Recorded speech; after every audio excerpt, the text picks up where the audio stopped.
Chapter 451 Powerful Enemy. The armor's axe was quite powerful, and a white light flashed out before the battle axe hit the earthbound dragon. But he never expected that when the white light fell on the earthbound dragon, it would slide on the water flow, circle around the water flow, and finally fly back along the original path. It happened to hit the armor itself. Armor never expected that the earthbound mysterious dragon would be such an existence that could rebound all physical attacks. This attack could easily kill 3 gargoyles before, but now this attack just bounced back and landed on him. At this time, the armor felt the power of its own attack for the first time. With one blow, the huge statue in armor took a few steps back. At the same time, a piece of his chest was obviously cut and dented. Didn't it get chopped open? Gushi was also shocked. The defensive power of this armor also surprised Gushi. If he hadn't beaten himself, Gushi might not have had a good outcome in this battle. However, there was an earthbound dragon blocking the way in front of him, and Gushi was not afraid of the armor rushing over to hit him. He quickly came to the gate tower of the Steel City Gate, held up the cold wind staff, and struck at the giant armor. Hit. Magic arrow. 15 days are enough for the magic tower to study all the magic derivative skills. Now the magic towers have begun the second round of research on derivative skills. At this time, the magic arrow already has 2 effects, scattering and elemental injection. Elemental injection allows Gushi to control whether to inject ice or fire effects. Of course, if Gushi doesn't control it, it will have both effects. Scattering is a magical arrow that allows Gushi to shoot 3 at the same time. Now Gushi just wanted to test the defensive power of this armor, so he immediately released the most powerful magic arrow among the 3. 3 magic arrows hit the armor, but they could only change the color of the armor. It was not even as effective as the previous blow. Looking at the situation in front of him, Gushi couldn't help but frown. Although his level is not high, his attack power has always been strong. This armor is obviously not of such a high level, so how could its defense be so high? None of the 3 magic arrows caused much damage to the opponent. Gushi shook his head and released another bone storm. At the same time, the earthbound strange dragon also sprayed water dragon breath, hitting the position where the armored battle axe attack had bounced back. The water dragon's breath of the earthbound dragon does not do much damage to the armor. When the water hits the armor, all the water is reflected back. However, in terms of rebound attacks, the armor is obviously not as good as the earthbound dragon. The earthbound strange dragon is an absolute professional. When we say it rebounds, it really means it all rebounds, leaving no opportunity for increases or decreases at all. As for the armor, it doesn't have that kind of strength. Although the water column sprayed by the water dragon's breath did not cause much damage, it was bounced back and only popped up about 7 or 8 meters. The water flow fell to the ground, and it no longer has the power it had before. But Gushi didn't care about this. He found that the armor in front of him was obviously very strange. It could actually resist the dual effects of physical attacks and spell attacks. This is obviously wrong. There can be no total defense. At this time, Gushi thought about it, and his gaze fell on the ground in the valley. Various thoughts kept running through his mind. Suddenly he had an idea. Maybe the armor in front of me is not the real body. This idea quickly emerged in Gushi's mind. He glanced at the armor that was fighting fiercely with the earthbound dragon, then pointed at the gargoyles that had just escaped, and let them fly into the valley again. The gargoyle had no objection to Gushi's order. They spun around in the air and flew back into the valley. At the same time, Gushi began to communicate about the situation in Aladovi City. If what he guessed was true, then the body of the armor should be in the valley, and troops would probably be sent into the valley by then. I don't know how many troops there are in Aladovi City, and whether this battle can be fought. Just when Gushi was about to mobilize his troops, the armor, which had not been able to produce the desired effect, used his ultimate move again. He also saw that the earthbound dragon could rebound all physical attacks. This situation is even more unsolvable than a ghost. Ghosts are only immune to 50% to 70% of physical attack effects. However, the earthbound magical dragon directly ignores physical attacks 100%, and can even counterattack. This situation made the armor a little timid, and did not dare to attack with all its strength, because once he takes action, he will be hurt in the end. Armor knows very well where its defense power comes from, and what its attack power represents. If there were a few more rebounds, his armor would probably be broken by his own attacks. At that time, his internal structure will appear in front of the enemy, so he had to think of another way. At this time, the gargoyles had also flown into the valley from a distance. The armor also noticed this situation at this time. The armor immediately chose to dodge and chase the gargoyles he could defeat. Seeing this situation, Gushi also laughed. If you want to escape, it depends on whether he is willing to let him go. Gushi put his right hand on the gate tower of the Steel City Gate and jumped down. The evil coffin appeared at Gushi's feet in an instant, taking Gushi away for a distance.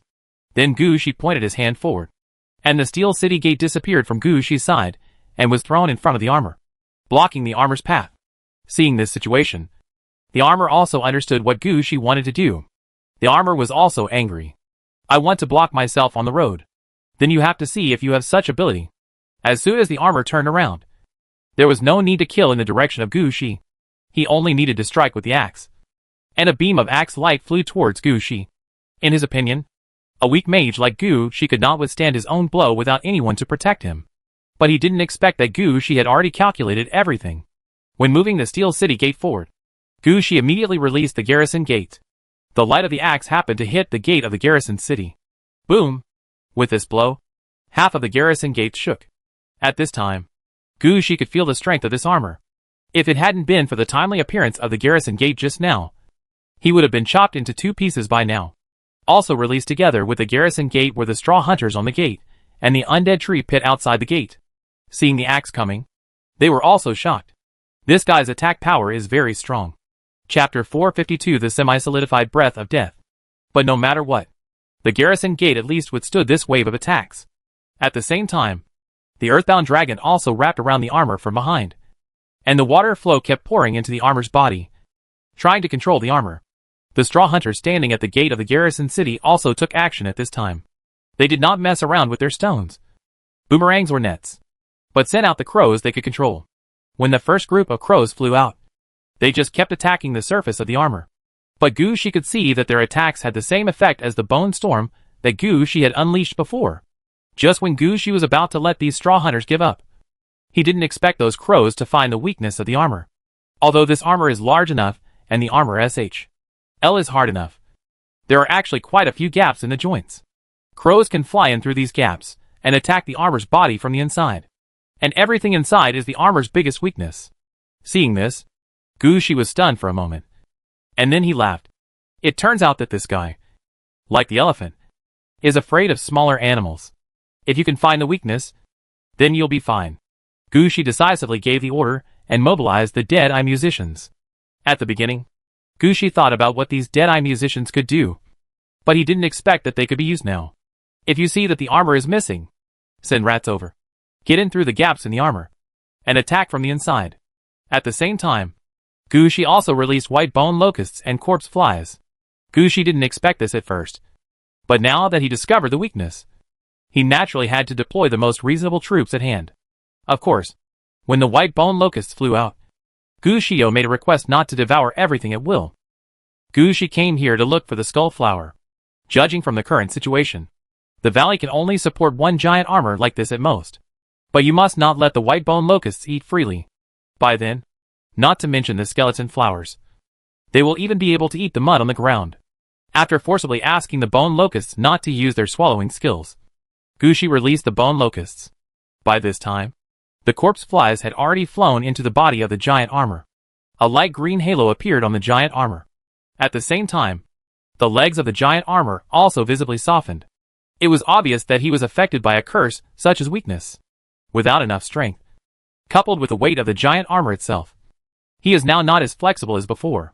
At this time, the white bone locusts and the rotting rats running on the ground entered the body of the giant armor at the same time. The giant armor actually put down the battle axe in its hand and kept turning over its body. Seeing this situation, the earthbound dragon on the side stopped pouring water into the body of the giant armor. If he poured water again at this time, wouldn't it destroy the attacks of crows, rats and various insects? So the earthbound dragon rolled up its body and tightly wrapped the upper body of the giant armor. At the same time, it opened its mouth quickly at the eyes of the giant armor. A line of water spurted out from the mouth of the earthbound dragon. This time, the power of the water dragon's breath is more concentrated. Under the water dragon's breath this time, the earthbound strange dragon finally knocked off the helmet of the giant armor. Under this helmet, there is a black aura. This situation did not have any bad effects on the earthbound dragon, so he bit it down in one mouthful. At this time, Gushi frowned, as if he recognized what it was. This is the breath of death that has solidified into a semi-solid state. However, this kind of thing is rarely seen in the wild. It can only be produced if the breath of death is placed in a certain place and compressed again and again. In the situation before me, could it be that this giant armor was used as a container, and then it kept absorbing the breath of death, and finally compressed it into this? Although Gushi was puzzled, he also understood that now was not the time to study these things. This semi-solidified aura of death is a good thing. It is a good material that can be used to improve the quality of undead creatures. Gushi immediately pointed towards the giant armor. Death incarnate. The brass-colored bone dragon flew out with black mist. Ever since Gushi obtained 10 sets of bronze bones last time, Gushi has strengthened half of the body of the incarnation of death again. The current incarnation of death is no longer the ordinary burnt bones as before. Now his body has completely turned into bronze bones. This brings great blessings to the incarnation of death. Not to mention other things. His offensive and defensive levels have been greatly improved. When Gushi was released, the incarnation of death immediately saw such a large piece of death aura in front of him. Without thinking, he rushed directly to the giant armor, bit into the black semi-solidified death aura, and inhaled it hard. A large group of death breath was sucked in by the incarnation of death. At the same time, Gushi noticed that under the sternum of the incarnation of death, some semi-solidified aura of death seemed to begin to appear. These breaths of death are slowly turning into lung pieces. It seems that it is right to release the incarnation of death this time. These semi-solidified auras of death can allow the incarnation of death to grow internal organs.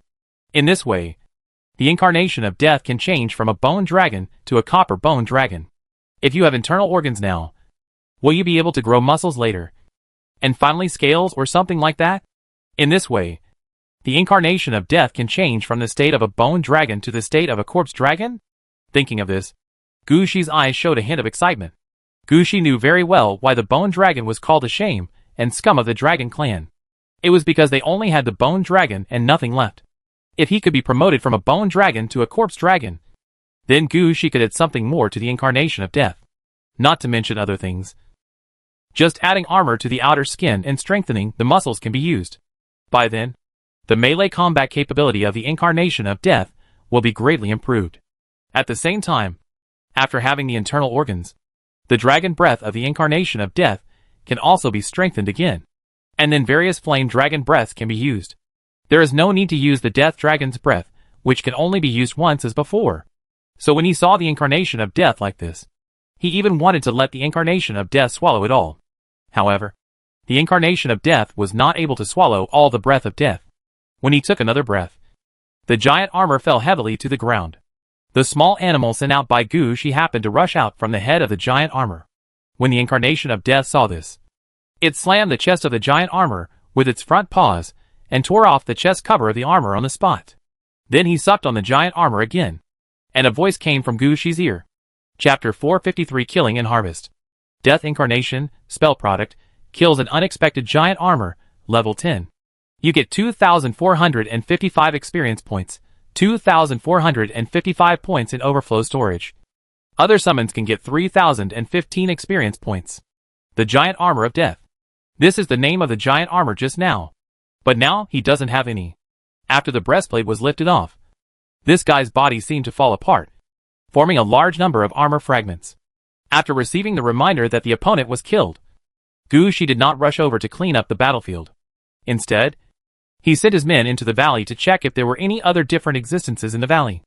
After waiting for about 7 or 8 minutes, when the gargoyles returned safely, Gushi waved his hand, and the ghost team that had been prepared began to fly out of the Steel City gate. These ghost teams have actually been watching the battle from behind. But this time, there was only one enemy, and Gushi couldn't see clearly the enemy's strength. So they never came out. The situation is different now. These ghost teams cleaned up the battlefield very quickly. They immediately dragged away all the fragments of the giant armor of death. As for the remaining breath of death, it didn't remain at all. After all, the breath of death can actually be swallowed by all the undead troops present, except for the white bone locust, which did not swallow the death aura because it was ordered by Gushi. None of the other undead troops were willing to put it down as long as they got it. So in addition to the death incarnation taking 4 puffs and taking away half of the breath of death, The earthbound dragon also swallowed about 1/8 of the breath of death. All the rest were swallowed up by these undead men under Gushi. Gushi even discovered that even the nearby undead tree pit, the straw hunter, and the 2 city gates of steel and troops were affected.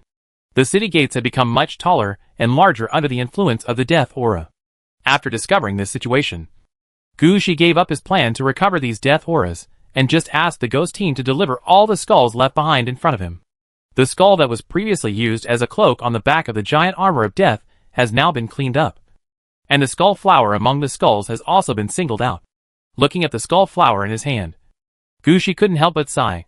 It would be more comfortable to have a younger brother, but he really couldn't find the right thing among so many skeletons on his own. After all, Gushi had no way of checking all these skulls one by one in a short time. But just looking at the appearance, there is really no difference between the skull flower and an ordinary skull. It's different now. Skeleton flowers are placed in a pile. Ordinary skulls are placed in a pile. And there is another pile for broken skulls and miscellaneous things. Because they stayed in the giant armor of death for a long time and spent a long time with the skeletons. These ordinary skulls all had a heavier smell of death. In Gushi's eyes, these are all considered acceptable materials. It is unlikely to be used to summon souls, but it can be used as a decoration for new undead, or to increase the success rate of summoning new undead. Gushi picked up 10 skull flowers from the skull flowers, which was considered the goal of this mission. After carefully putting it away, he pointed at everything here and said, "Send the rest to the dock warehouse. By the way, let Kane study the function of these skull flowers."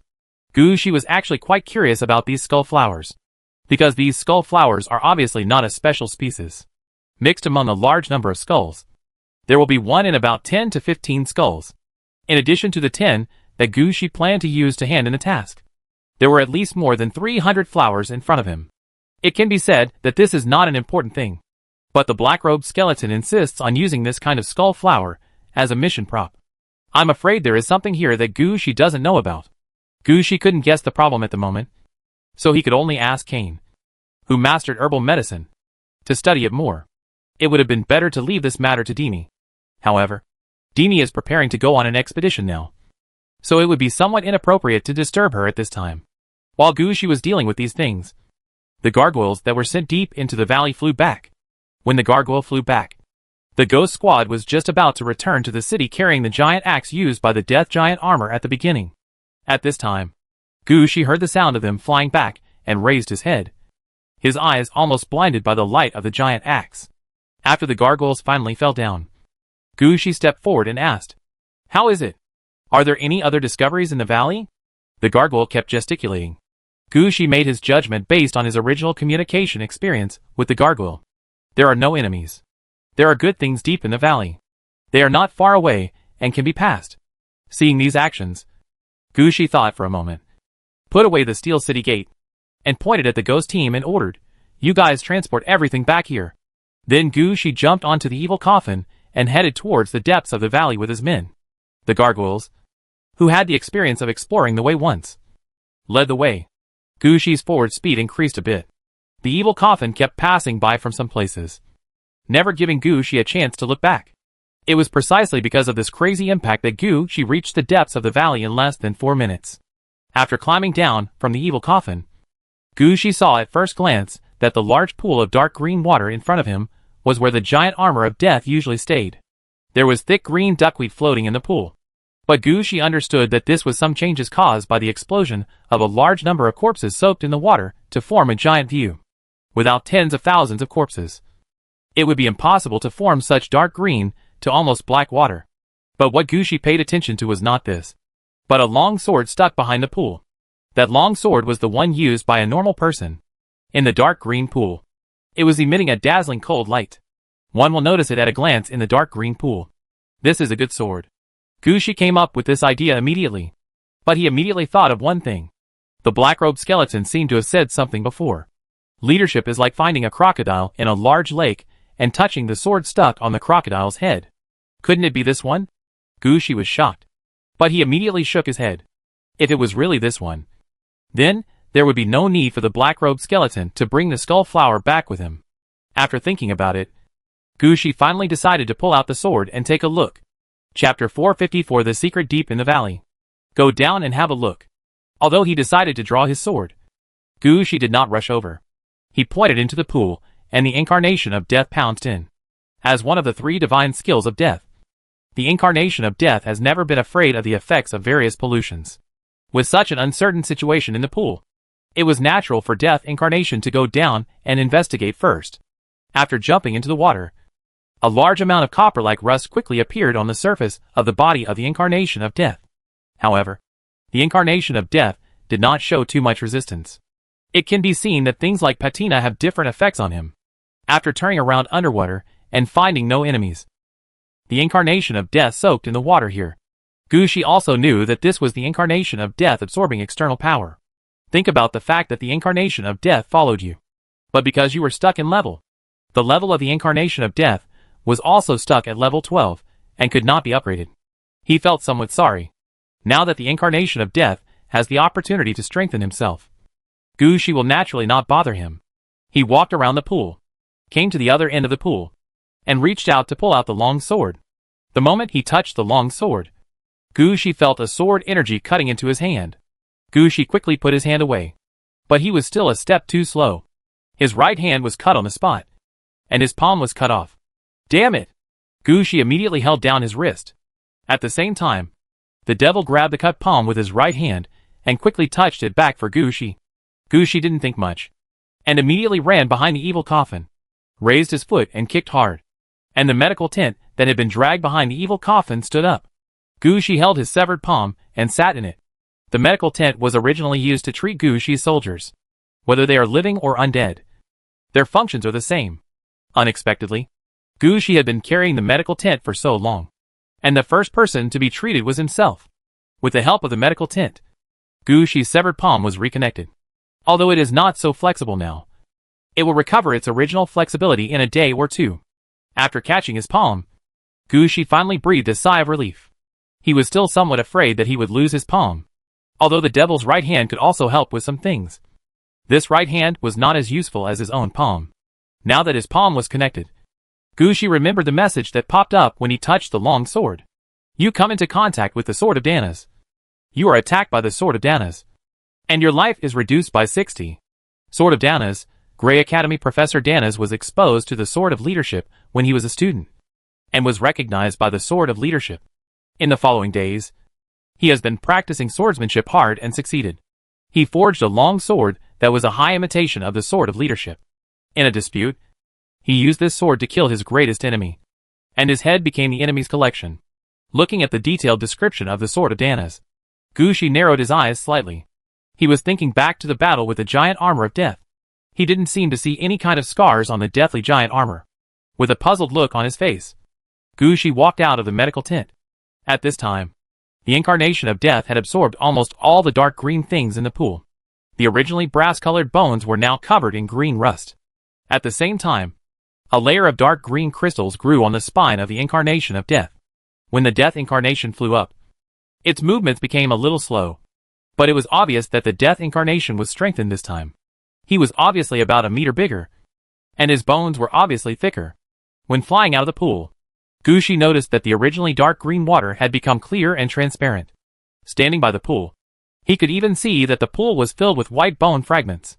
In normal times, Gu Shi would definitely have to put these bones back together first. Even if the souls could not be summoned to become the undead army, they could still be integrated into the city of Aladovi and become the souls of the city. But Gu Shi didn't pay attention to this now. He found that the sword of Danas that had just injured him was stuck in the wall of the pool, and under the sword was a petrified corpse. The corpse had been soaked in the pool for so long that its face could no longer be seen clearly. The only thing that was certain was that the corpse was that of a male mage. Even if he died in battle, he still held his 2 weapons tightly in his hands. A short staff slightly longer than chopsticks, and a rattle that resembles a human head. Now these 2 things are probably integrated with this corpse. At this time, Gu Shi also understood why the sword of Danas had such a big reaction. This sword may have its own intelligence and has been suppressing this corpse. The previous giant armor of death may be the subordinate controlled by this corpse, just like the contracted undead under Gu Shi.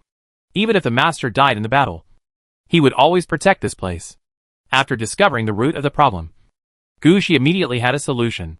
Since there is no way to pull out the sword of Danas, Then take the sword and everything nearby back with you.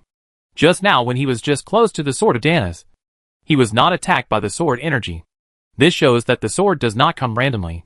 He will only be attacked when he wants to draw the sword. In other words, the sword of Danareth is conscious. But not much.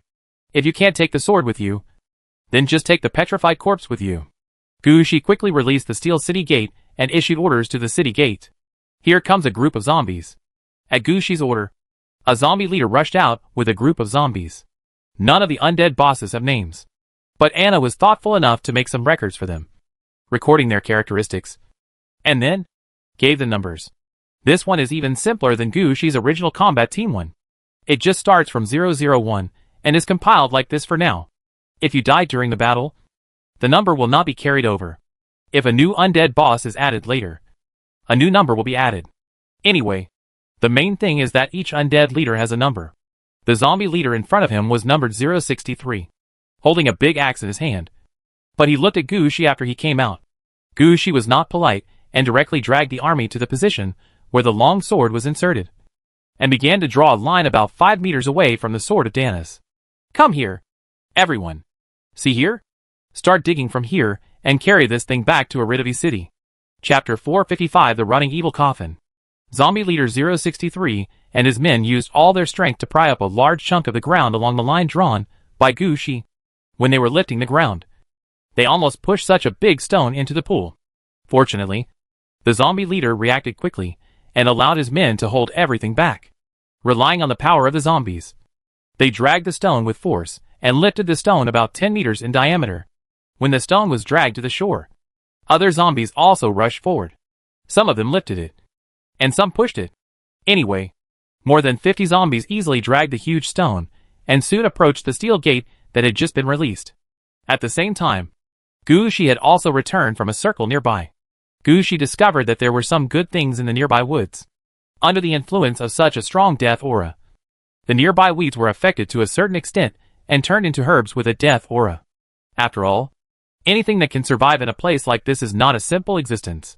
Gushi recruited 2 skeleton troops to collect herbs, and then looked at the zombie troops again. At this time, the ghost team that had been left to clean the battlefield also rushed over. They had cleaned up the battlefield this time. Not only had all the skulls been taken back, but even a layer of mud on the ground had been dug away. When he rushed over, Gushi noticed that these ghosts had obviously become more solid, although their levels had not improved. The death aura of their clones made them make great progress. Now these ghost squads are no longer just tools to clean up the battlefield and scare people before the war begins, as they are now. If they are released to fight, they should have a certain fighting strength. They will not be besieged and die after a few hits like before. After the ghost team arrived, Gushi pointed at them, and they automatically entered the nearby woods and began to collect everything they could. Their collection only stopped after the zombie army transported the stones and swords back to the city of Aridov. After making sure that there was nothing else nearby that could be taken away, Gushi put away the steel city gate, jumped onto the evil coffin, and headed towards the way he came. Having obtained the mission items, Gushi's biggest concern now is naturally to complete the mission. If the valley hadn't been in front of him just now, when he actually received the skull flower, he would have wanted to leave. Now that there is nothing else in the valley, Gushi will not delay any longer. After closing the city gate, he patted the evil coffin and strongly urged the evil coffin to move forward as quickly as possible. Sparks of excitement erupted from the black mist of the evil coffin. He had never heard of such a request in his life. So the evil coffin started to move instantly. And then the speed was pulled to the fastest speed. So fast that Gushi was thrown out of the evil coffin. If the devil hadn't been dragging the iron chain on the evil coffin with his right hand, Gushi might have been thrown to the ground in just one move. Even so, Gushi's situation is not too good at this time. He is now like a kite flown by the evil coffin, being dragged about 3 meters behind the evil coffin. In the end, Gushi could only rely on his own efforts.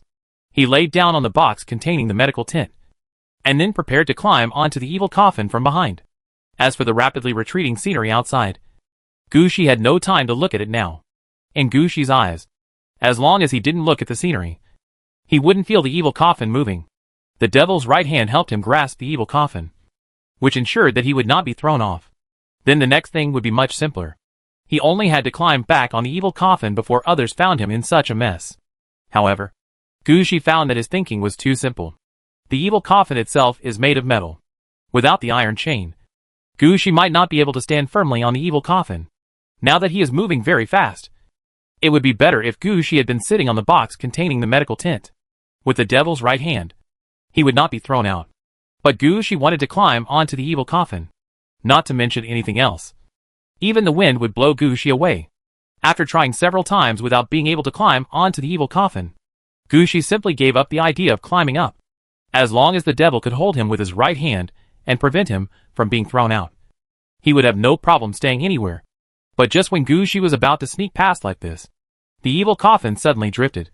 And Gushi, who had not yet settled down, was almost thrown out again. Fortunately, Gushi knew the situation now. In addition to the devil's right hand, he also held the box tightly, so he was not thrown out. However, the road ahead was not too easy for Gushi. The evil coffin would swing its tail from time to time, or directly cross the wider ditch. Anyway, Gushi was quite uncomfortable sitting in it. But the coffin had no intention of stopping, and instead moved faster and faster. After an hour and a half, the evil coffin had run away all the way it had taken several hours to complete. Stopping in a mountain forest not far from the black-robed skeleton, Gushi immediately flipped off the wooden box and lay motionless on the ground, unable to vomit even if he wanted to. Gushi had already made up his mind that he would not let the coffin go so crazy next time. If this continues, his life may be lost. After lying on the ground for about 10 minutes, Gushi finally recovered. He climbed up from the ground and staggered to the evil coffin. After taking a look at the evil coffin, Gushi gritted his teeth, turned over and climbed onto the evil coffin. After he sat firmly, Gushi specially pulled the iron chain, and then patted the evil coffin. Let's go.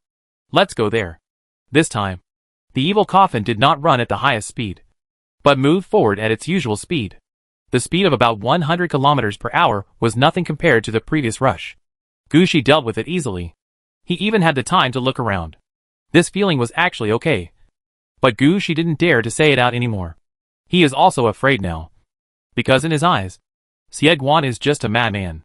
Normally he was fine. But when something happened, he couldn't control himself. It would be better for him to stay calm. A few minutes later, Gushi safely arrived at the location where the black-robed skeleton was buried. At this time, Gushi still remembered what the black-robed skeleton said. If you want to call him out, you have to use spiritualism. So Gushi, who jumped off the evil coffin, patted the evil coffin and said somewhat logistically, if I had known better, I would have come directly. It wouldn't be a shame before I called people out here. After complaining, Gushi held up the cold wind staff and cast it down with a spiritualism spell. Just like the first time the black-robed skeleton was called out. This time, there was a chaotic vibration in the burial ground. A huge arm stretched out from the ground, protecting the alien skull and crawling out of the ground. Chapter 456, Learning Leadership. When the giant skull rose, for some reason Gushi always had the idea that the size of the skull and the giant armor of death were the right size. This thought just flashed through Gushi's mind. Gushi's attention was immediately attracted by the black-robed skeleton coming out of the giant skull's mouth. So it's you. You're back so soon? Did you get what I wanted? Gushi nodded, took out the packaged skull flower, and placed it on the ground. Seeing 10 skull flowers packed in a box, the eyes of the black-robed skeleton visibly lit up.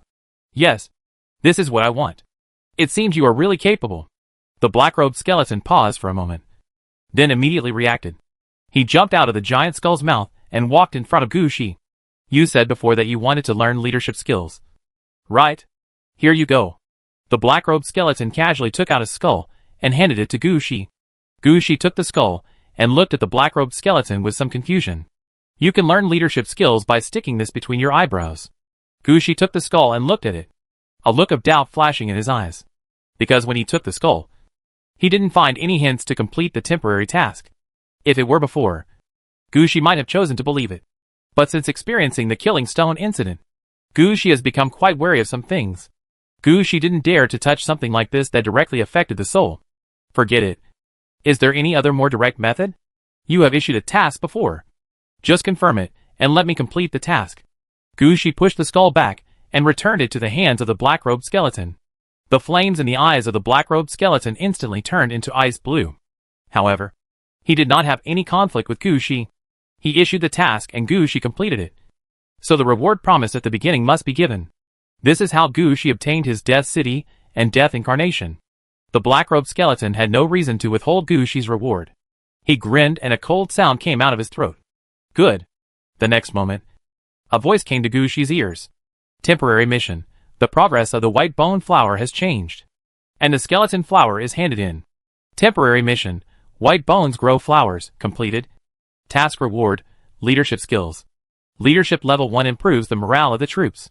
Every time the leadership skill is upgraded by 1 level, the morale of the troops increases by 1. And the chance of high morale increases by 4.2%. Note 1. Creatures such as the undead and machines are not affected by morale. Note 2. After learning leadership skills, you will embark on a new path. When choosing a path, please be careful because you cannot go back after making a choice. Looking at the leadership skills he finally learned, a hint of smile flashed in Gushi's eyes. But his attention was quickly drawn to the second explanation. It seems that he is not the only one who chooses leadership skills when his subordinates do not need leadership skills. But what does the choice of path mentioned here refer to? Gushi was somewhat uncertain here. There can't be other directions besides the Death Edict. Right? While Gushi was checking the situation, the black-robed skeleton spoke again. His tone returned to its original tone. I said, now that you have mastered leadership skills, do you want to learn logistics? By the way, I have another task that I would like to ask you to help me with. I wonder if you are willing to take it. Yes, but not now. Gushi responded casually. I have also taken on several other tasks here. Now that I have learned the most important leadership skills, I can just relax here. Gushi said this on the surface, but he actually had no intention of completing Mrs. Shaw's task. Gushi's only idea at this time was to find a safe place and learn the 3 branches of leadership skills first. Later, we will think of ways to attack the Death Edict. If he's lucky, he can get the Death Edict this time. If he was unlucky, he would have to go back and find a way. At that time, I will grind it from the black-robed skeleton and Madame Shaw to see if there is any way to get 1 or 2 skill stones to ensure that I can learn the Death Edict in this mysterious academy.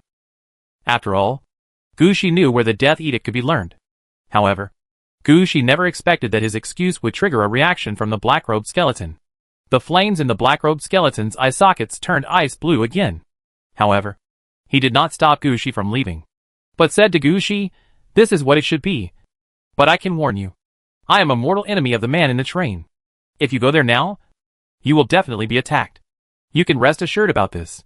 My main goal this time is leadership. Everything else is just shun-I. On the train, I couldn't learn anything else besides leadership. What did I do in the past? The black-robed skeleton nodded with satisfaction. That's it. By the way, if you want to learn pathfinding, you can keep walking to the north. There is a large platform deep in the mountains, where you can find people from the bad department. They will assign you the task of learning pathfinding. Platform? Gushi thought about the aerial cities he had seen in the sky before, and he had a certain judgment in his mind. In response to the black-robed skeleton's kindness, Gushi smiled and said, okay, I understand. Thank you very much. It's nothing. Who made you and me predestined? That's what they say. If you still want to learn something, you can come to me. I'll teach you and teach you. Gushi didn't take these words seriously. At this time, he just wanted to leave quickly and get the Death Edict first. Seeing that Gushi wanted to leave, the black-robed skeleton did not stop him. But this time when Gushi left, the black-robed skeleton was not carried underground by the giant skeleton like before. Instead, it looked at the direction Gushi was leaving with a strange expression. After Gushi walked away, a giant skeleton beast fell from the sky. This giant skeleton beast looked like a reindeer with bat wings and a crocodile fish. When it fell next to the black-robed skeleton, the head was obviously larger than the huge skeleton the black-robed skeleton was standing on. Between the eyebrows of this giant beast, there is a long sword that is very similar to the sword of Dana's. It was just a little bit. Just a little bit. How could that damn guy be so stubborn? Fortunately, the giant armor of death has been killed. Now go and bring back Professor Matt's body. As long as you get the soul-controlling bell in his hand, you can use the puppets scattered here. The black-robed skeleton glanced at the giant skeleton beast beside him and gave the order in a depressed tone. Chapter 457, Learning New Skills. Gushi didn't know what happened to the black-robed skeleton after he left. At this time, he was picking a place he thought was safe and preparing to use the few skill stones in his hand. In Gushi's mind, He should deal with his most important matters first. Everything else is trivial. In order to ensure that he was safe when using the skill stones, and that he could have the skills he wanted at any time, Gu Shi spent some effort when choosing a position. When he left the position of the black-robed skeleton, Gu Shi immediately headed east. According to the map given by the black-robed skeleton, that is the outskirts of the mountains. At the same time, Mrs. Shaw has a task item to find there. The most important thing is that Gu Shi found on the map that the location with the fewest crosses was there. It can be seen that it was the place that was least affected when the academy was lost. So of course Gu Shi would choose that position. At least in that position, he would not be affected by any natural disasters. As for other ordinary enemies, Gu Shi was not worried at all. Gu Shi has an army with him at all times, and has the ability to protect himself no matter where he is. After leaving the black-robed skeleton, Gu Shi walked eastward. After walking for more than 3 hours and going around several hills, Gu Shi finally found a relatively quiet forest and stopped.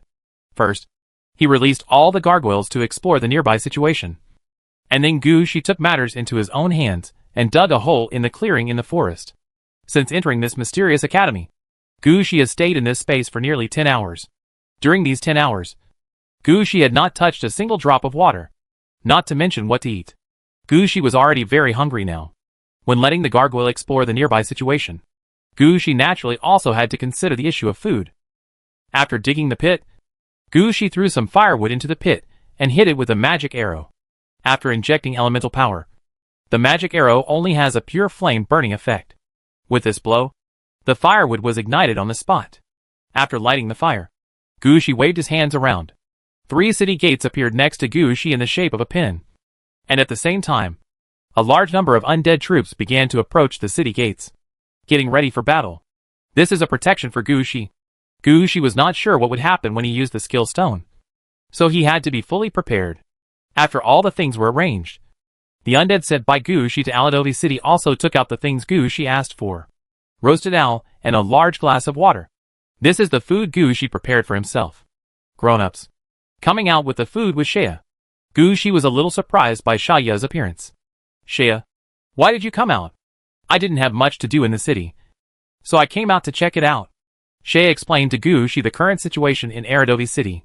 At this time, Dini had already begun to attack the city of Aradovi during the Tudor dynasty. As the battle began, Princess Anna went directly to Aradovi Tower to take charge. She said it was a British tradition. When big events happen in Britain, the royal family always hangs out at Victoria Tower. Although we are not in Victoria City now, Aridov and Victoria are a mirror image. As the eldest princess of the royal family, she must be in charge of Eladovita at this time. Luna, on the other hand, was delivering the stone that Gu Shi had sent back. Regarding the stone and the long sword stuck in the stone, Luna believed that this was the most suitable material for the growth of the holy object, the Sword of Courage.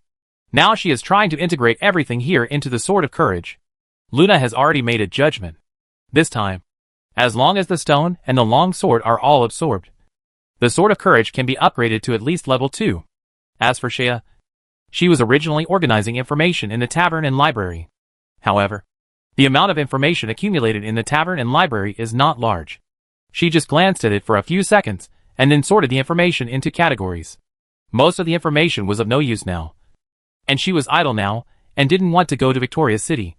So she simply came over to protect Gu Shi. Seeing Shaya's serious look, Gu Shi could only say, "Then you can stay." After saying that, Gu Shi's attention shifted to the roasted owl. "Why can't you keep up with the food at White Bone Wine Lady's place? I've been eating at her place for so long. I've been eating the same kind of food here and there, and she doesn't have anything new. The main thing is that there is nothing to choose from. There are only a few edible things in the city, and the adults are picky eaters and won't eat many things. What can we do? In the end, we can only eat roasted owl. But this owl tastes pretty good. At least it doesn't smell like mice. Hey, sir, what are you doing? Prepare to boil some hot water and make some tea." The tea that Gu Shi was talking about was naturally those few tales of gold cakes. When he entered the academy last time, Gu Shi was in a hurry and used the oldest method of drinking tea, a piece of tea with a large sip of water, and gave it to him directly. Here it comes. Although the results were the same, Gu Shi clearly felt that something was wrong. This time Gu Shi planned to make tea honestly and conscientiously, at least to show off. Seeing Gu Shi's serious look, Shea also laughed. Sir, I am an expert at making tea. Do you want me to make it? Forget it. You will add some random things to the tea. I'll just make it myself and drink it. While he was talking, Gushi had already boiled the water that was brought to him. This time, Gushi really did not use a single drop of water from this world, and brought everything with him. After throwing 2 tea leaves into the water, Gushi was not in a hurry to drink the hot tea, but sat there and watched carefully. When the tea turned from light yellow to golden yellow, he took a sip. Then he took out the skill stone and squeezed it hard. Diplomacy.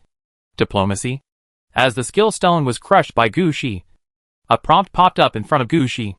When you use skill stones, you can choose one of the following 3 skills as a reward. Diplomacy, a derivative skill of leadership, which can be upgraded and can increase the chance of field soldiers joining and reduce the cost of recruiting and surrendering.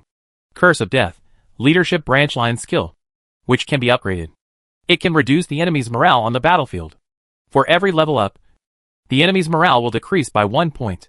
Morale Balance, leadership branch line skill, which can be upgraded to erase the morale gap between the 2 sides on the battlefield, leaving both troops in a state of 0 morale. Seeing this, Gushi suddenly understood the tips for learning leadership skills. Leadership skills are really useful in an army, like the Necromancer, that doesn't rely on morale. Chapter 458 The Death Edict is obtained. Learn Diplomacy. After Gushi made his choice, he took another sip of tea and took out his skill stone again. The Art of Recruiting Soldiers. The Art of Recruiting Soldiers. When you use skill stones, you can choose one of the following 3 skills as a reward. Soldier Recruitment, a derivative skill of leadership, which can be upgraded to increase the weekly production of creatures in the castle. At level 1, first level soldiers plus 3, second level soldiers plus 2, and third level soldiers plus 1. Players must stay in the castle when the action ends on the last day of each week for this skill to work. Enchanted, leadership branch line skill, which can be upgraded. When your own morale is high, the increased morale will be converted into attack power in proportion to all soldiers. Artificial Glory, leadership branch line skill, which can be upgraded to make war machines and golems affected by positive morale. Negative morale is still ineffective. The choices that popped up this time made Gushi feel heartbroken. Compared to the last wave of 3 choices, Gushi wanted all the options this time. But Gushi had no choice. It seemed that he had to choose one of 3. But in fact, his route had already been decided. The death decree was Gushi's goal. He doesn't have any more skill stones to choose anything else. Faced with these 2 new branch routes, Gushi gritted his teeth and said, "Choose the recruitment technique." After saying this, Gushi was sweating all over, as if he had been fished out of the water. But Gushi had no intention of stopping like this. He had successfully found what he wanted twice in a row. So Gushi would not delay. He drank the rest of the tea in one gulp and said quite seriously, "Death Edict. Death Edict." After saying that, he crushed the last skill stone. The next moment, Gushi's eyes lit up, and he seemed to relax a lot. When you use skill stones, you can choose one of the following 3 skills as a reward. Death Edict, a derivative skill of leadership, which can be upgraded. All neutral creatures that surrender to join the Necromancer army will be automatically converted into corresponding undead creatures according to their soldier level and upgrade status. Balance Rune, leadership branch root skill. Upgradable. After using rune magic, the morale of the troops is +2 until the new rune magic is used. Joy of Battle, leadership branch line skill, which can be upgraded. When the morale of soldiers is high, their attack power is doubled, lasting 45 seconds. At this point, Gushi no longer struggled with anything. Death Edict. As Gushi completed his choice, a skeleton in black robes appeared behind Gushi, holding up a horn and blowing. Although this is just a blurring effect, it means that Gushi has made a choice on a certain skill route. From now on, Gushi will have no choice but to keep walking along this road, as other routes may have been blocked. But Gushi didn't care about that. Throwing the teapot in his hand to the ground, Gushi burst out laughing. He originally thought that it would take at least 30 days for him to obtain the Death Edict skill. Now it seems that this matter is not so difficult. After laughing, Gushi sat directly on the ground without wanting to move. At this time, Shea also noticed something strange about Gushi. So she came over and kicked Gushi. "My lord, what happened to you? It looks like you are daydreaming after having a good time. Someone seems to be asking what this is called." "Sage time? Sien, your sister." Gushi stood up and patted his clothes speechlessly. I just accomplished the goal this time, and got the Death Edict. How about it? I'm awesome. Strong, awesome. Shea glanced at Gushi. And she had to admit that Gushi was really lucky. After learning the art of leadership, the Death Edict was obtained so smoothly. But what's going on with the sweat on his head? Could it be that gambling on luck is also a physical job? In fact, Shea didn't know that Gushi really put in a lot of effort this time. If he didn't have enough willpower, he really would have been unable to hold on when the second wave came. Everything you can see is a good thing. There are some Gushi that can really be used. It's just that Princess Anna asked for a Death Edict by name. Gushi guessed that this was a prerequisite for the Death Lord mission. For the sake of the 3 divine skills, Gushi gave up other opportunities and made a choice. It can be said that at that moment, Gushi's heart seemed to have been drained. Now seeing Shea said this, Gushi didn't give a good look. Okay. I have rarely achieved a small goal. You let me take a rest and eat. And then we go on the mission. Seeing that Gushi had no intention of driving her back, Shea was also very happy. Okay. You rest here. I'll go take a look around. Are you okay? Don't worry. Sir. It's my job to explore the way and get information. There's nothing I can't do. Okay. Then go ahead and let me know if you have any news. I really need to take a rest. Gushi waved his hand and let Shea leave on her own. Gushi originally planned to ask Shea to inform Princess Anna. But Shea had just said that Princess Anna was in charge of Aladovida. So Gushi didn't rush to take action. He could also learn 3 different basic skills in this mysterious academy. Coupled with Mrs. Shaw's matter, Gushi still has a lot of things to do in this space. He needs to stay here for a while. It's just that Gushi's attitude has changed. Before, he was quite nervous and wanted to rush to do everything. It was different now. He had gotten what he wanted. And the remaining tasks were not so urgent. Gushi can leave at any time. And it doesn't matter even if he can't learn the other 3 basic skills. Then, there is no need for him to be so nervous now. He just needs to relax. Learn more now. And when he reaches level 5 in the future, he will have more options to choose from. Gushi slowly fell to the ground and closed his eyes. However, Gushi didn't sleep for long. Before the sweat on his body had dried, Shea, who had gone out to explore for information, rushed back. My lord, please wake up. We seem to be being watched. Gushi sat up after being shaken awake. Anyone? Don't worry. The enemies in this world are generally not strong. If a group comes, we will kill some of them. No. Sir, look at this. As Shea spoke, she proposed a weird skull. This kind of skull is about the same size as a normal skull. There are bloody eyeballs in the eye sockets. But there is a pair of bat wings on the top of the head. When it is caught, the wings are still flapping. If Shaya hadn't caught it in his hand, Gushi would have felt that this thing could fly away in an instant. This is obviously a type of military unit used for surveillance. Someone is watching Gushi. Chapter 459 Shea, who inquires about information.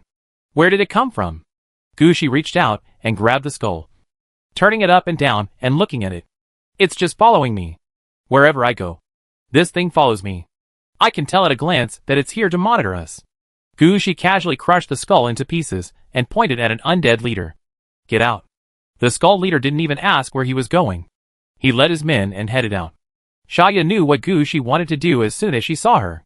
She stepped back in front of Gushi and quickly disappeared in front of him. After a while, Shea appeared again, holding the same skull in her hand. A very strict monitoring system. As long as there is movement, they will arrange manpower to monitor. Fine, Gushi said openly. Because something went wrong. The mysterious academy we came to seems to have run away. And every teacher here has his own ideas. As long as they don't interfere with my mission, we'll ignore them. As he spoke, Gushi thought of what had happened before. When he first came out of the black-robed skeleton, he encountered an attack, which made Gushi understand that there were many problems in this space. But as long as it doesn't affect his study, even if there is a war in this space, it has nothing to do with him. He's just here to improve himself. He's not here to be a savior. Besides, Gushi doesn't understand anything now. He doesn't know which side is the good guy and which side is the bad guy. Whichever side would be more beneficial for him to join. Gushi would not act rashly without corresponding information. If you have that time, you have completed the task. Wouldn't it be better to leave early? Gushi spoke casually. But Shea was not so casual. She looked at the skull in her hand with an unspoken expression on her face. After saying that, Gushi closed his eyes again. Shea didn't think much and started to clean up possible surveillance near Gushi. This kind of flight monitor that looks like a skull actually has no combat effectiveness at all. Their greatest ability is to hide themselves. If that doesn't work, they will leave as quickly as possible. Their presence is quite useful against people with weak perceptual abilities. But when faced with masters, like Shea, who were thieves and killers, their abilities were lacking. Shaya just walked around Gushi and cleared all the surveillance cameras. After completing all this, she turned around again, and after making sure there were no enemies, she picked up her weapon and left Gushi's camp. She had promised Gushi to find out some information before, but she still hadn't done it yet. Now that Gushi plans to rest here, Shea will naturally take this opportunity to go out and inquire about information. After Shea left the area protected by the 3 city gates, she quickly jumped onto a tree. As an excellent killer, in addition to her strong ability to recognize directions, she also has a strong sense of perception. When she doesn't know where she's going, she can find the right direction with her eyes closed. Sometimes, she could even find some hidden forces or black markets with her eyes closed. Although the most important mysterious academy in this space is gone, there are still some things left. Shaya knew exactly what Gushi wanted. Don't cause trouble. Don't conflict with any camp. And find everything that can enhance Gushi's strength. It was the same this time. Apart from those beings monitoring Gushi, Shea had no intention of causing trouble for Gushi. She walked around in the woods easily and finally came to a not too tall bush. After standing in front of the shrub for a moment, Shea finally believed her judgment. She took a step forward, took out an elder tree stick with her left hand, and poked the shrub. "Excuse me. Is anyone here? I'm here to do business." As soon as Shea finished speaking, the shrubs in front of her blossomed quickly and produced a large number of green berries. Shea smiled as soon as she saw it. She picked one from the fruit with great accuracy and put it directly into her mouth. The next moment, Shea appeared in a crowded alley. The alley in front of me is surrounded by obvious black fog. It can be seen that the owner of this alley is no match for Mrs. Shaw in the library. In this small alley, there are all kinds of people coming and going. There are some students wearing black robes and scarves of different colors. And there are also some weirdos in weird clothes. Some of them were shopping, while others were setting up stalls. However, Shea noticed that the goods here were always bought from one person and sold to another person. No matter how much they sell them, the prices of these things don't change much. The situation in front of her made Shaya feel like she was playing house here. Seeing Shea come in, a witch with a big nose came out. Her skin is covered with cyan, red and black tattoos, some of which even overlap. "Outside guest, may I ask what you want? You have also seen that everything I have here is fake. My existence here is just to provide a place for these people to exist so that they will not lost in time and space. You can't take these things away. There's no way to take them. And if you buy any of them from us, you'll be left behind. So girl, leave before you are left here. You can collect some fruits outside.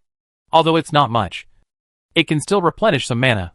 Don't worry, Your Majesty, witch. I'm just here to inquire about information. If there is suitable information, I will give you a certain reward." As Shea spoke, she took out some gray-black stone-like objects. The witch's eyes lit up when she saw it. "How did your excellency know that we would want these?" "You guessed it. My master invited someone out before and needed to use spiritualism. I knew that some things related to souls and undead would be used here. These are soul fragments that have lost their function. I think you should be able to use it." The witch glanced at Shaya and said helplessly, "You are right. These are what I need most now. So what do you want to know?" "Everything. If you can, start from this mysterious academy. If not, tell as much as you know. I have my own set of standards for judging intelligence." After listening to Gushi's words, the witch was silent for a moment, and finally raised her head. "I can only talk about the part that everyone knows. There are some things that I can't tell anyone even if I die. Okay, this much for now."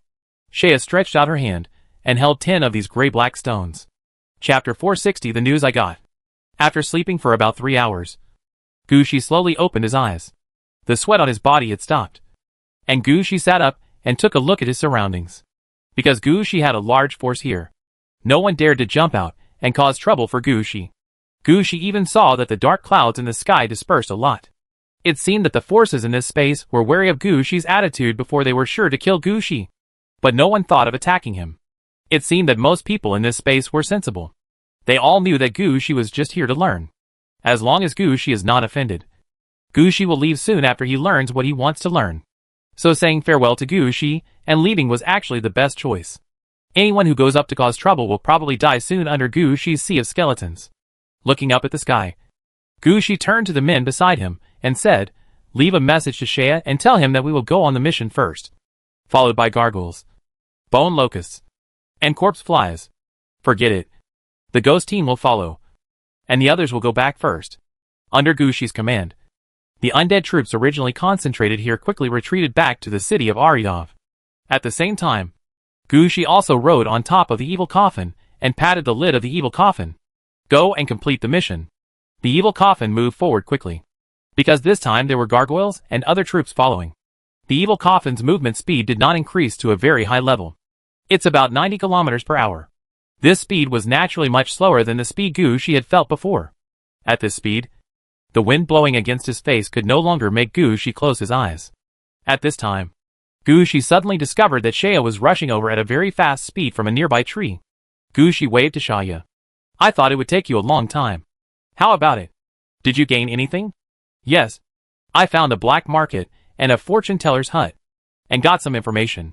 Shea followed Gushi, talking as she ran. The most important thing was that her speed could keep up with the evil coffin, and she was not out of breath. "What did you find out?" "Part of the news that your excellency heard before is true. But you didn't tell the whole story when you met the black-robed skeleton before. In fact, the entire space in front of me was the original scope of the mysterious academy. The mountains, forests, and lakes here are all part of the college. The college has 4 departments, each of which occupies its own area. Students travel between various teaching schools and dormitories by train. So the train running back and forth between the mountains and the lake is not looking for the missing college. But the train itself is designed to run like this. In the other 4 departments, there are really 4 basic skills that can be learned. But only the department heads can directly let people learn them. Other professors can only use various teaching methods to let people learn different skills. Because the college was lost in time and space, the 3 department heads, who were not lost with the college, were all in a semi-sleep state. On the contrary, the professors in the college were unable to fall asleep due to various reasons. They protect the souls of the college students through their own means.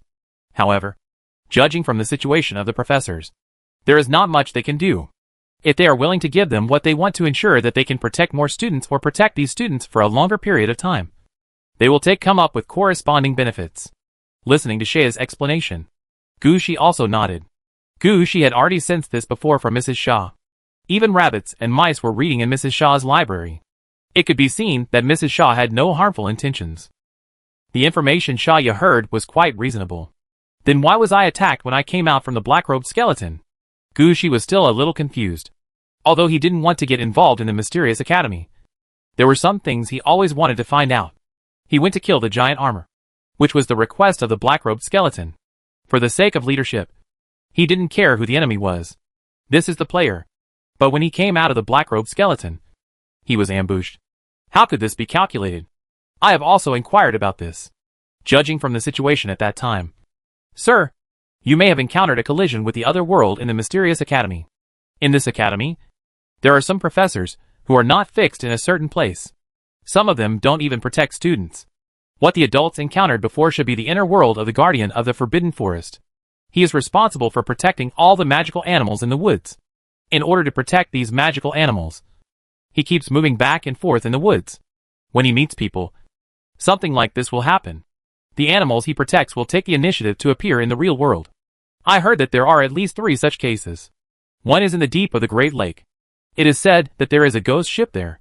Every year it brings back students who died for various reasons and sends them back to the world where they originally hid. One place is in the sky, and it seems that people can only see it when the west wind starts to blow. I don't know where the last one is, and I don't know how it appears. Anyway, no matter what kind of inner world it is, the original intention of their existence is to protect the students studying in the academy, including turning students into stone statues. Gushi suddenly said something. Shea didn't know how to answer, so she could only respond in the end. Maybe? Gushi shook his head and no longer asked about the situation, but asked, is there any new news? Yes. I heard some gossip that the 3 remaining department heads, although they no longer have the treasures in their hands, they still have some abilities. They hold some of the authority of the academy. I heard that as long as they gather the scattered powers together, they can rebuild an academy. At that time, this new academy can replace the mysterious academy lost in time and space and occupy this space. By borrowing the professors and students here, a small new college may be formed. Because of this matter, the 3 department heads are wary of each other. Hearing this news, Gushi thought about it seriously. This matter has nothing to do with us. We completed the task, learned the skills, and left directly. They can fight however they like, and we will not participate. There's nothing good to be done by participating in it. You won't get any benefits, and you'll end up offending people. We don't do this kind of thing. Chapter 461, the mission was interrupted. When Gushi made the plan, the weird skeleton beast sent by the black-robed skeleton had also arrived at the valley where Gushi had fought with the giant armor of death. Looking at the clear and transparent pool in front of him, a trace of doubt flashed in the eyes of this giant skeleton beast. What about a larger body? Doesn't it mean that if the sword of Danas is pierced into the ground, it can't be removed again? How could it be missing? When he realized that something was wrong, the giant skeleton beast screamed immediately. And at the same time, he moved towards the direction from which he came at a super fast speed. He knew very well that something was wrong. If he didn't spread the news immediately, there would be big problems in the subsequent plans. But this time, the giant skeleton beast attracted the attention of other forces. When he came secretly, not conspicuously. But he was in such a hurry that he did not hide himself. So he was naturally discovered at the first moment. Just like what Shaya heard about before. In this mysterious college, there are 3 department heads left. They all have some authority over the academy. They also all have the ambition to rebuild the academy. They also know the situation of the professors in the college. They know what each professor has in hand, and what is hidden in each place. The Sword of Danas is relatively difficult to deal with. On the one hand, the Sword of Danas is difficult to deal with. And on the other hand, the giant armor of death is also difficult to fight. The most important thing is that this giant armor of death is still the property of the college. It is a puppet or golem. All department heads and professors have signed an agreement when they join the college. Do not harm the students of the academy, but protect them. Do not damage college property, etc. It is precisely for this reason that they have never been able to take down the soul-controlling bell over there. Now that the giant skeleton beast moved like this, many eyes nearby immediately fell on it. When they saw the empty pool, the missing corpses, and the soul-controlling bell, some of them understood that the soul-controlling bell had been snatched away. They didn't doubt Gushi. Instead, he focused on the black-robed skeleton. After all, the black-robed skeleton has such authority, and he also has such ambitions. So the containment of the giant skeleton beast was launched immediately. This time, those in the academy sent out their strongest troops.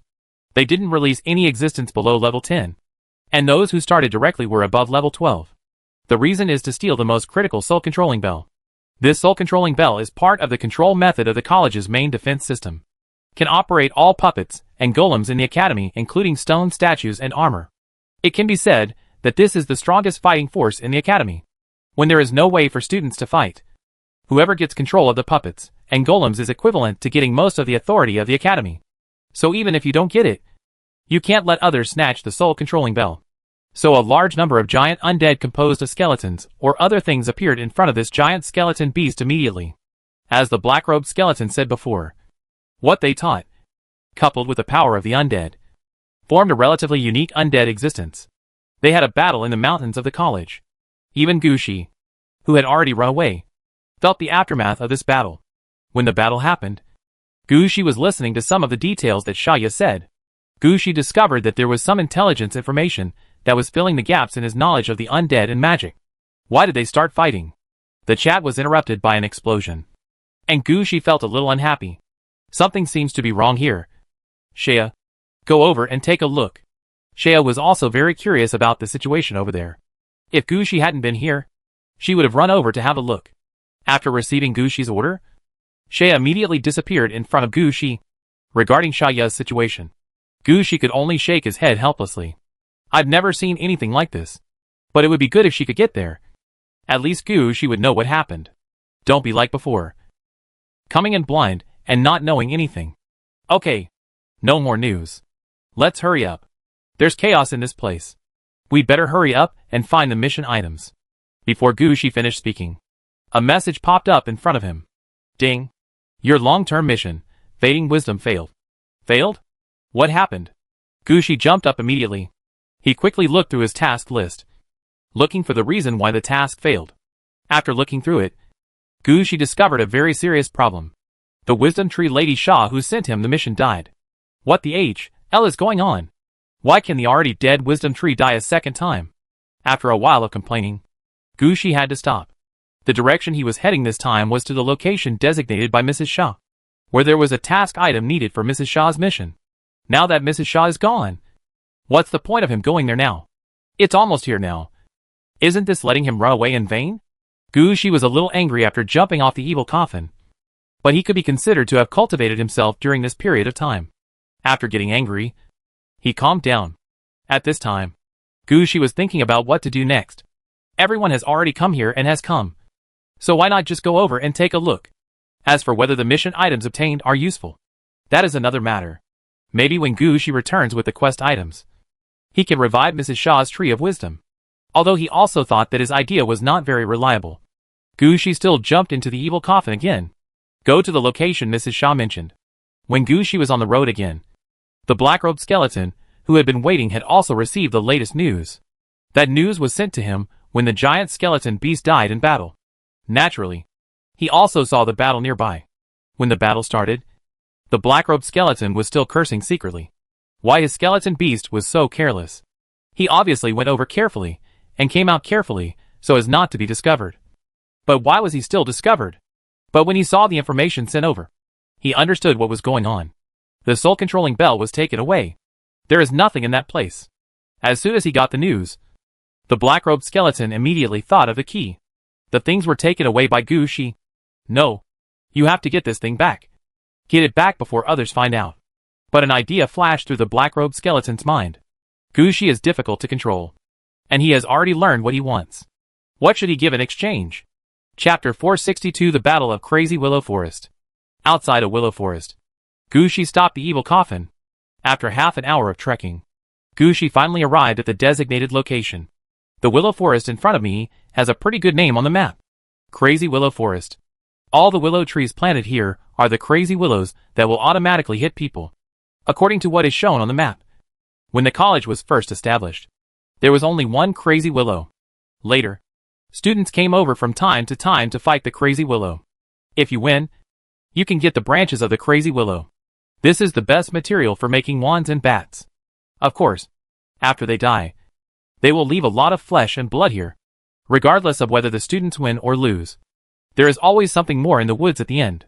Over time, the crazy willow tree slowly turned into a crazy willow forest. In a forest where normal creatures will be attacked from all directions as soon as they enter. Only the small animals with extremely high speed or the most flexible movements can survive. According to the map, there is a large group of white-furred rats living here. The skin of these mice is quite special. When peeled off and turned inside out, it turns dark red, and it feels like it is on fire. Therefore, this kind of rat is also called the flame rat or fire rat. This time Gushi came here originally hoping to find a kind of fawn called the Fire Rat King, but only halfway through, the person who needed the Fire Rat King's fangs was gone. This made Gushi feel helpless, and also had a new idea. Students can come to fight crazy willows, and so can he. This entire area can be conquered by Gushi, so there is no need to specifically think of ways to catch mice. After taking a look at the situation in the willow forest, Gushi raised his hand and released his city gate. This time Gushi used the garrison gate, with the appearance of the undead tree pit. The willow trees in the crazy willow forest began to move rapidly. When he came to the gate tower of the garrison city gate, Gushi looked at the crazy willow forest 100 meters away. He found that the names of these crazy willows were indeed correct. The pit of the dead tree just appeared nearby, and these crazy willows were waving. The wicker branches, like tentacles, kept hitting into the distance. Even though they knew they would lose, they had no intention of stopping. This kind of bastard boxing attack made Gushi feel quite speechless. If you rush it accidentally, you will definitely be beaten to death by these crazy willows immediately. The most important thing is that Gushi noticed something. These wickers were very destructive, and Gushi could feel it. This destructiveness was not directed at all living things. It's for the undead. Although he was not quite sure about the principle behind this, Gushi believed that there must be a reason why no one had come to cause trouble for Feng Lulin during the years when the academy had been in trouble. Now that Gushi was facing such an enemy, he would certainly not use undead attack methods like the Skeleton Sea. After discovering this situation, Gushi immediately mobilized all the legal and long-range troops under his command, including the small number of corpse witches and wither men, as well as the Deadeye musicians who were also recruited by Gushi. After all the ranged and magic troops were called out, Gushi pointed at the crazy willow forest in front and said, "I don't care what method you use. Anyway, directly cover the area in front of you. Like peeling an onion. Deal with it layer by layer. Don't get too close. We have plenty of time." As Gushi's order was issued, the leaders of the undead shooters quickly took action. They all used their own skills. Some focused the fire on the undead shooters, while others directly designated a range to cover the shooting. Others took advantage of their far-reaching shooting range and stood at a relatively far back position to shoot. The same goes for the necromancer bosses, but they have more tricks up their sleeves. Skeleton mages using fireball gathered together, and they dared to call their attacks meteors and fire showers. The skeleton mage who uses thrust arrows can naturally also boast that he has mastered Blizzard's attack method. Anyway, from the beginning, they concentrated on attacking one position, and then they attacked themselves later, and penetrated into the interior of Crazy Willow Forest layer by layer. Faced with such an attack, those Crazy Willows in Crazy Willow Forest actually wanted to fight back, but they are really not as good as the undead tree pit under Gushi. The bodies of the undead tree pit can be regarded as tree people or tree spirits. Even if they have stronger defense after taking root, they can still move to some extent. These crazy willows are very strong in waving their tentacle-like willow branches, but they can't move. As long as you stay away from their attack range, they have no attack effect. As soon as Gushi uses the remote control, these crazy willows will be out of business. Not to mention that Gushi had used all kinds of methods: long-range strikes, precise fire focus, and various spell attacks. The Deadeye musicians even released a large number of rotten skin rats and sent them into the Crazy Willow Forest. I have to say that these rot skin rats helped Gushi a lot. When Gushi attacked Crazy Willow, the fire rat inside actually wanted to come out to help. After all, they all know that Crazy Willow is the guarantee of their safety. Without the Crazy Willow, they wouldn't be able to survive here, with their movement speed and quantity. If they really rush in front of Gushi's troops, they will bring some trouble to the shooter troops and the legal troops. As a result, the rotten skin rats released by the Deadeye musician happened to fight against these fire rats. Although the rot skin rats are not very powerful in combat, their numbers are not as large as the number of fire rats. But it reminded Gushi. Gushi sent out the corpse poison flies immediately, and also let the bone locusts guard the front of the archer troops. After making these arrangements, Gushi gave the order to the straw hunters to dispatch crows to attack the fire rats. With such a multi-pronged attack, these fire rats did not get behind Gushi's archer unit. At the same time, Gushi also began to arrange some remedies and mobilized several skeleton teams to prepare them to enter the battle at any time. After arranging everything, Gushi even considered whether to arrange more units like corpse flies or white bone locusts. After all, as Gushi's level gets higher and higher, he will face more and more situations in the future. Enemies will also become diverse. Enemies of this size will most likely appear. If you want to fight against such a small enemy, you have to fight the small against the small or the many against the many. Or you can attack with area spells. Regardless of whether he will encounter such an enemy in the future, Gushi must be able to deal with it. While Gushi was thinking about this problem, his troops had already entered the inner circle of the Crazy Willow Forest, and a huge Crazy Willow appeared in front of Gushi. Chapter 463 Crazy Willow and the Werewolf. The Crazy Willow that appeared in front of Gushi covered an area of at least 3,000 square meters. A large number of willow branches hung down to the ground. Among the willow branches were souls that were entangled and unable to leave. At the same time, Gushi noticed that there were buildings that had been squeezed through on this huge Crazy Willow tree. There are scratches on the surface of the building one after another, and I don't know how they were formed. Arrange for zombie troops to appear. I suspect there are large troops with strong attack power here. Under Gushi's order, 10 zombie troops came out, quickly launched a defense in front of the shooter and mage troops. The previous attack by the fire rat was also a shock to each boss. If the fire rat just rushed in front of him, these shooters and mages would probably suffer a lot. The shooters finally breathed a sigh of relief when they saw the zombies standing in front of them.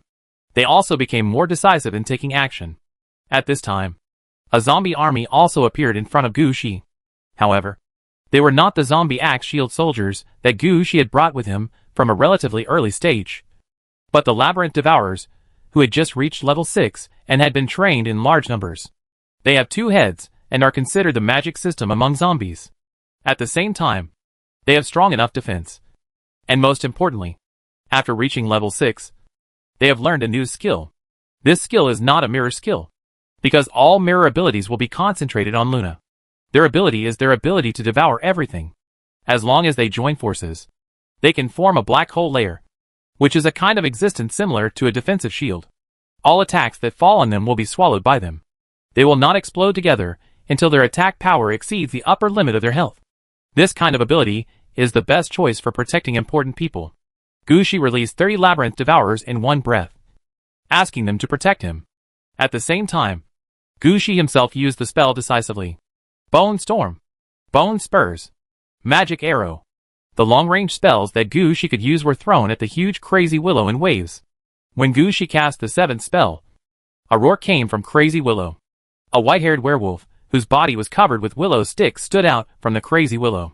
This white-haired werewolf is more than 6 meters tall, and its claws are somewhat similar to those of a behemoth. The moment he stood up, he stared at Gucci, moved his hands forward, and his whole body shot out like a cannonball. The labyrinth devourer immediately stepped forward to block the werewolf. But this werewolf had extremely strong attack power.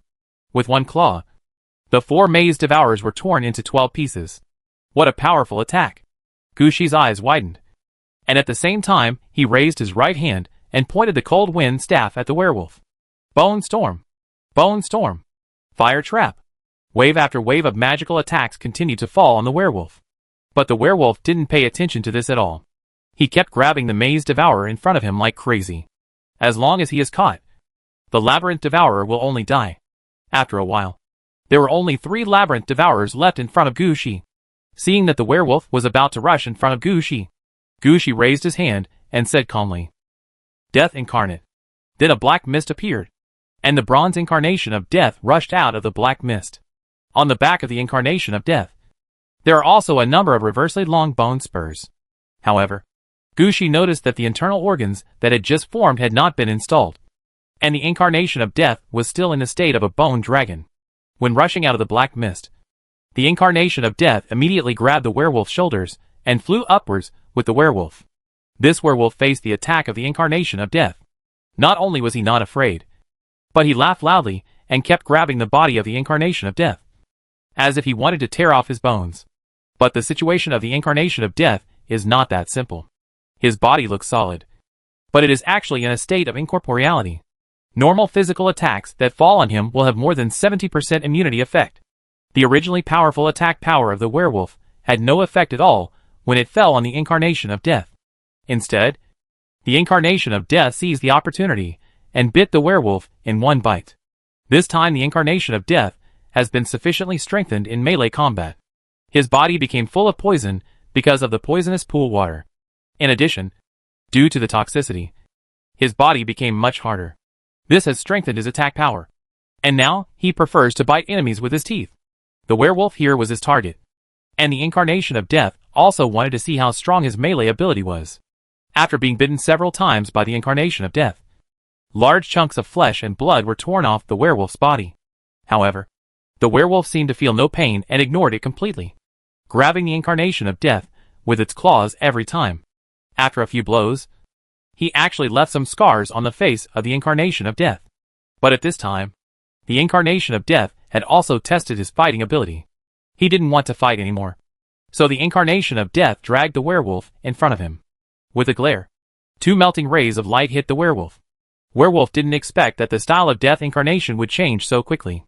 Just now, he was clearly a strong man with melee combat style. But why did he turn around and use a magic move? He wanted to struggle a little more. At least give the dragon incarnation of death a hard slap on his face. But he didn't expect that the eyes of the incarnation of death could actually emit melting light. With this blow, half of the werewolf's body melted on the spot, and the rest of the body naturally lost its breath, throwing the werewolf incarnation to the ground. The death incarnation did not stop. He turned around in the air and pounced on the huge Crazy Willow. Before he could rush in front of Crazy Lou, the death incarnation opened his mouth and sprayed out a green beam of light. Death Dragon Breath.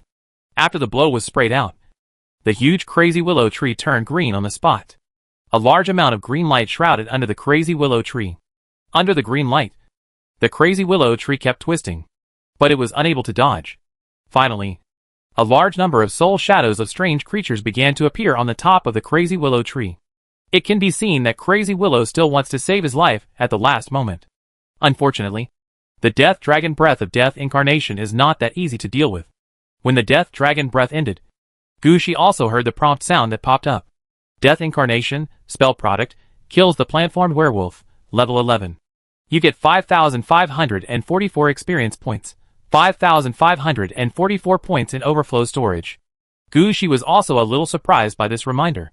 He didn't expect that such a big tree could be considered a part of the werewolf's body.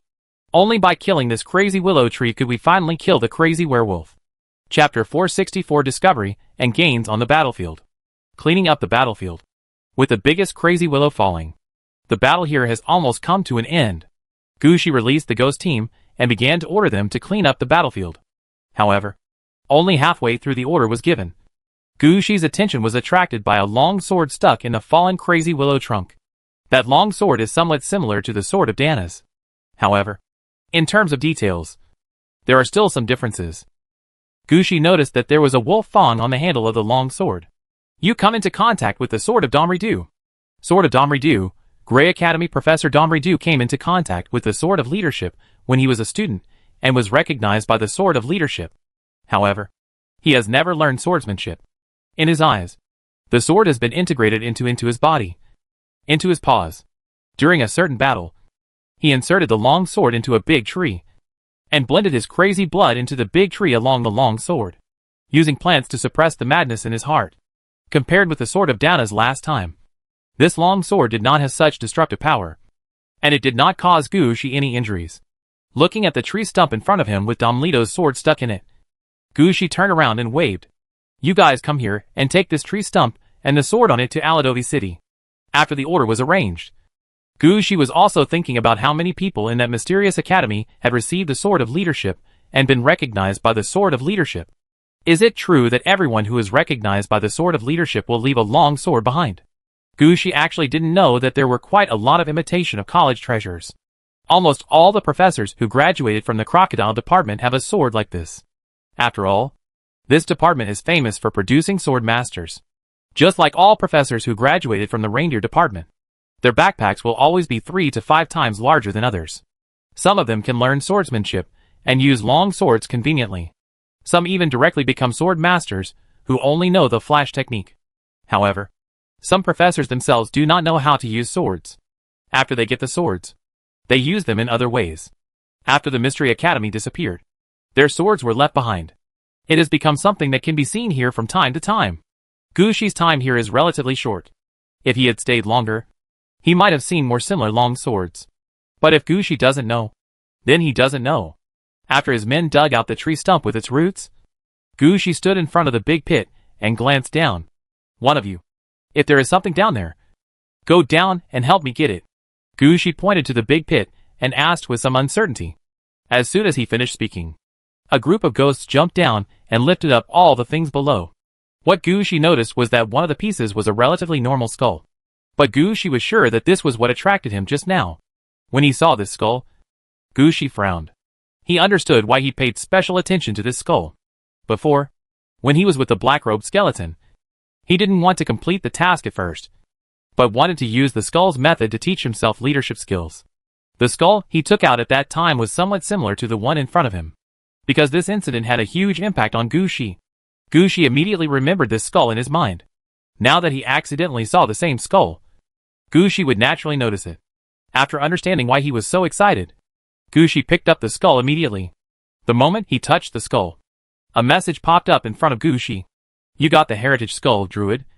Inherited Skull, Druid. You can learn skills specific to the Druid profession. Werewolf Transformation. You can transform into a werewolf to fight. And use the werewolf's talent tree. Other professions can learn it. After seeing the message on the skull, Gushi put the thing down. Druid was Gushi's favorite profession. If he hadn't gone the necromancer route, he might have been a druid. But even if he becomes a druid, he will not be able to follow the transformation system. The kind of groom who transforms into a beast is not Gu Shi's direction. Even if he heard that Pei-Pei-Shing was invincible, Gu Shi had no interest in that route. In his mind, if he really became a druid, he would probably have to focus on planting trees, and use plants or other small animals to fight. He would still put a small magic or something far away from the main battlefield. Gu Shi felt that this thing was of no use. He tossed the inheritance skull in his hand, and was about to put it away. At this moment, Gu Shi's men brought other things over. This time, what was delivered was the processed fire rat skin and bones. Among the mission items Gu Shi needed, the fire rat king's teeth were also included. After taking the tooth, Gu Shi was about to have the remaining things sent to Aladovi City. Unexpectedly, the reminder from the fangs made Gu Shi see something different. Fangs of the Fire Rat King. Gray, the most powerful fangs of the Fire Rat King. Fire rats need to defeat at least 1,000 of their kind before they can become the new king. Their fangs are stained with the blood of fire rats. Book clasps made with these fangs can keep books dry for a long time. It seems Mrs. Shaw doesn't want much. Looking at this attribute, Gu Shi couldn't help but say something. If it is really like the fangs of the Fire Rat King in front of me, the remaining 2 mission items of Madame Shaw may also be used to protect books, or be good items for making books. These things are things that Mrs. Shaw is inconvenient to find, but also very necessary. It's a pity that Mrs. Shaw is gone now. And so is his library. Shaking his head, Gu Shi turned to give orders to the ghost team. All the wood here is also transported back. Don't let the wood here go to waste. These are great things for making wands. Before Gu Shi finished speaking, he saw something was wrong in the crazy willow forest. A group of undead seemed to be doing something around there. What are you doing? Gu Shi walked around curiously. As he rushed over, Gu Shi saw a tree pit that had obviously been uprooted. There were also a large number of black clay pots scattered around the tree pit. This is ashes? Looking at the grayish-white powder in the overturned and broken pottery jar, Gu Shi had a guess in his mind. What happened? How did you find out? The surrounding undead couldn't explain it.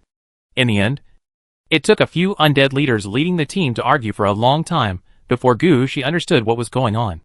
Chapter 465 Attacked. It turns out that the big tree here had been knocked down by Gu Shi's archer unit before. But when the undead were cleaning the battlefield and preparing to carry the tree away to make lumber, this guy uprooted it and disappeared in front of the undead. With the reaction speed of the undead, they were unable to save the big tree. Finally, when the undead attacked the big tree, they knocked down these pottery jars. After walking around the tree pit, Gu Shi suddenly thought of a possibility. I'm afraid this is another player who comes to learn. However, his studies were interrupted by Gu Shi, and he was beaten and even almost killed before he became an adult. This situation made Gu Shi feel helpless. He still doesn't know the origin of the player he accidentally injured, let alone the possibility of asking him to apologize. However, Gu Shi became interested in the ashes in the jar. He took a serious look at these pots, and found that the inner walls of the pots were engraved with some magic formations such as gathering and condensing souls. It seems that this player is also on the undead route. But his route is very different from Gu Shi's route. Pack up these things and send them to Aladovi City to see what kind of necromancy they are learning. After hesitating for a moment, Gu Shi finally ordered. If the body of a player he accidentally injured was found, Gu Shi might even let him bury him in his grave. But this involves the undead routes in other cities, and Gu Shi will not let it go. It is still possible to take these things back, learn some undead spells in other cities, and improve his knowledge of the undead. After all, as a mage, if you don't study and just rely on practice, you won't get far. Such gains gave Gu Shi a better understanding of the crazy willow forest in front of him. There was such a good thing here. So Gu Shi gave the order decisively. Scrape the ground again for me, and be more careful to see if there is anything missing. This time, Gu Shi lingered here for nearly half an hour. It wasn't until he couldn't find anything good anymore that he led his men back. On the way back, Gu Shi kept thinking about whether he should look for the remaining 2 mission items. If you find it, do you want to send it to Mrs. Shaw again? Although Mrs. Shaw is dead. What if? While Gu Shi was still hesitating, Shea suddenly appeared in Gu Shi's way. Grown-ups, how's it going? What happened just now? Did you find out anything? I heard that there was an attack between the 3 department heads who were still here. The reason for the attack is not yet certain, but some people speculate that some of them want to rebuild the Mysterious Academy. Huh? Gu Shi's eyes widened. Rebuilding the Mystic Academy? It's possible that the previous Mysterious Academy has been lost in time and space, and can never be found again. Several current department heads have the idea of rebuilding the Mystery Academy. It's just that they have always maintained a special balance with each other. Now the balance has been broken. And according to the intelligence I have received, a war will soon begin between them. The final winner will take away the management authority of the academy from the loser and rebuild a new mysterious academy. It's just that the teaching style of this college, as well as the things taught in the college, will become different. Listening to Shea's analysis, Gushi put his face on his hands and said, Shea, you said I should learn the other 3 basic skills now. Then wait here for the college to be rebuilt. Will the newly completed Mystic Academy allow me to learn 4 more skills? Shea was also speechless about Gushi's question. She told so much information. But Gushi did not consider whether to participate in the academy's battle to see if she could occupy some position in the mysterious academy. Instead, he was thinking about whether he could take advantage of the Mystic Academy.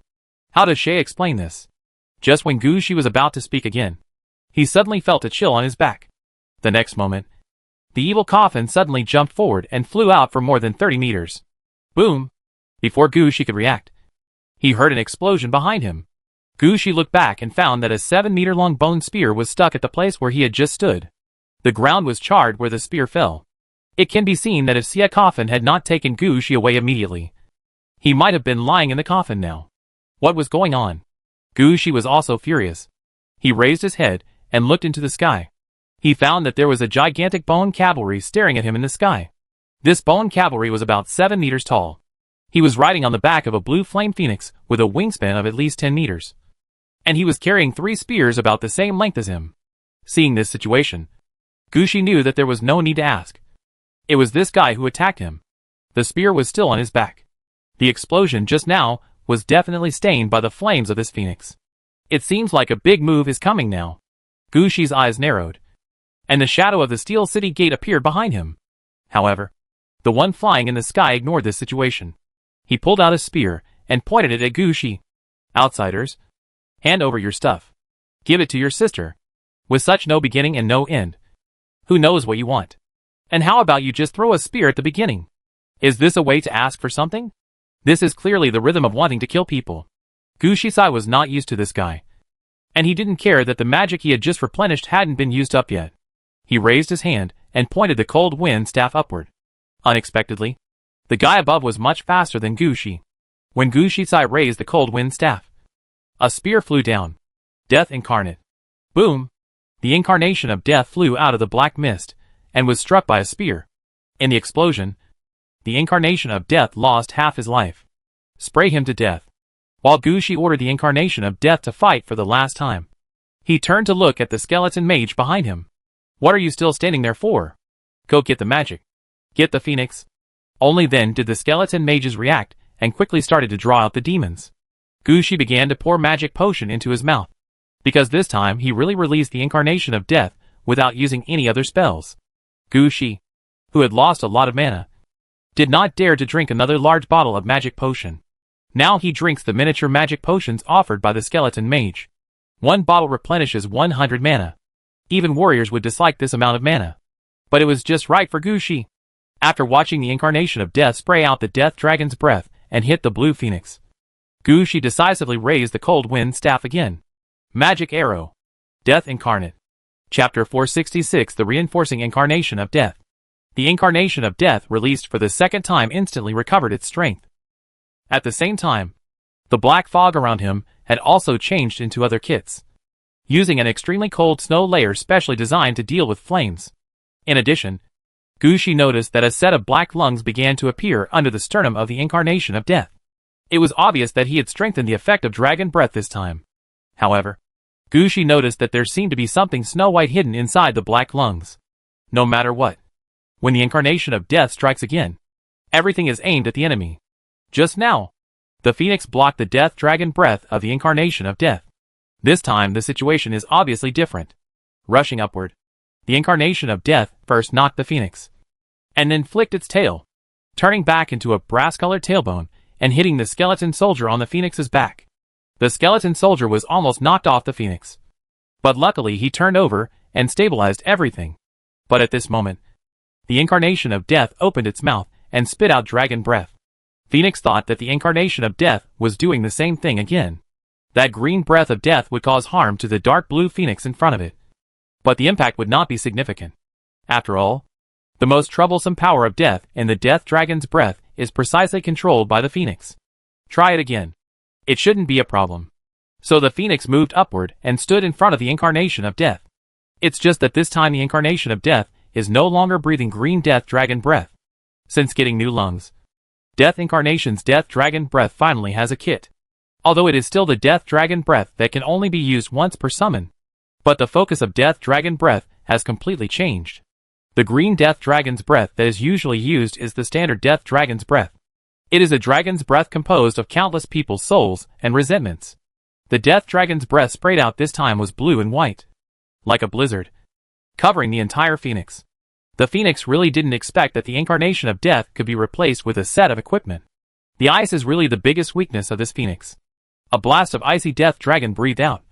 And white frost appeared on the bodies of the phoenix, and the skeleton on its back. The incarnation of death took this opportunity to bite the skeleton soldier earlier before Phoenix could stop him. This skeleton soldier did not expect that the incarnation of death would be so ignorant of martial ethics and sneak attack on a knight like him. Aren't you supposed to fight them out normally? What kind of talk is it to attack him by surprise? But the incarnation of death didn't care about this. When he bit the skeleton soldier, he turned around, flicked his tail and hit the phoenix, knocking the frozen phoenix away. After throwing away the phoenix, the incarnation of death flew upwards, using more and more force between his teeth. Finally, he only heard a crunching sound, and the skeleton soldier was bitten to pieces on the spot. After losing the skeleton soldiers, the flames on the phoenix slowly faded away. When the incarnation of death saw this situation, there was no waste at all. He immediately jumped out and opened his mouth to suck. All the blue flames were sucked into the belly of the incarnation of death. The incarnation of death, spell product, kills the Nether Phoenix Cavalry, level 13. And you get 8,214 experience points. 8,214 points are stored overflow. After the Nether Phoenix Cavalry died in battle, and the flames were sucked away, only a purple ball the size of a human head was left on the scene. The incarnation of death glanced at Gushi, excitement flashing in his eyes. Okay, you can take it. As soon as Gushi finished speaking, the incarnation of death took away the purple ball in an instant and disappeared in front of Gushi. After everything was over, Gushi turned back to inspect the battlefield. Just now, half of the troops around Gushi were killed. More than 30 swarms of corpse flies and white bone locusts were maimed, and they needed to go back to replenish the insect swarms. This was especially true for the skeleton soldiers protecting Gushi. The 3 skeleton squads were destroyed, and the 3 skeleton leaders died on the spot. From this, we can see how powerful the blow that fell from the sky just now was. My lord, are you okay? Just then, Shea appeared beside Gushi. It can be seen that the previous attack also caused great damage to Shea. It's okay. How are you? It's okay. He almost died just now, but I didn't make it easy for him. Sir, do you see what I got? Shea proudly took out something. Gushi wanted to say something at first, but when he turned around, a trace of doubt flashed in Gushi's eyes. Where did it come from? It turned out that what Shea got was a thick shield made of white bones, with 3 skulls inlaid on the edge of the shield. These 3 skulls are tied together with something like a belt. But what Gushi paid attention to was not this, but a deep sword mark on the shield. Under the sword mark, the shield seemed to have been cut into 2 pieces in front of his face. Where did it come from? Of course, it was me who cut it. Originally, I wanted to cut the spear that flew down, but I missed it and only cut his shield. Gushi thought about it for a moment and realized that something was wrong with the Nether Phoenix Cavalry just now. When he looked over, the Nether Phoenix Cavalry only held a spear in one hand, and the other hand was always empty. Now it seems that he should be holding a shield, but the shield was chopped off. It's all thanks to Shea. Otherwise, with this guy's attack and defense, it would be difficult for the incarnation of death to defeat him. While thinking about it, Gushi took the shield. The moment he got the shield, Gushi couldn't help but let out a sigh. You get 3 dragon shields, gray. Broken. 3-headed dragon shield, gray. Broken. This is a special shield made by private individuals. The original production plan was to imitate the idea of a 3-headed dog and produce 3 kinds of magic shields with enhanced resistance. But because the maker was wealthy, he finally created such an outrageous shield, the quality of which reached the highest level of purple. It was no longer appropriate to call a shield of this level a three-headed dog, so the three-headed dragon became the new name for the shield. However, after the user turned into a skeleton, the shield also became undead, and its quality dropped to the normal level of purple. And because he was chopped into two pieces, he lost most of his strength, and now he is turned into a gray quality. If you find a master blacksmith who specializes in shield making, you can repair the shield and bring it to the peak blue level. As for whether it can become a purple quality shield again, it depends on luck. After reading the detailed description of the three dragon shields, Gushi also knew the origin of this thing. He handed the three-headed dragon shield back to Shea. Shea, go and find out who used this thing before. And find out who is plotting against us, and who is attacking us from behind. Chapter 467 Locking the Target. Shaya left quickly after receiving the mission. And Gushi was not so anxious at this time, and rushed on her way. The main reason why Gushi was on his way just now, was because he planned to complete Madame Shaw's mission. Now that he saw that the situation was not quite right, Gushi had no idea of rushing on. Camp where you are and prepare for battle. Under Gushi's command, the undead who survived the battle just now acted quickly. Took Gushi to a nearby place where they could set up camp, and quickly set up the camp. At the same time, Gushi also released the Steel City Gate as a support for his battle. As the Steel City Gate was released, the Earthbound Ghost Dragon also appeared near the City Gate. The Earthbound Ghost Dragon, which was suppressed by the City Gate, did not transform into a clone, but instead wandered around the City Gate. He is in his weakest state at this moment. Before anyone can transform into a clone, he can be hit by either magic or physical attacks. But now there are no enemies, and the Earthbound Dragon has no direction to clone itself. So this is naturally the only way it can do now. However, Gushi noticed that there were 4 turtles swimming around the Earthbound Dragon. They don't look like serious Prime Minister turtles at all. Instead, they have limbs of normal human length. They are clearly masters of close combat. When Gushi looked over, they all felt something at the same time, and turned to look at Gushi at the same time. When he turned around, Gushi discovered that all of their eyes had no pupils, and he knew at a glance that they were not alive. Gushi was a little surprised by their reaction. However, Gushi immediately realized that they were the subordinates of the Earthbound Dragon, and not all of them were his own soldiers. It seems that the ghost realm of the Earthbound Dragon has slowly taken shape. At this moment, Shea rushed back quickly. Grown-ups, why are you back so soon? Did you find something? Shaya didn't care about anything else and told Gushi what was going on.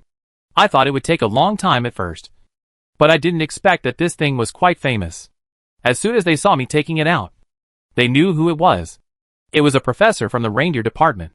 I heard that he originally taught magical creatures, but then it disappeared for some reason. But this shield was created when he was still in school. This thing was quite famous in the academy at that time. So as soon as I took it out, I immediately someone saw it. The reindeer side? The first thing Gushi thought of was the black-robed skeleton. He seemed to say that he was from the reindeer department. Judging from the current situation, professors who graduated from other reindeer departments should have certain connections with him. But the relationship between Gushi and the black-robed skeleton should be considered good. Why did he send people to attack him? Gushi's face sank. Shea, this situation is wrong. Please recall again. Are there any details that we missed during the previous battle? Shaya was doing intelligence work, and was better than Gushi in terms of memory and details. As soon as Gushi mentioned this request, Shea quickly reviewed the previous battle, because the enemy attacked sneakily from the sky, and the phoenix was extremely fast. When the enemy discovered the first wave of attacks, Gushi and the others did not react. At this moment, Shea suddenly said something. Sir, it seems that when you escaped, the other party asked you to hand over something. He came here to find something, and he can be sure that the thing is in your hands. What could it be? The fangs of the Fire Rat King? This is wrong. Gushi looked thoughtful. I received this task from Mrs. Shaw. Obviously, Mrs. Shaw is not from the reindeer faculty, and he has no direct connection with this person. Could it be that inheritance skeleton? Is this the same thing that the black-robed skeleton used to pass on before? Or is this the most crucial thing in the mysterious academy? Gushi analyzed himself back and forth. Sir, your idea seems wrong. As an intelligence officer, Shea is more focused on some details. Sir, there should be many people who know about our fight against Feng Lulin, but it is definitely known by some people nearby. This guy obviously chased us from a long distance. When we first came here, we definitely didn't tell anyone where we were going. So when he came after him, It was not for the things in Crazy Willow Forest, but for other things. After hearing what Shaya said, Gushi also reacted. I understand. What? Gushi stood up and walked back and forth. That bastard did it on purpose. The reason why he only wanted 10 skull flowers was because he wanted me to kill the giant armor. Because he knew who was behind the giant armor of death. And also knew that that person had the habit of leaving skulls as trophies. The skull flower grows inside the skull. If only 1 or 2 flowers can still be stolen, 10 flowers will prove that I killed the giant armor of death. And his target was the thing behind the giant armor of death. The corpse nailed to the edge of the pool with a long sword. No. The corpse shouldn't be the point. Neither is the sword. The reindeer department has little to do with leadership. Then what he wants is the bell made of skulls. Gushi's eyes flashed. And he understood what the black-robed skeleton wanted. Gushi didn't care at all about the black-robed skeleton's plan to pave the way for him. This kind of thing is relatively common. This is how tasks are assigned. No one will tell the person who takes the task what they want in the end. After all, everyone has their own goals and directions in doing things. They issue tasks. And as long as someone can help solve the current problems, it will be fine. What happened next did not require them to take any action at all. Gushi had used this method to deal with the white-clothed guanine of heaven and snatch the orange ring. Now that he encountered such a thing, he could especially understand the thoughts of the black-robed skeleton. But understanding is understanding. If the black-robed skeleton sends people to attack him, that won't work. You should have come and told me what you wanted at the beginning and discussed it properly. It's not like Gushi wouldn't give it to you. Now, if they attack Gushi, in Gushi's eyes, they are enemies. Thinking of this, Gushi stopped and turned to Shaya and said, Shaya, go and find out. There is a skull-like bell. Go and ask what it is for. Let me ask again. Is there anyone who wants it? As long as you are not from the black-robed skeleton side, you can come and buy it. Gushi's idea was simple. Regardless of whether the trouble this time was caused by the bell made of skulls, he planned to use this thing as bait so that no one could offend Gushi and leave alive. Chapter 468 Trader. After Shaya left, Gushi decisively opened the other 2 city gates. These 3 city gates formed a V-shaped defense formation. 6 bone dragons took off and circled in the sky to prevent sneak attacks. After all, the previous situation had scared Gushi. The murderous intention that fell from the sky almost took Gushi away.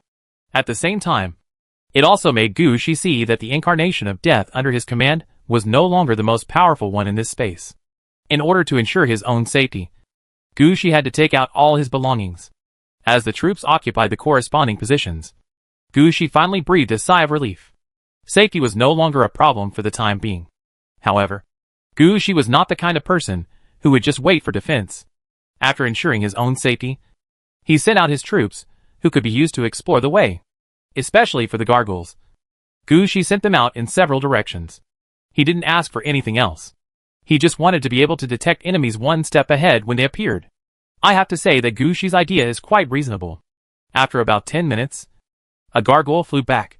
He flew very fast, as if something was chasing him. Are there any enemies? How many are there? The gargoyle kept shaking its head and gesticulating. Gushi took a look and quickly understood the meaning behind the gargoyle's words. Someone was rushing here. But it didn't look like they were coming to attack Gushi. But they were coming to trade. Gushi didn't believe too much in the gargoyle's judgment. He quickly climbed onto the gate tower here and looked into the distance. After about 7 or 8 minutes, the troop that the gargoyle mentioned appeared on the horizon ahead. At this time, Gushi finally understood why the gargoyles said that they did not seem to be here to fight, but rather to trade. This team was obviously an armed force, escorting a transport troop. Their situation is somewhat similar to that of this dimension. They both belong to the kind of existence that has become undead. However, in this army, there are no students dressed in black robes and scarves. The guards here are all fist-sized elves and fairies. The situation of these elves is somewhat like the ghost butterflies under Gushi, but they have bee wings on their backs. The leprechaun is the kind of monster that wears a red hat and has a mouth that can open to the base of the ears. They were responsible for towing the vehicles and moving towards this side step by step. The vehicles they were towing were piled with large amounts of gold and jewelry. As they approached, Gushi could clearly see that there seemed to be a layer of black air above the carts of gold and jewelry. Gushi thought for a moment. And when the cold wind staff was a little above the city gate, an owl went down to deliver the order. When this army approached the city gate, a group of spirit butterflies had already appeared near Gushi's city gate. They appeared near the city gate and immediately attracted the attention of the troops coming over. The skeleton leading the team's eyes lit up, as if he had discovered something exciting. He even put down his troops and rushed over on a skeleton horse. Back off. Don't come any closer.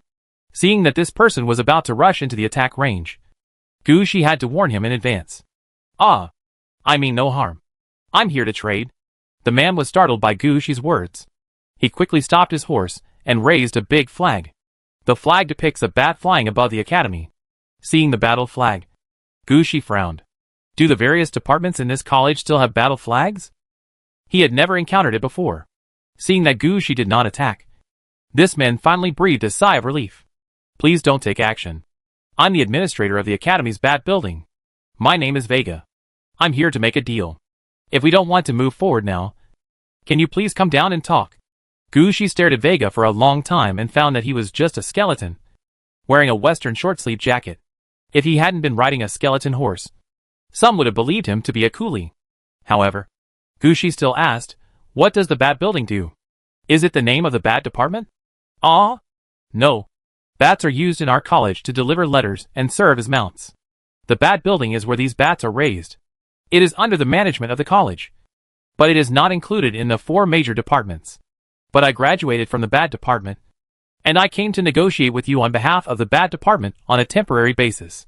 After hearing this, Gushi did not go down immediately. At this time, Vega said again, Sir, I have the best intelligence network in the academy, and the fastest way to move, so I can get here before them. Others didn't react as quickly. Okay, just wait for me. Gushi turned over and jumped from the city gate tower. When he fell, the evil coffin had already caught him and brought him to a position about 50 meters in front of Vega. At the same time, Gushi's men also began to gather here. How did you know I was here? What do you want? Sir, I saw the nether phoenix flying over my head, but it hasn't come back yet. Anyone who is not stupid will know what this is about. Have you seen these things I brought? That ball left by Phoenix. We just want that thing. As long as you, sir, are willing to give us the ball, I can keep all these things. If it's not enough, just tell me, and I'll ship a new one right away. Are you talking about a purple ball the size of a human head? Gushi hesitated for a moment and finally asked. Yes. I knew it must have fallen into your hands. Vega also became happy when he heard it. Just tell me how much you want. I may not be able to give you this thing. It has been digested by my men and cannot be taken out at all. Gushi also said helplessly. What? Vega became excited upon hearing this. There's really nothing I can do about it. But I have something here that you might be interested in. There's a bell that looks like a skull. Are you interested? Vega thought for a moment and then shouted. Soul control bell? You know this thing. How about it? Are you interested? No. Sir, I can't eat this. Except for a few deans of departments. No one can eat it. Can you tell me that next time there is such a good thing, I will keep it for you? Vega hesitated for a moment, and finally said, well, it's nothing more than authority, or something like that. The soul-controlling bell can control all puppets and golems within the academy. And this is an authority that only the dean of the department can access. The ball that Phoenix left behind after his death can unlock the ability to fly at high speeds in the academy. I have been keeping an eye on his authority for a long time. Chapter 469 The Arrival of the Department Chair. After listening to Vega's introduction, Gushi understood some of the situation. It turns out that in the academy, there are actually levels of authority. The dean is the highest level existence. He controls the entire college and can easily appear in any corner of the college and monitor everything in the college. It can be said that he is almost invincible in the college. It's just that the current dean is probably dead. The vice dean, who was the original head of the Shanbao department, took away the dean's authority and disappeared somewhere in time and space together with the main building of the college. Also disappearing was some of his authority as department head. Each department chair has some authority, which is mainly used to manage students in their own department and the majors they teach. Next are the professors, who also have some authority. Some have even higher authority than the department chair because of their long time or unique abilities. Like Gushi said, the soul-controlling bell is the most important part of the college's defense system. Normally it should be in the hands of the dean and vice dean. But professors of golemology and puppetology will also have a copy. This is why there are so many soul-controlling bells. There are quite a lot of things like this, but there are not many as important as the soul-controlling bell. Therefore, Vega didn't dare to touch the soul-controlling bell. He was afraid that the person would be gone as soon as this thing came into his hands. He could only think about the permissions at the next level down. The permissions of faculty and staff. These faculty members are not professors, but mainly librarians, guardians of the Forbidden Forest, keykeepers, and the like. They have some relatively special but useless permissions, which are mainly for serving students. After that, there is the lowest level, student permissions. Students can study in the college and learn at least 4 basic skills, or other skills. As for the rest, that is all. But the academy can guarantee that every student who comes in is alive. When he said this, Vega actually looked at Gushi. It's a pity for you actually. When you came in, the academy had become like this. You can't even be considered a student. Ah, am I not considered a student? Then can I skip the academy's rules and learn more skills? Vega simply didn't know how to answer Gushi's question. In his opinion, the questions raised by Gushi were simply random. Since ancient times, learning in the Mystery Academy has been about 4 skills. You can learn less, but you cannot learn more. It's simply impossible to think about breaking the rules of the academy like this. Just as Vega was thinking about how to explain to Gushi that he could only learn 4 skills in the Mysterious Academy, a voice sounded from behind Vega. No matter which era in the academy, students can only learn 4 basic skills. However, I can do you a favor. You don't seem to have learned anything. What you have learned here are the rewards you got after helping the department head. I can help you enroll, and give you the opportunity to enroll again and learn 4 basic skills. Hearing this, Gu Shijin was startled. He looked in the direction of the sound and found a woman who was more than 5 meters tall walking towards this side. This woman was not in the skeleton state that Gu Shi had seen outside the academy. Her skin was a little pale, and looked somewhat similar to Demi's skin condition. She wears a skirt-like armor made of red and black iron pieces. When walking forward, you can land silently. As she walked, Gushi also noticed that a large amount of white steam would spurt out from behind her. After walking about 30 meters in front of Gushi, the woman stopped. She first looked at the situation around her, and then said, "My name is Miranda, and I'm the head of the Bat Department. I heard from Vega that you have the Soul Control Bell. How about making a deal with me? I can guarantee that you have a chance to readmit your school." When Gushi heard this, he also had a thought in his heart. If he could really re-enroll, then he couldn't hand over such a soul-controlling bell that he couldn't use. It would be a waste to leave the soul-controlling bell to you. Miranda, you should know your own strength. You can't beat Navito. At this time, another voice also sounded, and an ordinary skeleton about the same height as a normal person walked out from nearby. The skeleton was wearing a black robe, holding a staff with a fist-sized diamond on the top, and a silver sword hanging from his waist. When walking forward, blue magic circles will appear under his feet from time to time, and then he can teleport forward a certain distance instantly. In a few steps, he was about 30 meters away from Gushi. However, Gushi noticed that he seemed to be standing less than 10 meters away from Miranda. It was obvious that they knew each other and had a relatively good relationship. "My name is Kalimdo, the head of the crocodile department. I saw you on the lake before. After you got on the train, you left again. Originally, I wanted to communicate with you, but you got off the car in the mountains. There are reasons why it is inconvenient for me to enter the mountains, so you and I just missed it.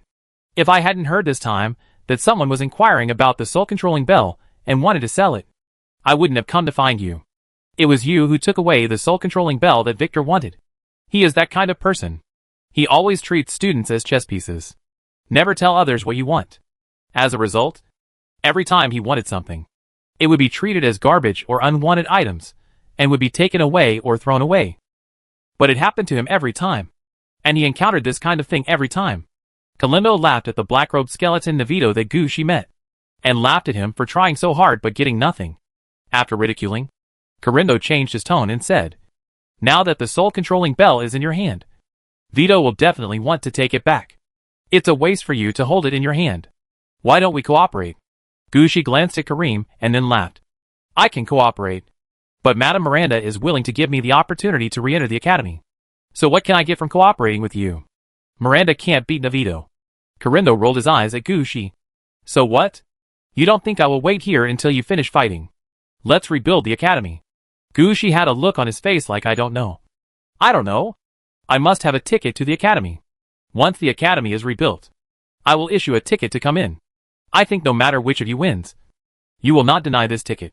Chapter 470, I want to be the head of the department. Kalendor was speechless for a moment. He knew very well that what Gushi said was the truth, regardless of the direction of the college, or whether the college exists or not. As long as someone activates the ticket, he can enter the college to study.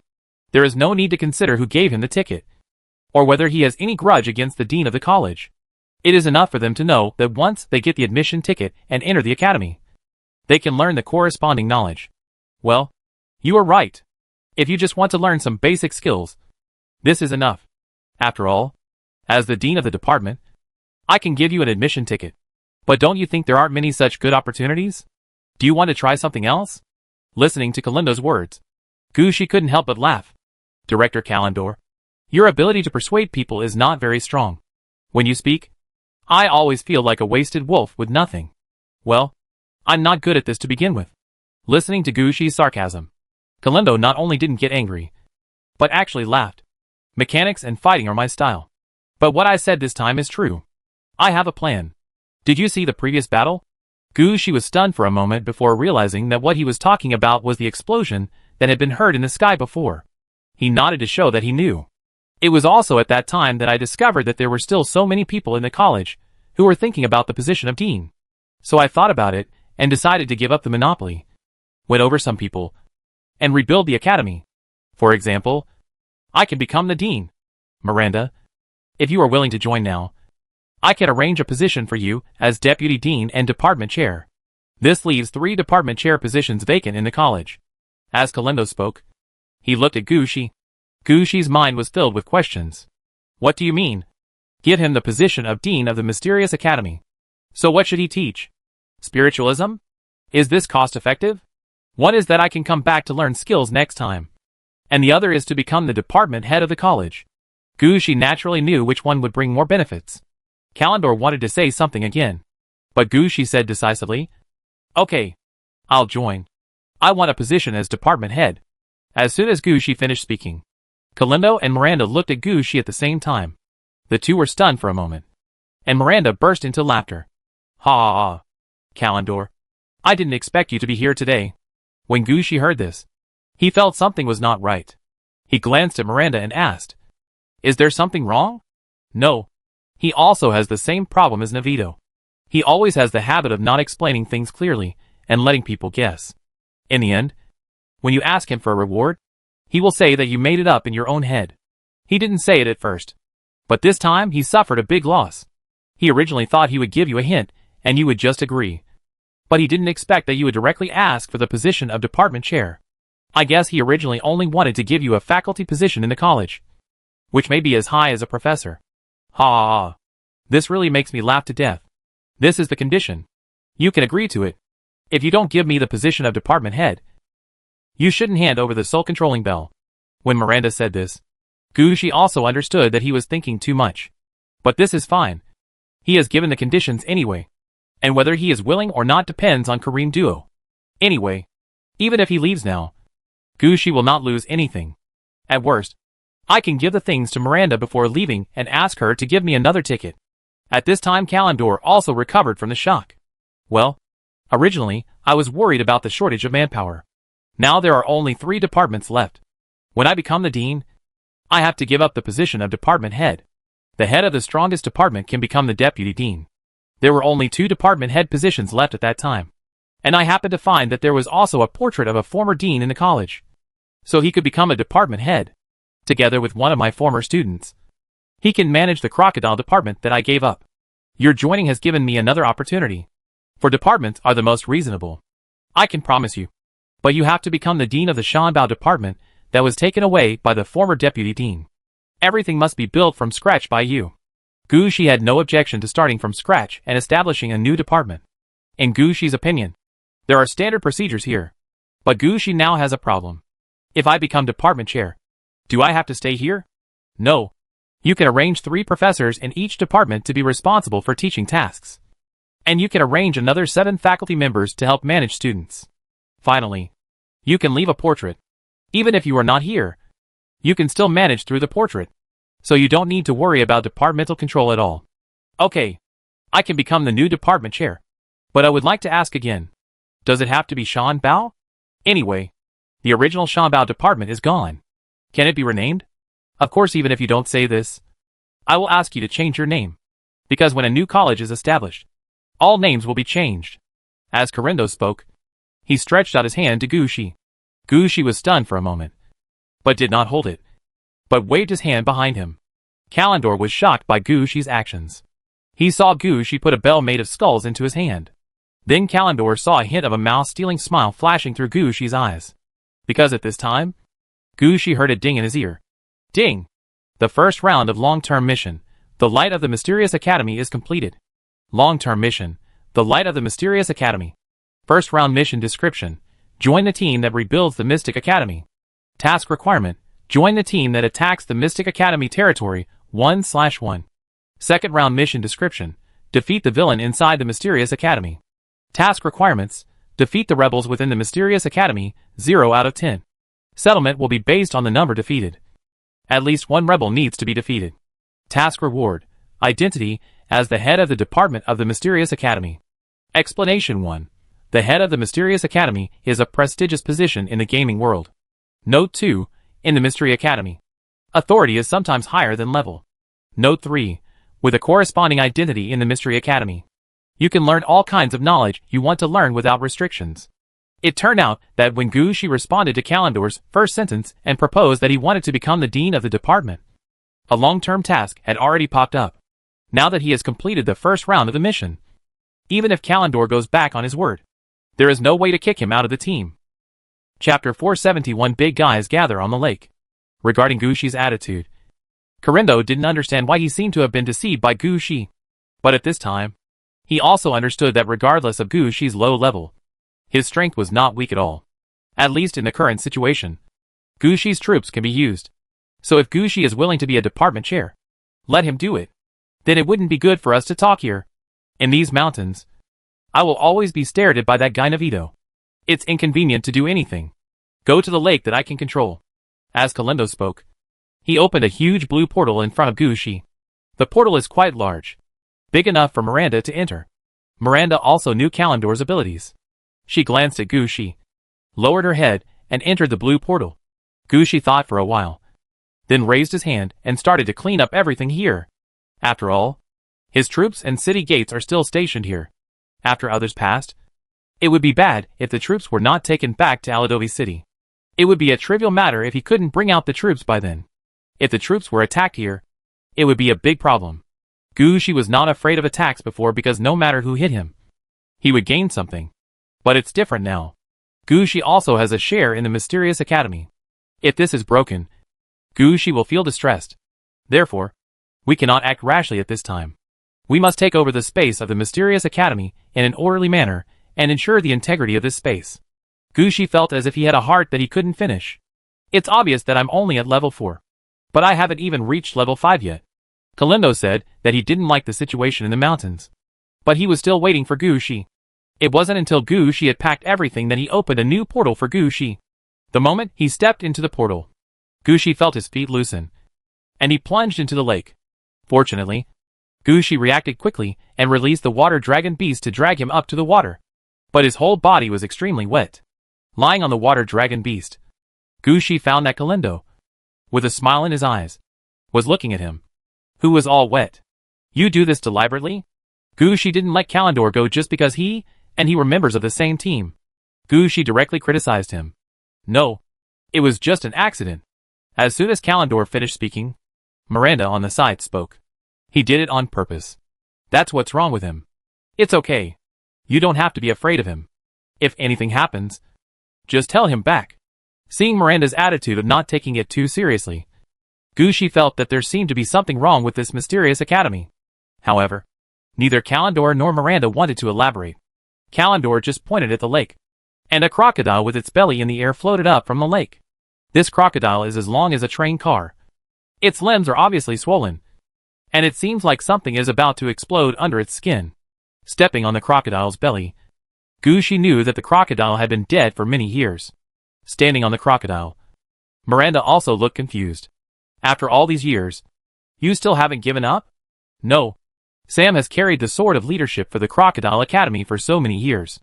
Everyone who graduated from the Crocodile Department will remember him. Even if he dies, I will keep him. Gushi looked down and realized that this crocodile was the one with the sword of leadership stuck on its head. It's just that with such a stature, anyone with some strength and learning can come up and get a sword of leadership.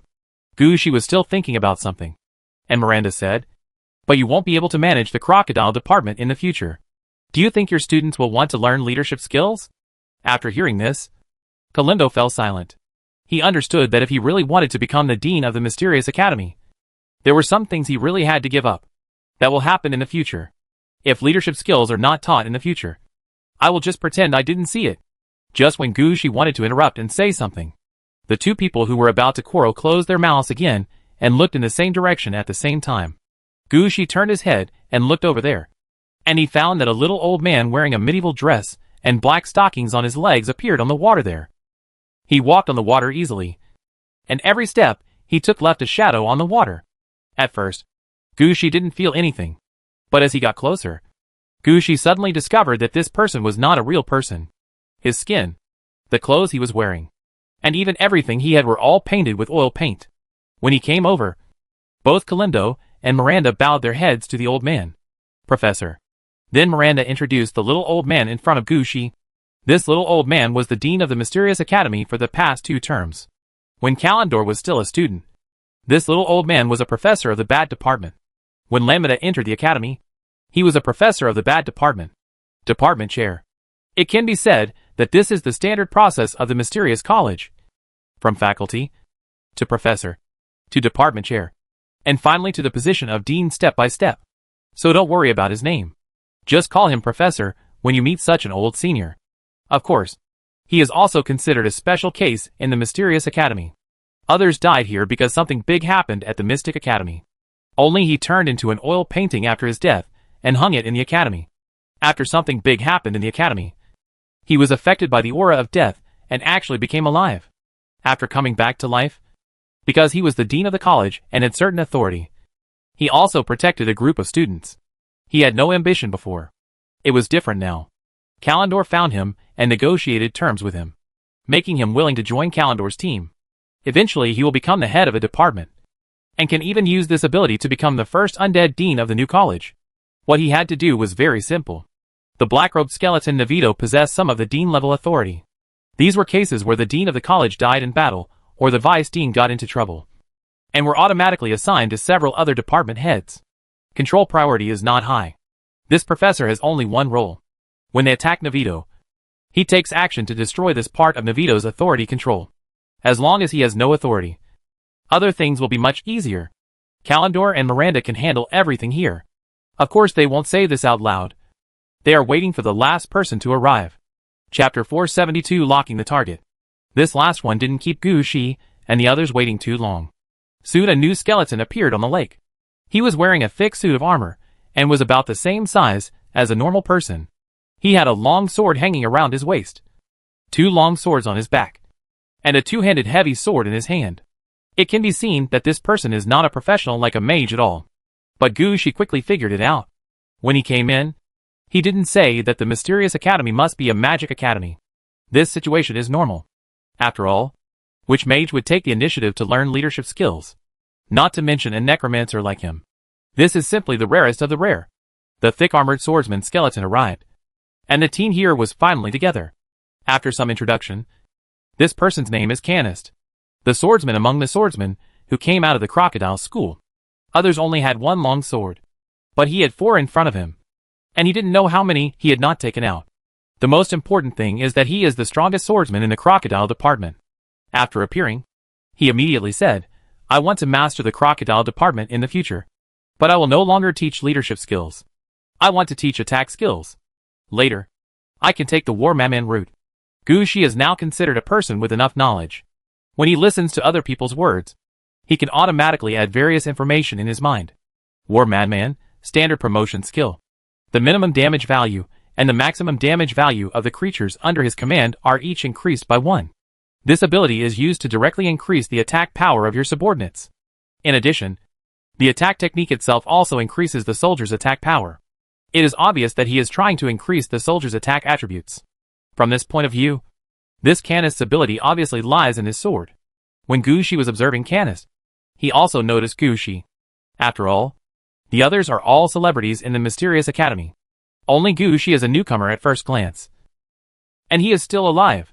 Now, someone like Gushi, who is not even level 5, dares to step out and become the dean of the mysterious academy. How brave is this? Naturally, Canist wanted to take a closer look at Gushi to see what kind of abilities he had. While looking Gushi up and down, Kalendor also began to talk about his plan this time. Their plan is divided into 2 steps.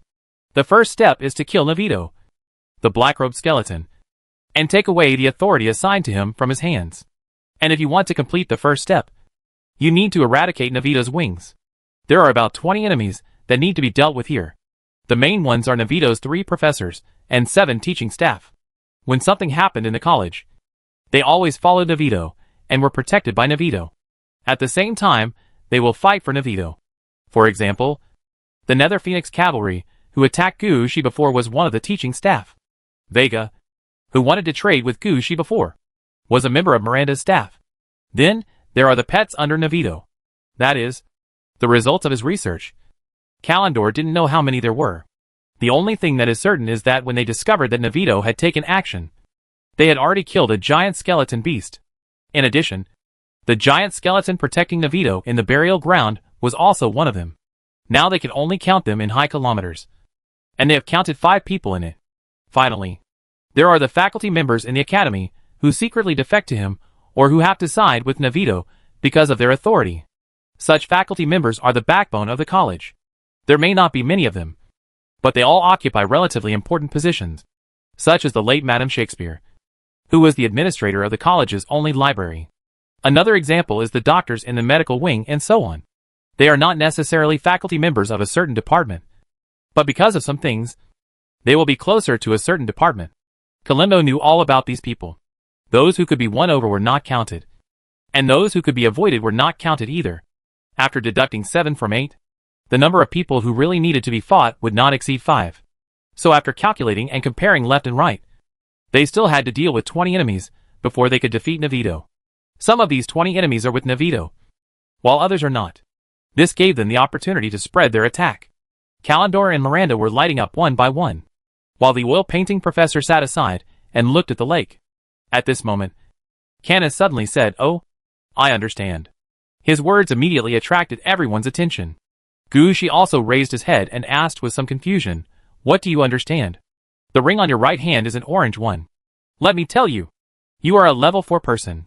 How can you be qualified to be the head of the department in the mysterious academy? It turns out you have a backup." He stopped sweating. Does this guy have no brains? How long has it been, and he is still thinking about this matter?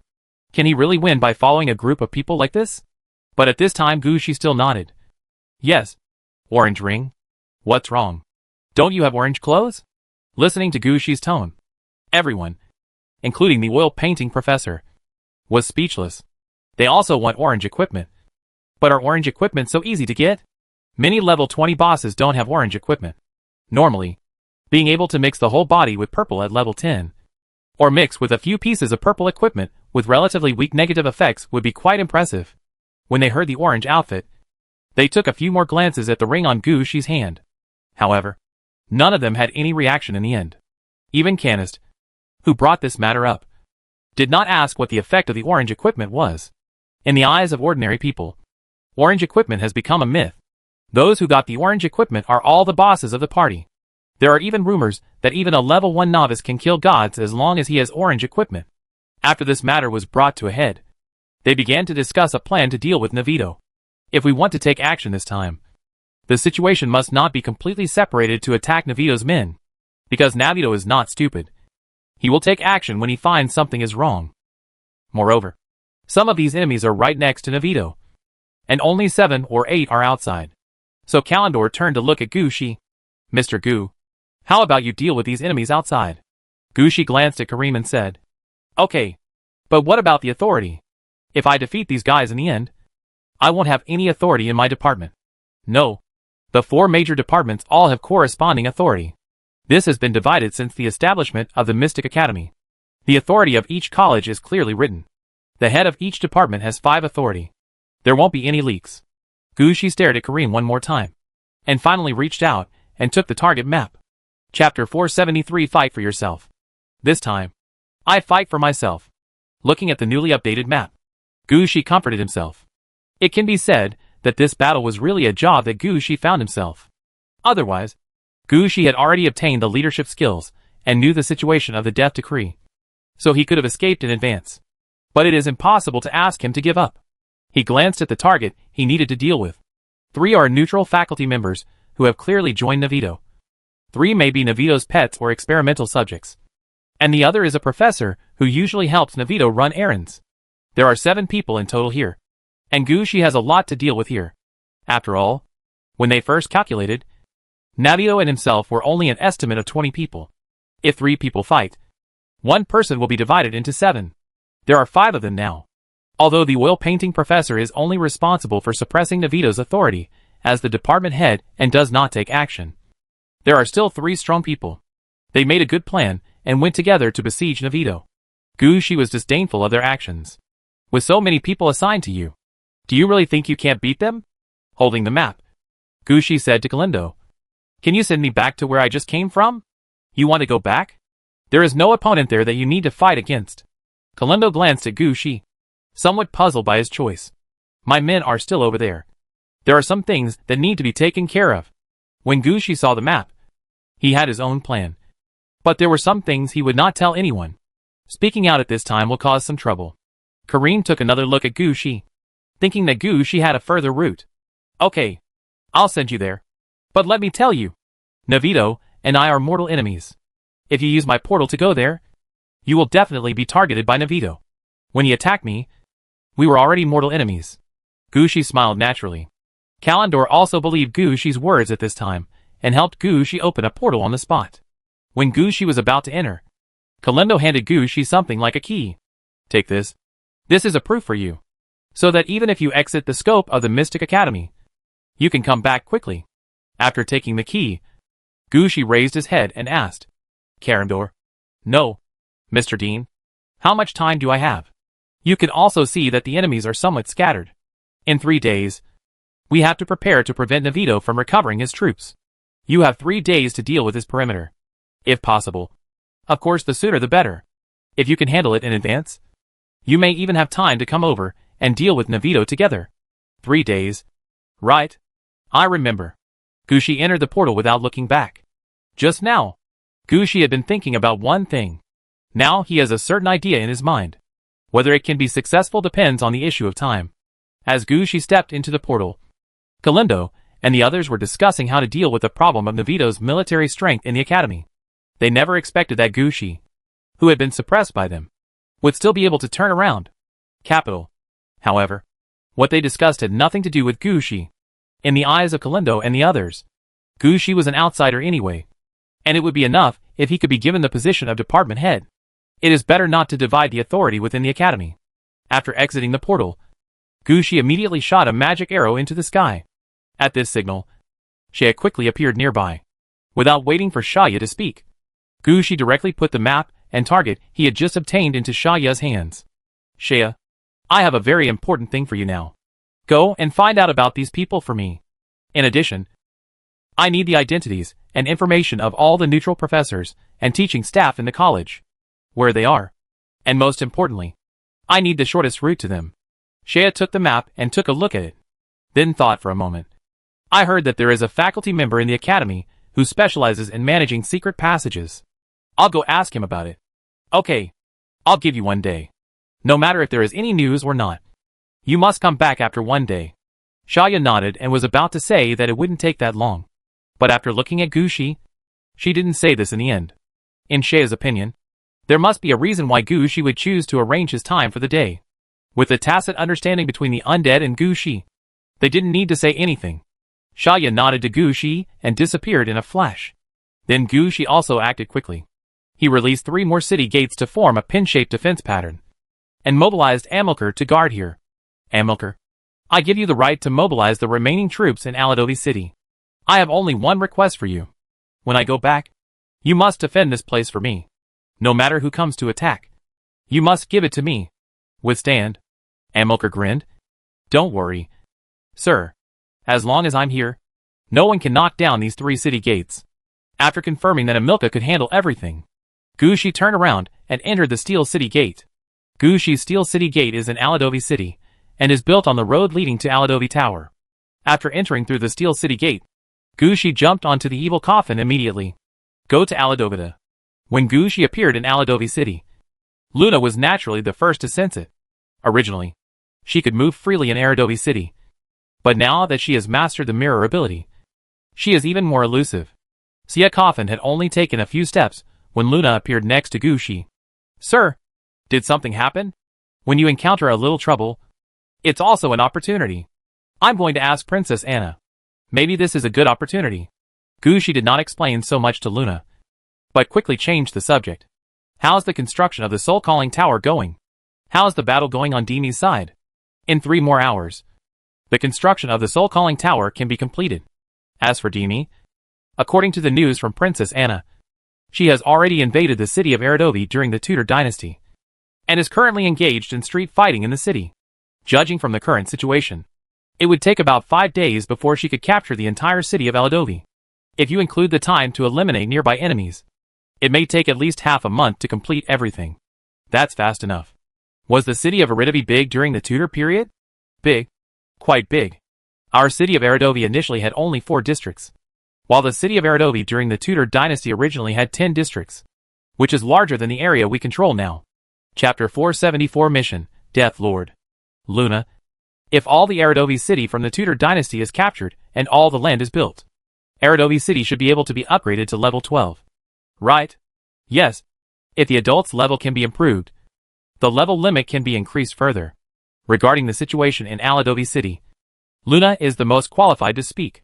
Based on her current judgment, it is absolutely true and believable.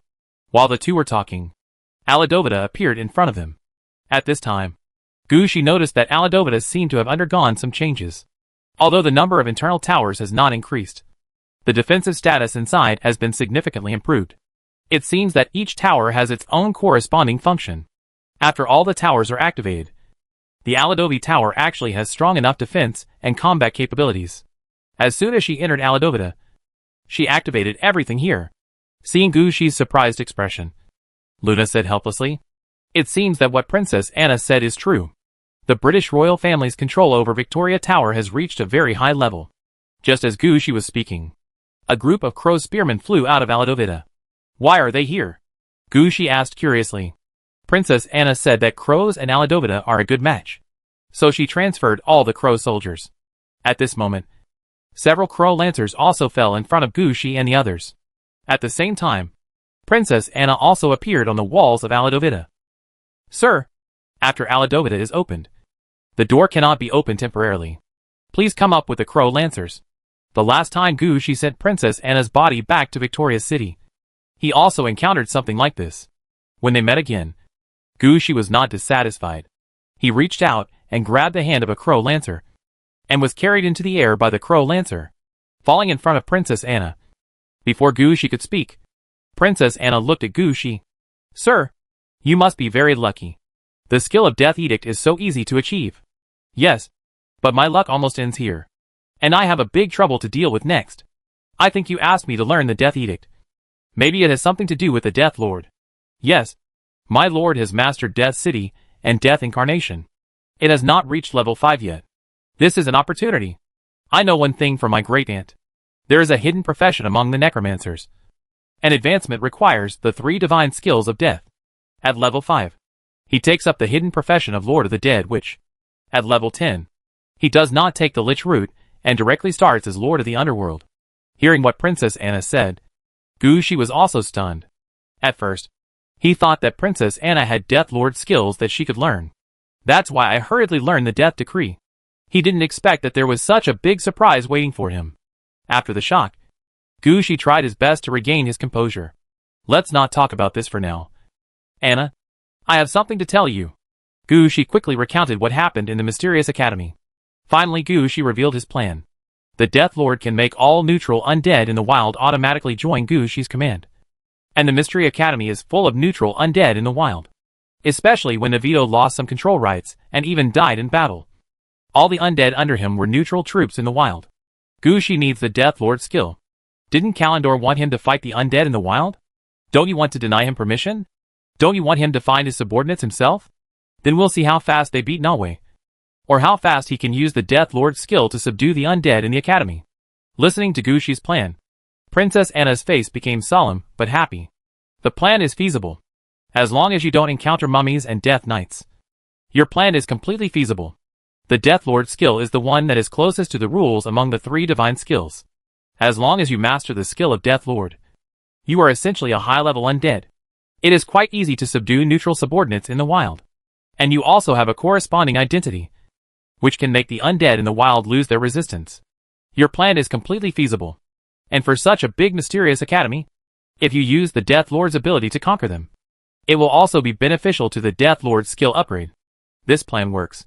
After agreeing with Gushi's plan, Princess Anna's face became solemn again. But plans are plans. And the prerequisite is that you must master the Death Lord's skill. I can issue you a task, but I can't let you pass it directly. Nor can I lighten the task load for you. Whether you can succeed? Sir, you can only rely on yourself. I know. I also got the previous 2-3 divine skills by myself, Gushi said with certainty. Princess Anna glanced at Gushi and raised her hand. Ding! Princess Anna, contracted undead, has discovered your potential. And she thinks you can go further. With her help, you activate a temporary mission. Temporary mission, high-ranking undead. Mission description, defeat and subdue 3 undead spirits above level 10. Task requirement, conquer 3 undead above level 10, 0/3. Task reward, Necromancer Professional Skill Death Lord. Note 1. Killing the enemy undead is not the best choice. Only by defeating and subduing the enemy will you become a more powerful undead. Note 2. The Necromancer and the troops he leads can be regarded as combat effectiveness together. There is no shame in bringing the Necromancer troops to fight together. Explanation 3. There are 2 types of undead. Those with owners and those without owners. The undead without owners are more difficult to deal with. Kill undead above level 10? It's not about killing. It's about defeating. Princess Anna said under pressure. You can't beat people to death. You can only beat them to half-death. And then use your leadership and diplomacy skills to communicate with the other party and make them become your subordinates. Princess Anna talked about the difficulties here. Is it okay for all undead above level 10? Or do I have to find a dedicated undead? Any undead with a level of 10 or above will do. Once you complete the mission, you can directly master the Death Lord skills without having to come to me specifically. When the Death Lord skill reaches level 4, come to me again, and I will help you unlock the hidden career mission. Gushi thought about the target in his hand and said decisively, Good. Chapter 475 Gushi's first goal. Gushi returned to Aladovi City, and within half an hour, everything had been decided. This was completely different from his initial plan to complete the Death Lord mission in one day. After receiving the mission, Gushi turned around and said to Luna, I have to go back as soon as possible. Time waits for no one now. I will leave Aladovi City to you. After the Soul Evocation Tower is completed, remember to notify me. Don't worry, sir. If you encounter a powerful enemy, you can take this mirror and send it directly to the strange mirror space. Luna casually handed Gushi a small piece of mirror. Gushi took the mirror and looked at it, and found that it was still a small prop. Special mirror, blew a mirror with weird power. After use, you can open the weird mirror space. Or you can borrow the weird mirror space and use some weird mirror abilities. Gushi thought for a while, tied this with the special coins, and hung them all on the wrist of his left hand. You must know that special coins have become a must-have prop for Gushi. When the fox eye ring was not in complete sets, and could not function as an immune to the mind, the special coin became the only tool Gushi could use to escape the influence of the mind. Now Gushi simply put the special mirror here, and activated some weird mirror abilities on the spot. Copy and amplify. Under this strange ability, special coins will have double the effect. The most important thing is that such a small mirror does not affect the overall situation. It is not a consumption for either Luna or the strange mirror space. Even if these 2 mirror abilities are always open, it will not affect anything. After hanging the special mirror and activating the 2 effects, Gushi rode the evil coffin back to the Steel City Gate. Looking at the situation outside the Steel City Gate, Gushi said seriously to Luna, in the next few days, Princess Anna, I and Shea will be busy. I will leave Aladovi City to you. Sir, please rest assured. As long as I am here, nothing will happen to Aladovi City. Gushi nodded, said nothing more, and stepped out of the Steel City gate on the spot. Outside the Steel City gate, Amilcar was leading his troops to patrol and arrange. Judging from the current situation, no one seems to have noticed the strange movement here. But even so, Amilcar still arranged everything very seriously. Just like now, he directed the undead to build a circle of walls using nearby trees to forcefully connect the 3 city gates. Between the city gate and the wall is a relatively large triangular open space. All kinds of materials transported from Aladovi are piled here. The most important ones are arrows and various weapons. As a rather traditional hero, Amilcar knew very well how much weapons were consumed in battle. Don't be fooled by the fact that the skeleton soldiers are holding rusty swords. But if you really think that way, let the skeleton soldiers attack with a rusty sword, and they will die for you immediately. Therefore, more weapons must be prepared. Armor must be repaired in time, and medical tents must be available. Only in this way can the troops win. While Amilcar was dealing with this matter, Gushi happened to walk out of the Steel City gate. Seeing Gushi's arrival, Amilcar was also stunned. Didn't you agree to go back to Aladovi City for a day? It has only been less than an hour. But why is the person back? Gushi did not tell Amilcar why he came back so soon. Instead, he looked around and said to Amilcar, "You're doing well. Keep going." Seeing that Gushi had no intention of taking back his rights, Amilcar finally breathed a sigh of relief. He was about to carefully ask Gushi if he wanted to find a place to rest first. But Gushi said again, "Get ready. At least clear a piece of land. In about 3 hours, I can launch the Soul Summoning Tower." When Amilcar heard this, he also noticed this information. The size of the Soul Calling Tower is not yet certain, but a corresponding location must be reserved for the Soul Calling Tower. After all, the appearance of the Summoning Tower on the battlefield means that the Necromancer has enough souls to recruit soldiers on the battlefield. This makes the Necromancer invincible. Although he is a hero, he can also use the Soul Conjuring Tower to replenish his troops. This is a very powerful ability, and he must do this well. Don't worry, sir. I know what to do. You guys can come over here, move the things over there, and clear this open space. While Amilcar was busy, Gushi was not idle either. He took out a map again and planned his next target there. This time, Gushi was not so picky. Regardless of whether they were the teaching staff under Navito or neutral teaching staff, as long as they appeared nearby, Gushi was ready to go and take a look. His goal is to fight an undead first if they are above level 10. As long as you don't beat people to death and subdue them later, it won't be considered damaging the environment in the college. Those subdued undead souls may even directly become teaching staff under Gushi. Gushi thought about it, but he happened to have no one under him anyway. If these undead are willing to take refuge, then some of the exclusive faculty positions in Gushi's new department cannot be allocated to them. As for the professor's position, Gushi's own strength is not good enough, so he plans to find someone with stronger strength who can help the undead who are here. It would be much more troublesome to find it in this way. Gushi's finger crossed the map one by one, and finally clicked on a location not far from here. The Holy Grail of Blood. Isabella, a full-time doctor in the original medical wing. He was already a vampire when he was still in the academy. I heard that every student sent to the medical wing will be saved and quickly restored to normal level. The only price is that each person has to pay 1 drop of blood each time. I heard that it was because Isabella was upgrading the treasure in her hand. The Holy Grail of Blood. After so many years, the Holy Grail of Blood in her hand has contained an unknown amount of blood. But she never left, and she didn't know what was waiting for her. As a result, after waiting like this, something happened to the college, and she, as a neutral faculty member, was trapped here. As for Isabella's strength, there is nothing written on the map. I only wrote down the origin of Isabella's identity and the time of her existence, but left out the rest. But Gushi could tell that this person had definitely gone through several changes in the college, and she had always stayed in the medical wing and had no thoughts of changing jobs. There might be some different thoughts in this. At this time, Gushi was also hesitating. Should he take action against her? Chapter 476 Mission Target becomes ally. Go and have a look first. You're here now. With this thought, Gushi appeared near Isabella's territory. This place is not much different from other hills in the mountains, with towering ancient trees and numerous strange rocks. However, Gushi noticed that most of the trees here were fruit trees. Among these fruit trees, Most of the fruits are blood red, and only a few are cyan.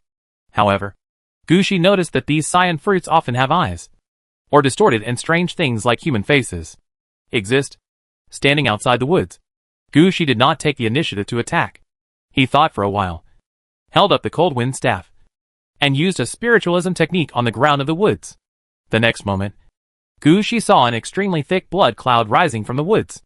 Gushi did not feel any resentment in the blood cloud, but was full of life. Don't use spiritualism in my place. In the blood cloud, a female vampire appeared. She was obviously different from Demi under Gushi. She was relatively normal in size, had silver hair, wore a silver rose dress, and a blood-red hat on her head, a crown of roses and black roses. In her hand, she held a silver sword. This long sword was very similar to several long swords Gushi had seen before. Standing on the blood cloud, the vampire stared at Gushi. Your right hand has been injured. Your body has been starved before. You have received several blows, and you overused your brain once. There is nothing wrong with you otherwise. As long as you give me a drop of blood, I can cure all the injuries on your body. I'm not here for treatment. I think. No. You don't want anything. I won't join anyone else. You don't have to look for me. As soon as the vampire heard Gushi's words, he immediately retreated into the blood cloud. Next time, don't use spiritualism here. If you do, I'll suck you dry. Wait a minute. Don't you want to listen to my terms? No. If I wanted a full-time job, I would have the opportunity to become the dean of the academy. I'm only here because it's easier to get the right blood here. If you are not willing to pay with any blood, then there is nothing to talk about between us. Without saying anything, Gushi stretched out his hand and flicked out a drop of blood. This drop of blood fell into the vampire's hand. The vampire looked up at Gushi, rolled his eyes and said, "No sincerity." It turned out that Gushi had already figured out what the vampire needed. The drop of blood he popped out had all his information removed, and what was stored in it was only the vampire's needs and the gratitude of the person being treated. But it was precisely because Gushi had done something to the blood that the vampire said Gushi was not sincere. Sit under the tree, and I'll help you with the treatment. Needless to say, there's nothing else to say. After speaking, the vampire pointed his long sword towards Gushi. Gushi thought the vampire was going to take action. But unexpectedly, a golden holy grail flew out of the blood cloud behind her, and the holy grail was filled with blood. Then blood began to rain from the sky. Gushi found that the blood rain was centered on him, covering an area of about 10 meters. No matter where Gushi looked, he could see a heavy rain. But soon Gushi felt that his whole body became warm. The right hand that was previously treated by the medical tent has become more flexible now. The injuries that were not treated well at the beginning have now been cured. After the blood rain stopped, Gushi also let out a long sigh. Thank you. At this time, Gushi also gave up the idea of embarrassing the vampire again. She obviously didn't want to get involved in the various conflicts at the academy. She has her own thing. Gushi didn't want to make things difficult for such an undead soul. If you have that time, you might as well find someone else. Maybe someone who is not convinced and will attack you when they meet. To deal with such undead, Gushi would not feel any psychological pressure when fighting. So Gushi stood up, nodded to the vampire, and was about to leave. But at this moment, Gushi noticed a bit of white light flying into the blood cloud. Gushi paused for a moment. I want to ask. You collected so much blood. Are you trying to revive someone? The vampire was stunned for a moment and stared into Gushi's eyes. This has nothing to do with you. No.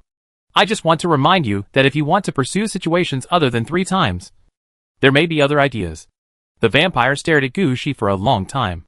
Have you ever encountered a situation where you used up all 3 chances and had to choose other methods? Yes. I have a friend who has a strong head. He has used up all 3 opportunities of resurrection, transformation of the undead, and spiritualism. If he continues to recruit, he will become an ordinary skeleton without a self. As a result, I met someone who taught me a way to sneak around the 3 opportunity limit and win a new opportunity for me.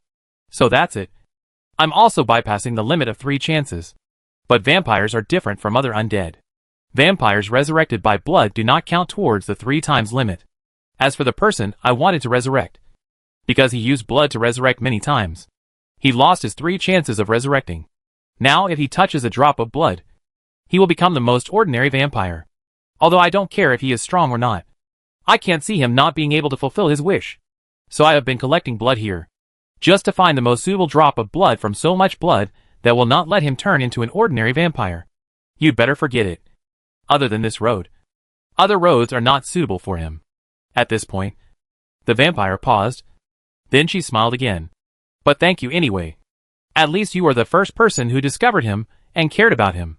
Gushi was also a little helpless about the situation in front of him. Listening to the vampire's words, Gushi could tell that his situation was not suitable for Gushi's plan. It seemed that Gushi had no way to help this vampire friend get around. At least the mermaid's method is not to use this vampire. Then I have no choice. I hope you can find suitable materials. By the way, if you can't find suitable blood, you can try the existence of non-blood. I have a kind of scarlet knight under my command. He is a kind of knight who has changed blood. He uses mercury as the main formula. If you are willing, I will also copy this part of the formula for you. The vampire looked at Gushi obviously much better. Thank you. I understand your purpose of coming. I will stay in the academy for a long time, and will continue to do so in the future. I will support you in everything you do. My name is Isabella. If you need anything, you can come to me. Chapter 477 Shaya's Help.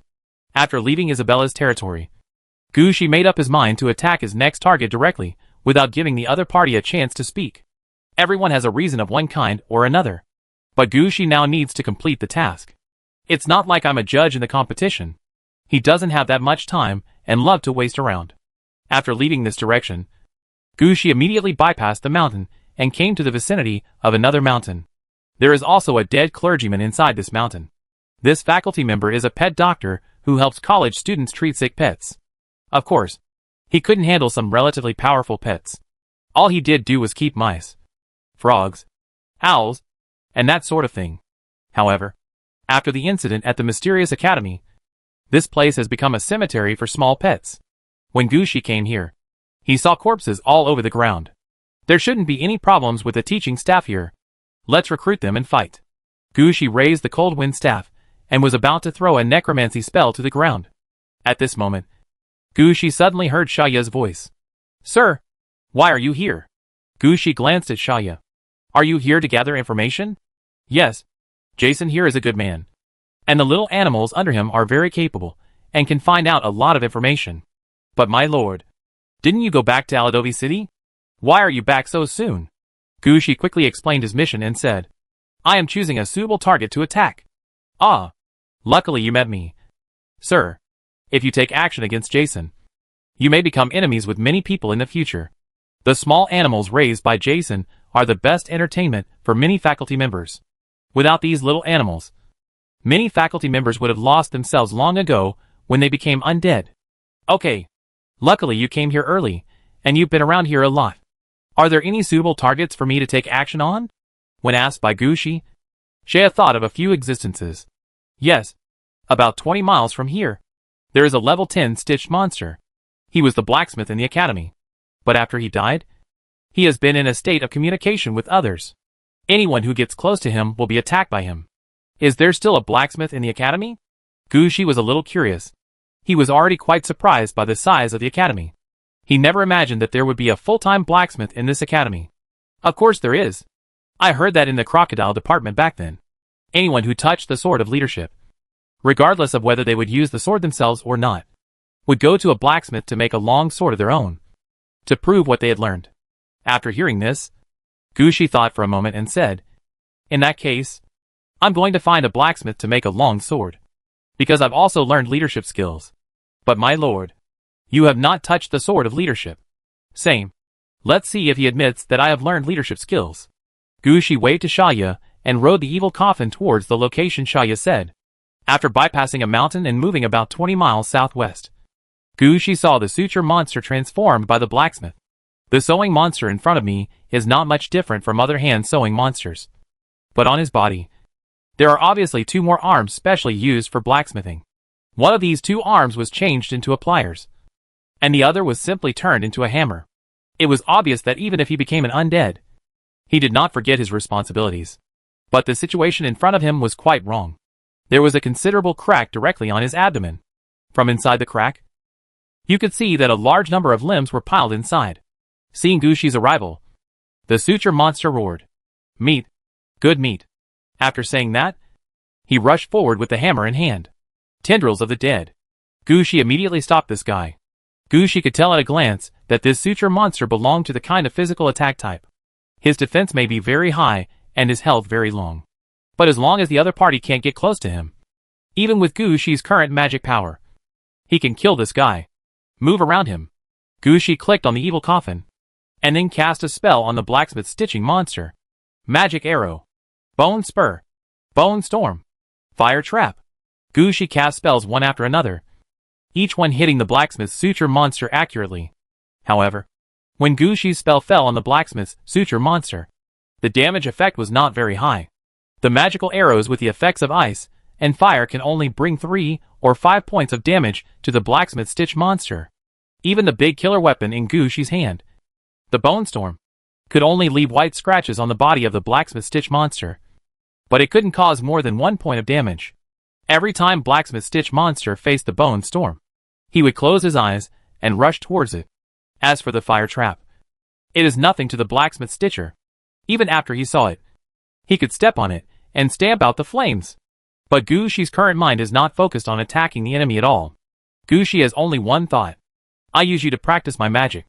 Just wait for me until I consume less than 100 mana points. The blacksmith stitching monster didn't know what Gushi was thinking. After being beaten by Gushi for several rounds, he felt a little unhappy. So he raised the hammer in his hand and slammed it on the ground. As he hit it like this, the ground shook. The evil coffin moved slower. Gushi also felt as if he had been covered with a thick layer of iron armor, and his whole body was about to be crushed down. Gushi checked his situation. He discovered that he had been blessed with an iron armor curse at some point. This is a buffing spell. After being blessed with this spell, Gushi can resist most attack damage below 20 points. When damage below this level falls on him, it can only cause 1 point of force damage at most, and all the rest will be blocked. This situation made Gushi see something was wrong. Then he noticed that a new spell was about to fall on him. Jump away! Gushi shouted immediately. Sia Coffin's reaction was also quick.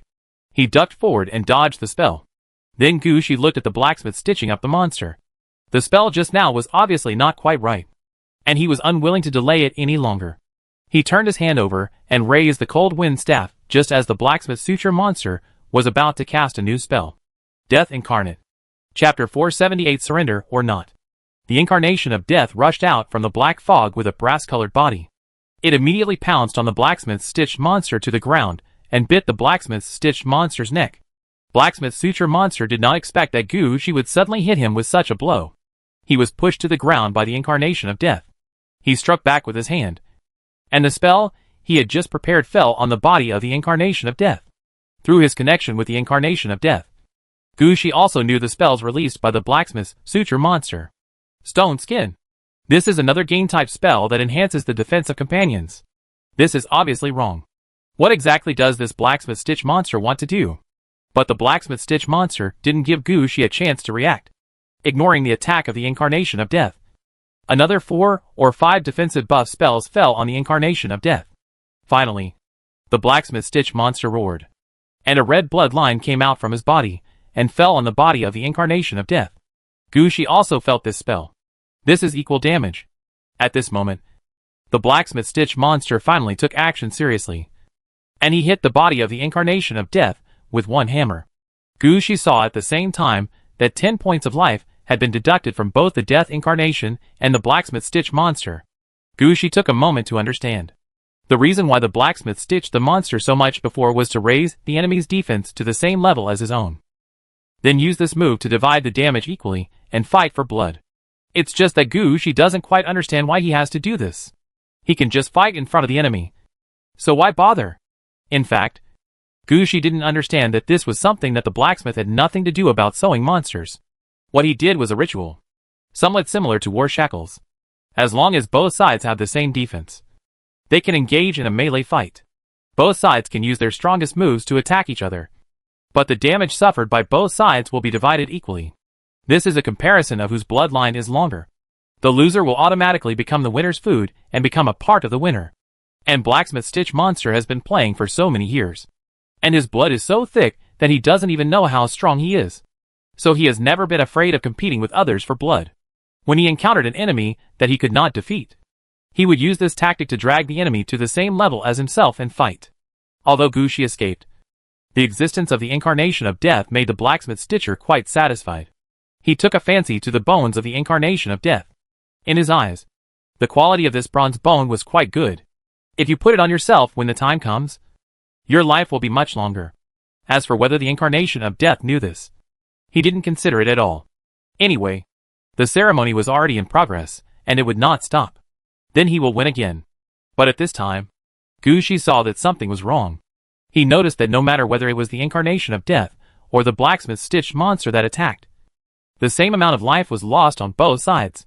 However, the vitality of the death incarnation is obviously not as good as that of the blacksmith stitched monster. If this continues, there will be problems with death incarnate. After thinking for a moment, Gushi quickly took out a bottle of miniature magic potion that could restore 100 points of mana and poured it into it. Then he raised the cold wind staff. Seeing that Gushi wanted to take action, a smile flashed in the blacksmith's eyes. His ritual has already begun. Regardless of whether it is an attack from both sides or an external attack, the two of them will suffer the same damage. Therefore, it would be useless for Gushi to attack again now. The one who dies first must be the incarnation of death. Blacksmith Suture Monster is quite confident about this. But he never expected that Gushi didn't want to play with him at all. After replenishing his mana, Gushi Hanfeng's staff pointed outwards. Instead of issuing any attack, he released a new incarnation of death. The re-recruited incarnation of death does not have those various buffs and blessings. The defense power of both sides suddenly became unbalanced. The blacksmith's ritual of sewing up monsters was naturally ruined. The incarnation of death flew out of the black mist again and pounced on the blacksmith stitch monster again. This time the incarnation of death was not polite, and it sprayed the blacksmith's suture monster. Death Dragon Breath. The incarnation of death breathed out the normal death dragon's breath, and the green light beam hit the blacksmith's suture monster, quickly harvesting his life. Under such an attack, the blacksmith stitch monster didn't care about anything else and kept hitting the body of the incarnation of death with a hammer. But the incarnation of death doesn't care about these. Even if this body was blown into pieces, Gushi could just cast a spell and he would be back. So he didn't pay attention at all. When the death dragon breath struck, his eyes widened and he released 2 rays of melting light. After letting all this go, the incarnation of death bit hard on the head of the blacksmith stitch monster. At the same time, the tail kept hitting the blacksmith stitch monster. Gushi took a look and the blacksmith sewed the monster's life. I have to admit that this guy still has a long life. After this wave, he only lost half of his blood. Gushi immediately repaired the demon again, and a new incarnation of death flew out. Blacksmith Suture Monster also understood at this time that Gushi's incarnation of death was a spell, and he just restrained himself. There was no way his ritual could be used on the incarnation of death. As for Gushi, he has not been buffed since the first time he jumped away. It's impossible to use this trick against Gushi.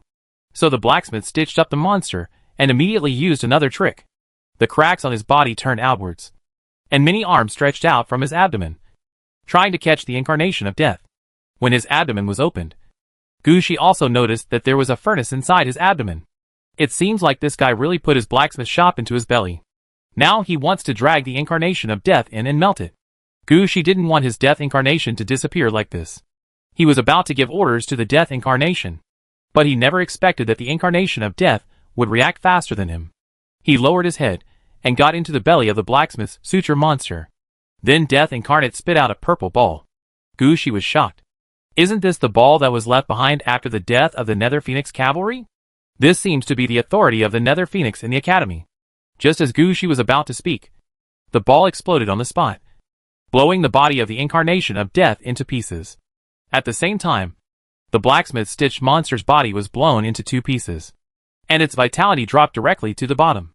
At this time, Gushi did not release another incarnation of death, but raised the cold wind staff and pointed it in the direction of the blacksmith's suture monster.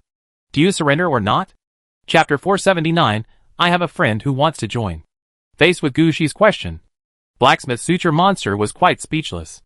They've all been beaten like this, and they're still asking me whether I want to surrender. If I don't surrender, what can you do to me? But he actually understood that if he didn't surrender, the final possibility would be to be killed. After that, Gushi could use another spiritualism to obtain a reliable and believable undead. Seeing Gu Shi's gloomy expression, the blacksmith-stitched monster finally said something. I surrender.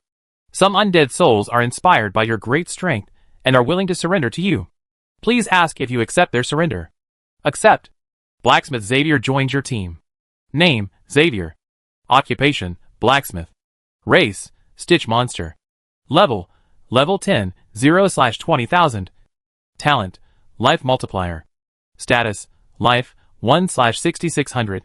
Magic power, 50/250. Attributes, strength 10.4. Agility 9.6. Constitution 20.6. Intelligence 8. Perception 6.4. Charisma 3.2. Skills, random gain magic. Equal damage. Life dual ritual. Melting furnace devouring. Life reversal. Impact of career characteristics. Swordsmith. The quality of weapons such as long swords will be improved by 1 level. Life casting. There is more than 50% chance that the forged weapons will have life-enhancing properties. Academy blacksmith. Make weapons for students in the academy, regardless of material consumption. Ding! Temporary mission. The progress of the upper-level undead has changed. An undead above level 10 has been killed and subdued, 1/3. Hearing the pop-up sound, Gu Shi also had a smile on his face. He glanced sideways at Xavier, pointed his hand back, and the evil coffin appeared next to Gu Shi, and the medical tent that had been dragged behind the evil coffin was set up. Go in and recover. Xavier shook his head. My blood is too thick. This thing is useless to me. It won't be enough to replenish it. Xavier said this as he struggled to stand up, although his waist was blown off. Xavier didn't care at all. His lifeline actually replenished itself a little, and he started to put the blown-off leg back onto his body. As for the missing waist in the middle, don't worry about it at all. You can just eat some flesh and blood later to make up for it. While installing his body, Xavier also asked, Sir, do you still want to attack and conquer some teaching staff? When asked this question, Gu Shi was stunned for a moment. Ah, yes. I want to conquer at least 2 more. And they need to be level 10 or above. Why do you have recommendations? Gu Shi glanced at Xavier. He knows very well that some people's mentality is that I cannot be the only one who suffers. Sure enough, Xavier proposed a candidate. I have a friend who would love to join. Well, Gu Shi also wanted to get to know Xavier's friend. In his opinion, Xavier should know his friend quite well. Sure enough, Xavier immediately betrayed his friend. His friend is a ghost named Julie. But his biggest feature is not being a ghost. He and Xavier can become good friends because he built a set of full-body heavy armor from Xavier. Yes, the kind that is not paid. Julie, who was wearing heavy armor and knew Xavier's abilities, ran away immediately. So now Xavier has not recovered this account. Xavier, who was quite unhappy, hoped that Gu Shi could take action to deal with Julie. If you can conquer Julie, then conquer him. If you can't conquer him, it's okay to kill him. In Xavier's words, he didn't need such a friend. With personal introduction and guidance, Gu Shi's goal for the second battle has been determined. Let Xavier have a good rest. Gu Shi had no intention of bringing Xavier back to Aradovi. Similarly, in the department that Gu Shi is about to establish, there will be no place for Xavier. He will become a neutral and supportive faculty member who has been working in the college. No one would know that Xavier was Gu Shi's subordinate. Xavier didn't have any objections to Gu Shi's arrangement. He didn't really care where it was. After all, the furnace was in his belly. Wherever he wanted to go, he didn't even need to do the work of moving the blacksmith shop. He could just leave. Even though Xavier is a stitch monster, his movement speed is actually not too slow. Almost at the normal level of a zombie. When the undead doesn't need to consider physical strength and time, he can really go wherever he wants. It's okay for him to stay with Gu Shi. It's the same for him to enter Gu Shi's city. It's also appropriate for him to support Gu Shi in the academy. After arranging Xavier, Gu Shi said to him, I will go find the man named Julie now. Don't worry. I will bring him back. If he is unwilling to surrender, he dares to surrender to me. If he fights back, I'll bring his head back. When Xavier heard this, he raised his head, thought for a moment and said, Bring his armor back. His armor is more valuable. Well, this is a guy who doesn't really know how to joke. Gu Shi shook his head and left quickly. But he didn't go far. Although the Julie Xavier mentioned was named, he was still a little far away from here. After all, if you think about it, you can tell that Julie is not stupid. There is no reason to cheat others and escape without knowing it. Gu Shi's target this time was an undead spirit who happened to be passing by. After killing, no, after subduing the undead, you can find the Julie that Xavier mentioned by walking a little further. So Gucci was not in a hurry to deal with Julie, but instead focused on the poor undead. It was just his bad luck that he happened to be blocking Gucci's way forward. This unfortunate dead soul himself was not an important clergyman. He is responsible for dealing with pests in the college's internal garden. After all, the original Mystery Academy was almost equivalent to a huge city. There are more than 10 gardens and herb gardens here. Compared with the newly started Aladovi under Gucci, this place is much larger. Whether it is a garden or a herb garden, they will be affected by magic, produce some magical plants, and also attract some demonized pests. Therefore, in the college, there are some faculty members who specialize in dealing with these pests. But normal students don't notice them. Even after becoming undead, they became the best faculty members in the academy. At the same time, because they fight pests every day, their strength has also improved. The undead in front of him is an 11th level being. Chapter 480, the first undead to join automatically. Mantis. A tall mantis with a dark gray outer SHL stood there, about the size of a normal human being. From the color of the outer SHL that seemed to be solidified in the dark mist, one could tell at a glance that he had lost his life. Breath. There is a clear human face on its head, long tentacles and red compound eyes, which are the last stubbornness of him as a mantis. The decorations on his body are even more thrilling. Those trinkets made of human skulls and amber are densely covered on its body, and they will make a whining sound when blown by the wind, coupled with a pair of huge sickle hands, which are so sharp that they seem to be able to easily cut human bones. One can understand at a glance how powerful this guy is. He is two different creatures who are the exact opposite of Xavier. A powerful undead with high movement and high attack. When it saw Gucci, the mantis did not attack immediately, but stared at Gucci with wide eyes. Gucci was not sure what was going on with this mantis, but it could grow so big. Probably the kind that could be used to slay dragons in Gucci's memory. This guy is a tough enemy. Faced with such an enemy, Gucci could no longer fly a kite. If you continue to play like this, you will definitely play yourself into it. After taking a look at his own mana, Gucci secretly drank a bottle of miniature magic potion that restored 100 mana. Then Gucci pointed the cold wind staff at the mantis, getting ready to attack. The name of the incarnation of death was about to be shouted out by Gucci. He never expected that at this moment the mantis would take the initiative to speak. Please do not attack. I am willing to surrender. Gucci was stunned for a moment, and the attack in his hand almost hit him. Fortunately, he suppressed the cold wind staff and looked up at the mantis with disbelief. At the same time, check the information that pops up in front of you. There are undead souls who are impressed by your great strength and are willing to join your team. I would like to ask if you accept their surrender. Is there such a good thing?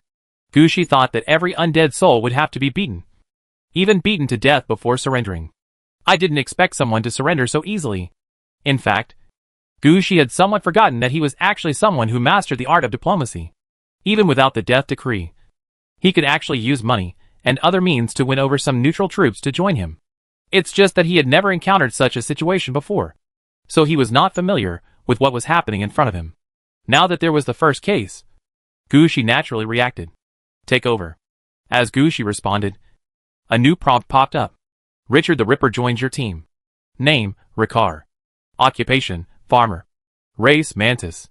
Level 11, 0/25,000. Talent, son of the graveyard. Status, life, 330/330. Magic power, 200/200.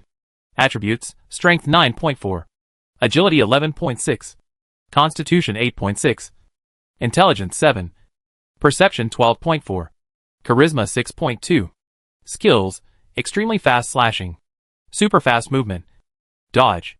Impact of career characteristics. Insect swarm cleaning. It has higher lethality against insect swarms and other pests. Death farmer. Plant herbs and flowers with death attributes, increasing the output rate by 5%. Academy farmer. In the academy, you can cooperate with the farm to carry out basic work and increase farm output. Ding! Temporary mission. The progress of the upper level undead has changed. 2 undead above level 10 have been killed and subdued, 2 out of 3. Gucci raised his head and glanced at the mantis man in front of him. Ruckle. And then at this attribute. He asked with some confusion. Reichel? Can you tell me what you think? Why are you willing to join my team? You look friendly and your strength is pretty good. You're not a weak scumbag. Is there any problem if I join? Of course not. Gushi didn't expect that an undead willing to join him would have such a mentality. But this is actually good. At least, he doesn't have to consider the thoughts of the undead, who are willing to join the team after acquiring the Death Lord's skill. It seems that the Death Lord's skill is similar to diplomacy. The affected undead will all have some reasons in their hearts to be willing to join their team. His skills only affected them, but did not change their hearts or force them to join. That's good. What are your plans in the future? Should you follow me? Go to my city? Or stay in this college? Gushi would still take the initiative to show concern for the first few subordinates who join him.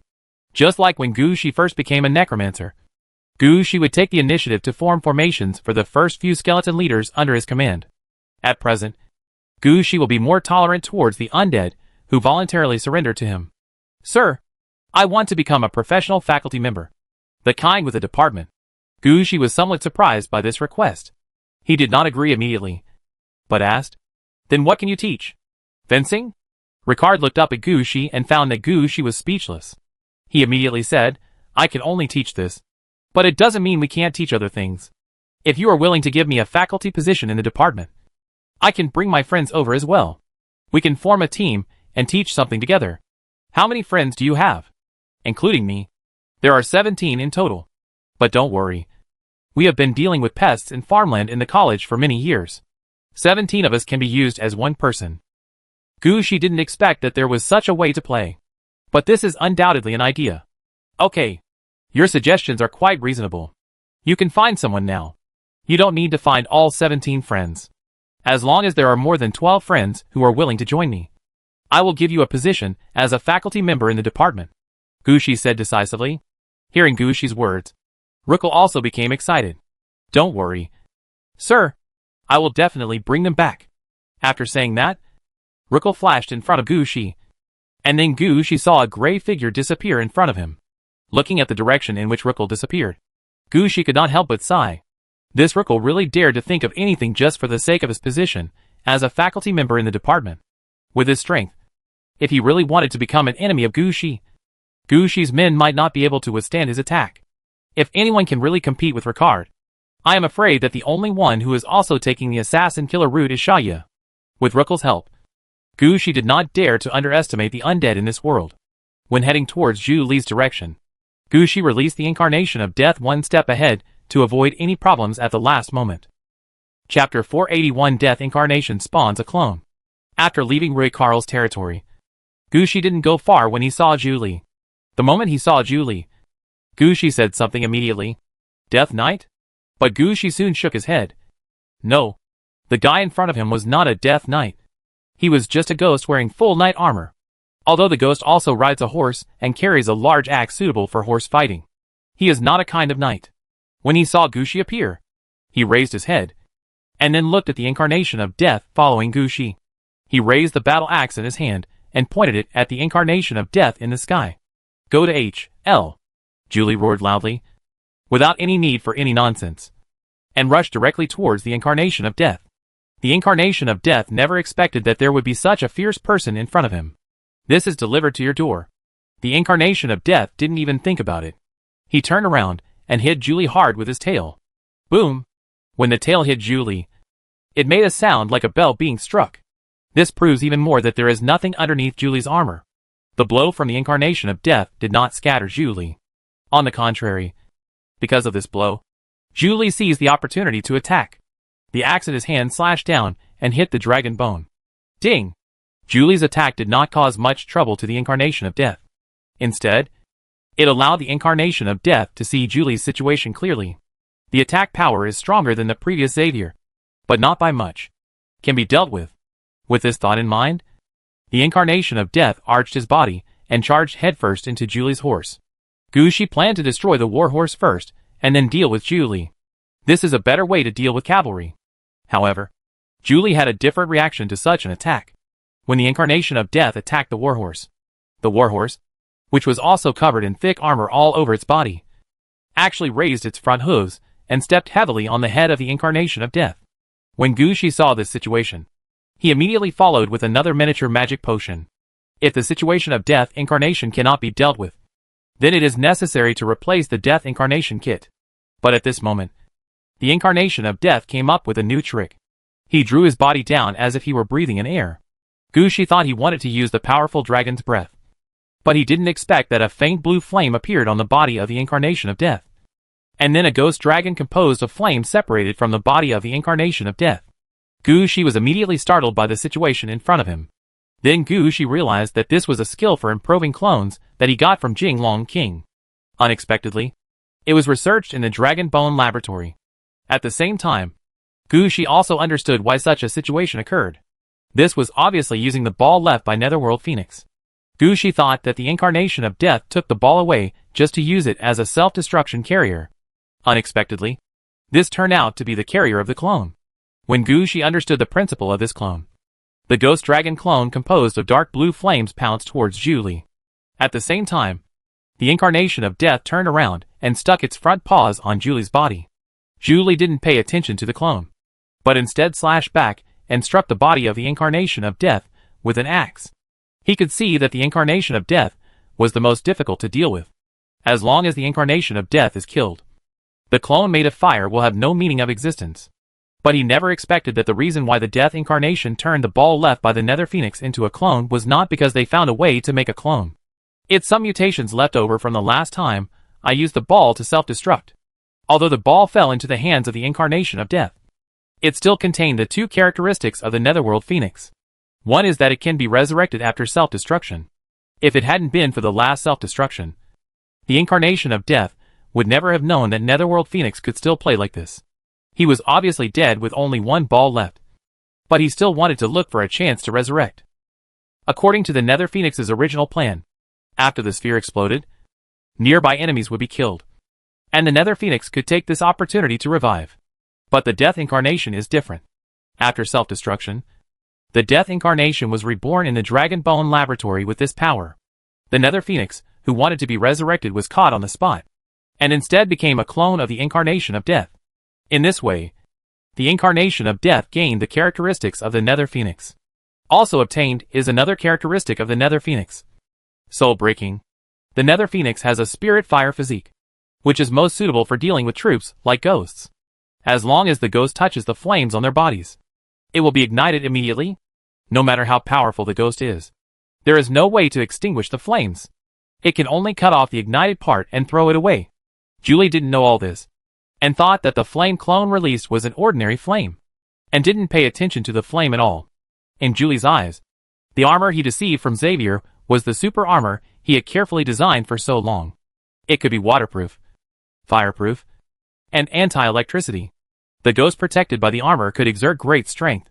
The most important point is that the ghost who enters the armor can regain his body, get what he wants, and even perform physical attacks. That's what Julie thinks. In Julie's eyes, a little flame is nothing. The real thing is to kill the Incarnation of Death first.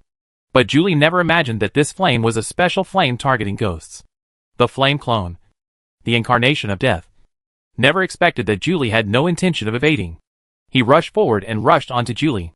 Then Julie and his mount were set on fire on the spot. Blue flames instantly burned on Julie and his mount.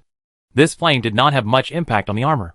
Looking at it from a distance, people who didn't know better thought that Zhu Zhong was going to use a big move. In fact, Julie's current situation is quite bad. He is trapped in the armor and can't even find a chance to give up the burned part. His current situation was like being locked in a pressure cooker, with the lid unable to be opened. Flames were burning his body from all directions, and he couldn't escape even if he wanted to. Only then did Julie realize that he seemed to have miscalculated the situation. Originally, he wanted to show Gushi his strength, so that Gushi could pay a large price to invite him back. If Gushi couldn't afford a big price, he could still maintain his independence.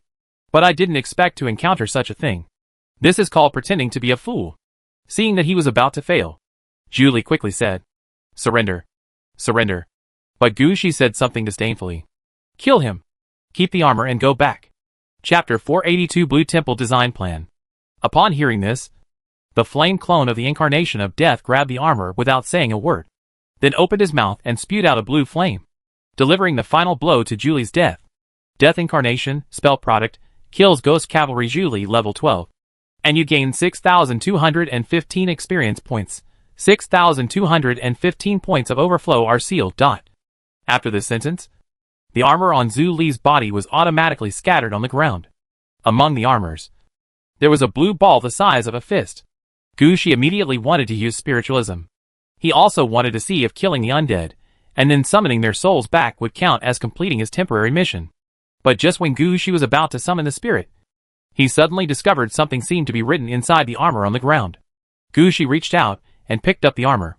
The moment he picked up the armor, a new prompt appeared in front of Gu Shi. You get the Blue Temple design drawing *1. Blue Temple, large, use 6,000 resources. 20 units of stone, 20 units of wood, and 20 units of metal to build a Blue Temple, large building, in the city. After completion, 2 Blue Knights can be trained every week. Before construction, you need to build a level 2 magic tower, core building, a level 2 blacksmith shop, core building, a level 1 mausoleum or mausoleum, large building, a level 1 armory, medium-sized building, and a level 1 library, medium-sized building. Level 2 ghost power tower, medium-sized building. Note, the Blue Knight is not a death knight, but a knight formed by stimulating ghosts with electric current, generating strong magnetism to make the ghosts wear corresponding heavy armor, and generating ghost-like war horses. It is a rare elite soldier. Gu Shi lowered his head and glanced at the armor in his hand, and then took a serious look at the prompts in front of him. This turned out to be another Death Knight replacement. Gu Shi never expected this. Gu Shi was still wondering before why the ghost still had an electric tower. I didn't expect the ghost electric tower to have this function. Let the ghost generate magnetism and use it to put on armor. Do we need to let the ghost separate a part of its spirit to transform into a warhorse? No wonder a level 2 ghost tower is required. A level 1 ghost electric tower simply cannot do this. It seems that there is another kind of knight's army. Take it away. Take it away. The happy Gu Shi had no idea of resurrecting Zhu Li. There is no thought of sending this armor back. This thing is now named Gu. It's useless for anyone to come. After putting everything away, Gu Shi spread out the map again and started reading it on the spot. At this time, the incarnation of death also fell beside Gu Shi, and the flame clone just now had been taken back into the body. If it weren't for the scorch marks left on the ground, Gu Shi would have even thought that the flame clone just now was just an illusion. Seeing the death incarnation controlling and releasing this clone freely, Gu Shi's eyes widened. He really wanted to ask the death incarnation whether this flame clone was intelligent or not. Can you fight alone? At this moment, a strange sound suddenly came from the distance. Gu Shi raised the cold wind staff and looked in the direction of the sound. The battle here has just ended. Don't let this be an enemy trying to take advantage. If so, that's a shame. Gu Shi had just accidentally killed Zhu Li, and there was still a lack of an undead to serve as the mission target. Gu Shi would naturally not let go of the dead spirit that came to his door. When Gu Shi turned around, he found a huge skeleton over 15 meters tall heading towards this direction. Dark Skull Navito's men? Gu Shi reacted immediately. It's no wonder Gu Shi thought this way, because Navi Duo's men are all relatively large undead. Although he was as big as Miranda, Gu Shi was not sure whether it was like this in the original academy. When he saw the huge skeleton coming towards him, Gu Shi immediately raised the cold wind staff and at the same time put a giant bottle of magic potion to his mouth. As long as the enemy intends to attack him, he will drink the potion immediately and prepare for battle. As for the tomahawk and the ball that Zhu Li left on the ground, they will have to wait and clean them up later. But Gu Shi never expected that the giant skeleton would kneel down in front of Gu Shi as soon as it came in front of him. There are undead souls who are impressed by your great strength and are willing to join your team. I would like to ask if you accept their surrender. What does it mean to be willing? This is delivered directly to your door. What a situation this is. Although he was puzzled, Gu Shi would not let go of such a good opportunity. Okay, you are welcome to join. But the next moment, Gu Shi realized that he was happy too early. The giant skeleton joined your team. Giant skeleton, level 9. Summoned object experience, 0/7500. Attack 17. Defense 15. Life 120. Skills, lightning arrow. Heavy hammer attack. Looking at the simple explanation, Gu Shi felt bad. Wait, isn't it at least level 10? Why did a level 9 existence appear? And this one looks like a soldier now. With a puzzled look on his face, Gu Shi looked up at the giant skeleton. How did you find me? The giant skeleton stood up straight and opened its mouth. But unfortunately, As an undead soldier, he does not have the ability to speak. All his abilities are enhanced by his body and combat power. The combat power of this giant skeleton is almost equivalent to that of a normal bone dragon. This is already a good combat power for the skeleton. However, the giant skeleton can be regarded as a level 9 high-level unit. When he understood Gushi's question, but had no way to answer it, he made a gesture of invitation to Gushi. Gushi understood what the other party was thinking. So Gushi immediately jumped onto the evil coffin. When the incarnation of death saw this situation, he had to fly up. In the end, the gargoyle following Gushi could only pick up the battle axe that was still thrown on the ground and the core of the ghost, and chase after him together. They followed the giant skeleton and strode toward the northeast. The further they walked, the more surprised a look flashed in Gushi's eyes. He noticed that in the direction where the giant skeleton led the way, a huge temple built of white jade appeared unexpectedly. This kind of temple is somewhat different from the temple for training death knights. This kind of temple is full of Titan style. But the temple in front of me seemed to be filled with bones. What was going on, and why he was brought here? Gushi looked confused. At this time, the giant skeleton also stretched out his hand towards Gushi, as if making a gesture to invite Gushi to come in. Looking at the giant skeleton in front of him, Gushi drank the magic potion and walked in with a cold wind staff. Chapter 483 The Ancient Dean. Welcome, foreign guests. Gushitsai just stepped into the temple and heard a voice in his ears. At the same time, the dark temple also lit up. It felt like a computer was turned on, and the surroundings were filled with the sound of mechanical operation. Who? Gushi stopped immediately and looked in the direction of the sound. At this time, a human head made of 3 faces appeared inside the temple. All 3 faces were old men with beards. One of them had a gray beard, and the remaining 2 had white beards. Among the 2 white beards, one wears small glasses and has a pink bow on his beard. The 3 faces kept turning, allowing 3 people to see Gushi at the same time. Lo! They spoke at the same time. Their voices were exactly the same, and Gushi felt like they were playing surround sound. Hello. May I ask what is going on? Gushi could feel that the 3 heads in front of him were not undead, nor were they faculty members. His situation was quite strange. Nothing. I happened to see you walking around. You seem to want to conquer the faculty and become your subordinates. Did you get the authority of the college, but you don't have the manpower? Do you want to rebuild colleges or departments? Is there any difference here? Who are you? Gushi asked with a puzzled look on his face. Of course there is a difference. We are the deans of the mysterious academy. We were the ones who led you here.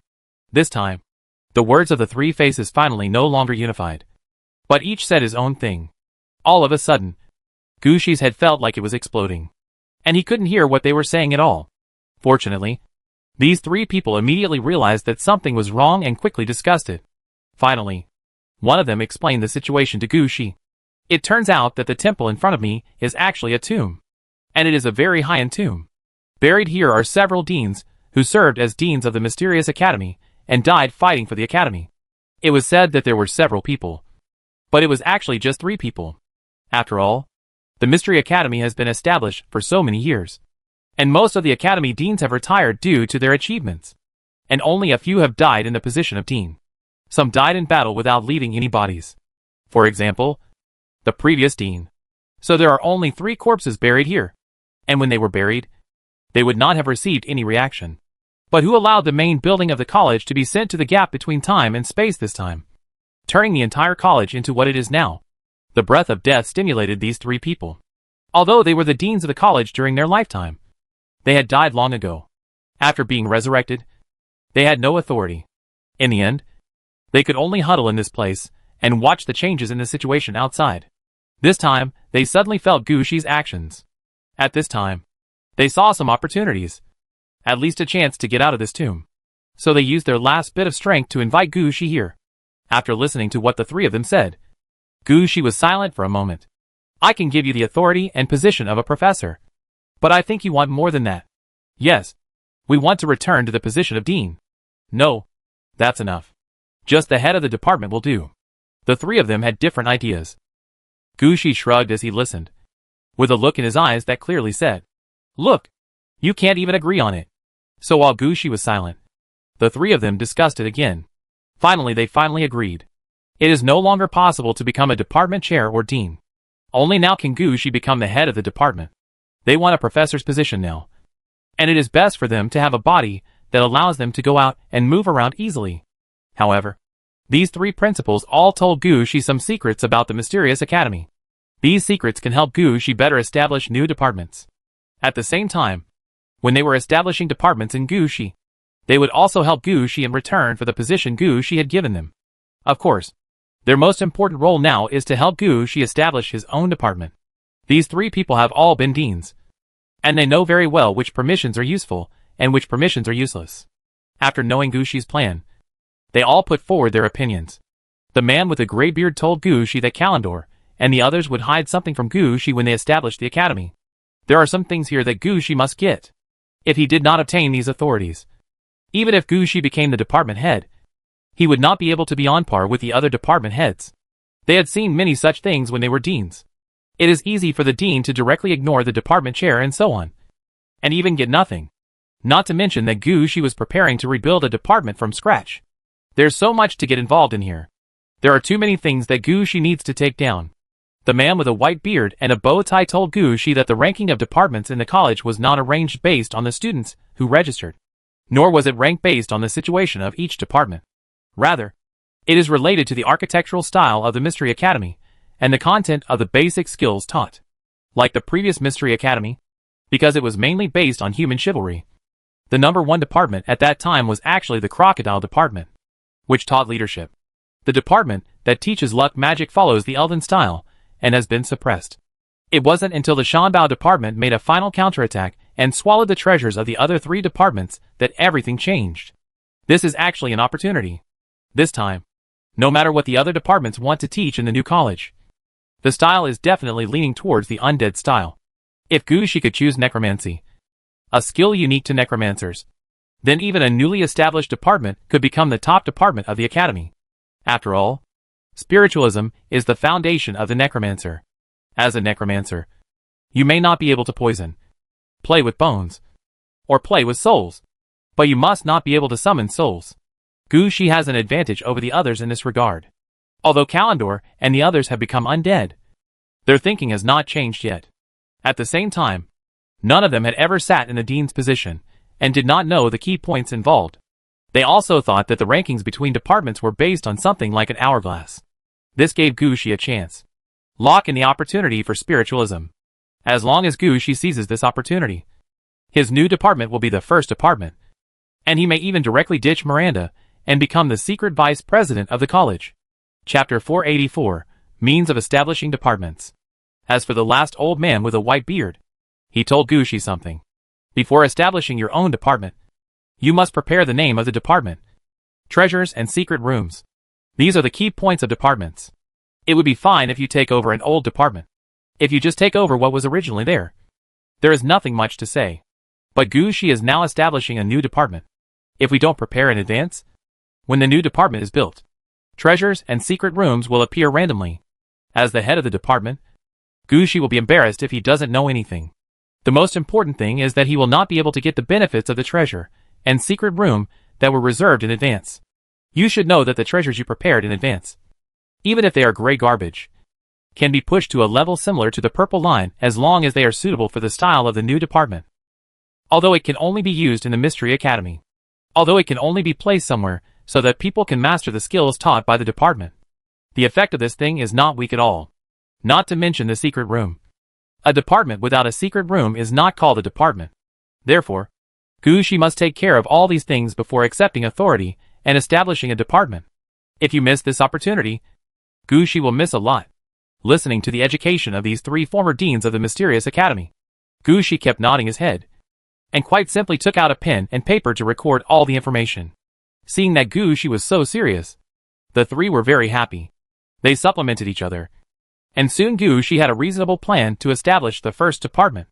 They even thought of how to help Gu Shi paint oil portraits, and how to arrange for personnel to be stationed in the Mysterious Academy. The three professors have determined the direction of what kind of people to choose, and what abilities the faculty members need. It can be said that these three people really paved the way for Gu Shi. All he had to do was step forward and help Gu Shi. After everything was discussed, these three people were still there sighing. You've really caught up with it at a good time.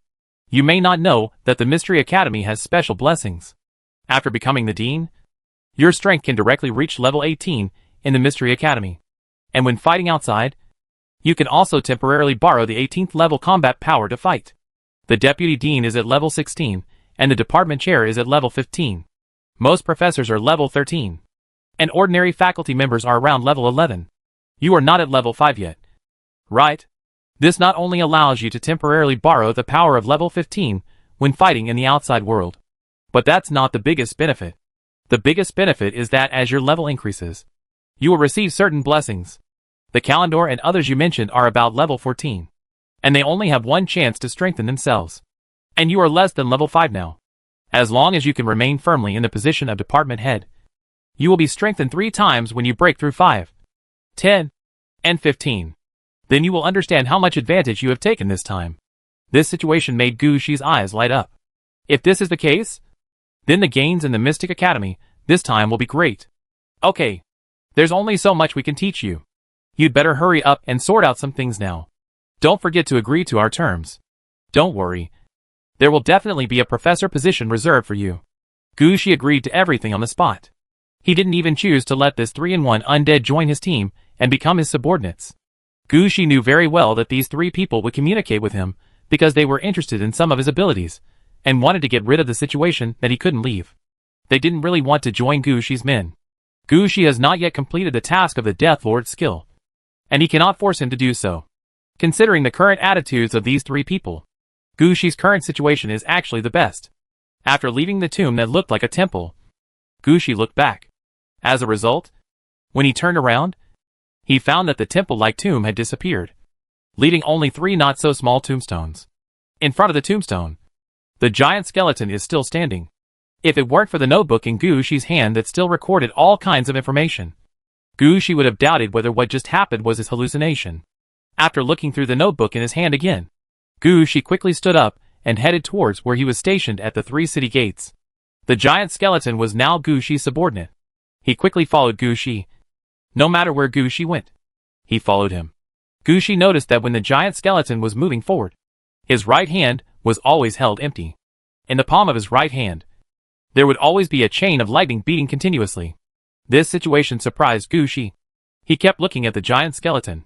But this guy has turned into a skeleton, and his original appearance cannot be seen at all. As for the clothes on his body, with such a big body, where can he find armor? He just has a piece of white cloth draped over his body. The white cloth was casually tied around the waist, showing off the skeleton's slender waist. There was nothing else to cover it. Previously, Gu Shi didn't pay much attention to the giant skeleton because it was leading the way. Now that Gu Shi had some free time, he actually developed a little interest in the giant skeleton. Gu Shi could feel that the bones on this giant skeleton were obviously different from the bones of normal skeleton soldiers.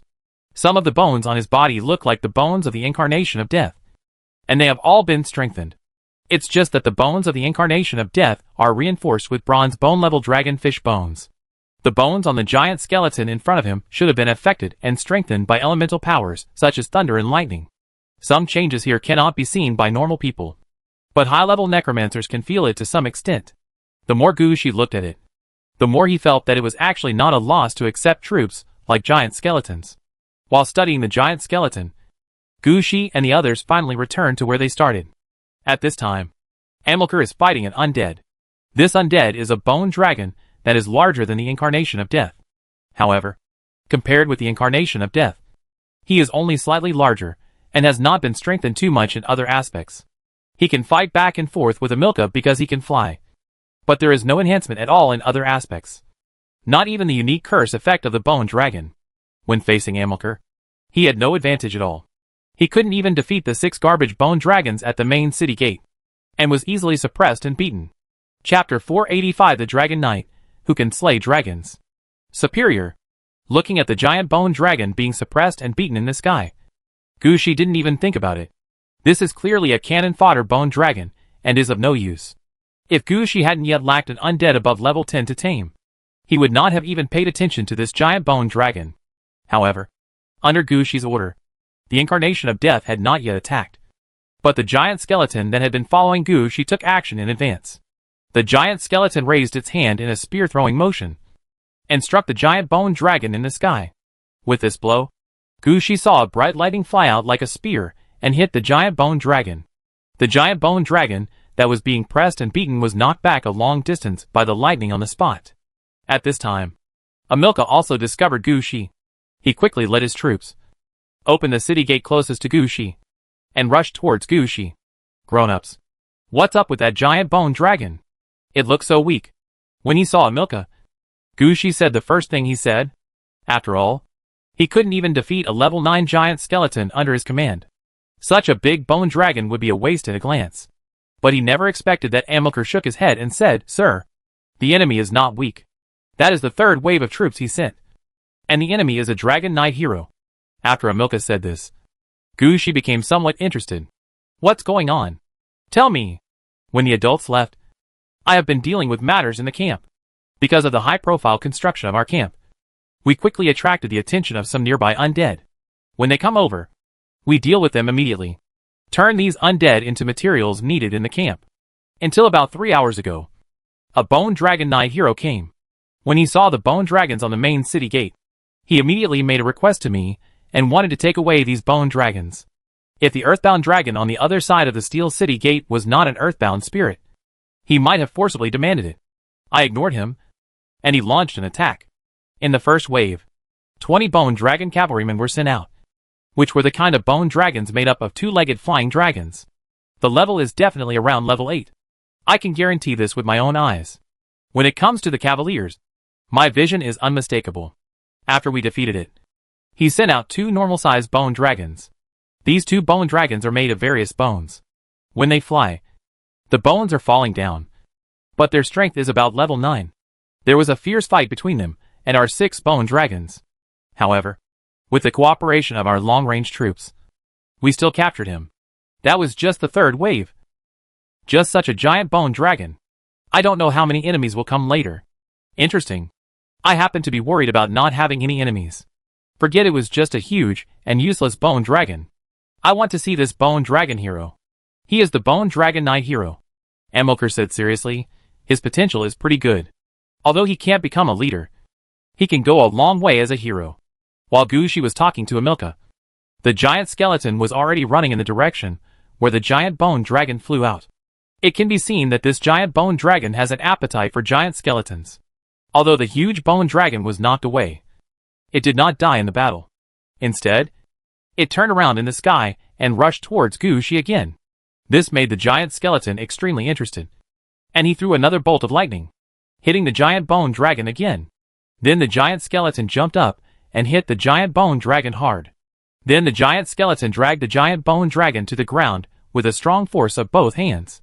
He turned over and climbed on top of the giant bone dragon. He held down the giant bone dragon with his left hand and formed a fist with his right hand, constantly hitting the giant bone dragon. Every time he attacks, there is a trace of lightning in his right hand. With every hit, a flash of electricity would pass through the giant bone dragon's body.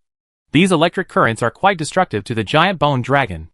After 7 or 8 punches, the giant bone dragon's body began to collapse, and finally turned into a pile of broken bones under the attack of the giant skeleton. After killing the giant bone dragon, the giant skeleton pulled out a dragon tooth from the skull of the giant bone dragon and pierced it hard into his shoulder bone. After the dragon tooth pierced into his shoulder bone, it penetrated from his shoulder blade and merged with it, becoming a barb growing on the back of the giant skeleton. After completing such an action, the giant skeleton raised its right hand and roared silently at the sky. A bolt of lightning fell from the sky and landed in his right hand, and slowly solidified into a small ball of electricity.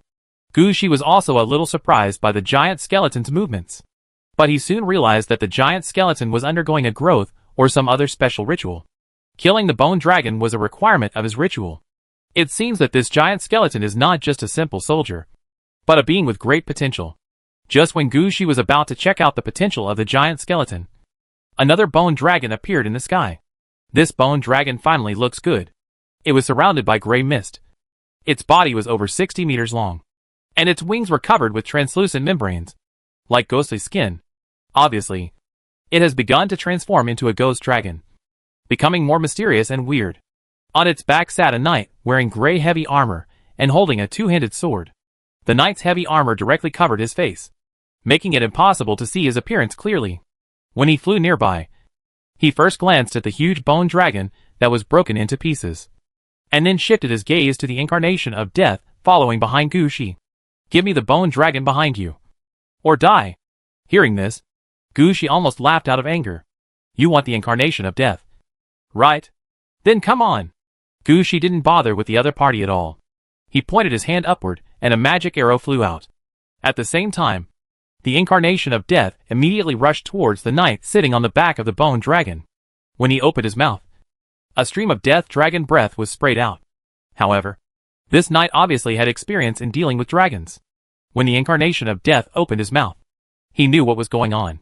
When the blow of the incarnation of death fell in front of him, he jumped on the body of the incarnation of death. At the same time, he reached out and pressed the neck of the incarnation of death. This position is the best place to deal with the dragon. As long as you block this place, the dragon will not be able to breathe dragon breath. Then he can control everything. Chapter 486. 3 magical skills are ready. When the knight took action, he was quite confident. He had done this kind of thing countless times before, and every time he could hold down the dragon's neck and dodge the opponent's dragon breath. Next, as long as he strikes back with a sword, he can chop off the dragon's head. His title of Dragon Slayer Knight was gained by using the dragon's corpse with sword after sword. Although he has become a ghost now, he has not lost any of his abilities. The incarnation of death in front of him looked like this, but it was obviously not a powerful bone dragon. He could kill the incarnation of death with just one sword. But he never expected that the incarnation of death did not pay attention to the knight who fell on his back, but aimed at the bone dragon in front of him and sprayed out a blow of death dragon breath. With this spray, the body of the bone dragon that had begun to transform into a ghost dragon turned green on the spot. The knight didn't expect that the incarnation of death would still ignore him at this time. He felt provoked, so he flipped the long sword in his hand and wanted to cut down on the neck of the incarnation of death. This position is his best position, located at the 7th joint of the dragon's neck. As long as this sword cuts down, the dragon will die no matter how strong it is. But just when he raised his sword, Gushi's magic arrow also happened to fly. The knight's attention was divided, and he blocked the blow with his left hand. But it was his distraction that caused the flaming clone of the incarnation of death to burst out from under him. The dark blue flames hit the knight immediately, knocking him off the body of the incarnation of death. Then the incarnation of death turned over, and the death dragon's breath fell on the knight before it was finished spraying. This time, the knight felt as if his soul had been drawn out and set on fire. There was no part of his body that was not in pain. Even the mid-air flip that he was usually best at could not be done. Then, the incarnation of death and his flame clone rushed down at the same time, biting the knight's arms on the left and right. They didn't give the knight a chance to react. At the same time, they shook their heads and snatched the knight's arms. Bite it off. Then a heavy blow from the tail of the incarnation of death knocked the knight, who had lost his arms, into the air. The flame clone rushed upward, turning into a large ball of flames and crashing into the knight's body. This time, the flame clone directly swallowed the knight's body into its own body and kept flying into the sky. As the flame clone flew higher and faster, the knight's armor also began to melt, and his body smelled of burning. The knight was still a little unwilling, and he wanted to make a comeback. Although he lost his hands, he still lowered his head and shook off the helmet on his head. When the helmet fell, a not too long ghost dragon flew out of the helmet, trying to rescue the person. But as soon as the ghost dragon appeared, it was targeted by the flame clone. His flames are used to restrain all ghost troops. Ghost dragons are also included. The moment it was released, the ghost dragon's body was set on fire. But this ghost dragon finally helped. Taking advantage of the last chance, it knocked the seriously injured knight away from the flame dragon. Although falling from a high altitude will eventually lead to death, it is better to have a glimmer of hope of survival than being burned to death by flames. As long as the knight is not dead, he still has a chance. But the knight never expected that the moment he fell, the bone dragon that had always served as his mount actually flew to his side and opened its mouth to bite his lower body. As the bone dragon shook its head vigorously, the knight's body was torn into 2 pieces. Then the incarnation of death was added again, and there were 2 melting rays of light facing the knight's upper body. Under a sudden impact, the knight's upper body disappeared on the spot, and Gushi also heard the notification sound from the system. Death Incarnation, Spell Product, kills Dragon Slayer Knight Kargas, level 12. You get 3,215 experience points, 3,215 points in overflow storage. As this prompt popped up, Gushi discovered that the bone dragon that killed the dragon-slaying Knight Kargas actually fell in front of Gushi. It lay on the ground, spread its wings, and put its head to the ground, making a surrender gesture. There are undead souls who are impressed by your great strength and are willing to join your team. I would like to ask if you accept their surrender. Gushi glanced at the bone dragon on the ground, hesitated for a moment, and finally said, "Accept." The ghost dragon joins your team. Ghost dragon, level 11. Summoned object experience, 0/9500. Attack 25. Defense 30. Life 400. Skills, undead creature.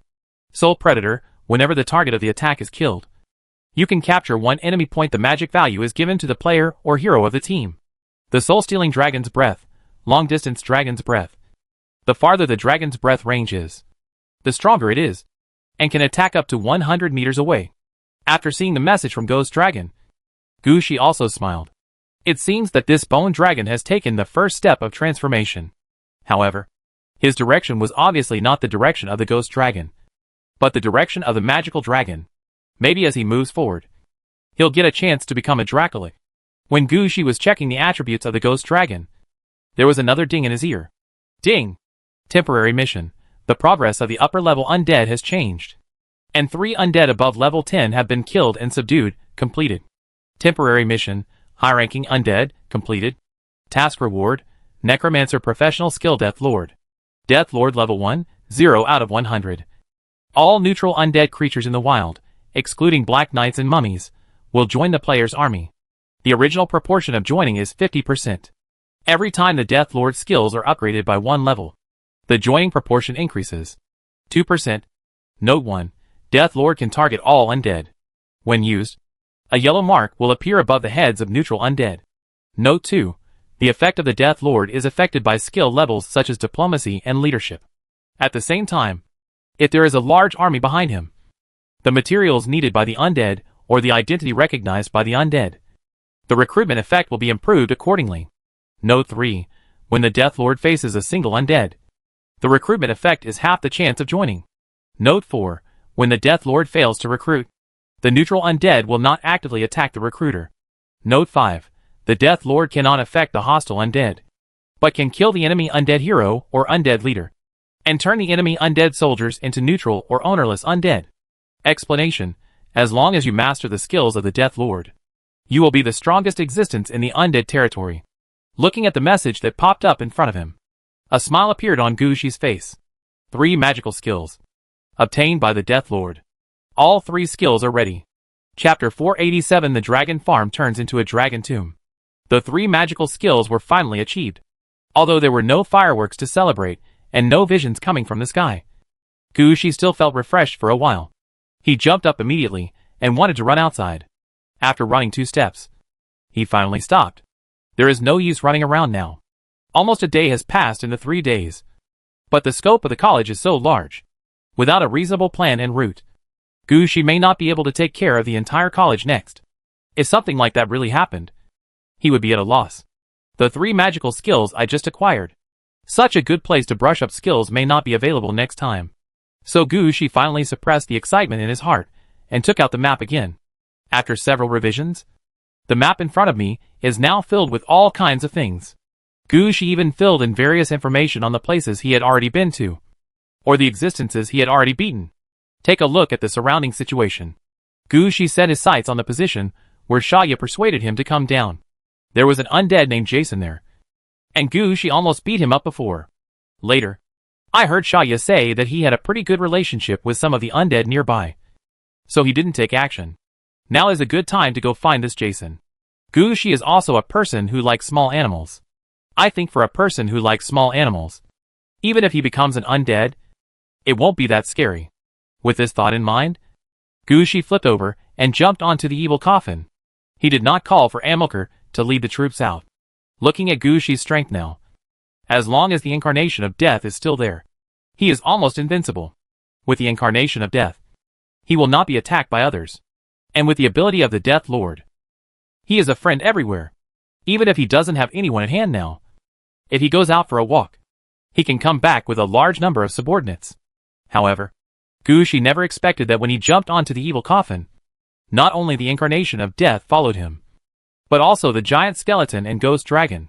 It was obvious that they had determined their position and were following Gushi. For such undead, Gushi had no intention of stopping them.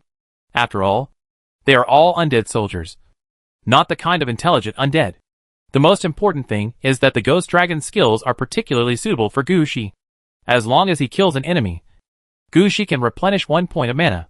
As long as Gushi has 1 point of mana, he can use the skill Death Incarnation again. It can be said that this is quite a match. So when the ghost dragon followed, Gushi didn't stop him. In this way, 2 bone dragons were flying in the sky. A huge skeleton was running on the ground. And Gushi, who was sitting on the coffin board, suddenly looked like a ghost king. After running a certain distance, the ghost dragon circled in front of Gushi and then threw its head in one direction. Gushi understood immediately that the ghost dragon wanted to take Gushi to a place. After thinking about it, Gushi looked at the map again. That direction was just a fork in the road and would not affect Gushi's subsequent itinerary. So Gushi patted the evil coffin, turned around and followed the direction of the ghost dragon. The ghost dragon led the way, and Gushi also noticed that the ground nearby seemed to have changed. No matter how good the previous academy was, the trees were still growing well, and there were no messes on the ground. Even the undead worked hard to hide themselves. But the situation here is completely different. Gushi immediately saw a large amount of white broken bones on the ground. Gushi's eyesight was very good, and he could tell at the first glance that all these broken bones were the bones of large animals such as goats and stags. But these bones had been bitten into pieces. At a glance, it was obvious that they were leftovers eaten by some larger creatures. This situation surprised Gushi. He raised his head and glanced at the ghost dragon flying faster and faster, and seemed to understand something. So he patted Siakoffin, causing Siakoffin to speed up. Sure enough, when following the ghost dragon around a hilltop, Gushi discovered a huge open space. The open space in front of him was no longer measured in terms of football fields. The area in front of us is at least 3,000 acres in size. In the open space, there were many dragon skeletons lying strewn about. Gushi stood at the entrance of the open space and took a look, just casually, and already had an estimate in his mind that there were at least 30 dragon skeletons here. What surprised Gushi the most was not these, but the fact that there were several fossilized dragon eggs in the dragon skeleton. It seems that this was the college's dragon farm before. It's just that something happened to the academy, and the dragon farm became what it is now. The ghost dragon is probably coming from this dragon farm. As for whether the previous dragon-slaying knight Kargas came out of here, I don't know. However, judging from the situation of the bone dragon brought by Kargas, I am afraid it has little to do with this dragon farm. He must have passed by here once. That's not right. Rather than trusting the integrity of the dragon-slaying knight like Kargas, Gushi believed that the ghost dragon had escaped on its own. Anyway, this place has changed from a dragon farm to an open-air dragon tomb. There are so many dragon skeletons that no one has collected. The dragon corpses thrown here have turned into dragon skeletons. If the hardness of the dragon bones is not higher than the level of normal white bones, it may not be possible. When you come back to rest, you won't be able to see these dragon skeletons anymore. The ghost dragon also landed at this time, looking towards the center of the open space. Gushi followed the ghost dragon's gaze and looked over there. He noticed that there was also a replica of the sword of leadership stuck there. When Gushi looked over, a silver light flashed. It seemed like he was showing off something to Gushi.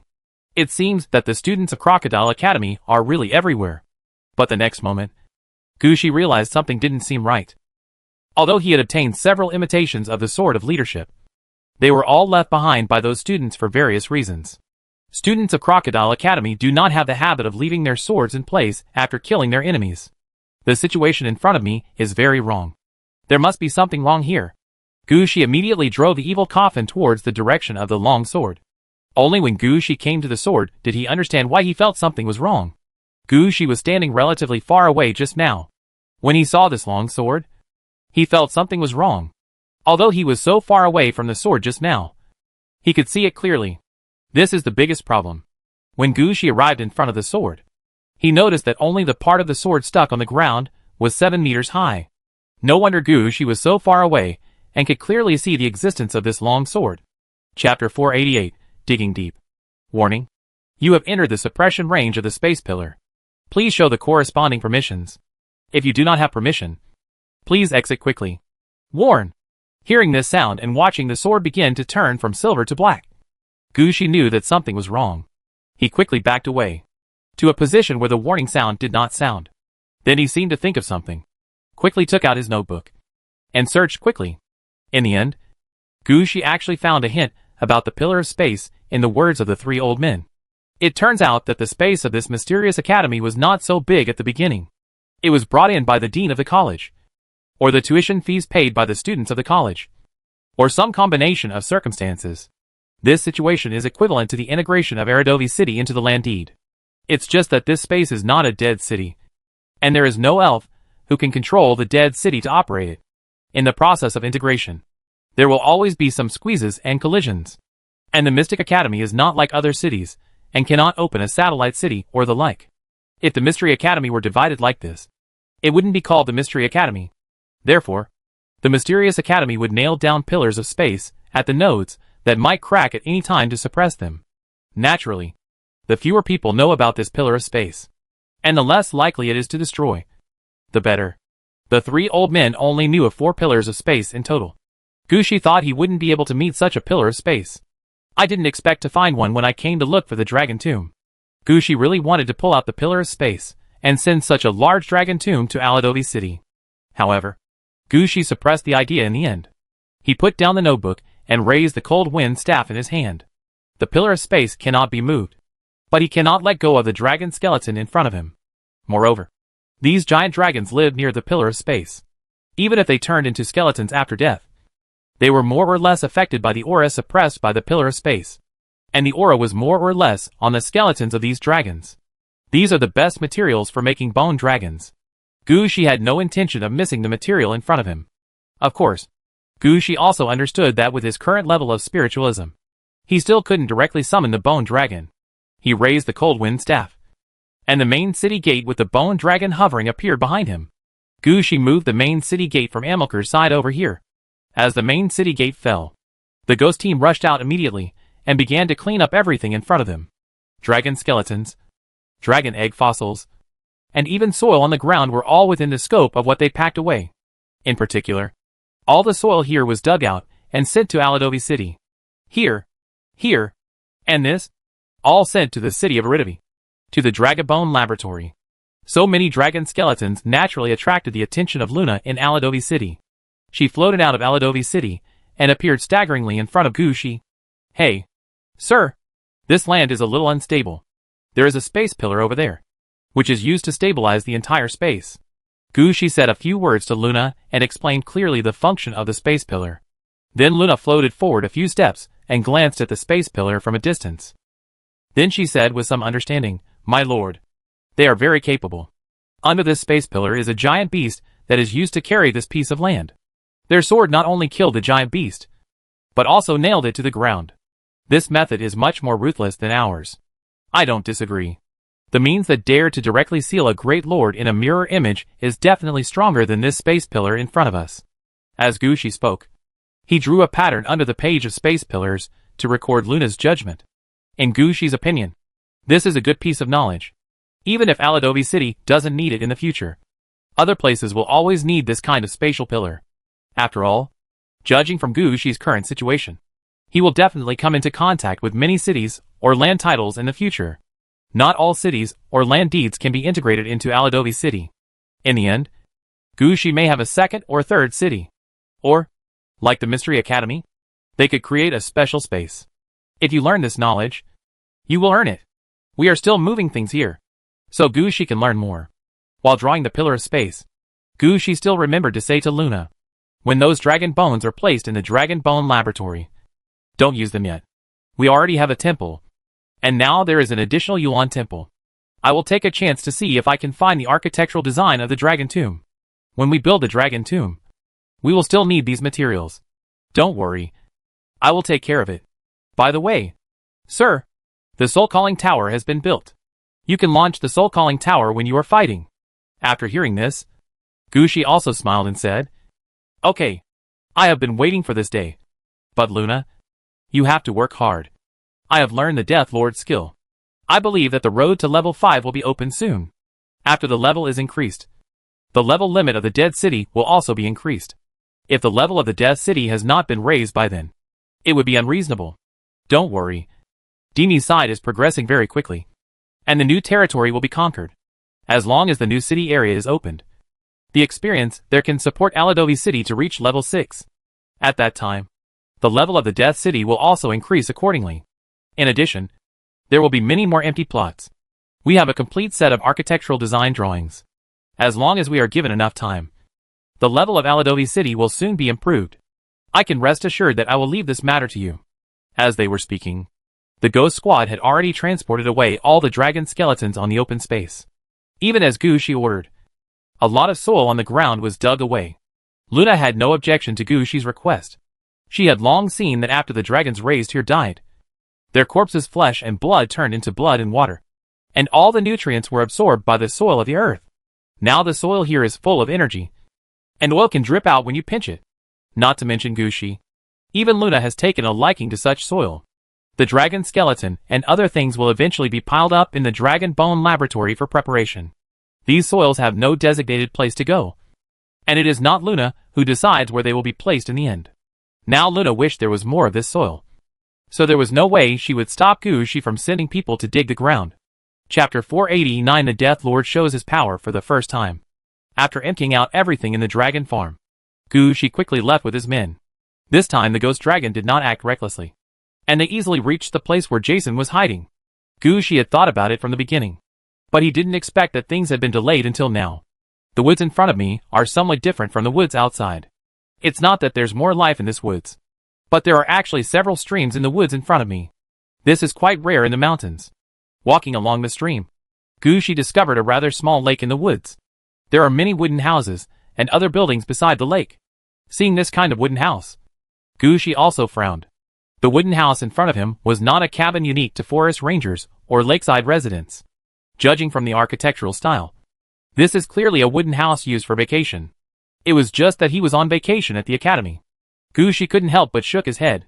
He didn't think anyone would live here. Just then, Gushi heard footsteps coming from behind him. Gushi looked back and saw a chubby zombie wearing a white hockey mask with identical holes on his face and holding a long fire axe in his hand. When the zombie walked out, Gushi's eyes widened and he noticed a light yellow light above the zombie's head. This is a neutral, ownerless undead. Seeing this situation, Gushi became more pleased with the zombies in front of him. He stretched out his hand to the zombie as a greeting. Hello. Are you Jason? I am the new dean of the college. A new college will be built soon. I came here to check on the situation. You are doing a good job. Next, after the new college is built, I will also trouble you to be responsible for the breeding of small animals. As Gushi spoke, he extended his hand to the zombie. Zombie Jason glanced at Gushi, handed the fire axe held in his right hand to his left hand, and then stretched out his hand to shake Gushi's hand. I believe in you. I can work for the academy, and I will follow you from now on. Hearing this, Gushi heard a ding sound in his ears. You persuaded an undead to join your team. The Death Lord gained 1 experience point. Name, Jason. Occupation, veterinarian. Race, zombie. Level 10, 0/15,000. Talent, infinite resurrection. Status, health, 3000/3000. Mana, 350/350. Attributes, strength 8.4. Agility 9.6. Constitution 10.6. Intelligence 8. Perception 6.4. Charisma 3.2. Skills, regeneration. Superhuman strength. Endurance. Attack speed and perception. Teleportation. Mastery of weapon use. Mind manipulation. Possession. Hearing such a voice, Gushi blinked. Is it over like this? As for the professional effect, isn't it said to be a veterinarian? Then you must have professional effects. And your skills are so strong. They are clearly combat skills. Okay. While Gushi was complaining in his mind, he could still communicate with Jason. Jason was very polite to Gushi. He directly called Gushi sir. This clearly showed that he was willing to fight for Gushi. Gushi would naturally not refuse such manpower.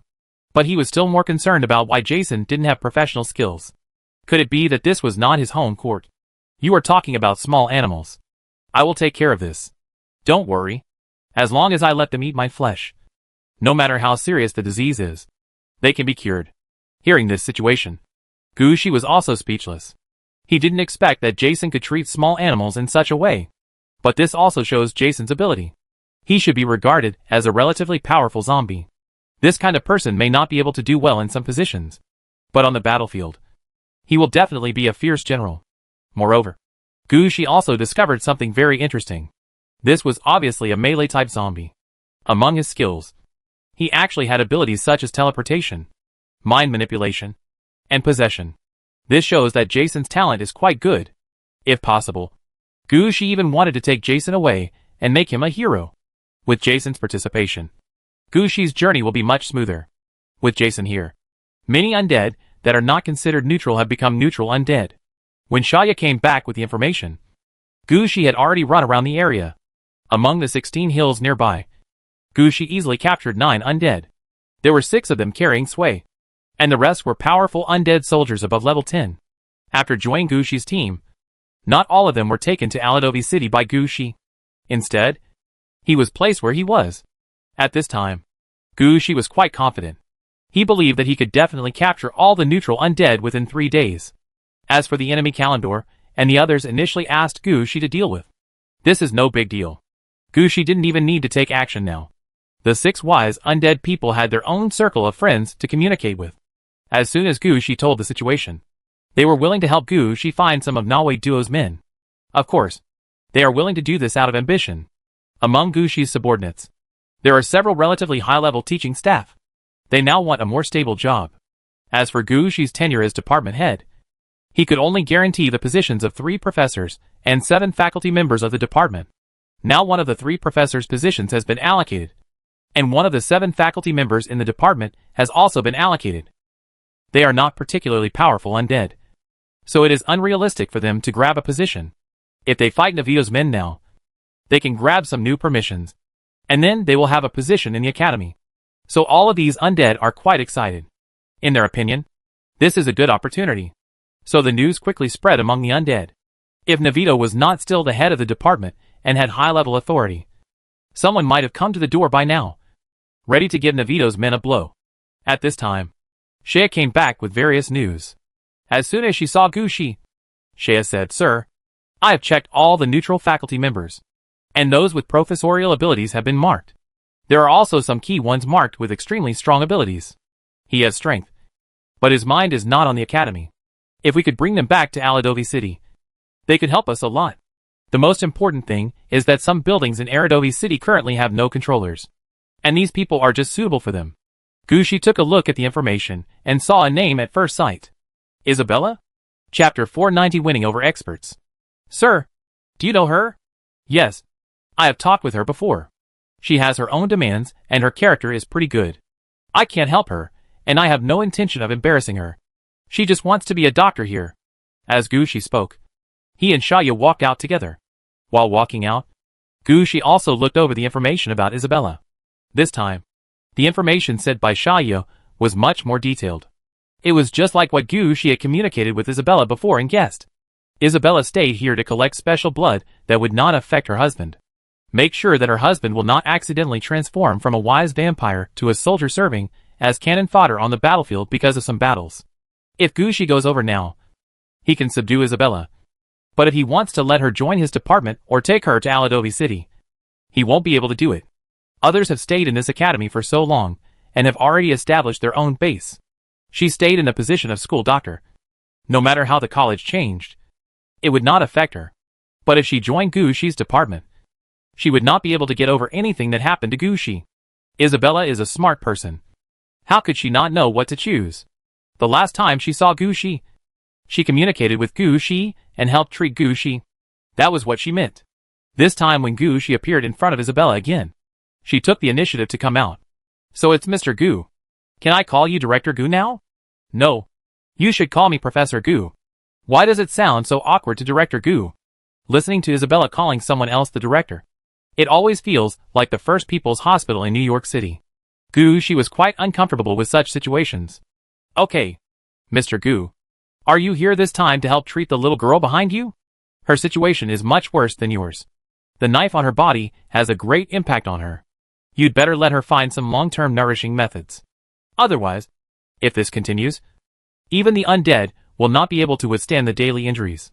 Isabella could tell Shaya's condition at a glance. Saya's foundation is actually not as good as Luna's.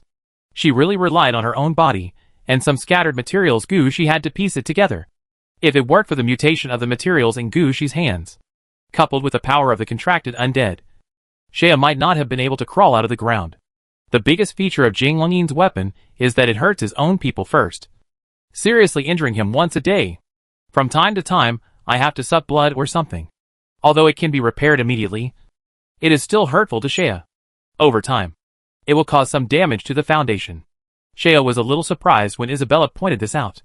But since you are here, I naturally want to help you. You come in first, and I will help you with the treatment. I will ensure that you will not have any problems for at least 1 year. After hearing this, Gushi looked at Shaya. Only then did Shaya understand what Gushi meant when he said that Isabella knew how to be a good person. Thank you. After Shaya finished speaking, she walked into the blood cloud. At this time, Gushi-sai said to Isabella, I know what you want, and I have no intention of winning over you. I just want to ask if there is anything I can do to help. I want a secluded house. Isabella made her request. Gushi looked at Isabella in surprise. She didn't look like a vampire from Yojai. Perhaps sensing Gushi's thoughts, Isabella smiled helplessly and said, We are vampires with a secluded style. It's just that we have stepped out over the years, and we have become like this. Upon hearing this, Gushi realized that the situation of vampires with a secluded style was rather special. They are really the kind that can be resurrected at any time on the battlefield. This kind of battlefield resurrection does not belong to the soul summoning method of the necromancer. And as long as a person is still on the battlefield, he can be resurrected quickly with the enemy's blood. This is a very powerful means of resurrection. But it's also a big nuisance, because he has been resurrected so many times. The vampire has no way of determining how he was resurrected, as long as they are just soldiers. But it's different when you meet this kind of intelligent vampire. There was something wrong with the resurrection system. And if 3 opportunities to summon souls were missed, that person might really be dead. This is the situation with Isabella's husband now. Resurrected by blood, he might just be an ordinary vampire soldier. As for spiritualist resurrection, Isabella doesn't dare to gamble on it now. It would be fine if there was a chance. But if there was no chance, Isabella would really cry. When he thought about it, Gushi couldn't help but ask, The quiet house is quite simple. I can provide you with architectural design drawings and supplies. But where do you plan to build it? And if you really build a secluded house, will your friends really be able to do well? No. I just want my husband to have a place where he can sleep peacefully. After listening to Isabella's words, Gushi felt something was wrong. What's wrong? You don't plan to save anyone anymore? I plan to. But the hope is too slim. And I don't know how long I can support it. While I was there, his body could still be preserved and would not be stained by blood. But if I am gone, then he really is gone. After listening to Isabella's words, Gushi couldn't help but say something. How about sending your husband's body to the secret room? Isabella looked up at Gushi. Gushi was also stunned for a moment. Then he looked at Isabella's expression and finally said, As you know, each department has its own secret room. And my secret room has not been built yet. Now if I point to any place and say it is a secret room, that can be considered as such. I can use this opportunity for you. Anyway, my department will definitely be in the direction of the undead in the future. The aura of the undead is strong, which can ensure that there will be no problems if the corpse is placed inside. Coupled with other methods, it is to prevent blood from entering. Hearing this, Isabella's eyes also lit up. She stared at Gushi for a long time and finally asked, What do you want? Treat. Okay. I'll help you. Isabella immediately understood what Gushi meant. Gushi was interested in her healing ability. This made an offer that he couldn't refuse. Hearing Isabella's answer, Gushi stretched out his hand and said, Welcome to join. From now on, you will still be the school doctor in the college. But you will also have an identity. The guardian of the secret room of our department. Apart from me, there are only people you recognize. You can enter the secret room and get the treasure hidden in the secret room. Ding! You persuaded an undead to join your team. The Death Lord gains 1 experience point. Chapter 491, Changes in the Secret Room. Is this really possible? Gushi was shocked. What he just said was just a sudden thought. After all, Isabella is a good person and does good things. Now that he had put forward this condition and Isabella agreed, Gushi began to think about the feasibility of placing the secret room here. With just a flash of thought in his mind, Gucci understood that this was quite feasible. Isabella is obviously very strong.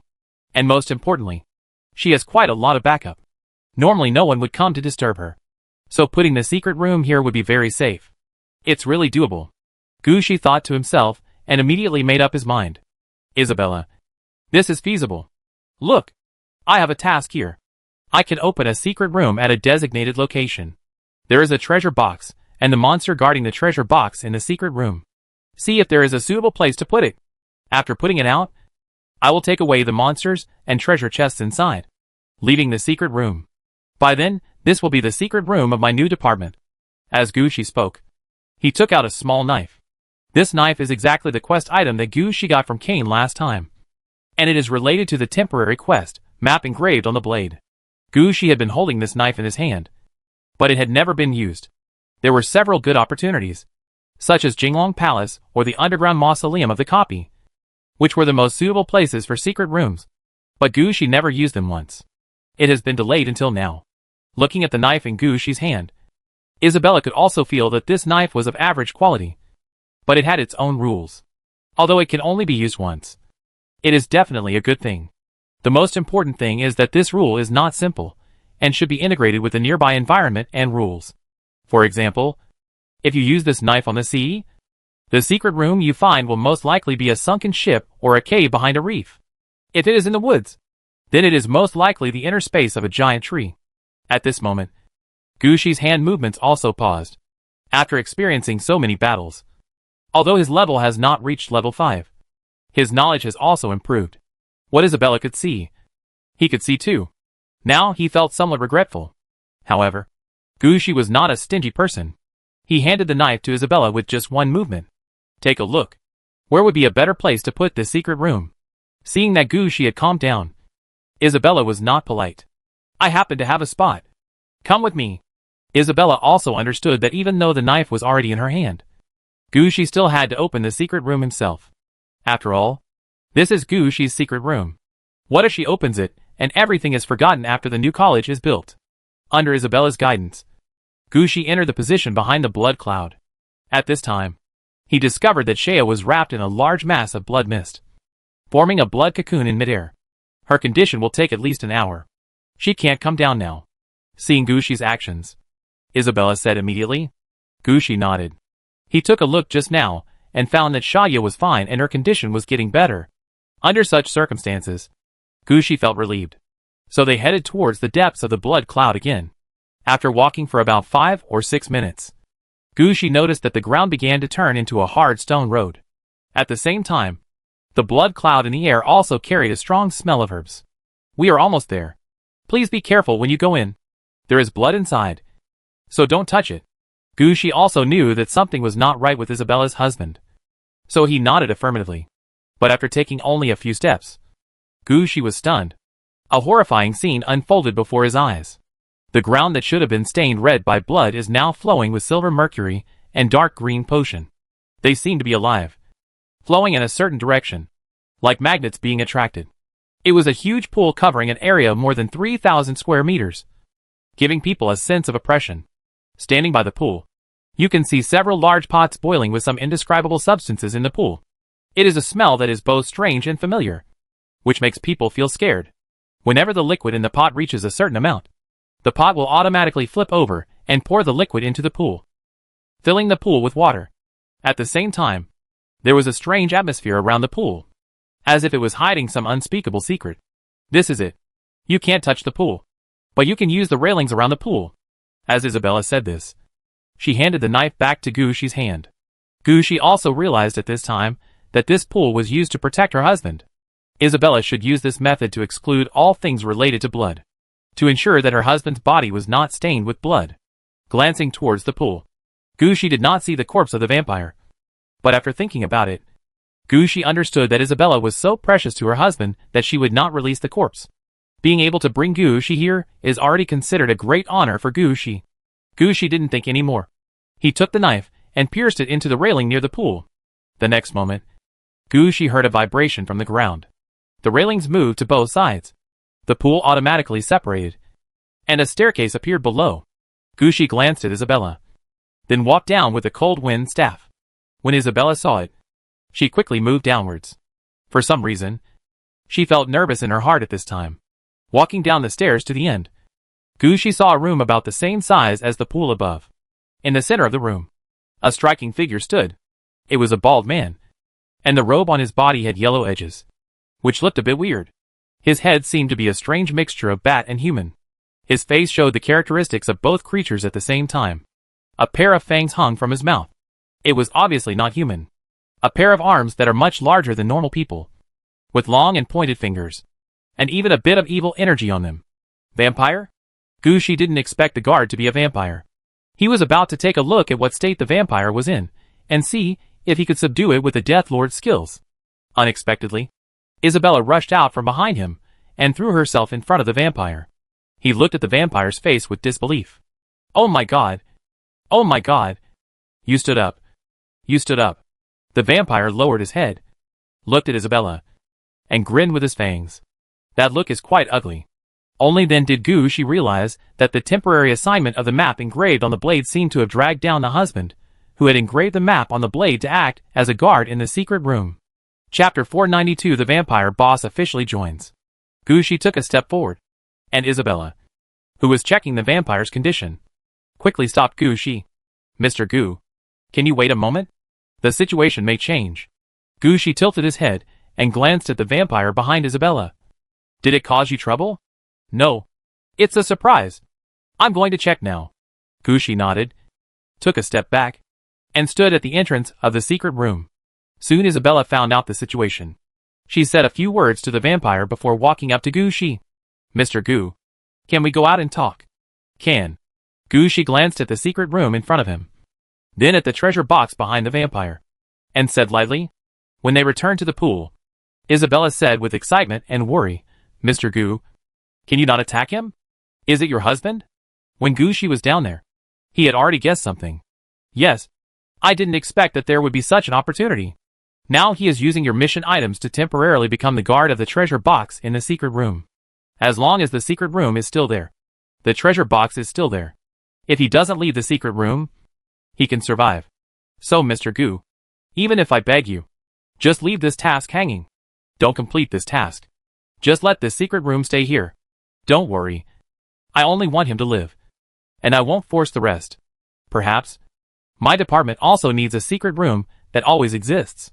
If I don't complete the task here, no one can take it as long as I'm here. But external news must be released.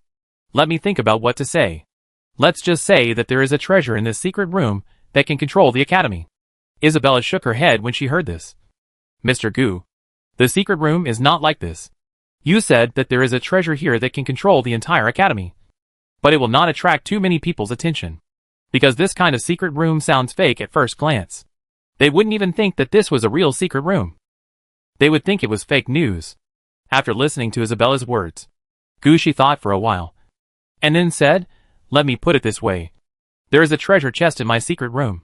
The quality of this treasure chest can be automatically improved every year. At the same time, when someone dies in front of the treasure chest, the quality of the treasure chest will also be improved.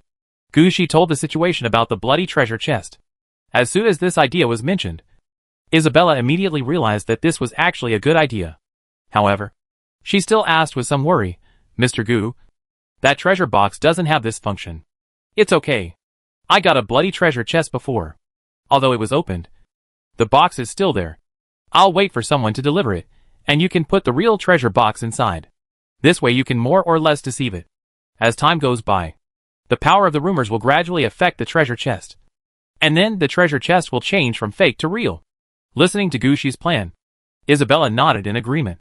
In fact, the settings for Gushi's secret room have nothing to do with Isabella. But this time Isabella's husband became the monster guarding the secret room. So all this has something to do with Isabella. Isabella had to consider whether her husband could keep the secret room in front of her. Now with Gushi's arrangement, the difficulty of the secret room is neither difficult nor easy. It will not attract too many people's attention, nor will it remain anonymous, and finally be unrecognized and disappear in the long river of time. Only in this way can the secret room be preserved for a long time, and Isabella's husband can always survive in the secret room. Now that Gushi had come up with a reasonable plan, Isabella thought about it, and found that the difficulty was just right. So she agreed. After Isabella agreed, Gucci quickly dealt with it. The original SHL of the bloody treasure chest needs to be shipped over. This requires Gucci to open the city gate to deliver the goods. This place is certainly inappropriate. In addition, Gucci also needs to leave a piece of evidence to prove that this secret room belongs to him. Without this evidence, when the college is re-established, it will not be recognized. The matter of leaving evidence was easy to solve for Gucci. All he needed to do was take the key given by Kalendor and leave a mark in the secret room. But for the matter of opening the city gate, Gucci still had to go outside Shuiyun. This is Isabella's territory. Gucci can see that Isabella has protected this place very well. In addition to the healing effect, the blood cloud in front of you also has the function of protecting this place. If you really think of this place as a place where you can come and go at will, you are really overthinking it. Gucci has already seen that Isabella's strength is obviously around level 14. For her husband, she can even exert her super fighting power. It is even possible to end up desperate or self-destruct. Even if such a person surrenders to him, Gucci will not act randomly. After explaining his situation, Gucci withdrew from the blood cloud range. As the main city gate opened behind Gucci, Isabella was somewhat moved. At least Gucci was a good person, which made Isabella give in to fighting with Gucci. After waiting for the undead in Aladovi City to deliver the SHL of the bloody treasure chest, Isabella came to Gucci. She stretched her hand back and asked at the same time, "My lord, do you need treatment or fight now?" "Treat," Gucci said immediately without thinking. There are quite a few people fighting for Gucci, not to mention his troops. Heroes and contracted undead. But the incarnation of death is enough. However, Gucci's ability to protect and save lives was still somewhat inferior. He needs a professional therapist by his side. Isabella responded as soon as she heard this. "In that case, I have a therapeutic clone here. Please take it with you when Mr. Gu leaves. I can't guarantee anything else, but she can handle some minor injuries. She can also treat large battlefields with tens of thousands of people." As Isabella spoke, a large amount of blood poured out of the blood chalice held in her left hand. Then a bloody Isabella stood up from the blood. She looks very similar to Isabella, but she does not hold a silver sword in her hand. "Grown-ups." The blood clone nodded to Gucci and stood behind Gucci. It was obvious that Isabella had given her an order when she released this clone. Naturally, Gucci would not refuse to accept such good intentions. "Okay, then just follow. By the way, do you know how to use a treatment tent? I have a treatment tent here. If you know how to use it, you can use it first, and I will get a new one." Chapter 493. The secret room is completed. Returning to the secret room, Gucci saw that the vampire, who was supposed to guard the secret room, had fallen into a gorgeous coffin.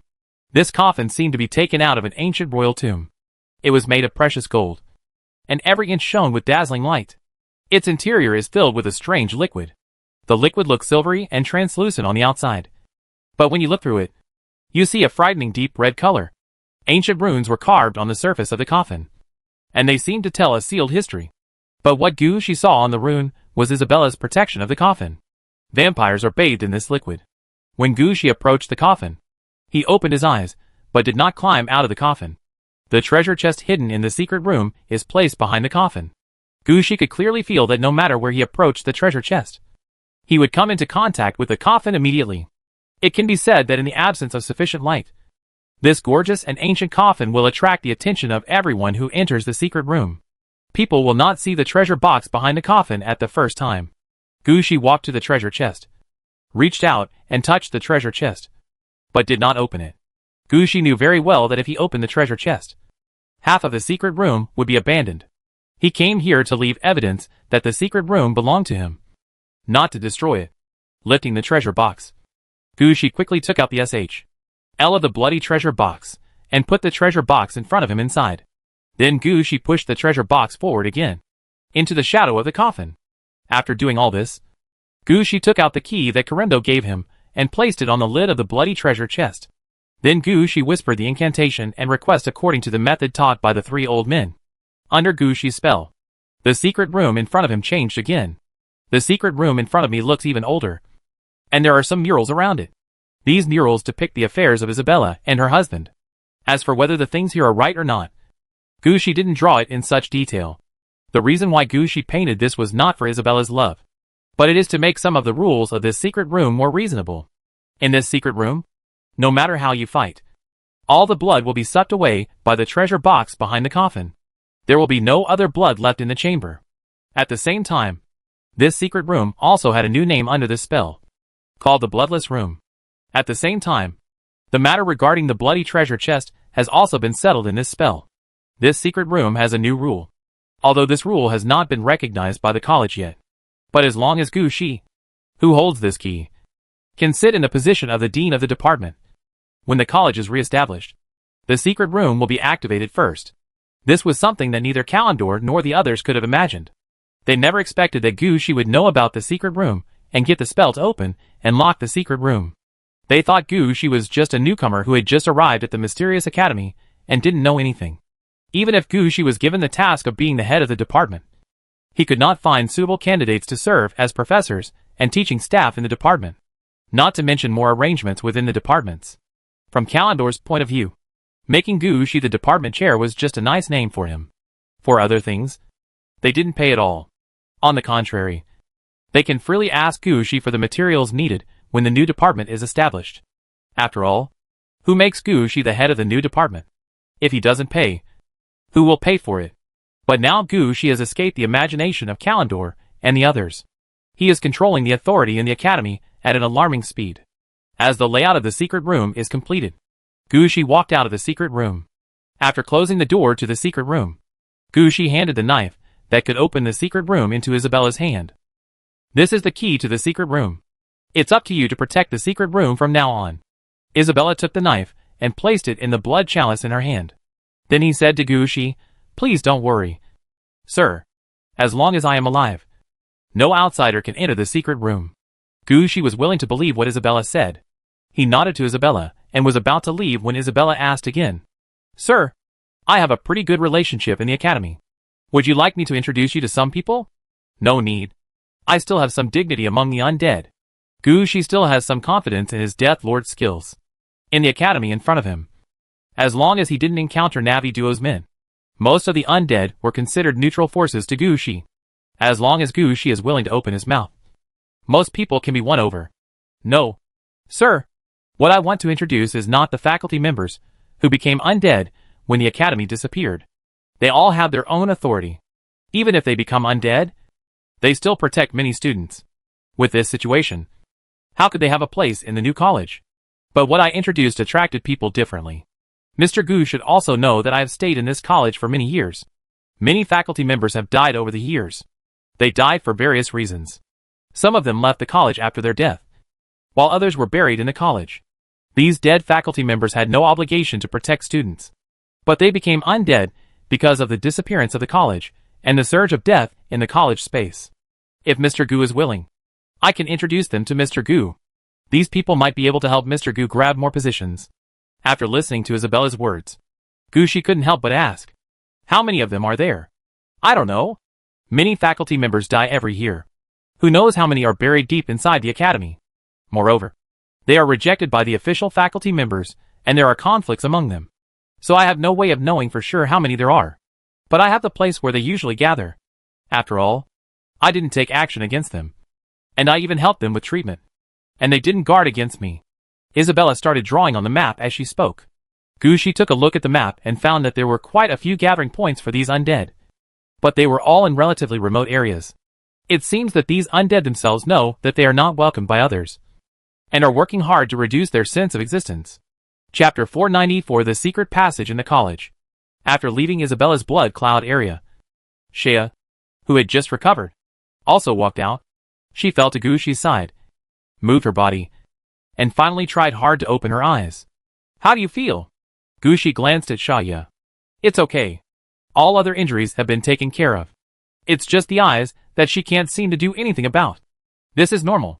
There is no way to eliminate the ghost image created by your knife. As long as you use it, it will always exist." Shaya also agreed with Gu Shi's words, but she didn't care much about it. After a few days of practice, she could already tell quite accurately which of the double images was real and which was fake. It doesn't even affect the battle, and it won't look at a blank spot when talking to someone. Even if I don't use it anymore, it will still exist. It doesn't matter. If it doesn't work, I can just close my eyes and still fight. Shea has learned blind fighting, and is quite confident about her hearing. However, Gu Shi still paid more attention. The next time he chooses purple equipment for his contracted undead, he still needs to think more about the characteristics of the contracted undead. Don't have this problem again. After leaving Isabella's area, Shaya became the one leading the way. Shaya has quite detailed information, and can take Gu Shi to find the most suitable candidate. The faculty member they were looking for this time was the administrator of the secret passage in the college. Compared to the train that keeps running back and forth between the mountains and the lake, he is the master who can move quickly in the academy. He can appear everywhere in the academy in the shortest possible time. And he is also the most difficult undead to communicate with in the entire academy. Even Shaya only knows where he is, and has no way to contact him. When Gu Shi was brought to the undead, Shaya pointed to a statue not far away and said, "The information I got is here. As long as I can cast a spell on this weird statue, the undead named David can appear. At the same time, the person who invited him out can come forward to communicate with him. If he agrees, the person who summoned him can pay a fee and borrow the secret passage to move forward quickly from him." Under Shaya's explanation, Gu Shi aimed at the statue and used spiritualism. Under the spell of necromancy, a skinny old man walked out leisurely from behind the statue. He was wearing a washed white linen garment, and his skin was like a dry old tree. He was holding an ancient staff in his right hand, and the runes on the staff flickered in the air. In his left hand he held an ancient lantern, which gave off a faint but steady light. His face was twisted and deep, and his eyes shone with a strange light, as if he wanted to swallow everything up. When he stood up, Gu Shi immediately looked at the top of his head. Under the influence of the Death Lord's ability, Gu Shi saw that the old man's attitude towards him was relatively neutral. "Hello. I am the new dean of the college.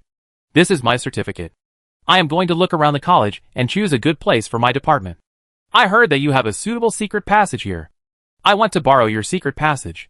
As Gu Shi spoke, he took out the key and showed it to the old man. "It's the key to the dean's office. All secret passages are open to you. Do you want to go to your own office? Is there this office?" When the old man heard this, he couldn't help but shook his head. "No more. The academy has disappeared.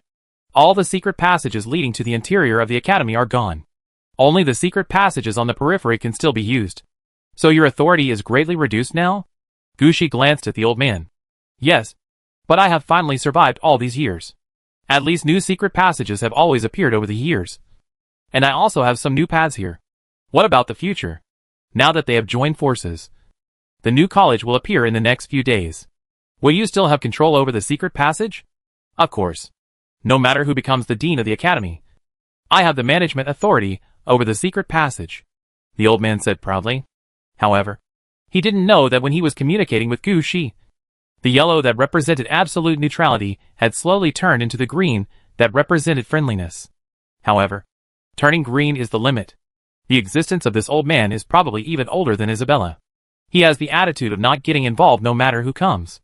In the end, he just agreed to help Gu Shi open the door so that Gu Shi could quickly go to every corner of the college. He did not agree to join Gu Shi's men. In this situation, Gu Shi couldn't force it. He could only ask how the secret passages were opened when the old man opened them. The old man did not hide things like secret passages. After all, he had arranged all these secret passages alone. The means of arrangement was also quite simple. Wherever he saw a suitable place, he would put a mark, which served as the door to the secret passage, and then put an exit at the other end. That was it. For the old man, the secret passage is that simple. It's as simple as a two-way portal. What he said was so confusing that Gu Shi didn't understand it at all. But Gu Shi was not helpless. He went directly to ask. "I have a city. The city is very big now, and there will be 10 new neighborhoods soon. I'm afraid that I won't be able to handle the traffic exchanges between cities alone. So I want to ask, how should I arrange the density like this?" Road. Gu Shi's question hit exactly the key point. Over the years, this old man has never found a place to play his role. He has been setting up secret passages in the mountains surrounding the academy. But he knew very well that his greatest ability lay within the city. So setting up secret passages in the city is what he should do. If he hadn't known, a new college would appear soon, and he would have joined the Gu Shi team now. Even so, when he led Gu Shi into the secret passage, he still gave Gu Shi some suggestions on how to arrange the secret passage. There was definitely no way that Gu Shi could just casually put down 2 entrances and exits like him, and just say there was a secret passage here.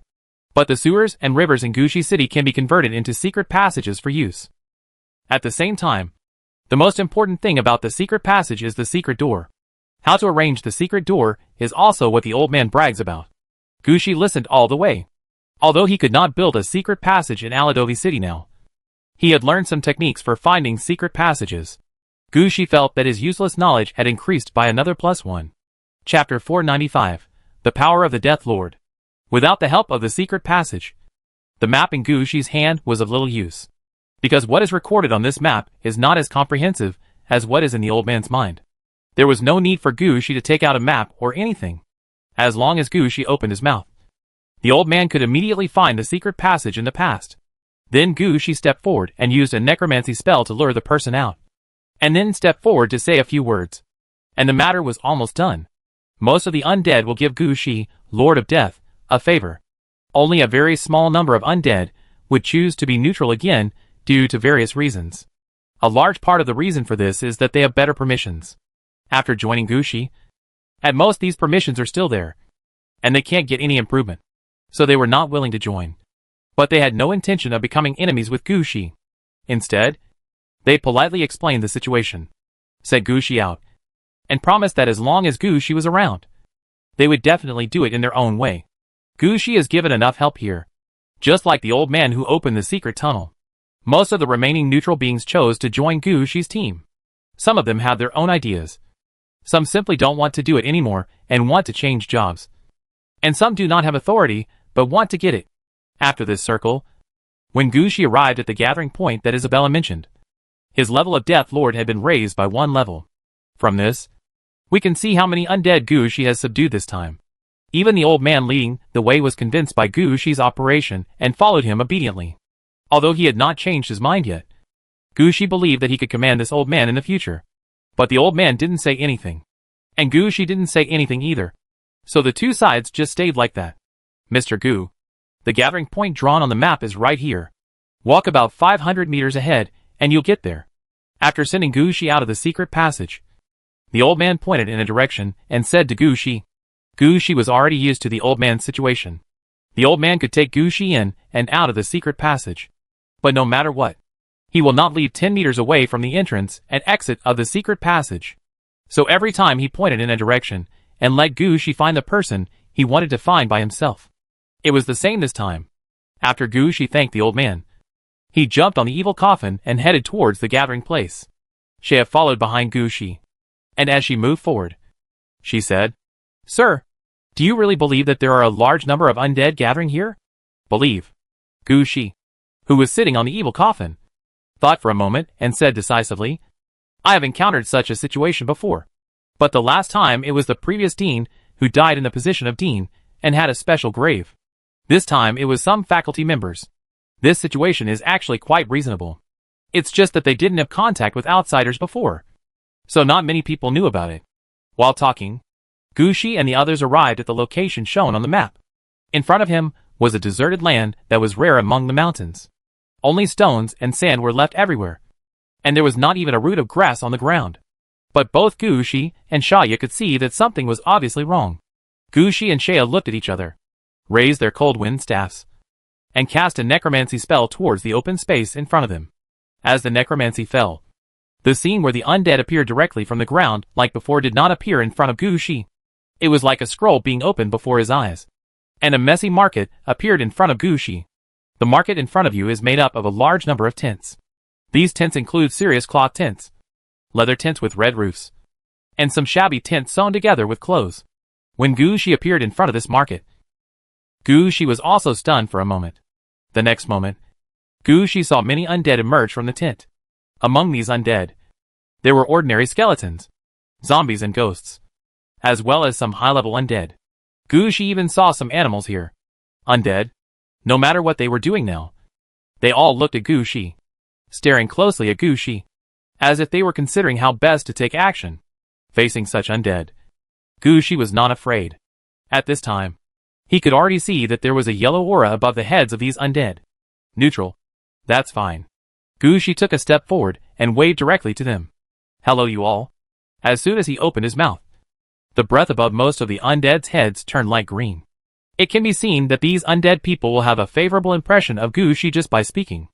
At this time, Gu Shi knew that things were stable as soon as he saw him. He took out the key and raised it above his head and said loudly, "As you can see, a new college will be established soon, and I will become the head of a department in the new college. I also need some help to fill the positions of departmental faculty, and of course some non-departmental faculty positions. I now know that many positions are vacant. These positions all require manpower. And you used to be faculty members in the college. Although I am laid off now and have no authority, my previous experience is still correct. Right? I can push you up if you want. Of course. It doesn't matter if I can't push it up. I still have a city of my own. There is a huge lack of manpower inside. I think you have always been squeezed out by others. Right? You can come to work in my city at any time if you want." As Gu Shi stated these conditions, the aura above the heads of the undead here changed from light green to dark green. The last skeleton raised his arm. "I want to join you. But I don't want to stay in this academy anymore. I want to go to your city." "Okay. Welcome." As a ding sound came from his ear, a smile appeared on Gu Shi's face. "You persuaded an undead to join your team." The Death Lord gained 1 experience point. With the first one, there will naturally be the second and the third. Soon the undead spoke of their demands. Gu Shi did not agree to all of them. Only those who were willing to enter Aladovi City would agree immediately. For the rest who wanted positions in the academy, Gu Shi needed to check whether there was any conflict between these undead and his previous arrangements. The undead were even more fond of Gu Shi's responsible attitude. Some undead were sure that there was no place for them in the academy, so they retreated and prepared to go to Aladovi City. Gu Shi did not dislike this choice, but welcomed it. As long as someone was willing to join, he would immediately go forward and see them off. In less than half an hour, more than half of the undead here were sent away by Gu Shi. Although the remaining undead did not join Gu Shi, they did not embarrass Gu Shi. This shows how powerful the Death Lord is. Chapter 496, The Final Battle. 3 days flew by. In these 3 days, Gu Shi could be said to have traveled throughout the entire academy. He had already completed the task assigned to him, and at the same time, he had also recognized all the undead in the academy, not to mention anything else. Just because his Death Lord ability has reached level 4, it can be seen how many undead troops Gu Shi has brought back with him through this ability. It can be said that in the academy now, except for Kalendor and Navito's men, there are no neutral undead. All the undead in the academy space are either Gu Shi's subordinates or Gu Shi's friends. Gu Shi's status in this space is much higher than Kareem's. At least Gu Shi doesn't worry about his safety here now. When the time agreed with Kalendo arrived, Gu Shi came and led his men close to Navito's burial place. At this time, Kalendo, Miranda, and the others were ready for battle. Behind them were their cronies. Only about 20 of them, with strengths above level 10 and below level 13. Gu Shi believed that these cronies must be old men who had been with Kalendo and the others for a long time. And Kalendor must have promised them something. At least the positions of professors and teaching staff were promised to go out. There are even positions for neutral teaching staff, or positions for Gu Shi to build new departments, and they have promised to give them a lot. After all, in their eyes, Gu Shi was a novice who had neither the people nor the knowledge, and who didn't even know how to establish a department. They didn't mean to usurp Gu Shi's authority. They meant to help Gu Shi establish a new department and integrate into the life of the college. It can be said that they thought everything well, but when they came to Navito's burial place, they were immediately speechless. Kalendo saw Gu Shi place 11 huge heads on the ground. All these heads are Gu Shi's mission targets. They are the teaching staff and pets of Navito. Because of hanging out with Navito, these guys have become noticeably bigger. Every head is as tall as a person. Gu Shi didn't put much thought into killing them. He simply told the men he had just received the target of. Naturally, someone took the initiative to find these guys and brought their heads over. Gu Shi placed these things outside the burial ground to prove to Kalendor that his mission had been completed. Afterwards, Gu Shi erected 3 city gates near these heads. Amilcar and his troops quickly took out the things used for camping and rearranged them at the city gate. Because they had the experience of setting up a camp before, they set up the camp very quickly this time. In just a blink of an eye, they connected the 3 city gates with city walls. Gu Shi stood on the city gate tower, and there were heads lined up under the city gate. Behind him is his undead army. If nothing else, they have already displayed their momentum. So when Kalendor saw what they saw, they didn't know what to say. Gu Shi's behavior was clearly showing them that he had some strength. So don't really think that he didn't have it. But Kalendor didn't take all this to heart. They have already arranged everything. With the original deans of the departments, and even the portrait of the former dean here. Are they worried that they will not be able to deal with Gu Shi? A newbie from outside? Impossible. Absolutely impossible. With this thought in mind, Kalendor and the others stopped specifically. Mr. Gu, it seems you have worked very hard in the past 3 days. Generally, I haven't had a good rest in 3 days. Gu Shi now also knew what the other party was thinking. So he was not very polite in his answer. Listening to Gu Shi's tone, a smile appeared on Kalendor's skeleton face. It's okay. You won't be needed in the subsequent battles. You can just watch from here. Just wait. As long as we kill Navito, there will naturally be a place for you in the new academy. Gu Shi raised his head at this time and said, Dean Kalendor, I want to fight about the new college. Why? What do you want to fight for? For the location of the first department. You see, I have prepared everything. I even transported the most important thing in my hand. As Gu Shi spoke, he pointed toward the center of the camp. There was placed the base of the 6 paths of reincarnation disc that had just been moved over. This was the choice Gu Shi made after discussing with Luna. Gu Shi knew very well that he had to come up with a treasure that could be used by students to learn necromancy. At first, Gu Shi's idea was to put the soul calling tower that could be released inside the academy. After all, the spiritualist tower is closely related to spiritualism. But Luna objected. It wasn't that Luna wanted to keep the soul conjuring tower in Aradovi City. But Luna believed that all the necromancers in the soul calling tower could build it. Even if they are not necromancers. As long as they have a blueprint, they can build a soul calling tower at a designated location. If Kalendor had thought everything through, he could have built his own spiritual tower. When the 2 soul calling towers compete, I don't know who the new academy will choose. So Gu Shi must come up with something better. Among so many things, only the base of the 6 paths of reincarnation disc is the most suitable. Although this thing is also quite useful to Gu Shi. With the existence of this base, it is possible to absorb new souls from Victoria City into Aladovi City. But the mysterious academy needs this thing even more right now. Gu Shi naturally wanted to take out this thing.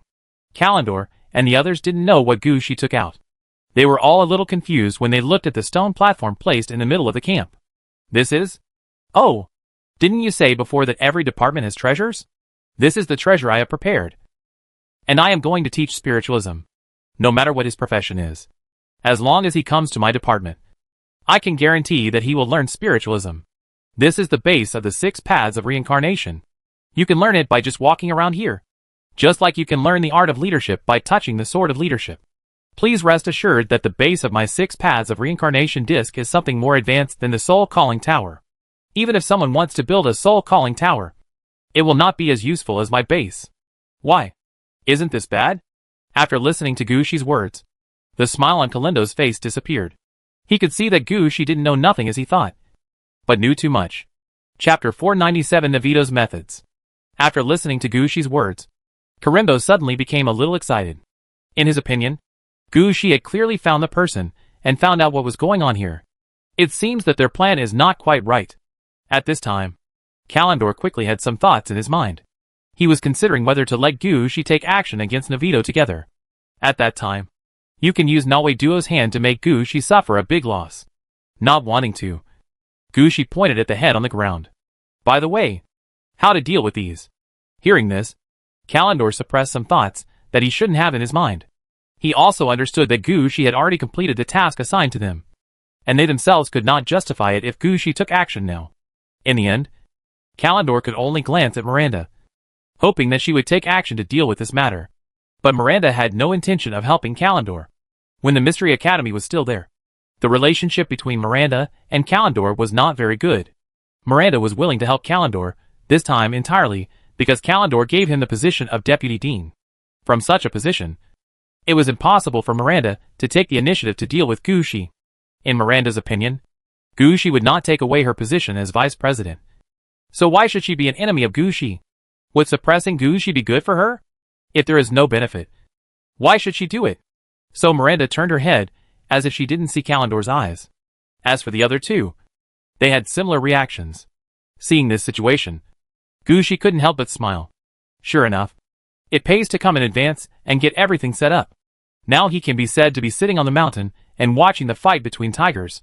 Thinking of this, Gushi sat down at the city gate, holding the cold wind staff, and watched Kalendor and the others' actions from a distance. Knowing that there was no way to lure Gushi into action, Kalendor did not stay for long. They moved forward all the way and quickly arrived at Navito's burial place. As soon as they stepped in, the giant skeleton protecting Navito stood up. At the same time, Navito, a skeleton in black robes, stood on top of the giant skeleton. When the giant skeleton stood up, Gushi turned to the giant skeleton behind him and said, "Look carefully. That skeleton has been strengthened. Have you noticed the direction in which it has been strengthened?" Although Gushi had no intention of joining the war this time, he still released some of his troops. In addition to the 6-boned dragons hovering in the sky, the ghost dragon that had just been subdued by Gushi was also hovering in the sky. On the ground, apart from Shaya, who was following Gushi, only the giant skeleton was still following. The other undead were either waiting for news in the academy, or they had already entered Aladovi City. Under Luna's arrangement, they entered various buildings and began their presiding work. It can be said that the addition of these undead has brought great benefits to Aladovi City. Not to mention other things. There were 7 more chefs, winemakers, bartenders, and intelligence officers in the tavern, making the originally empty tavern full, especially the food in the tavern. In just these few days, there are already many more varieties of food. I believe that in a few days, the tavern will be automatically upgraded. There are many such buildings. At the dock warehouse, Kane has at least 3 more subordinates. In the 2 libraries, there were 6 more scribes and so on. It can be said that just like that, Gushi's Aladovi City came alive. The efficiency of various functional buildings has been greatly improved. And even military training camps have received enough benefits.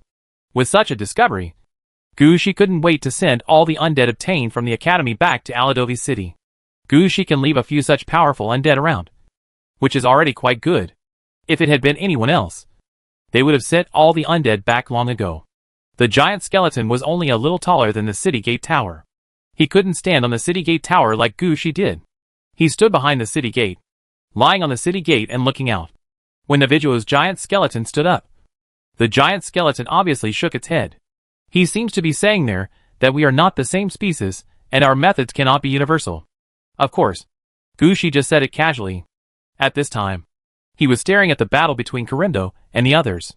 When Navito came out, the troops guarding Navito also appeared at the same time, and Navito raised the weapon in his hand. It was evident from Navito's movements that he was actually a druid during his lifetime, and at least it is an existence of archdruid level. He was holding a druid's unique wooden staff. When he took action, he immediately added a circle of thorns to the giant skeleton under him. At the same time, some giant skeleton beasts appeared behind him. These giant skeleton beasts are by no means ordinary creatures. They seem to be spliced together from the parts of various beasts, making them unique. The largest one looked like a crocodile, but its head was replaced by that of a hippopotamus. Its feet were like pillars, supporting its huge body upright, as if they were solid rocks. Each claw tip was longer than a person's height, sharp and dangerous, as if it could easily penetrate any defense. This is a daunting existence, not only because of their huge size, but also because of the weird and terrifying aura they exude. These giant skeleton beasts are undoubtedly another terrifying existence in this world. The number of these giant skeleton beasts is obviously not right. Didn't we agree that Vito would only have about 20 helpers? Gushi had killed 7 people, and the total number of people here could not exceed 14. But right now, the number of these giant skeleton beasts is close to 15. This is obviously not right. Amilcar, get ready for battle. Something seems wrong over there. They are not well prepared. We will not participate in the battle. But if the enemy dares to come, we will directly defeat them. Under Gushi's command, Amilcar quickly mobilized his troops. At this moment, his face was full of excitement. In fact, this is quite reasonable. After all, Amilcar was transferred here to improve himself through combat, integrate the troops behind him, and so on. As a result, he fought a battle inside the academy, and spent the rest of the time defending the city. How can this be done? Demi, who is competing with Amilcar for the first boss position, is now fighting in the new Aladovi City. If this battle continues, I don't know how many levels she can improve. And he can only participate in small-scale battles now. And he can't participate in big scenes at all. If this continues, how long will he have to wait before he can become the leader? So every time he gets a fighting chance, he will attack with all his strength. Chapter 498, Crimson Knight. Charge. Gushi's preparation was not wrong. When Kalimdo and Navito fought, the unprepared Kalimdo was directly pushed out of the defense line by Navito's giant skeleton beast. What was originally planned as a 3-on-1 or even 4-on-1 battle has now turned into a 2-on-1 or even 1-on-1 melee. Under such circumstances, Victor has stood up. He stood on top of the giant skeleton and kept using spells to add various attack effects to the giant skeleton beast under him. These giant skeletal beasts are obviously the products of Navito's research, and he knows the characteristics of these giant skeletal beasts very well. When encountering certain situations, he can even point out the way the giant skeleton beast should take action to influence the situation of the battle. As a result, the situation becomes uncontrollable. Naturally, a battle with so many giant undead cannot be carried out only in the burial ground of Navito. Some giant skeleton beasts easily led the battle to the nearby hills. Gushi was actually not far from the burial site. He was just about halfway up a hill. If you don't count the mountains, the distance is about 7 or 8,000 meters.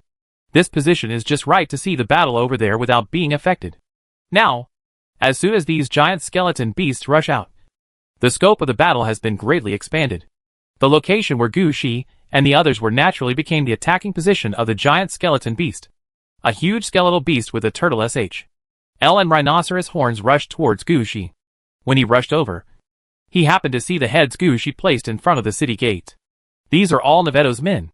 As soon as the giant skeleton beast saw its companion's head placed here, its eyes flashed with red flames. Then it lowered its head and rushed towards the main city gate like a heavy tank. Seeing the giant skeleton beast charging towards him, Gushi, who had been sitting on the city gate tower, said something disdainful. "What's the use of having one? Skull." Before Gushi finished speaking, Amilcar gave a decisive order. "Crimson Knight, charge." Following Amilcar's roar, for Scarlet Knights rushed out of the city gate holding bloody sickles. Amilcar even rushed in front of the Scarlet Knight. Behind them were a group of black heavily armored soldiers carrying battle axes and wearing horn helmets. They were the gladiatorial black guards, who had just joined Amilcar's team. Seeing them rushing out like this, Gushi was also a little surprised. Just 4 Crimson Knights actually launched a charge directly. Don't these knights want money? Before Gushi could say anything, the 4 Crimson Knights had already rushed to the front of the skeleton beast and chopped the skeleton beast's SHL directly with the sickles in their hands. With this attack, the thick turtle SHL was cut off. And then, the 4 Crimson Knights went in 4 directions at the same time. As soon as they rushed like this, the scythe opened a huge wound on the turtle SHL, almost cutting open the bones of the giant skeletal beast. At this time, Amilcar had also rushed in front of the giant skeleton beast. Compared with Gushi, who is accustomed to using spells from behind, Amilcar is more accustomed to close combat. He has the innate ability to command troops on the battlefield. When the skeleton beast was stuck by the Scarlet Knight, he stabbed the rhino horn of the skeleton beast with his spear and rushed forward against the skeleton beast. Then the gladiator black guards rushed out, holding their battle axes and hacking at the bones of the giant skeleton beast. With each blow, the skeletal beast loses some of its body. After a while, the giant skeleton beast was chopped down to the ground. At this time, Amilcar seemed to have discovered something, and he turned back to look at Gushi. Gushi happened to hear the notification sound that popped up. Amilcar, hero, led the team to kill the giant skeleton beast, level 11, and gained 1011 experience points. Amilcar's troops gained 31 experience points. After hearing this prompt and seeing Amilcar's movements, Gushi knew that this was what Amilcar had gained on the battlefield, and that he was asking for his own opinion. Lead the team as a hero. Keep 40% of the things for yourself, and hand over 60%. Gushi said directly without thinking. Items with green quality are handed over for redistribution, and items with white and lower quality are distributed in proportion. This ratio is actually determined from the beginning. From the very beginning of the attack on Aradovi City, Gushi had the habit of giving benefits to his troops. When he was leading only the combat team organized by the leader, he directly distributed more than half of the spoils to the combat team. Later, as Gushi stabilized, the ratio remained at 3-7. The leader and the soldiers took 30%, and the remaining 70% was sent back to Aradovi City for redistribution. After having a hero, the hero can give more, and the distribution ratio reaches 40%. Gushi also planned that if there is a leader level in the future, Then, the leader's harvest can be divided in half. Amilcar is the main hero under Gushi. And he has been under Gushi for some time. I have known the distribution ratio of Gushi for a long time. Looking back now, I must have discovered something good. That's why Gushi said that.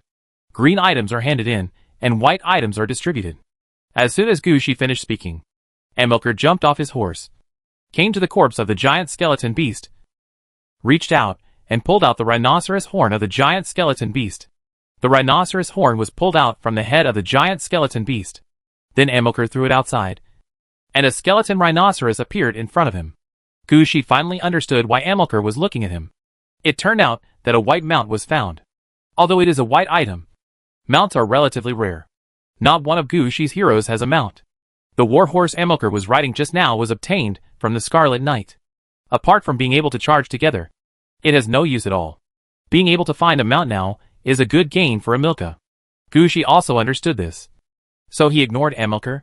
When Amilcar saw Gushi's reaction, she knew that Gushi had acquiesced in the ownership of the mount. So he immediately jumped on the skeleton rhinoceros. Then he rode the skeleton rhinoceros around the battlefield before leading his troops back to the city gate. The battlefield outside will be handled by the undead behind. He still needs to keep an eye on the battle on Navito's side.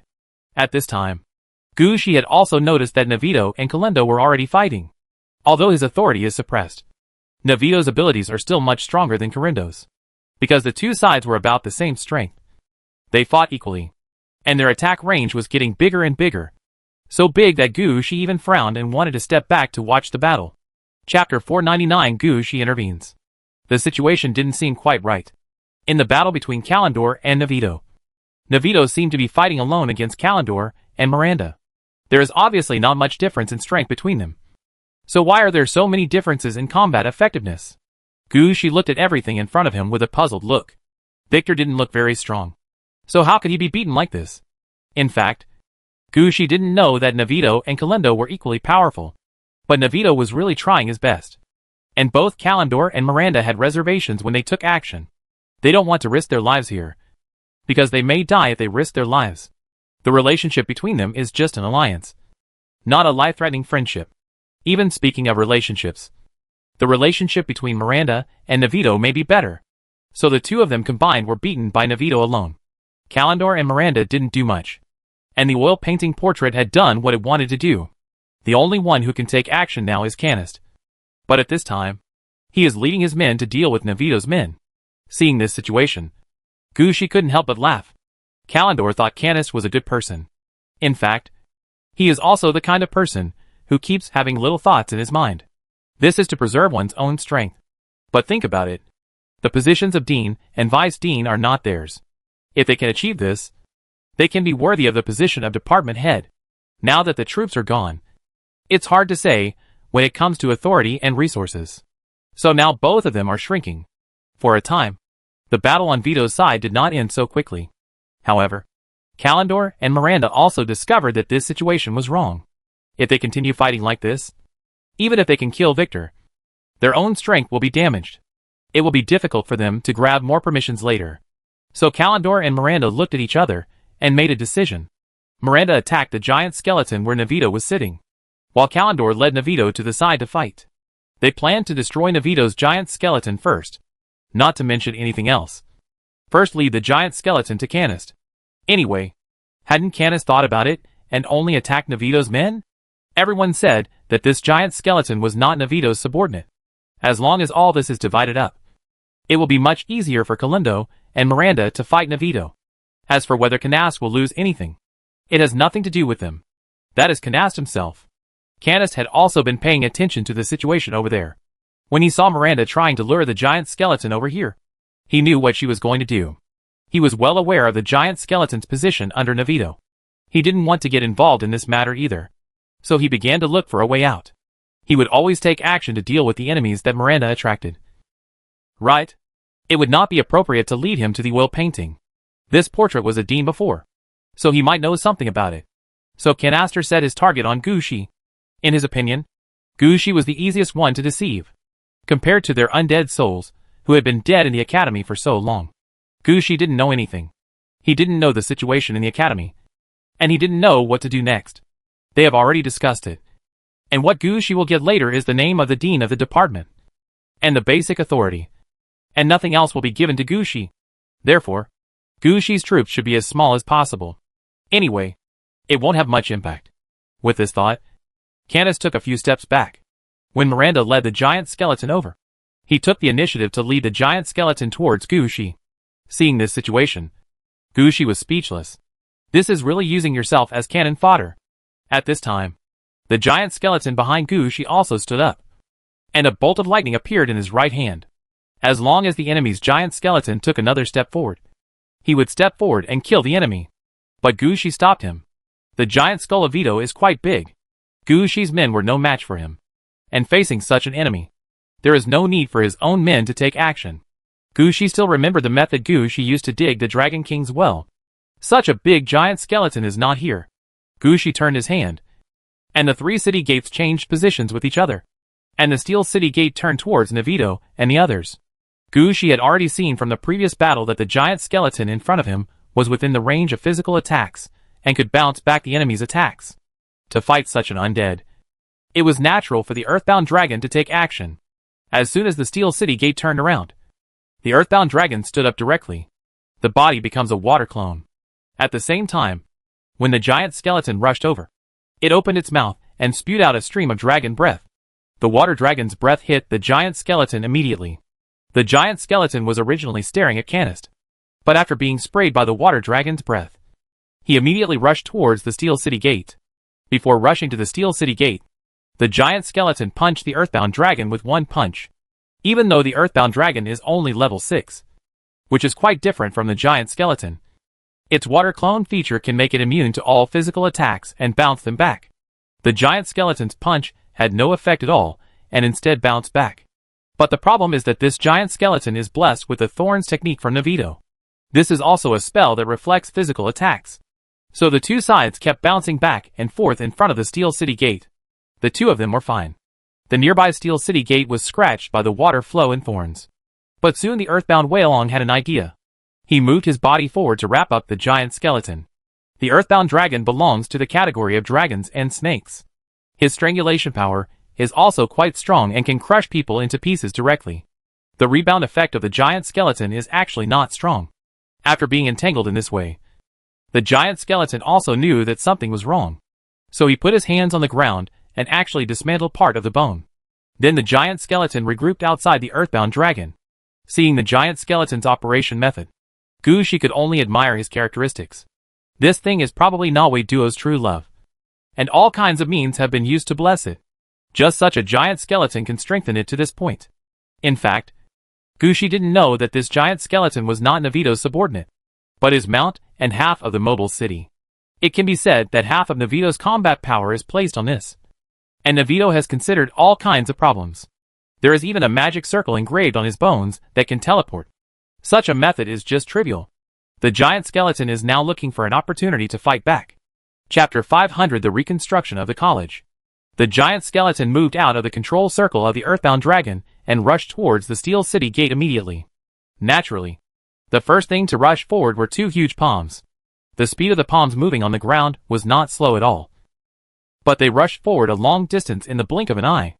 At this time, the giant skeleton that had been staying behind Gushi could no longer stay still. He threw a lightning spear and knocked back a skeleton palm. Then the ghost dragon hovering in the sky pounced down, and a dragon's breath hit the skeleton's palm. This time, Gushi caught the attention of the giant skeleton. The giant skeleton, which had just emerged from the control of the Earthbound Dragon, raised its head and stared at Gushi. At this time, Gushi was also annoyed. What do you mean? Do you look down on me? Gushi originally didn't want to take action personally, because he needs to conserve energy to deal with the academy reconstruction that is about to begin. But the presence of the giant skeleton made Gushi feel that he had been provoked. Gushi looked at the giant skull that was about to return to his body, and a thought flashed through his mind. If the body can't be taken apart, then don't put it back together again. Gushi raised his hand, and the soul-calling tower that had never been released fell from the sky and hit the giant skeleton's head heavily. Gushi's soul-calling tower is a new building that can be placed on the battlefield after the Death City reaches level 5. This soul-calling tower is the most standard soul-calling tower, with a direct height of 35 meters. The foundation is a hilltop filled with skeletons. and the upper part is a transparent red crystal tube. There are vermilion light spots flowing inside, which are the soul fragments that have been sucked in. The entire soul-calling tower covers an area of more than 1,000 square meters. When it came down, not only did the giant skeleton's head fall to the ground, but most of his body was also knocked down. As the soul summoning tower came down, Gu Shi's expression became serious. Are you done? If this continues, I will take action. When Kalendor and Miranda looked at it, they both felt like they had been slapped in the face. Gu Shi had already completed the task, but they were the ones delaying. They would be really embarrassed if Gu Shi took action again. Of course, they are just embarrassed. They still have to scheme if they want to. And they still have to rob if they want to.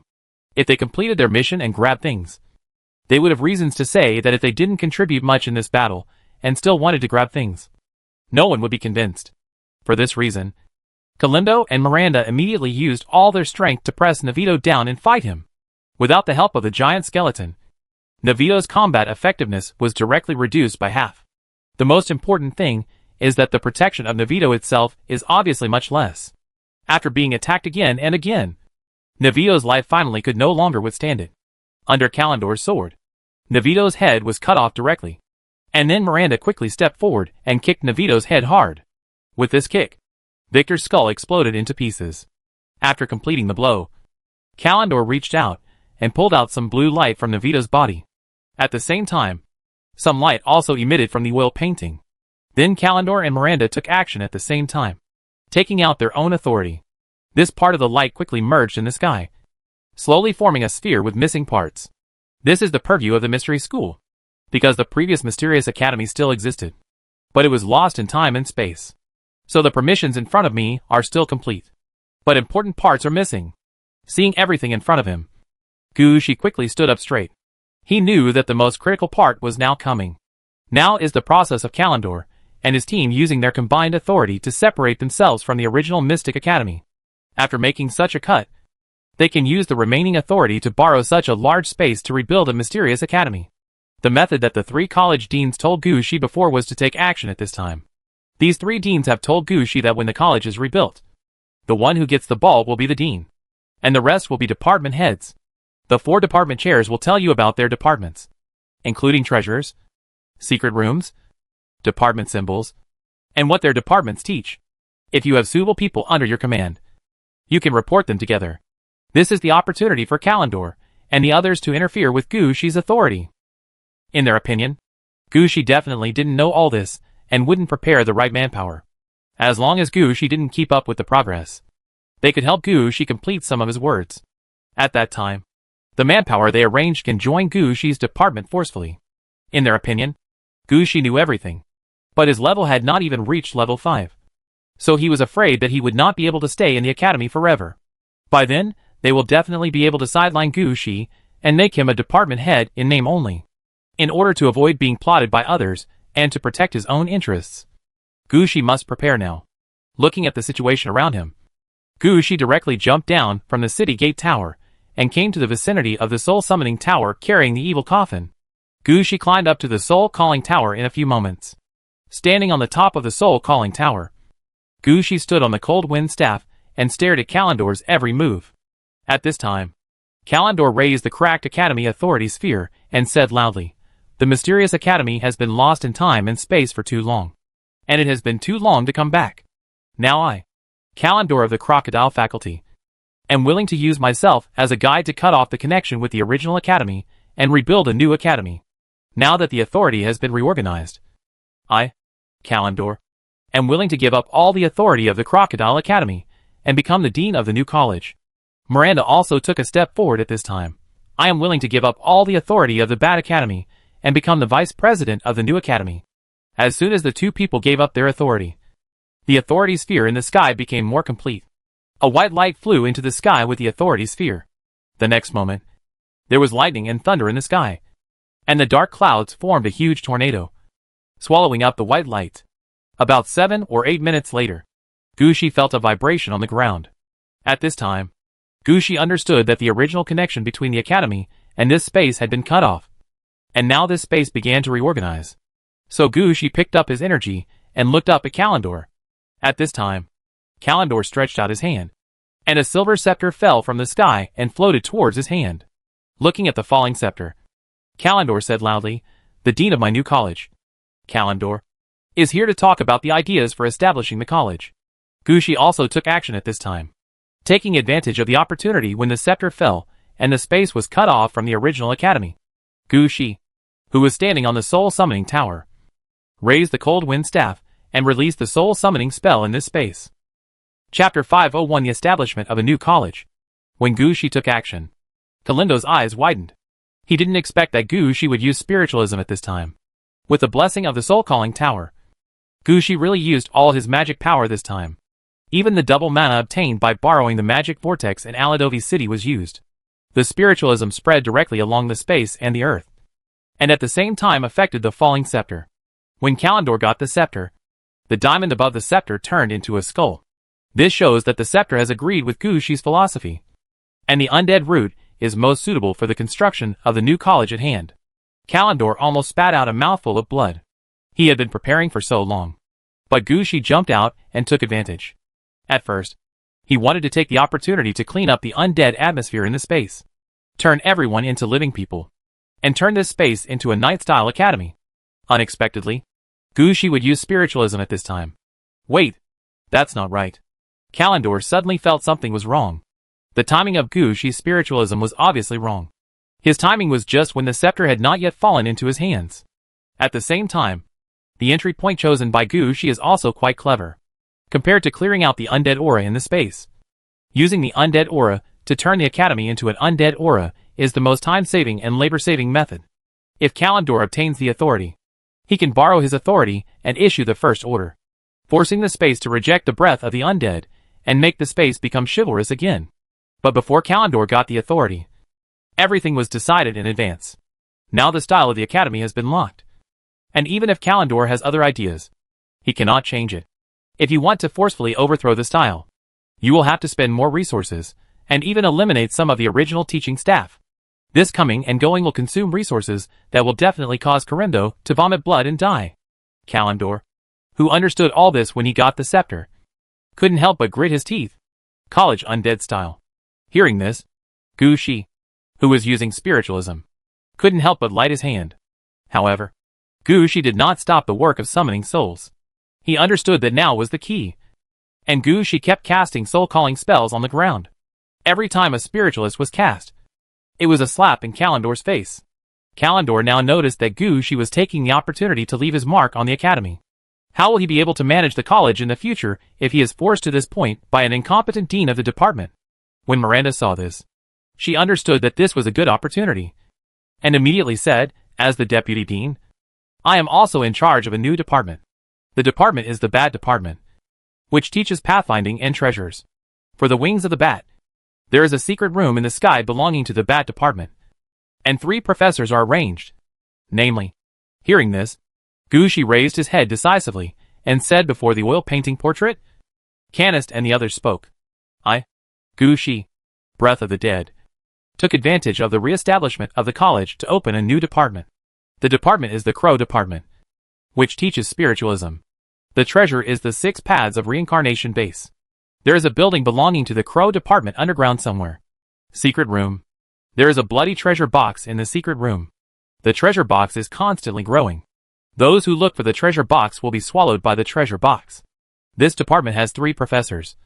Namely, when Gushi spoke, the oil painting portrait and Canast had not yet reacted. But they soon discovered that Gushi not only knew the routines for establishing departments, but also explained everything in great detail. Every professor and faculty member is clearly explained where they come from, what abilities they have, and what authority they require. It can be said that Gushi knows what others know, and Gushi also knows what others don't know. Seeing this situation, several people present also understood that there was someone behind Gushi. Kashimuda's calculations were of no use to Gushi. They simply couldn't steal Gushi. At this time, neither the oil painting nor Canis spoke yet. As soon as Kalendor and Miranda discovered this situation, they immediately discovered the opportunity. So Kalendor said decisively, Canaster is now ordered to be the new dean of the department. The department is the Giant Bear faculty, which teaches fitness techniques. The treasure is the steel cutting stone. There is a secret room on the ground belonging to the giant bear faculty. There are countless long swords hidden inside. Everyone who enters the secret room can get a long sword that matches their attributes. Arrange 3 professors. Namely, Canis quickly added his words. He knew that if he didn't keep up, these powers would be gone from him. But this was initially aimed at Gushi. Now Kalendor and Miranda have no choice but to grab some positions from Canist or the oil painting, compared to Canast, which has a slower response. The oil painting response is faster. When Kalendor opened his mouth, he said decisively, the Holy Image Iraz, opened a new department, the Weasel Department, to teach painting. The treasure is a mysterious picture frame. Between the paintings, there is a special secret room hidden away. Anyone who enters the secret room can enter the world of oil paintings. Arrange 3 professors. Namely, as the positions of professors and teaching staff were arranged one by one, the 4 major departments of the new Mystery College have taken shape. At this time, Kalendor discovered a very serious problem, because the previous college has become undead, and the new college is now following the undead style. Most of the originally neutral faculty members have remained. Their authority is still in their hands. Even if they died, they did not give up these authority. Instead, they used their authority to protect the souls of the students. Therefore, even the new dean cannot drive them all away at the first time and can only comfort them. However, these neutral faculty members did not pay much attention to the words of Dean Kalendor. On the contrary, when the new college was rebuilt, various applications were sent to Kalendor according to the authority. All applications have only one requirement: to build a house. The original main building of the Mystic College and most of the teaching buildings and dormitory buildings have disappeared, and now they all need to be rebuilt. If resources are not given, the building of the college will get out of control. Kalendor felt like his head was about to explode. Now he can only keep choosing to agree. But they didn't realize that many of the architectural styles and layouts were not what he had imagined. It can be said that he is the dean of the new college, but the authority is not in his hands. A lot of authority is slowly falling into Gushi's hands. At this time, Gushi also heard a ding in his ear. Ding! Long-term mission. The Light of the Mysterious Academy completed. Chapter 502 Purple Title and Treasure. Long-term mission. The Light of the Mysterious Academy, complete. First round mission description. Join the team that rebuilds the Mystic Academy. Task requirement. Join the team that attacks the Mystic Academy territory 1/1. Second round mission description. Defeat the villain inside the Mysterious Academy. Task requirements. Defeat the rebels within the Mysterious Academy 11 out of 10. Settlement will be based on the number defeated. At least one rebel needs to be defeated. Mission description for the third round. Participate in the final attack and defense of the Mysterious Academy. Task requirement. Participate in the final battle and cause at least 1% damage to the enemy, 12% per 1%. Fourth round mission description. Participate in the reconstruction ceremony of the Mysterious Academy. Task requirements. Participate in the reconstruction ceremony of the Mystic College and preach the new department plan 1/1. Fifth round mission description. Participate in the reconstruction of the Mysterious Academy. Task requirements. Participate in the reconstruction of the Mysterious Academy and lead the construction of some buildings, 63% per 100%. Task reward. The identity of the director of the Crow Department of the Mysterious Academy, purple title. The first department of the Mysterious Academy, accounting for 63% of the internal authority of the Academy. Explanation 1. The head of the Mysterious Academy is a prestigious position in the gaming world. Note 2. In the Mystery Academy, authority is sometimes higher than level. Note 3. With a corresponding identity in the Mystery Academy, you can learn all kinds of knowledge you want to learn without restrictions. With a ding, a large amount of information popped up in front of Gushi. The long-term mission of the Light of the Mysterious Academy has been completed. At the same time, the reward fell into Gushi's hands immediately. The most important reward given this time is naturally the identity and title of the head of the Crow Department, and the authority to control 63% of the college. It can be said that Karimdo and the others worked hard for a long time. But in the end, Gushi gained the most. The purple title is not like the white or green title Gushi got before. It is just a nice name. When it comes to purple, the title is blessed with attribute effects, and the properties are quite good. The most important thing is that purple titles do not occupy equipment slots and have no negative effects. If it were not for the fact that there are only 2 attributes, and one person can only equip one title at the same time, I am afraid that everyone will focus on the title. Don't think about purple equipment anymore. Mysterious Senior Management, Purple. Title, the Dean, Deputy Dean, and Department Chair are all mysterious senior executives. Established professors and faculty are mysterious professors. Unestablished faculty are mysterious teachers. And students who graduated from the mysterious college are mysterious student. The mysterious high-level person is purple. The mysterious professor is blue. The mysterious teacher is green. And the mysterious student is white. After equipped, intelligence plus 10. Charm plus 5. Special 1. Teaching and learning are mutually beneficial. The upper limit of the knowledge level taught by the department is plus 10. And the level is plus 3. Every student who learns this knowledge can improve this knowledge by 100 experience points. There is no bottleneck in advancing this knowledge. Crow Academy, Department, has been locked to teach knowledge of spiritualism. Special 2. Academic Master. The effect of the knowledge taught by the department is doubled. Explanation. If you want to teach others, you must first learn it yourself. After teaching, you can also learn it yourself. This is the fundamental. Gushi took a closer look at this title. The rank of the college dean, vice dean and department head are all the same. So that's not really a loss. At the same time, the upper limit of his necromancy level reached 20. Instead of the ordinary people's 10. Coupled with the blessings of 7,788 and his previous actions of summoning souls in the entire academy, Gushi was surprised to find that with the addition of the title, his soul summoning skills had actually become 9 plus 5, which is level 14.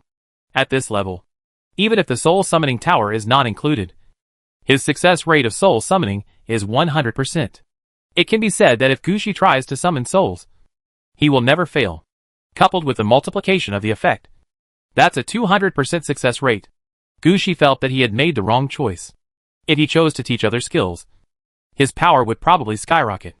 However, if he had not chosen spiritualism, he would not have gained such a big harvest. Even if the success rate of spiritualism reached 200%, it would be useless. And Gushi would not regret it. At the same time, Gushi also knew his other advantages. Let's talk about the Academy's secret room first. Because Gushi arranged a treasure secret room for the secret room. And the good things in the secret room were increasing every day. So as long as Gushi is still the head of the department, he can automatically receive 1/10 of the treasure in the secret room as a reward every year. This is actually the worst kind of secret room. The others have locked the secret room to their own abilities, so that they can increase their combat effectiveness. But who could let Gushi win over Isabella? That secret room was a guarantee for Isabella. This is also a good choice. Next is the Academy's treasure, the 6 paths of reincarnation base, which has now been completely repaired. Now, the only thing missing is a new 6-path reincarnation disc. However, the effect of this thing is not as good as the secret room. The secret room can also give Gushi a certain reward every year. If this treasure falls into the Academy, it will be considered a part of the Academy. Gushi can no longer be used. If Gushi no longer serves as the head of the Crow Department in the future, then this treasure will be taken over by the next head of the department. The only thing that can be guaranteed is that the quality of this treasure is equivalent to the quality of purple equipment. And it has no negative effects, because all the negative effects were resisted by the mysterious Academy. 6 paths of reincarnation base treasure. Special 1. Soul calling platform. All students who enter the mysterious Academy and come into contact with the 6 paths of reincarnation base, no matter what their profession, can automatically learn the spirit calling technique. Special 2. World of the Undead. The 6 paths of reincarnation base slowly affects the college, keeping the college in the direction of the undead style. As long as the Crow Department ranks first in the college, the strength of all students in this department will increase by 30% in the college, and the faculty and staff will increase by 45%, professors by 50%, and department heads by 75%. Special 3. Derived reincarnation. Put undead-style trees, such as blood maples, into the 6 paths of reincarnation base to slowly generate a new 6 paths of reincarnation disc. Students who master spiritualism can make it, and take it out of the Academy. Explanation. The fastest way to learn the art of summoning spirits is to go through the 6 realms of reincarnation. Looking at the properties of this treasure, Gushi knew that the Crow Department's #1 position in the Academy was secure, regardless of whether anyone is willing to learn spiritualism. The blessing of this treasure will surpass the level of other departments. After all, the improvement of combat power in the college means that the college can be safer, and it can also affect the style of the college. If such a department is not #1, who is #1? Seeing this, Gushi couldn't help but raise his head. Cool. Chapter 503 Permissions and Benefits. Compared with these rewards, there are more surprises waiting for Gushi later. That is the authority within the college, the authority of the department head, and so on. The authority of the department chair is fixed and remains the same for everyone. Each department head can leave an oil painting for himself. He does not need to be here most of the time, but can manage his department through the oil painting. At the same time, this oil painting is also a door.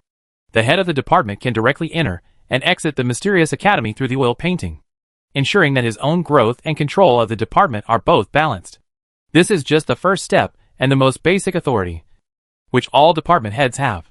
Then, when you are in the position of department head or above, if your level is raised to level 5, 10, or 15, you will receive gifts from the Mystic Academy and get a special avatar. This clone will be based on the basic skills of the other 3 academies. The level is equivalent to the level of the department head, and the occupation will be close to the basic skills. For example, if the basic skill is leadership, then the clone is likely to be a knight. If the basic skill is luck, then the clone is likely to be an elf archer. However, since the existence of the Mysterious Academy, I have only heard of people who have obtained 2 clones in the positions from department chair to dean. Department heads below level 5, Gushi, are the first. Gushi didn't know much about things like clones. In fact, this was something that only the big guys after level 15 could play. Gushi hasn't learned many things yet, so if you give him a clone now, he's really of no use. But the only advantage here is that this kind of clone will not occupy the number of future clone skills. That's not bad news. Of course, there are more benefits to being promoted to the position of department head, because you are the department head of the Mysterious Academy. When you upgrade, your skill selection will change from 4 to 5. It can be said that this benefit alone is enough to make everyone excited. This third point is naturally the authority of the department head in the college.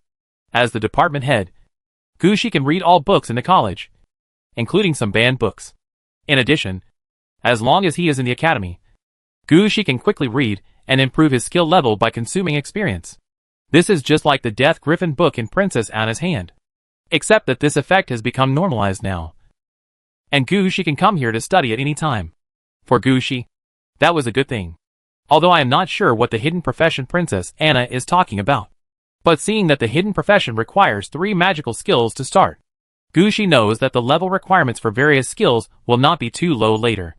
Among these skills, active skills and professional skills can also be improved through methods such as brushing skills.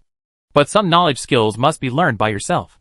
Now there is a way to burn experience to improve skills, and Gushi will not miss it. He has made up his mind that he will come here to read when he has time in the future, so as to improve his various skills. As for the library in the Mystery Academy, it will definitely be better than the Chaoyam Guild Library. At least this is a Mystery Academy open to countless worlds. Without any collection of books, it cannot live up to the name of the Mystery Academy. These are the rights of the department head, and you can get them as long as you sit in the position of department head. At the beginning, Kalendor planned to sideline Gushi, but he would also retain these 3 powers. Now Gushi has everything in his hands, and his authority will not increase. On the contrary, Gushi's authority in the academy is something that must be fought for, except for the dean, who can use all the authority in the college. If others, including the vice dean, want to use some authority, it depends on their own face. As the number 1 department in the academy, Gushi can naturally control half of the authority. In addition, he has previously won over so many neutral faculty members. His authority in the academy now reaches 63%, which is not just talk. It can be said that now within the college, except for the matters in the other 3 departments, which Gushi cannot interfere with, Gushi can intervene in other parties. This is not a simple intervention. Gushi can benefit from it. For example, in the blacksmith shop, Gushi has priority because the blacksmith is his subordinate. Another example is the herbal garden. Gushi can grow the plants he wants because the faculty at the herbal garden are also his subordinates. Unless the dean personally issued the order. What Gushi did was the order, and no one could take it away. Gushi can also get some of the allocated funds, although each of his subordinates only had a little bit. When they were all added up, it was a huge amount of income. But what Gushi pays most attention to now is not this, but that through his authority, he knows that there are actually a large number of corpses buried underground in the college. These are the bodies of the students of the previous mysterious academy, when they were lost in time and space. The souls of the students were protected by the faculty, but their bodies were not. Some bodies were lost in the wind and sun, while others were buried in the earth, affected by the breath of death, and turned into various special corpses. Now that the Mystery Academy has been rebuilt, the students protected by the faculty have also been released. Some of them recovered their bodies and became undead students, such as skeletons or zombies, while others became ghosts because they did not recover their bodies. Some of them have been transformed into enhanced undead, such as Stitch monsters, because the corpses have been confused. But no matter what, there are always more corpses than souls of students. After all, there have always been areas where faculty protection has not been adequate over the years, so there are still a lot of corpses left. Originally, these corpses would be used as construction materials. However, due to Gushi's spiritualism, the Academy followed the trend and became the Undead Wind. All the resources that were originally intended to be used to change the style can now be used on the building. This part of the body had nowhere to go. Gushi's teaching staff secretly transported these corpses out and prepared to give them to Gushi. Inside these corpses are all top-quality goods. When the Crocodile Academy was still there, many knights came to learn leadership skills. Among this batch of corpses, there were at least 500 knights' corpses. And this is just a small part of it. The news of these corpses was immediately stopped by Gushi's men and friends working together. Apart from Gushi, no one would know about this. This is the benefit of high authority. It can be said that Gushi really made a lot of money this time. Chapter 504 Crow Department Building. After digesting the benefits, Gushi raised his head and looked at the place where Kalendor and the others were fighting. At this time, Kalendor and the others had already left. Kalendor, who had obtained the position of dean, naturally had nothing to say. He now needs to deal with things in the academy. The remaining few have to go back to deal with matters in their respective departments. Gushi was left alone here to check his harvest. After the reconstruction of the college, the space in front of me has not changed much. But in the woods, black Gothic-style buildings built with white bones or black stones began to appear. This is an undead-style building. As new buildings are built one after another, the college is slowly beginning to improve. Putting the city gate and the soul summoning tower away, Gushi paused with a cold wind staff against the ground. Amur. Just after Gushi's voice fell, the old man who could open all the secret passages to the inside of the academy appeared in front of Gushi. Mr. Gu, did you call me? Amul. Now that the college has been rebuilt, can I go to my office? This is natural. I will open the secret passage for you now. Please come this way. Amur led the way in front and told Gushi about the changes that had just happened. Mr. Gu, you don't know that the academy has changed a lot this time. The previous knightly style has completely disappeared, and many roads have been rebuilt. But there are advantages to this, as many secret passages will become better arranged. I have said before that some people have taboos. They will not even look at places where there are corpses or graves. These places are suitable for secret passages. Okay, we're here. If we go in here, we will soon reach the teaching building of the Crow Department. The office is on the top floor of the teaching school. Under the escort of Amul, Gushi arrived in front of the new teaching building easily, because Gushi's authority was relatively high, and the neutral faculty members in the college were all his friends. They used all their strength when building this teaching building this time. The teaching building in front of me looks like a huge castle. The castle covers an area of more than 30,000 square meters, and the outer wall alone is 30 meters high. In the middle of the castle, there are 7 towers of different heights. Crows circled the tower in large numbers. Gushi's department head's office is in the tallest tower.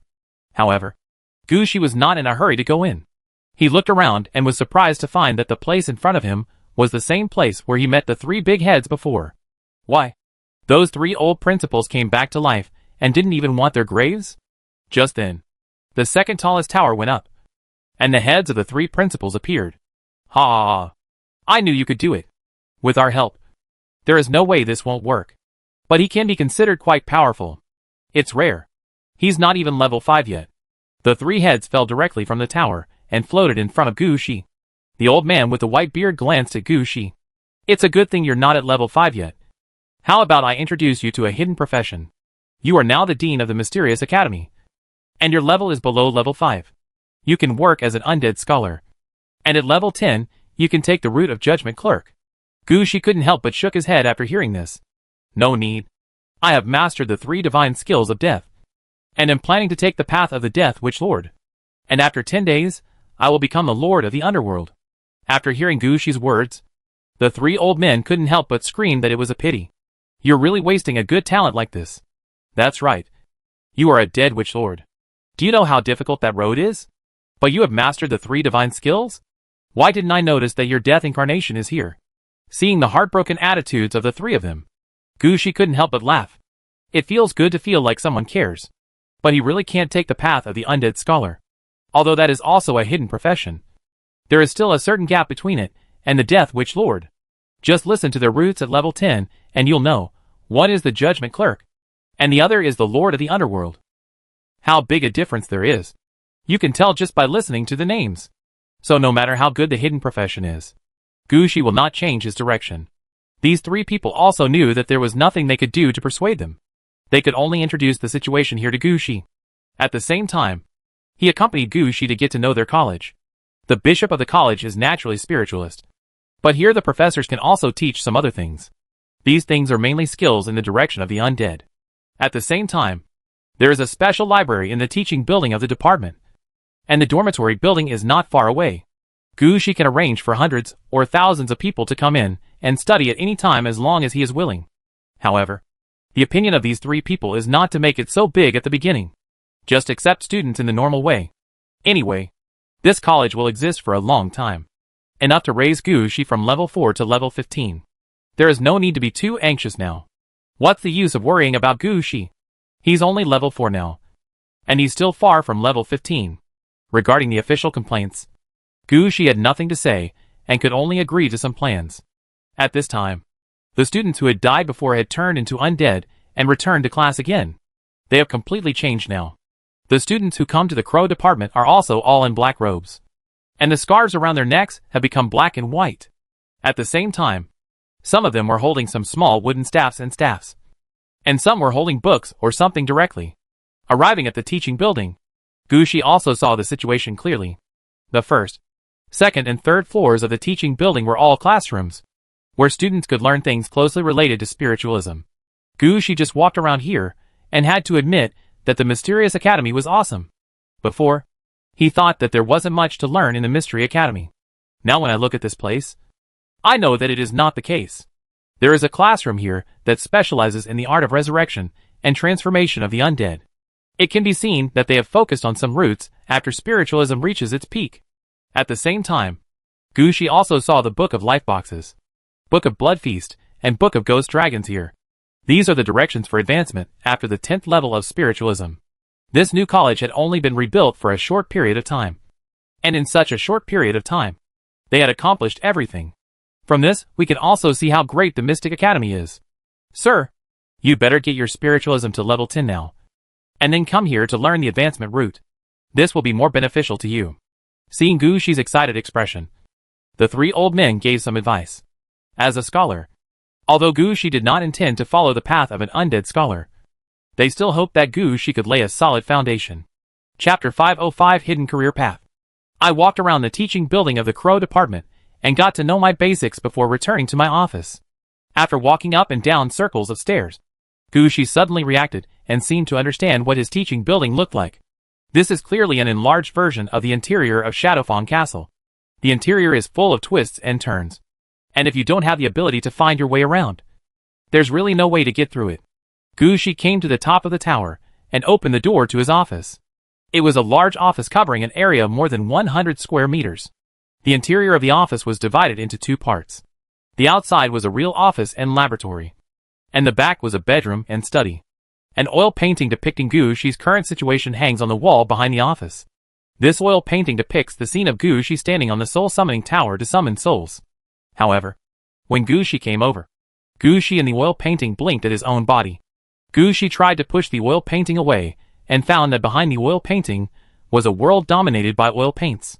Only then did Gushi remember the oil painting portrait named. He seemed to be teaching painting skills. Gushi didn't quite understand what painting was before. But now it seems that this is probably another weird dimension. Gushi didn't want to use this kind of place to travel to Aladovi City. Just remotely control the Crow department through oil paintings. Gushi is not so careless as to connect the oil painting to the city of Aladovi. Gushi shook the special mirror on his left hand And through this, he contacted Luna's strange mirror space. And at the same time issued orders to the outside. Soon a full-length mirror as tall as a person was brought over. The strange mirror space has also become connected with this life-size mirror. And a special line has been opened from the department head's office of the mysterious college to the strange mirror space. After doing all this, Gushi followed the method mentioned by the 3 deans and pressed hard on the signature in the lower right corner of the oil painting. And a piece of oil paint fell into Gushi's hand. Special oil painting, blue and oil painting from the Mysterious Academy. You can contact the outside world through the oil painting. At the same time, this oil painting also represents the identity of the head of the Mysterious Academy. Gushi thought for a while, and finally wrapped the special oil painting around his left wrist. In this way, there were 3 special coins, a special mirror, and a special oil painting wrapped around his left wrist. Looking at such a large list of things on his wrist, Gushi couldn't help but smile. If this continues, he will have too many things to hang on his hands. After tidying up everything here, Gushi stepped into the life-size mirror. The next moment, Gushi returned to the strange mirror space. At this time, Luna had opened a direct passage to the Aladovi City Assembly Hall for Gushi in this strange mirror space. After all, there is still some distance between the weird mirror space and Aladovi City. It's not a big deal under normal circumstances, but it can be quite troublesome if you're really in a hurry. It's different now. It doesn't take even a minute to transfer from the office to the strange mirror space. And then from here, to the council hall of Aladovi City. Of course, Gushi also understood that this was to protect the safety of his own Aladovi City. After all, Aladovi City is Gushi's core strength. And now Aladovi City is not completely in his hands. Gushi doesn't want to cause any trouble at this time. When he appeared in front of the meeting hall, Gushi saw Luna and Shea, who were already waiting there. Seeing this situation, Gushi couldn't help but ask out of curiosity. Isn't the battle over there Demi over yet? No. I heard from Princess Anna that there was an accident on Demi's side. After capturing 5 districts, her troops were somewhat insufficient. When attacking new districts, the areas that had already been taken down would be attacked. The troops were left to garrison, and there was a serious shortage of troops to attack the new area. This back and forth has almost turned into a tug of war in the new district. Demi's current situation is likely to drag on for a while. Can it just take a while? Gushi asked worriedly. Don't worry, sir. Demi is capable. She has stabilized the situation. Only 2 districts are fighting back and forth, and the remaining 4 districts have been secured. Now except for the tug of war in those 2 areas, several other areas have stabilized. After slowly controlling these 4 areas, she can mobilize her troops and return to fight. Although it takes a little longer, it does not require us to deploy more troops. Luna repeated the battle situation. What about Princess Anna's judgment? Regarding combat matters, Gushi is still more willing to trust Princess Anna. Demi has a chance of winning, but it will take a long time. Based on the current situation, it is estimated that it will take another 2 weeks to completely win. If we are in a hurry, we can send Amilcar to fight. Gushi thought for a moment, and finally shook his head. Forget it. Let Demi fight alone. Just delay it for a while. Don't put too much pressure on Demi. As for Amilcar, he can go and watch the battle, which will give him a clear idea of what kind of situation he would encounter when fighting Aladovi City in other periods. After Demi's side is over, it's time for him to go out and fight. The relationship between Luna and Demi was pretty good, and she was obviously relieved to hear Gushi's arrangement. At this time, Gushi thought of another thing. By the way, I got a batch of corpses in the academy this time. The quality is quite good. Shea, you have a pretty good relationship in the academy. I'll start the process later. Steel City Gate. Go to the academy and ask them to help you bring these corpses in. Good. Shea didn't hesitate. After following Gushi around the Mystery Academy for so many days, Shea already knew how much the Mystery Academy supported Aladovi City. Now most of the functional buildings and positions in the city of Aridov have been filled. Various undead with different skills make Aladovi full of vitality. Now transporting another batch of corpses back is equivalent to a new batch of undead. Aladovi City will become more lively by then. After explaining the matter clearly, Gushi went on the road alone, heading in the direction of Aladovita. Gushi still remembered what Princess Anna said back then. After all 3 magical skills have reached level 4, you must specifically look for her so that she can open the path to a hidden career. Now that everything has been achieved, Gushi naturally wants to hit level 5. After all, he has been stuck at level 4 for quite a long time. If we don't upgrade to level 5, everyone will be gone. Luna and Saya originally wanted to go along, but they all had their own things to do. And in the end she drove the evil coffin to the outside of Aladovida alone. Chapter 506 Advancement Mission World. Entering Aradovida again through the Crow Lancers. She saw Princess Anna at the first time. Princess Anna was also a little surprised that she could return so soon. She believed that she would be able to master the Death Lord skills soon. But it takes time to upgrade the Death Lord skills to level 4. Recruit the undead through the Death Lord. And each person who succeeds will get 1 experience point. How many undead did she recruit? Did he encounter an army of the undead outside? However, Princess Anna did not ask any further questions.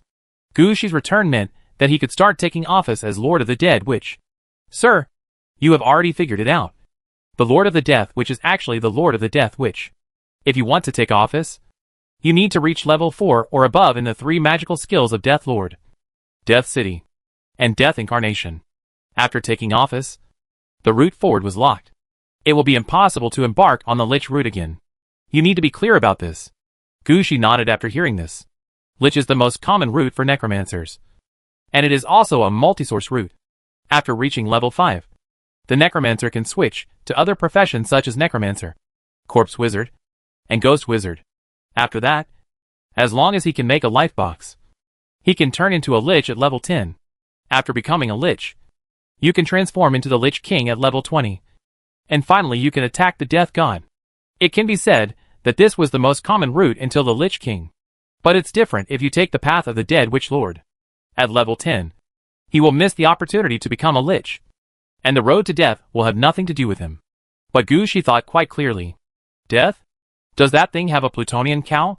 Seeing that she understood the powerful relationship here, Princess Anna added, Sir, I heard this route from my great-aunt. I have never experienced it myself. So I only know the way to advance, and how to pass the level. It depends on you. My lord. There is another point I want to explain to you adults. After reaching level 5, your talent will be unlocked. When adults choose talents, they must choose double death. If you don't choose anything else, don't forget it. Listening to Princess Anna's serious words, she also nodded affirmatively. I know. Double death, right. I'll remember it. By the way, sir, before you go, you still need to prepare your troops. There will definitely be a big battle after we go there. Although you can release the Death Incarnation and the Death City, you must have people around you. Isn't it okay even if I have the Death Lord skill? She asked curiously. The Death Lord is only effective against the undead. The Death Witch Lord is a profession that competes with the living for the world. After hearing this, she understood. It seemed that this profession really needed a battle. Okay, I'm free now, so I might as well fight a battle and loosen up my muscles. I'll go prepare the troops now. As she spoke, he raised his head. In this battle at the Mysterious Academy, she could be said to have gained a huge benefit. Now the undead soldiers following him have been greatly supplemented. Especially the corpses that she asked Shea to transport back this time. These corpses contained a large number of night corpses. She planned to use them plus blood essence to try and see if he could transform a batch of Scarlet Knights in a short time. If possible, a group of more than 100 Scarlet Knights could directly defeat everything. As for the Blue Knight, she also wanted it. But the problem was that the armory was not available yet. The Scarlet Knight had already borrowed the armory of the barracks once, and she could not borrow it a second time. Now Aradovi City has to look for the blueprints of the armory and prepare to build this thing. If he doesn't continue like this, he won't be able to build more temple designs when he gets them. No need. Aradovida has the authority to mobilize Aradovi City troops during the war. Whatever troops you want, I will mobilize them for you. She thought for a moment and said with certainty, the Bone Dragon and the Ghost Dragon must be brought. If the other party is a human, then there are still a few red dragons available. The red dragons are all idle. They are now guarding Aladovida, waiting for external support at any time. Then give me half. I can take the giant skeleton I had with me. Bring the Dead-Eye Musician, Blind Swordsman, Withered Troops, and Ghost Squad. Is there anyone who wants to use the Black Gun and the Bone Chopping Camp? No one is calling up the 2 battalions for the time being. Princess Anna glanced at the roster in her hand and responded decisively. Then take them all. And keep all the zombies. No. Bring the Labyrinth Devourer and the Zombie Axe and Shield Soldiers. Then take all the remaining Skeleton Mage troops and half of the Skeleton Archers. Give me 10 more skeleton combat teams. Princess Anna quickly counted the troops. And these troops began to gather from all directions. Soon the army gathered in front of Gushi. Gushi glanced at them and nodded with satisfaction. The total strength of the troops here is more than 2,000 and nearly 3,000. As long as they don't go out and encounter an army of 10,000 people, there will be no danger. Okay. These troops are enough. What should we do next? These are the coordinates. Sir, take this and enter the game. The next step is the inauguration mission. Princess Anna took out a necklace and handed it to Gushi. Gushi took the necklace and took a look and found that it was the kind of necklace with portraits commonly used by British people. Painted inside the necklace is a portrait of a woman with white hair, gray skin, and green eyes. This is my great-aunt, Sveltana, the flower of the north. Here is a record of the world she has experienced before, one of which is the world where she was promoted to become the dead witch lord. I see.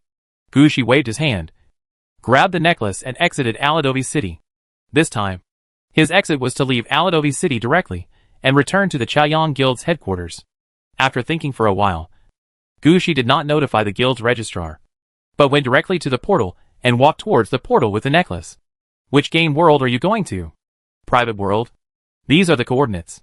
There are coordinates. Okay. Let's go in. The player guarding the portal glanced at the necklace Gushi took out and said nothing more.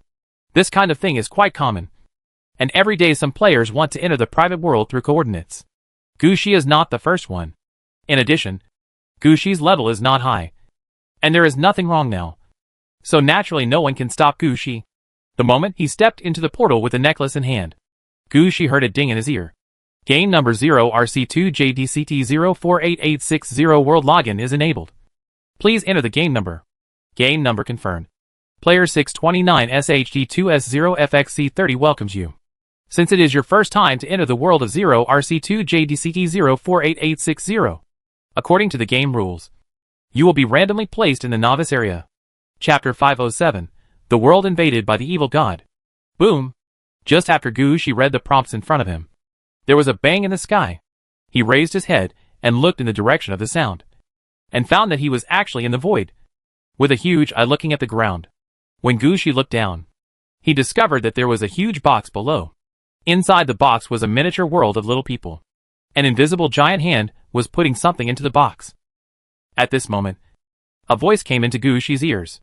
In the world of Stutterstrup, the followers of the evil god held a big sacrifice, and were willing to turn the rich areas of the world into viewing boxes, and offer them to the evil god Rite a Scroll as a toy. This move was discovered by many organizations in the Stutstrup world.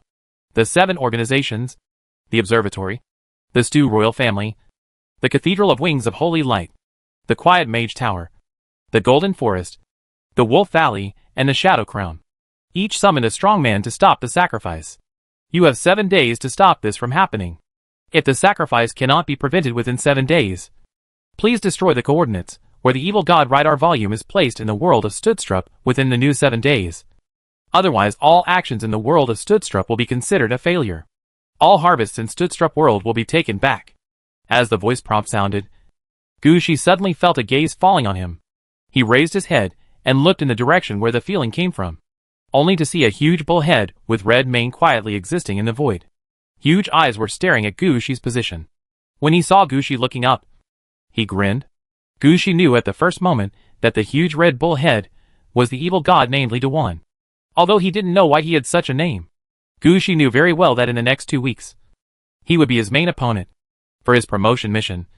Gushi raised his head, glared at the bull head in the void, and then took a step forward.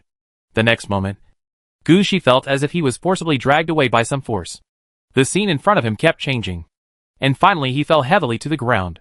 Before Gushi got up, a voice came to his ears. Didn't they say they would recruit strong men with a large army? Why did they bring a level 4 rookie? Where is his army? Gushi looked up and found that there were a large number of mages in black robes surrounding him.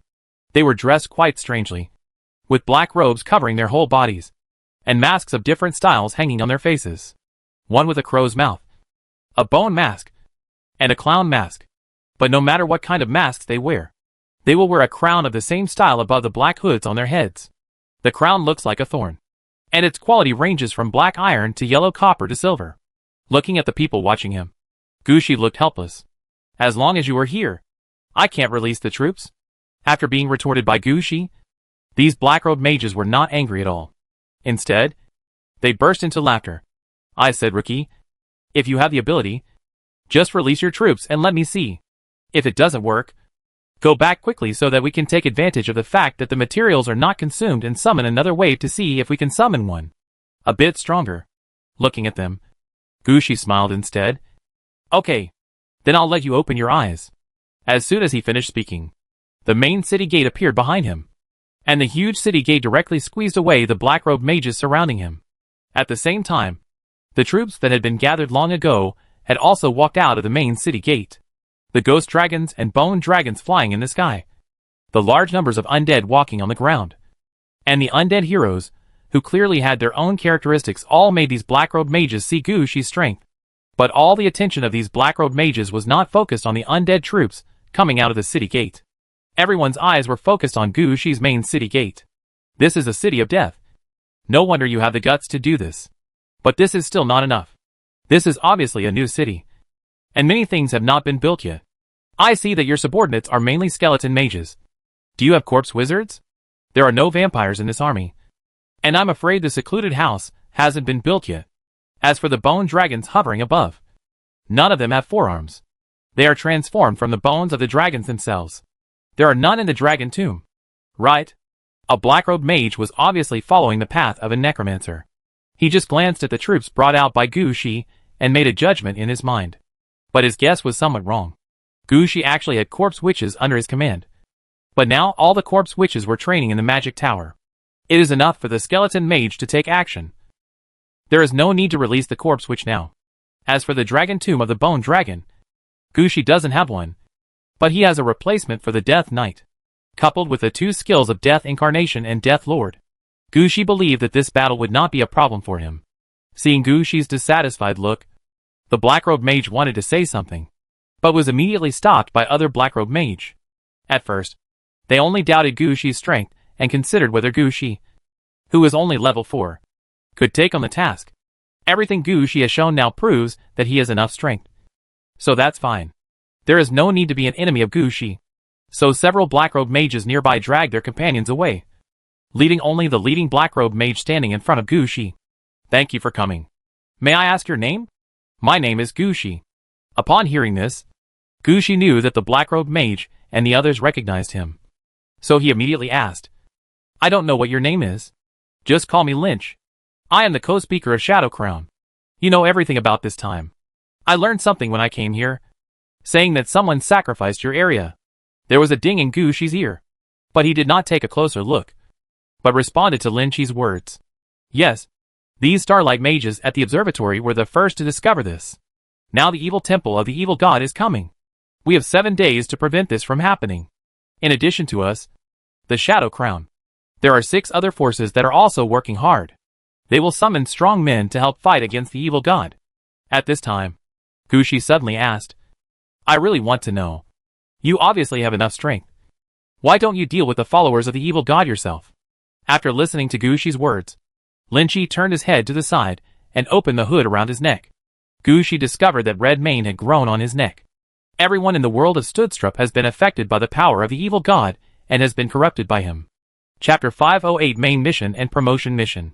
Pulling up the black hood, Lynchi said to Gushi, This is the situation. I invited you here this time because I want you to help us. If you can stop the evil temple from descending, kill those guys who are summoning the evil god. If you can't stop it, please enter the evil god temple and destroy everything in it. If that doesn't work, please kill us before we become the lackeys of the evil god. Just as Lynchi finished speaking, there was another ding in Gushi's ear. At this time, Gushi couldn't care about anything else. He quickly checked the pop-up information. The previous ding was the opening of Shadow Crown's reputation. You have contact with the Studstrup World for Shadow Crown, and are recognized by the members of the Shadow Crown. The reputation system is turned on, and your voice is now friendly, 1000/3000. You can trade with Shadow Crown to purchase some exclusive items belonging to Shadow Crown. In the world of Studstrup, you will maintain a friendly relationship with the Silent Mage Tower and the Golden Forest, an indifferent relationship with the Stu royal family, and a neutral relationship with other forces. Next is a prompt for Gushi's mission in the world of Studstrup. Lynch has released a main quest to you. Please accept it. Catch! Gushi was very decisive. Even though he came here, he must give this task to the next one. As for the promotion task, I'm afraid it will also be completed here. Mission accepted. Main mission.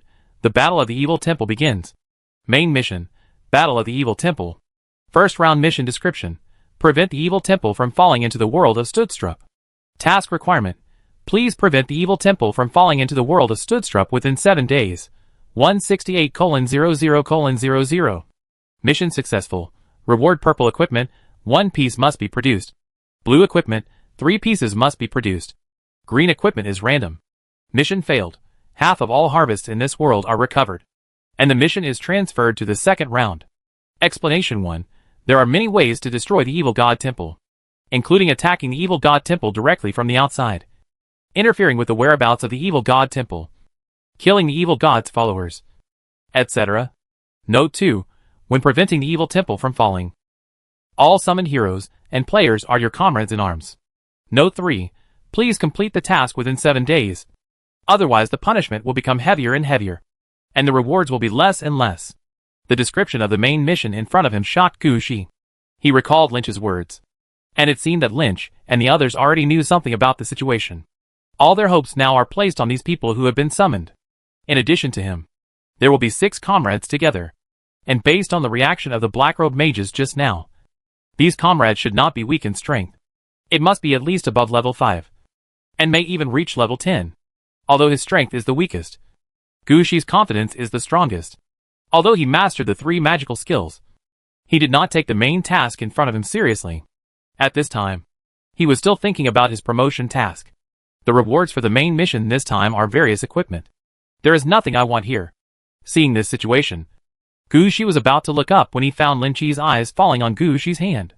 Gushi was stunned for a moment and looked down at his left hand. He found that he was still holding the necklace that brought him in his left hand. Gushi, can you show me the necklace on your hand? Gushi felt relieved when he heard this. He understood that this was the key to the promotion mission. So he put the necklace directly into Lynch's hands, as if something dirty had been shoved out. Picking up the necklace and opening the cover, Lynch took a look at the portrait inside. So it's her. It seems she still remembers that thing. If you had come a few days earlier, I could really help you. But now, I'm afraid there are some problems. After hearing what Lynch said, Gushi's heart, which had just been relieved, tightened again. There won't be any problems again. His path to level 5 has been stuck for a long time. What happened? This is the Flower of the North.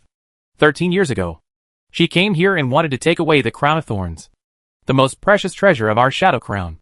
However, she did not meet the requirements and could not even get close. And in the end, she only left the coordinates here. We made an agreement at that time that as long as someone comes with the necklace, we can try to get the Golden Crown of Thorns.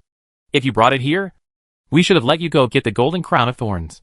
But after the incident with the Evil Temple, the road leading to the Golden Crown of Thorns location has been blocked, and there is no way to get there now. The most I can do is draw you a map. If you have time, go there. If you don't, you can just forget about it. But don't worry. The Golden Crown of Thorns is not easily broken, and as long as you can meet the conditions and touch the Golden Crown of Thorns, you can advance successfully. There are no other requirements, so you can wait until the battle in the Evil Temple is over before going there. After speaking, Lynch handed the necklace back to Gushi's hand. When taking the necklace, Gushi heard a ding sound in his ears again. This was the reminder sound for starting the promotion task. At this moment, Gushi was no longer able to care about anything else. He didn't even take to heart what Lynch said about the Flower of the North coming here 13 years ago. He hurried to check his promotion task. Arrive at the designated location. Contact the correct target. And now start the career advancement mission, Golden Crown of Thorns. Professional promotion task, Golden Crown of Thorns. Task description, please find and wear the Golden Crown of Thorns. Task requirement, please find the legendary Golden Crown of Thorns in the world of Studstrup and wear it on your head, 0 to 1. Mission successful. Promoted to Hidden Professional Death Witch Lord. Mission failed. Lost the opportunity to advance to the rank of Dead Witch Lord, and will not be able to advance to the rank of Dead Witch Lord in the future. Explanation 1. The Lord of the Dead, which is the Lord of the Necromancer. He can do what the Necromancer can do, and he can also do what the Necromancer can't. Explanation 2. The reason why the golden crown of thorns can become a treasure is because it contains blood. Note 3. It does not take long to get the golden crown of thorns. But it is quite dangerous. Please be prepared before going. Seeing this reminder, Gushi finally breathed a sigh of relief. He came here for the promotion task at hand. Now that the task has appeared, there is no problem. As long as you can stay in the Studstrup world, you can complete the advancement mission anytime. Seeing the change in Gushi's expression, Linchi also knew that Gushi had already made a decision. The next step was Gushi's business. All they could do was provide some convenience for Gushi. For example, a map, and some necessary supplies. Chapter 509 Shadow Crown. Gushi, please come here with me. Seeing that Gushi had taken care of everything, Linchi waved to Gushi. Gushi looked back at the troops behind him, and was a little hesitant. It's okay. Just let them stay here. Although our Shadow Crown area is not big, we can still station 3 to 5,000 troops. But it's best to close your city gate. That thing is still a bit bigger. Linchi could tell at a glance what Gushi was hesitating about. After hearing this, Gushi waved his hand, closed the main city gate, and followed Linchi. As for the troops Gushi left behind, with a royal and the others managing them, there won't be any problems. And when Gushi followed Linchi, other black-robed mages came over immediately and led them to the corresponding place to rest, but did not let them stay where they were. After following Linchi for more than 100 meters in the darkness, Gushi already knew what kind of organization Shadow Crown was. The Shadow Crown and the Stu royal family are two organizations that are both positive and negative.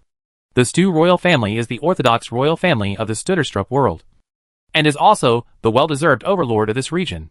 They have specialized royal mages, royal priests, and royal knights.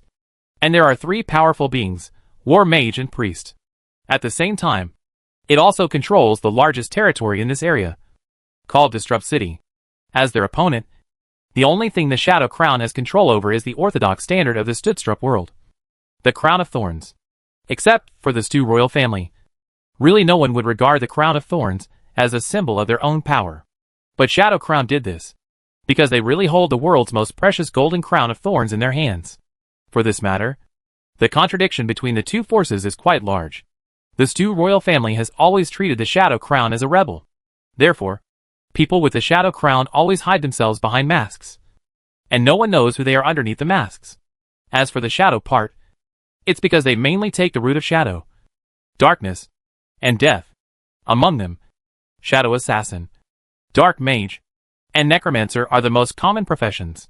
There is even some different knowledge among them, attracting foreign necromancers to come and learn. Without the coordinates given by Princess Anna, Gushi might have a chance to come to this world. However, that would be in the capacity of the head of the Mystic Academy department, coming here to study or purchase books on the profession of necromancer. The location where Gushi is now is the usual gathering place of Shadow Crown, a place called Shadow Castle. Don't look at the huge black stone buildings that appear here, which makes people think that this is a huge castle located in a valley somewhere. In fact, everyone knows that the so-called Shadow Castle is a huge worm moving underground. It usually moves underground, and only emerges from the ground when it reaches the sewers of Disrupt City, the dark forest farthest from Disrupt, and the Soul-Eating Valley, allowing black-robed mages to enter and exit.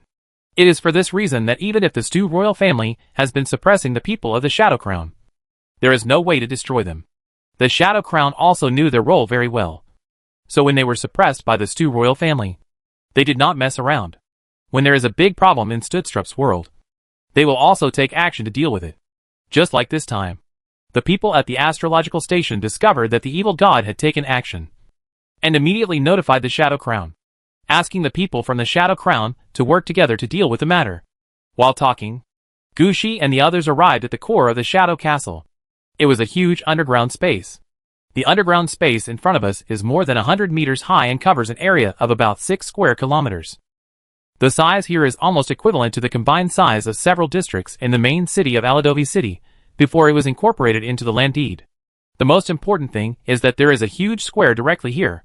There are no buildings or pillars in the square. A huge star fragment on the zenith was emitting light green light, illuminating the entire square with a green glow. Gushi didn't care much about such a color scheme.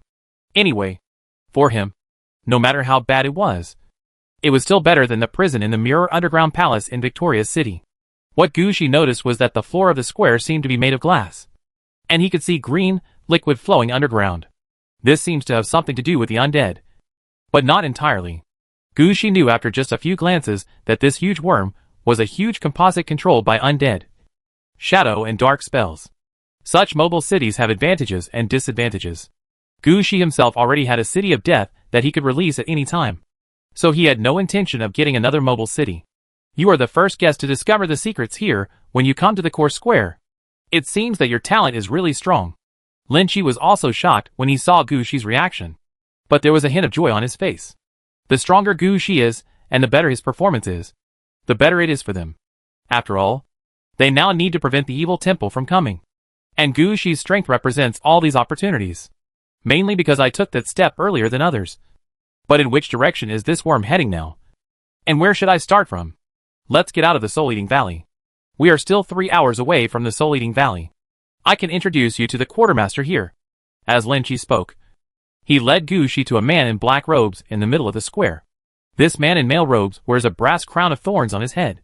And the mask on his face is a mask with red X lines on a white background. He was a little surprised when he saw Gushi. Lin-Chi said directly, "This is our quartermaster Damera. You can just call him quartermaster. If you can't find him here, then go to the nearby tavern to look for him. He usually stays in these two places." Quartermaster Damala glanced at Gushi and pushed out a small cargo cart behind him, which was full of boxes that could be opened at any time. At the same time, a list appeared in front of Gushi. Soldier weapons, green clothing, architectural blueprints, resources. There seems to be a lot of stuff. But the quality doesn't seem to be that good. Gushi glanced at the list and couldn't help but muttered, "Your reputation is not enough. Blue equipment must be respected. Purple equipment must be respected. And exclusive equipment and mounts must be revered. If not, do more tasks. By the way, when you complete the tasks, there will be rewarded task stones. Those who can use as currency. If you have, I have a quest stone redemption list here, which is guaranteed to be better than this list." Chapter 510 Black Dragon. Although he didn't have a mission stone in his hand, Gushi still took a look at the lavish list. After opening it, Gushi was convinced. The rewards inside were indeed more and better. There are architectural plans from the evil temple to the mausoleum. However, due to the nature of the shadow crown itself, the style of these architectural design drawings tends to be in the direction of darkness and shadow. There are no temples and dragon tombs here. But there are plans for a shadow pond where shadow hydras can be trained. Here you can train the level 7 unit Hydra. Although Hydra, Bone Dragon and Phoenix are known as the 3-week scum of level 7. This is still a level 7 training camp, coupled with the characteristics of the blood maple tree in the city of Yaladovi. Gushi was tempted.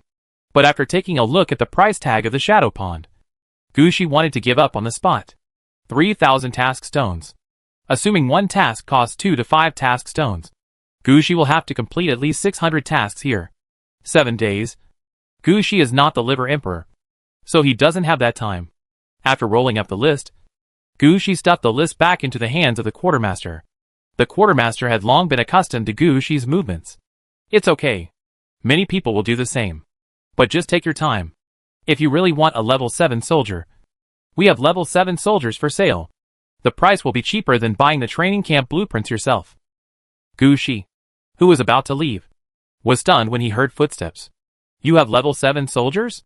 Yes. Not only yes. We also have level 8 soldiers. Black dragons. The most powerful kind, which is promoted from a serious red dragon, can be immune to all magic. The quartermaster was quite proud. In his opinion, this was a victory over Gushi. Is there really a level 8 soldier? Or is it a black dragon? Gushi said quietly at this time. The quartermaster felt something was wrong when he heard it. But he still gritted his teeth and said, "Yes, absolutely. And it's not a trash dragon like the shadow dragon." Lin-Chi, who was standing nearby, also nodded. He felt that the quartermaster was trying to flatter them. Unexpectedly, Gushi asked directly at this time, "Where can I recruit?"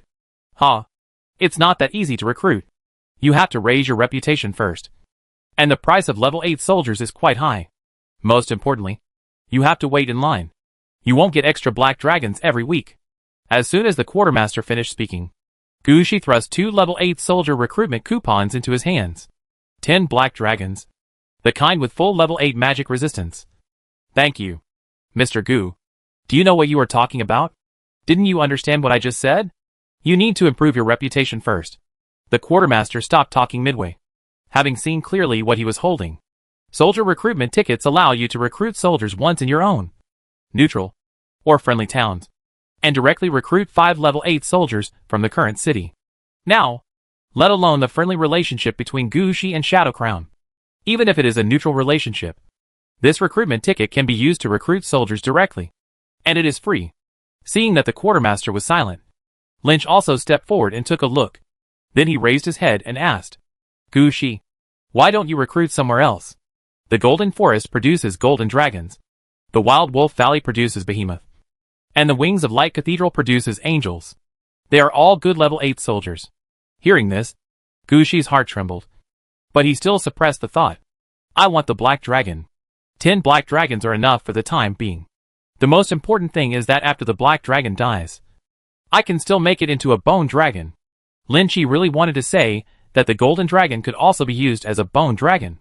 Homeless thought about the gap in strength between the Black Dragon and the Golden Dragon. He said nothing more and just waved to the quartermaster. The quartermaster accepted 2 level 8 soldier recruitment coupons. And then he lowered his head and headed back. Looking at the quartermaster's expression, Gu Shi couldn't help but burst into laughter. Should. It's his fault for bragging so much in front of Gu Shi before. He must be scared now. Soon 10 black dragons were brought out by the quartermaster. Each of these 10 black dragons is more than 30 meters long. And their huge bodies are like a towering mountain. Their whole bodies are covered with black scales, shining with a cold luster, like they are covered with thick steel armor, fearless of any challenge. Each black dragon has a pair of huge bat wings. The black dragon's limbs are thick and powerful, and each claw is like a sharp blade polished with endless power, full of powerful lethality. When they landed in front of Gu Shi, they just lowered their heads to Gu Shi, and it was obvious that they were strong. But now these black dragons have returned to rest.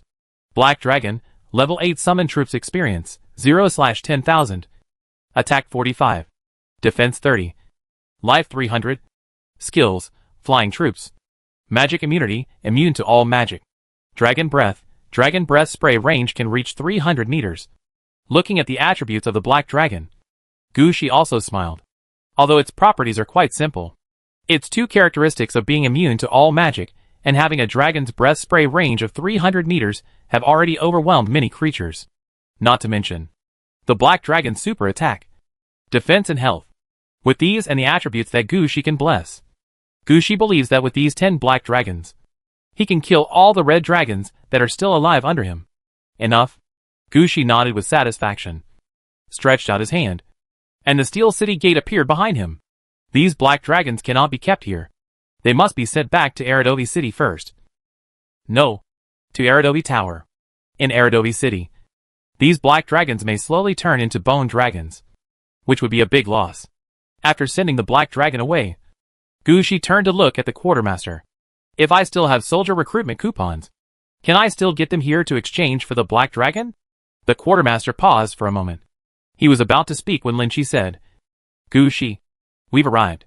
Shadow Castle is about to stop. Come with me first, or we won't be able to leave in time.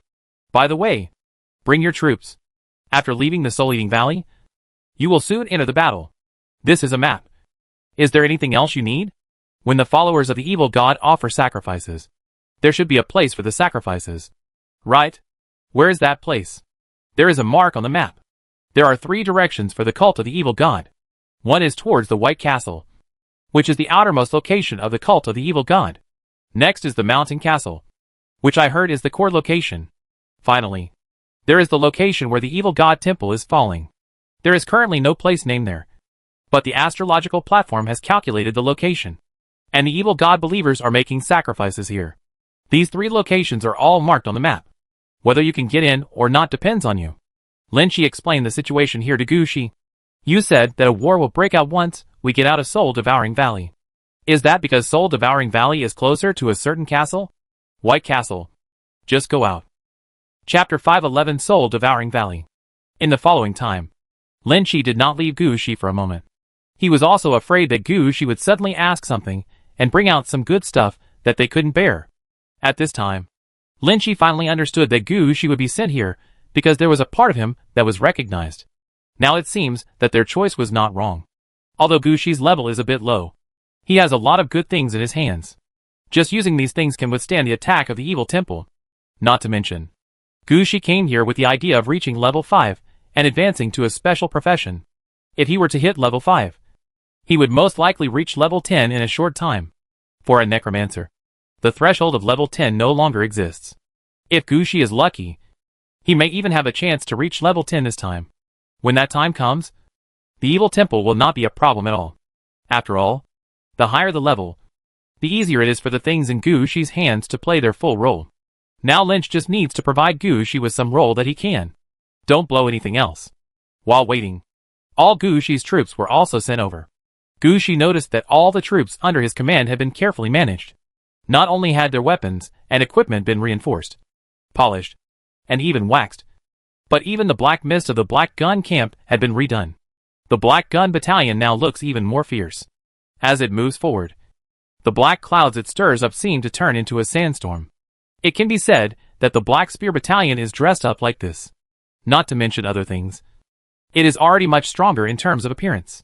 Looking at the situation in front of him, Gushi thought for a moment, pointed at Arroyo and said, "Arroyo, when we get out, you will take the lead." Upon hearing this, Arroyo immediately agreed, and at the same time, he raised his eyes in Robbie's direction. That smug look clearly told Robbie that he had won another game. Robbie had a hateful look on his face, as if wondering why he let this guy win again. But he also understood that Arroyo and he were going in completely different directions. Arroyo is suitable for frontal assault operations on the plains, and the bone-cutting battalion he brought is more suitable for killing enemies in melee and street fighting. The most important thing is that the bone-cutting camp currently does not have suitable skins for them, nor does it have some special blessings. They had no way of making an ordinary troop of troops look like a powerful legion. Looking at the situation in front of him, Robbie was already thinking in his mind that after going back this time, he must find a way to get some skin out. No matter what, I have to dress up my skeleton two-handed swordsmen to make them look better. Now, if skeletons like them go out with two-handed swords and look like they can be blown away by the wind, who would be afraid? While Robbie was thinking about this situation, the door to Shadow Castle suddenly opened. As the sunlight from outside shone in, Gushi immediately smelled a rotten smell. The smell was even stronger than that in Yaladovi City. Looking out through the gate, Gushi discovered that outside the gate was a huge valley more than 300 meters wide. There are thick white bone fragments on the valley floor. Because these white bone fragments are so thick, it looks like heavy snow covering the ground from a distance. Looking towards both sides of the valley, Gushi noticed that there were cliffs 500 to 600 meters high on both sides. The tops of the cliffs were covered with various twisted-looking trees. Seeing Gushi's attention turn to the cliff tops on both sides of the valley, Lynchie also explained proudly, "Don't worry. No one will be ambushing you there for a sneak attack. The trees up there are all man-eating tree species we planted. Anyone else who enters the woods will be swallowed up by the woods, and their flesh and blood will turn into nutrients for the trees." The bones were thrown into the valley. The reason why this place is called Soul Eating Valley is because of these trees. Gushi took a look at the bone fragments on the ground, and finally stepped out. When stepping on the bones, Gushi glanced at the ground worriedly. After confirming that the bones were okay, Gushi released the evil coffin. Lynchie, who had been accompanying Gushi, also stepped forward and said, "This coffin mount looks very majestic. Mr. Gu, you have good taste." When his troops walked out of the gate, Gushi turned his head and said with some confusion, "What?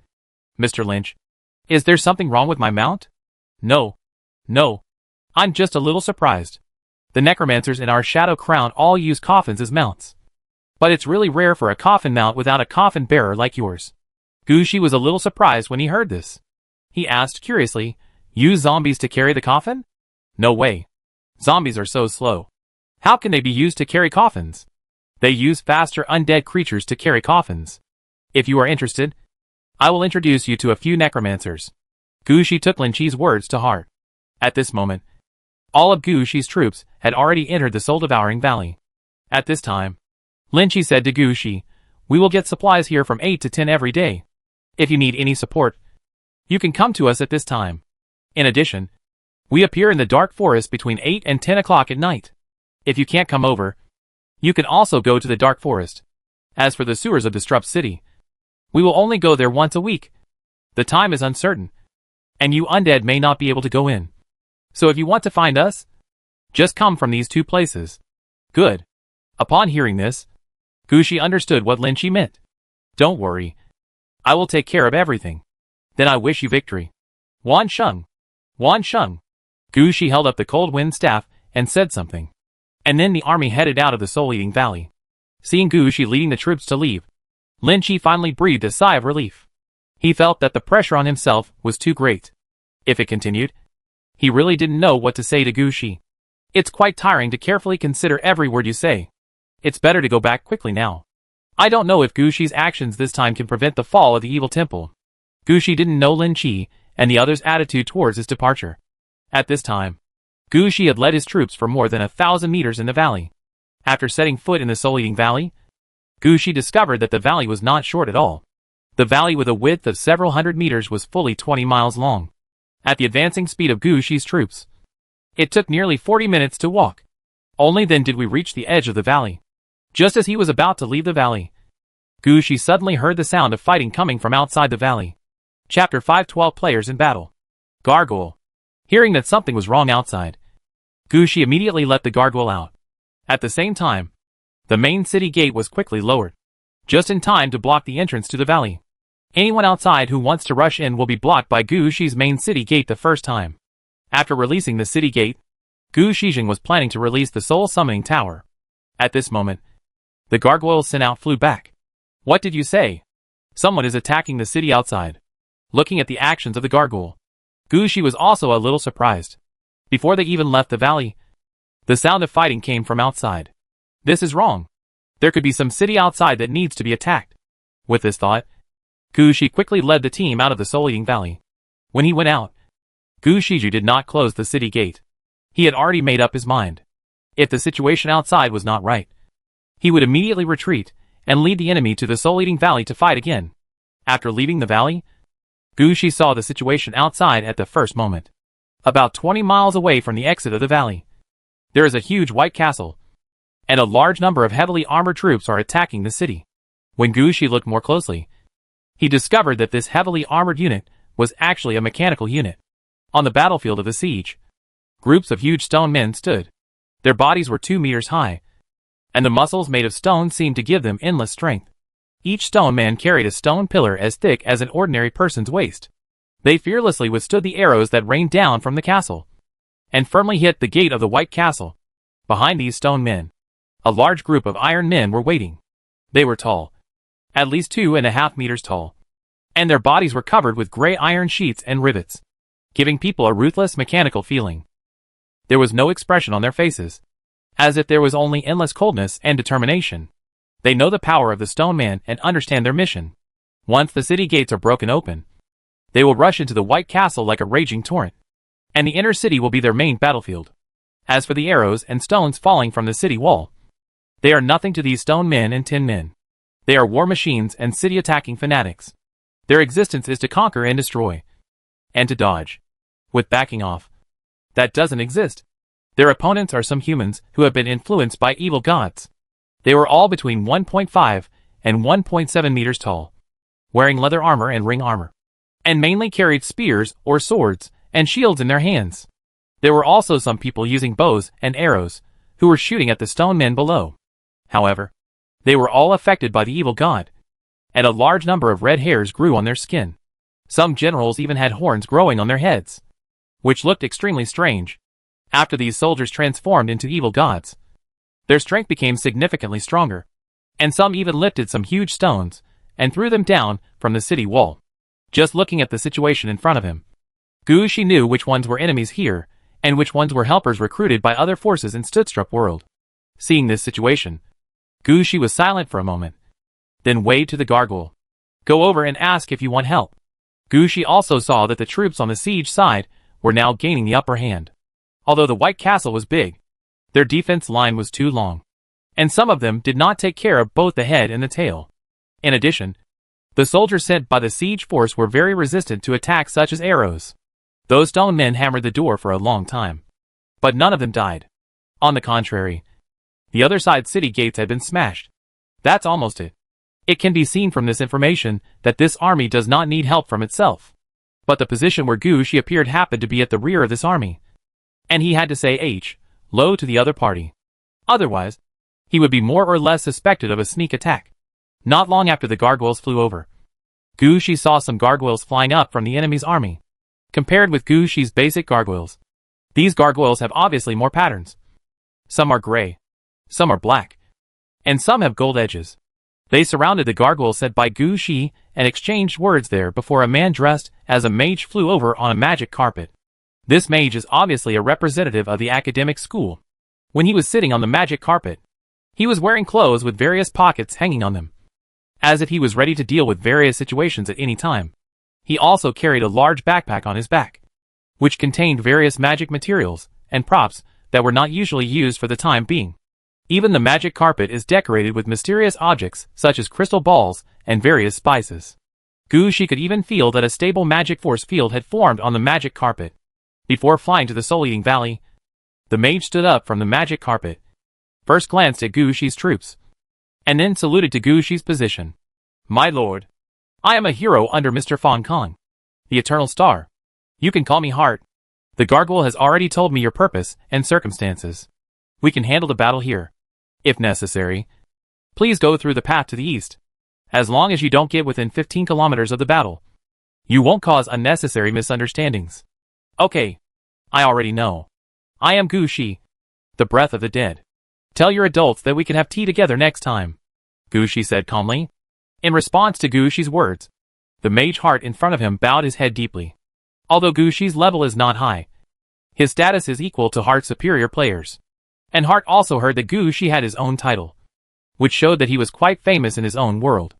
If such a person can be offended, then he will not be offended. I have to say that Fong Kong chose the right person when he sent Heart here. He has a sharp mind and high emotional intelligence. After hearing what Gu Shi said, he immediately said, "Okay, Lord Gu Shi, please come here, and I will arrange some gargoyles for you to lead the team. By the way, Lord Gu Shi, you can also breed a batch of gargoyles. You probably don't know much about the language of gargoyles. This is a book about the language of gargoyles. You can simply communicate with the gargoyles by flipping through it twice." As Heart spoke, he put a pamphlet into Gu Shi's hands. Gargoyle Language Book, write a booklet that records the meaning of gargoyle movements. After reading, you can simply communicate with gargoyles. Chapter 513, The Road to Advancement First. Thank you.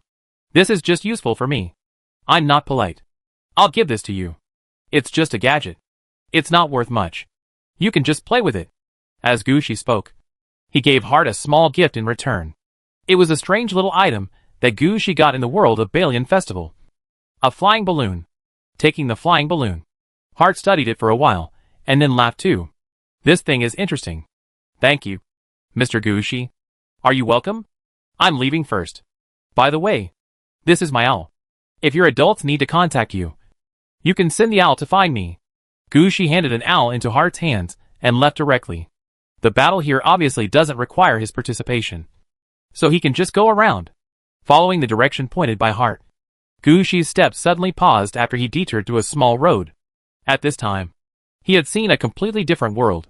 The mountains and rivers in the world before my eyes were still normal, but the buildings in this world were colorful, like enlarged Lego toys. Especially the mountain road in front of us, which feels full of plastic. Behind the White Castle, there is a red and green train station by the lake. Does this mean that you are treating the entire world as a toy? No wonder this evil god named Lita Wan is so disliked by others. After muttering something, Gu Shi led his troops along the path. He did not approach the train station by the lake, nor did he think of going around to attack the White Castle. Gu Shi discovered that several forces in the Studstrup world had recruited people, and they had already taken action against the followers of the evil god. This time is just right for Gu Shi to complete his own career promotion task. From Gu Shi's point of view, no matter where he goes to fight now, he will have some conflicts with other summon masters. I'm afraid the other players are not as easy to talk to as Fong Kong. Now, no matter where Gu Shi goes, he will be guarded, so he might as well complete his promotion first. Once you get the job, everything will be easier. Even if the evil god temple comes, everything you get in this world will be returned. But you have reached level 5. Right? As long as the experience is replenished, his promotion career will not be lost again. You might even find a bug and try to advance again. giving yourself another chance to choose your talent. With the thought of a bug, Gushi stuffed the map into the evil coffin, put away the large troops following him, leaving only the flying troops suitable for long distances, and headed towards the location where the golden crown of thorns was hidden on the map with all his strength. And go! In order to ensure that he would not be attacked by others. The flying troops released by Gushi, apart from the gargoyles used to explore the path, were bone dragons and ghost dragons. They were flying in the sky, filling up their momentum. The followers of the evil god knew about Gushi's existence at the first moment. However, Gushi came out at the right time, as the evil god's followers were being attacked by several other powerful men. Even if they discovered Gushi's actions, no one took the initiative to provoke Gushi. This made Gushi's progress go smoothly. And soon Coffin took Gushi to the place where the golden crown of thorns was hidden according to the map. When he came here, Gushi couldn't help but be stunned. The situation before him made him a little worried. Originally, according to Lynch, the golden crown of thorns was hidden somewhere in a forest full of thorns. In this forest, there was a hidden castle. Gushi's first task was to find the right path through the thorny woods and enter the castle. The original flower of the north was stuck on this step. In fact, not only flowers of the north, but all those who came to challenge were stuck at this step. This forest of thorns is quite weird. No matter how hard a normal person cuts down the thorns, they can't cut them down. They can't be burned by fire. And they can't fly through the sky. If you attack physically, the thorns will also rebound the attack effect. The only way to deal with it is to use the death attack of death incarnation. Only in this way can we cut through the thorns and make a way in. After that, the castle has no gate. If you want to enter, you must release the gate of the dead city and open a gate for the castle before you can enter. As for what's inside, Lynch doesn't know, because no one has come into contact with the golden crown of thorns over the years. All they know are the records of the earliest Shadow Crown speaker. In the records of the previous speakers, the golden crown of thorns has been obtained 6 times in total, 4 of which were for promotion to special professions, and 2 were for liches above level 15 who had other options. In addition to these 6 times, there were more than 10 times when he came into contact with the records from the castle. But after those people entered the castle, they never came out again. So no one knows whether they came into contact with the golden crown of thorns. Of course, there is a reason why the people at Shadow Crown attach so much importance to players looking for the golden crown of thorns. The crowns on all their heads were imitations of golden crowns of thorns. As long as someone comes into contact with the golden crown of thorns, the energy saved by the golden crown of thorns over the years will be automatically distributed to all imitation products. And through the imitation products, everyone's strength level will be improved. It can be said that every time someone comes into contact with the golden crown of thorns, for the people of the Shadow Crown, it is a carnival of crazy improvement in strength. They are eager to help pave the way for everyone who wants to find the golden crown of thorns. If they hadn't been able to get close to the thorny forest, they would have wanted to carry the person to the forest. But tell them all the information they know. They will definitely do it.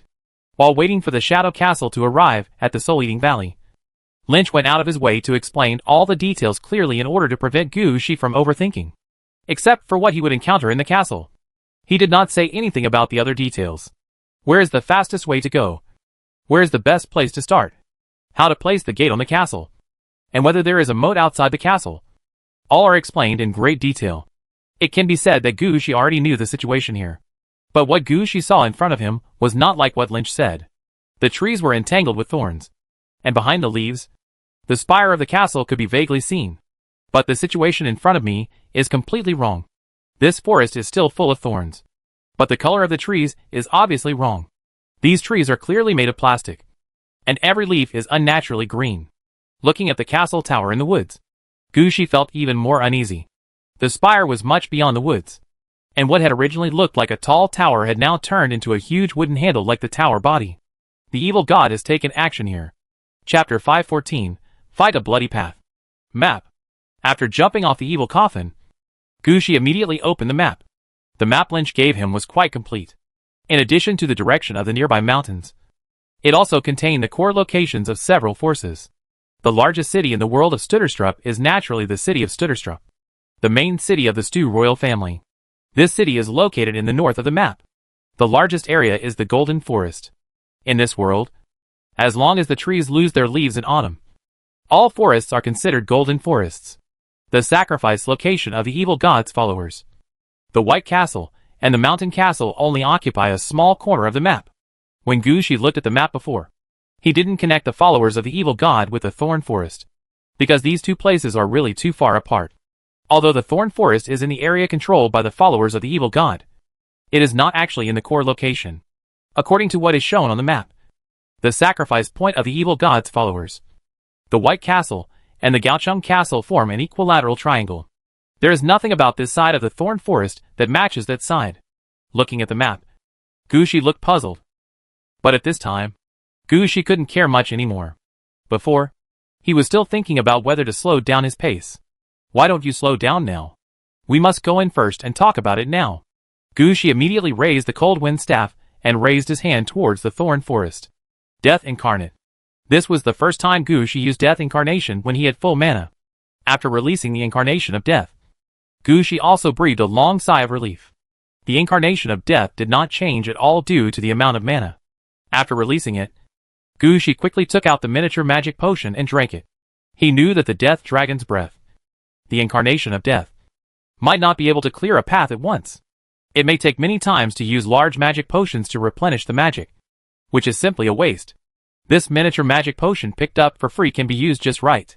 Sure enough, after determining the target, the Incarnation of Death rushed directly to the woods in front of him, opened his mouth, and let out a Death Dragon's breath. As the Death Dragon's breath fell, all the thorns seemed to be afraid of something and quickly retreated, revealing an even weirder scene. Those plastic-looking trees seemed to have lost their support in an instant and began to melt rapidly. At the place where the trees melted, Gushi couldn't help but widen his eyes. Dark red liquid flowed out from the tree trunk, and countless fist-sized eyeballs were jumping on the surface of the liquid. These eyes seemed to be alive, shining with a strange light. They seemed to be watching Gushi, making him feel heart palpitations. Where the trees melted, Gushi saw dark red liquid and a large number of fist-sized eyeballs.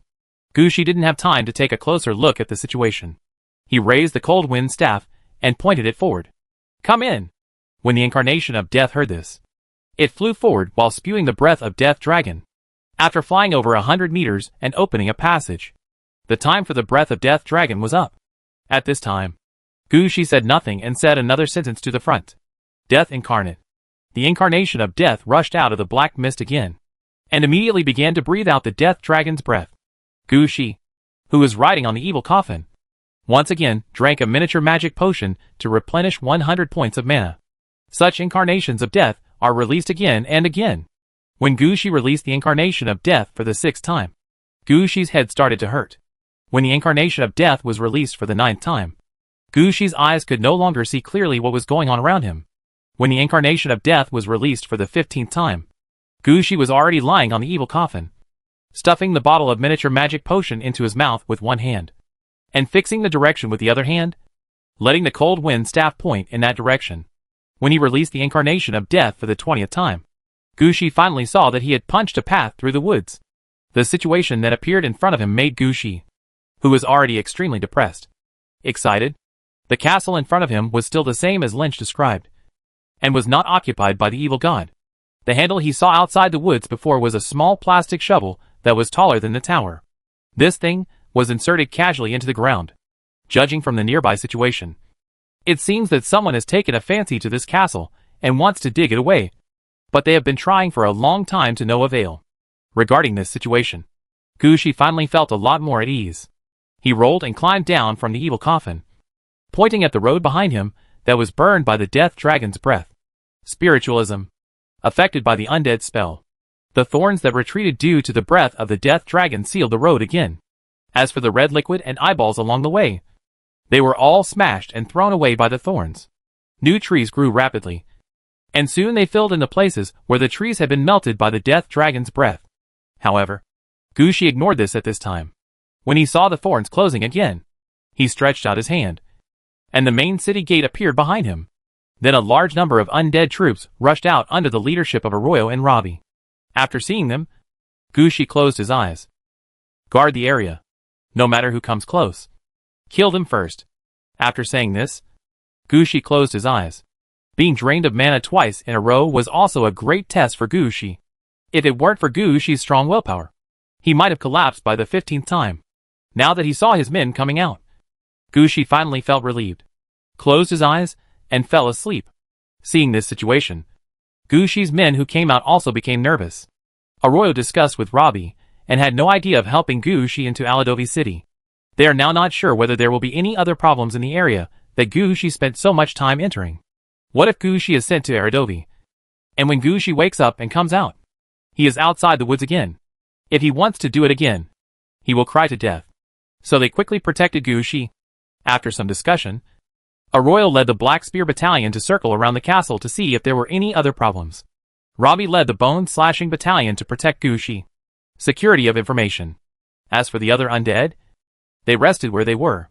After all, seeing such a big plastic shovel in front of you can tell that something big is going to happen. Even if an army suddenly jumps out to attack, it is not impossible. At this time, Gushi's troops must keep fighting to ensure that Gushi's sleep is not affected. Fortunately, when Gushi fell asleep, nothing changed outside. Even the woods that Gushi had just carved a path through had grown again. No one would notice Gushi sleeping outside the castle in the woods. This allowed him to sleep peacefully for a full 6 hours. Chapter 515: The Encounter after entering the castle. 6 hours later, Gushi was awakened by a shaking sound. He looked up and found that a big hand covered with red hair seemed to have fallen from the sky. And he was about to pull out the plastic shovel stuck on the edge of the castle. Walk. This is clearly the power of the evil god coming from outside. Gushi was not sure whether the other party still had any thoughts about the castle in front of him. Not caring that he was still a little dizzy, he turned over and sat up from the ground. Get ready to enter the castle. Let's move quickly. Gushi glanced at the speed at which the giant hand reached down. It would take about 3 hours before this hand came into contact with the shovel. Gushi immediately pushed his hand, and the main city gate that was originally placed in the open space hit the city wall in front of him. When he was released from the city gate, Gushi had time to look at the castle in front of him. This castle is completely in the architectural style of Sleeping Beauty Castle. The castle is composed of towers, walls, and high castles. There are no doors or windows between buildings. Looking from a distance, it gives people the feeling that it is carved from a whole piece of stone. But if you look from where Gushi is, you will find that the castle is made of brick and stone. But the doors and windows were blocked. This is a test for Gushi. In addition to being able to use the ability of Death City to release the city gate, you also need to be able to find the correct position and place the city gate in the corresponding position. Otherwise, it would be a good thing if the city gate opened in the wrong position and walked in the wrong position. But if some load-bearing walls were accidentally destroyed, it would be a big deal. Therefore, Gushi had to install the city gate on the castle wall very accurately. After making a small circle outside, Gushi pointed forward decisively. City gate. The main city gate of Aladovi crashed directly into the location pointed by Gushi. The moment it touched the castle, the city gate slowly merged into the city wall. As the city gate opened, Gushi saw the hall behind the city gate at the first glance. Seeing all this, Gushi finally breathed a sigh of relief, knowing that he succeeded. Gushi waved his hand without thinking too much. Robbie, occupy this castle. Arroyo, guard the city gate. Then Gushi led his men into the castle. The moment he stepped into the castle, Gushi felt a twisted force coming from underneath the castle. This power can be said to be the power of death, but it also maintains vitality. It is said to be the power of life, but it also makes people sleep like death. At this time, Gushi finally understood some of the situation in the castle in front of him. At the same time, he also understood that the next step was his battlefield. Holding the cold wind staff, Gushi strode into the hall. As Gushi entered, the lights suddenly lit up in the hall. The king and queen from the castle, as well as a large number of ministers, soldiers, and servants appeared, looking at Gushi with a strange expression. Their situation at this moment was just as Gushi had seen, neither alive nor dead. Seeing this situation, Gushi really wanted Amilca to come over with the Scarlet Knight to take a look. They are also half dead and half alive. So why can the other party be so good and play the role of king and queen? Gushi was complaining secretly in his heart. But his hands were not idle. Luo Gay, who was the first to rush in, rushed forward with his bone-cutting battalion. As soon as they moved, the soldiers guarding the hall also took action. These soldiers raised their spears and lined up in a row, blocking out Robbie's bone-cutting battalion. At the same time, the king who suddenly appeared stood up, grinned and said something to Gushi. Gushi didn't hear any sound, but he understood the meaning of the king's words. With so many choices, Gushi chose the most difficult path and fought it. Disaster? Gushi smiled. He believed in the fighting ability of his men. In Gushi's opinion, when nothing is clear, it is most reasonable to just fight. Not only did Gushi let his men move forward, he also took action himself. Gushi pushed the cold wind staff to the ground with force. Death Ripple.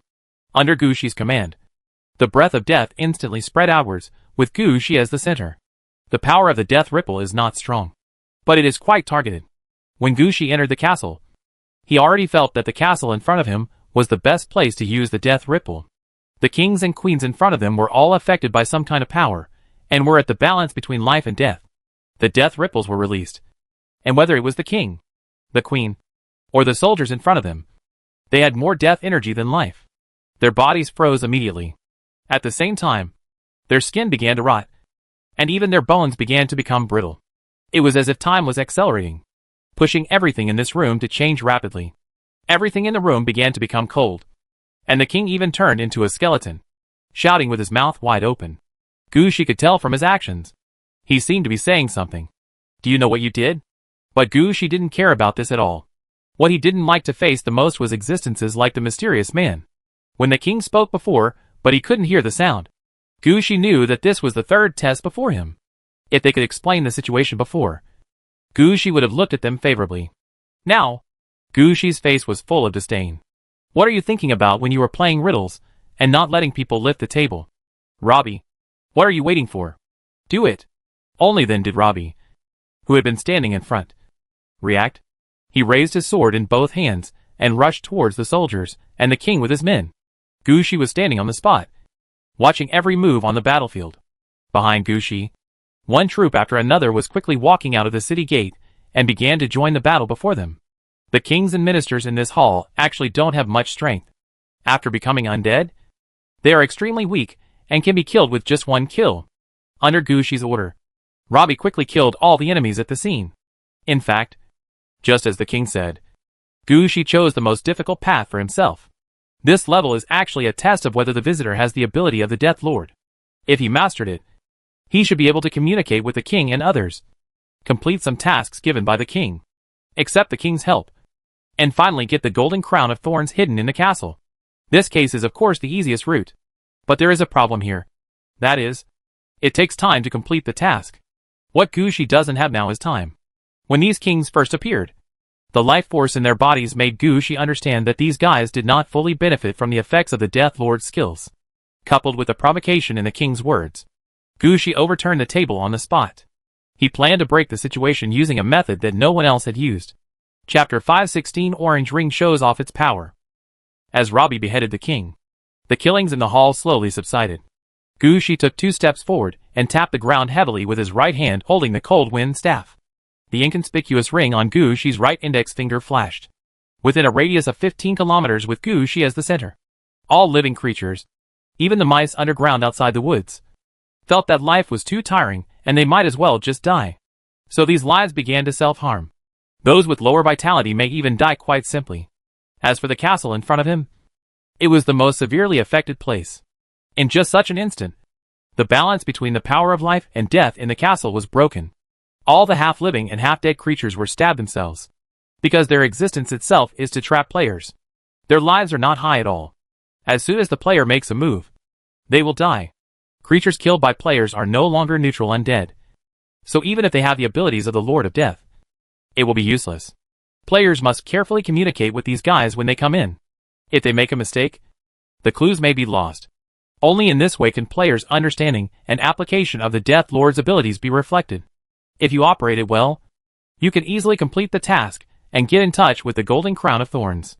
But no one expected that Gushi, a rookie who was less than level 5, would have an orange piece of equipment that affected the soul. This piece of orange equipment can affect a huge range and can affect the power of the soul. Mind killing. As a result, all the half-lived and half-dead existences in the castle automatically gave up their lives. Many of them committed suicide without seeing Gushi and were influenced by their minds. The moment they died, the power of death immediately affected them. Now that they have become neutral undead, the situation is different. Gushi, who has the power of the Death Lord, is least afraid of this kind of neutral undead. Standing with the cold wind staff, Gushi waved to Robbie.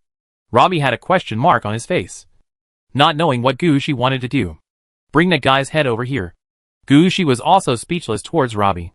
If it were Luna and the others, they would get things done with just a look from Gucci. Unlike Robbie, he had to explain the matter. Only then did Robbie react. And he quickly brought the king's head to Gucci. At this time, the king was completely in the state of a skull. The only thing that could prove that he was originally a king was that there were still a few strands of hair on his bones, and the crown on his head. Reaching out to take the king's head, Gucci held it up high with the last bit of hair. Listen, all of you.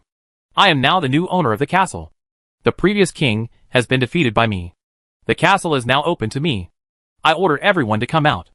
I can guarantee your safety. Gucci's voice wasn't too loud, but it could always be heard nearby. At this time, the role of Gucci Death Lord finally came into play, and a large number of undead dressed as servants came out from nearby. They are the servants of this castle, mainly responsible for all work inside and outside the castle. A castle like this requires about 300 to 400 servants. Of course, the number of people who came out this time was not that large. The total number of people came out was less than 200. Gucci knew what was going on here at a glance. Some servants were afraid that they had been killed in the previous battle, and some servants were unwilling to join Gucci's team. So they chose to step aside and find a place to hide themselves. Gucci did not have any dissatisfaction with their choice. He looked at these servants, glanced at them first, and then said loudly, "Very good. Do you have a butler here?" These undead servants looked at each other, and finally a skeleton covered with spider webs came out. This skeleton looked like it had just been dug out of the earth, with all kinds of filth stained on the bones. However, from the clothes he was wearing, it could be seen that he should be a second butler. "Are you the housekeeper?" "Master Footman." The undead man lowered his head. "In this castle, there is no butler, only the Minister of the Interior." As the head male servant spoke, he glanced at the corpses piled nearby. Gucci immediately understood. It seemed that the battle just now had killed all the middle and high-level people in the castle. Those who can become undead now are all these rookie servants. They have little status and don't know much. As for the soldiers, Gucci took another look at the corpses on the ground. The soldiers in the castle were probably killed here as well. But Gucci is not the kind of person who is helpless. He pointed at the main city gate. A group of ghosts dressed as by Wu Chang floated out from the city gate. "Now take them with you and open all the rooms in the castle. You should be able to do this, right?" After hearing Gucci's order, the head valet immediately said, "Okay. I know where the key is. I will take you there now." The head butler thought Bai Wuchang was a separate individual. However, the ghost team dressed as Bai Wuchang were already used to such things, so they did not explain and quickly followed. They knew exactly what Gucci needed. When the door of the first room was opened, several Bai Wuchang rushed in and carried the contents to the hall. After several digging operations, Bai Wuchang and the others now demolished the house significantly faster. At the same time, the scope of their moving items also expanded a lot. Even the cinders in the castle fireplace were not spared. They packed them all and sent them to the hall. In the hall, there was a chubby green-skinned undead sitting there. This was a Master Gu she had recruited from the Mysterious Academy. He was originally a logistics manpower for the Mysterious Academy, and was mainly responsible for purchasing supplies for the Mysterious Academy. In his eyes, he knew exactly what was valuable and what was not. It can be said that with him here, Gucci doesn't need to personally identify the things brought back by the ghost team. At this time, Gucci also led his men into the castle. When these male servants appeared, Gucci already knew that the half-living and half-dead people in the castle had now become neutral undead. The biggest problem in front of Gucci has been solved. Now Gucci is in the castle, which is quite safe. At this time, Gucci only needs to find the golden crown of thorns to complete the promotion. I believe that the contents of this castle will be emptied by then.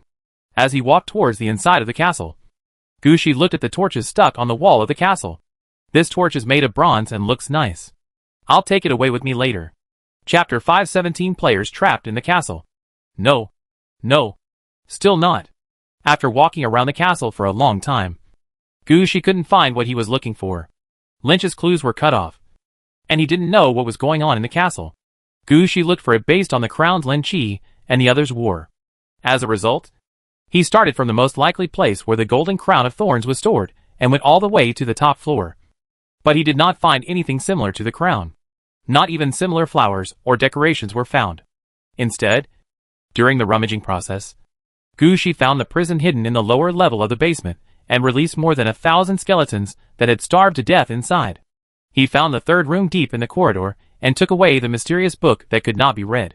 The only place that has not been walked yet is the tower in front. Holding the cold wind staff, Gushi took 2 steps forward. Just as he was about to push open the door to the tower, he felt a long sword coming towards him. Ever since he used the mind killing, Gushi always thought that everyone in the entire castle had been affected by the mind killing and turned into neutral undead. Even if they had not been subdued, they would not actively attack Gushi. Along the way, Gushi's vigilance had been reduced to the lowest level. This time, he slashed directly at Gushi's neck. This time, Gushi almost didn't get out of the way. Fortunately, when the sword was about to come down, Gushi sat down on the ground and dodged the sword. Afterwards, Gushi lowered his head, and a long sword made of ice flew towards the direction where the long sword was coming from. Then the undead, who had been following Gushi and had already started to help Gushi carry his things, dropped their things and rushed directly to the spot where the long sword struck. Taking advantage of the opportunity, Gushi got up and ran a few steps outside. After everything was safe, Gushi lowered his head and took a look at his body. The sword strike just now had already torn his clothes. If he had been slower to dodge, he might have been dead. This situation made Gushi quite angry. We're almost at the next level. But something went wrong here. Don't you intend to let him have an easy life? Gushi raised the cold wind staff and was about to strike in the direction of the sword. But when Gushi raised his hand, his movements obviously paused. A necromancer emerged from the shadows with blood streaming from his eyes. There was a layer of white frost on his pale face, and the blood and tears slid over the white frost and quickly condensed into ice beads.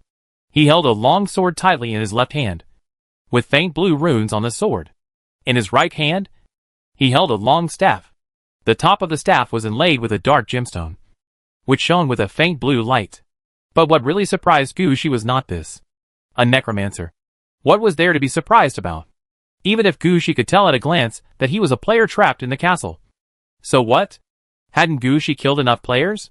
What surprised Gushi was that he recognized the face of the necromancer. This necromancer seems to have appeared in the textbooks of Netherbone Wind Academy. Gushi patted his head, as if he was called the guide to killing life. A long sword can kill death knights in close combat. A staff can guide the way and conquer the bone dragon and the god of death. At level 15, he actively restarted the characteristics of the Lich's phylactery, and was reborn after death in battle. He was the most promising necromancer at that time to break the rules and form the Death Knights. As a result, 3 years after he died in battle and was reborn, he disappeared.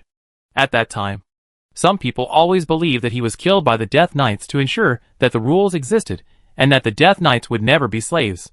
Looking at the necromancer's appearance now, Gushi knew that he had been trapped here for who knows how many years. Seeing Gushi looking at him, the Zhanshan guy grinned and yelled at Gushi. Gushi noticed that his mouth was still covered with dark red meat strands. Although he knew the identity of the other party, Gushi had no intention of communicating with him in a friendly manner. If you take action against him, no matter whether he is a historical celebrity or not, you will die. After determining the target, Gushi faced a burst of level 2 tendrils of the dead at the enemy's feet. However, this life-killing guide has a reputation for killing, and he is quite familiar with the various methods of the undead. Although now his strength has been greatly reduced due to various reasons, and he can't even hold the sword steadily, his ability has not diminished at all. On the contrary, as his strength weakened, he was quite sensitive to this simple method. With just one strike of the sword, he cut off all the arms and tentacles extending from the ground. Then he would rush towards Gushi. At this time, Gushi shook his hand, turned the special mirror in his hand, and the maze devourer appeared in front of Gushi. They held each other's hands and formed a maze-like black hole, blocking the attack of Zhanshan's guide. Then Gushi raised his hand again, and the bone storm was released. However, the leader of Zhanshan just raised the staff in his right hand. When the gem on the staff lit up, all the bone storm slowed down. Counter curse? Can you still play like this? Gushi just took one look and knew that he would definitely not be able to defeat the opponent in necromancy. At the same time, it goes without saying about close combat. Although his swordsmanship no longer has the legendary super attack power, it is not something he can deal with. If you want to deal with him, you must use other means. Where's the skeleton mage?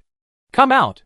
Looking at the skeleton mage rushing out from behind Gushi, Zhan Shengyin Luren swung the sword in his hand and made a chopping motion. It was obvious that he was planning to cut through all the magic the skeleton mage put over. And he also believed that his swordsmanship could reach such a level. But Gu Shi didn't ask the skeleton mage to come out to cast magic. Drain mana. Pump it with all your strength. Under Gu Shi's order, all the skeleton mages began to extract mana from Zhanqing's guide. Trapped in this castle for these years, Zhanqing guide survived by relying on his magic power and eating corpses. After being drained by the skeleton mage, he felt his body go weak. At this time, Gu Shi did not hesitate and once again shook the special mirror on his left hand. Shea, who closed her eyes tightly, rushed out from nearby. At the same time, Gu Shi also saw Luna floating behind Shea. They got Gu Shi's order and rushed over in the shortest possible time. As soon as he rushed out, Shea raised his sword and slashed at Zhanqing's guide. At the same time, a large number of mirrors appeared beside Zhanqing's guide, and the overlapping figures all turned to look at Zhanqing's guide, making it impossible for him to determine Shea's position. As soon as they came out, they could see the strength of the enemy. Although the enemy was extremely weak, his level and combat experience were still there. Without some new tricks, Gu Shi and the others would not be the opponents of Zhanqing's guide. Chapter 518, Big Move. Once Saya and Luna took action, the situation became different. As an assassin-type professional, Shea's level is not as good as that of Zhanqing guide, but she still has certain advantages against legal professions. The Jing Longyin in his hand was even more effective, and he fought with the leader of Zhanqing. Taking this opportunity, Luna released a large number of mirrors, locking the leader of Zhanqing through the mirrors. Faced with such a situation, Zhan Sheng Daoren just felt a little uncomfortable, but he had no intention of stepping forward to destroy it. But he didn't know that this was Luna's killer move. In the Bailian Festival, it was true that Gu Shi was the one who benefited the most, but the one who grew the fastest was Luna. Killing her way through the Bailian Festival, Luna directly took away the most crucial part of the Bailian Festival: all the strange powers related to the mirror image. It's just that Gu Shi couldn't click on the weird skills in the mirror that Luna mastered. This time, Gu Shi was able to notify Luna in a short time and call Shea and the others over. All thanks to Luna's ability. What Luna is planning now is a super powerful killing move that is made up of a variety of mirror images that are strangely combined with each other. The mirrors currently arranged outside the Zhanqing guide are just the beginning. Then, the reflections of the Zhanqing guide in all mirrors will be subject to strange attacks from the mirror images. These attacks do not cause any damage. It seemed like someone was just trying to scare Zhan Sheng's guide through the mirror image. But the real situation is not like this. The damage caused by the mirror image is not non-existent, but it is temporarily suppressed. When the mirror image disappears, all the damage will burst out. At that time, thousands of different injuries will appear on one person at the same time, and he will die no matter how long he lives. However, this tactic can only be used against one person, and it takes a relatively long time. Luna can't do it alone. Saya must help. At this time, Shea played the role of holding back Zhanqing's guide. When facing Zhanqing guide, Shea felt that Zhanqing guide's swordsmanship was quite good, even though he held the sword in his left hand and was distracted from operating the staff. But Shea felt like she was facing a sword master attacking her head-on. No matter how she struck with her sword, whether she used Jing Longyin's ability or her own swordsmanship, everything was blocked by the opponent. Zhan Sheng, the guide, still had a chance to neutralize Gu Shi's spell attack. It can be said that if Gu Shi had not used the spell behind him, Shea would have been destroyed by now. But when Gu Shi and Xia joined forces, they were no match for Zhan Sheng's guide. All of Xia's attacks were easily neutralized, and Gu Shi's spells were even more so. For every undead spell, Zhanqing Guidang could find an easy way to deal with it. If it weren't for the Maze Devourer in front of Gu Shi and the skeleton mage behind him, who was constantly extracting mana, he might have used spells to teach Gu Shi what the necromancer's attack methods were. Even so, Gu Shi and Xia were the ones being suppressed and beaten. When Gu Shi and the others faced Zhanqing's guide, they only had the feeling that everything about them had been seen through by the other party. If it weren't for Gu Shi's strong perseverance, coupled with the influence of the Fox Eye Ring's psychic power, which allowed Gu Shi to always maintain a part of his virtual life, virtual mana and other data, he might not be able to stand it anymore. Now Gu Shi can be said to be gritting his teeth and holding on. But it seems that the situation is getting worse and worse. Zhanqing guide has killed many Labyrinth Devourers, and now there are only 7 Labyrinth Devourers who can stand in front of Gu Shi. If these 7 are killed again, Gu Shi will have to use weaker zombie axe shield soldiers. At this moment, the special mirror on Gu Shi's wrist lit up. Gu Shi's heart moved, and he shouted decisively at Xiaoya. Saya. Xia Jing knew immediately what was going on. She slashed down hard with her sword. At the same time, she raised the elderwood stick she was holding in her left hand, and hit the staff of the person who led the way. This sword was still neutralized by Zhangqing's guide. But Xia took this opportunity to retreat to Gu Shi. At the same time, the 7 maze devourers squeezed towards the middle, blocking all the roads on this side. Zhang Sheng's guide couldn't even look at Gu Shi now, let alone use this opportunity to rush over and kill Gu Shi. Seeing this situation, Zhang Sheng, the guide, smiled instead. He had experienced hundreds of battles. He had been trapped in this castle for these years.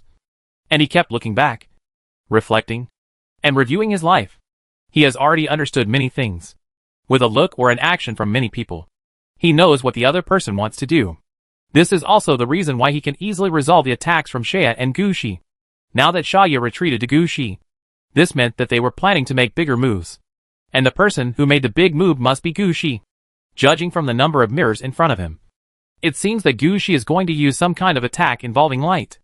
This kind of attack is fast and powerful, and bounces around in the mirror at will, which is probably not easy to deal with. At the same time, being able to prepare Gu Shi like this must be a big move, and the attack power is probably quite strong. Therefore, he must use all his strength to protect himself. Thinking of this, Zhangqing's guide turned his hand and pointed at the corpse on the ground. Bone wall linkage. Under the guidance of the Zhangqing guide, the corpses of all the labyrinth devourers exploded and began to wrap around the Zhangqing guide layer by layer. First there is a 5-sided bone shield. Then, there is a circle of bone cages. And finally there is a 3-layer bone wall. This immediately put Zhangqing's guide under strict protection. Then he pointed his hand at the flesh and blood on the ground. Flesh-like curtain. Then layer after layer of flesh and blood quickly grew on the bone walls, bone cages and bone walls, forming a red light curtain. At this point, Zhang Sheng still felt that he was not enough to lead the way. If you want to defend, you must do your best. Otherwise, if the defense line is broken, it will be too late for him to find time to make up the defense line. As long as he can withstand this wave of attacks, the next thing will be under his control. Gu Shi's strength was actually just like that.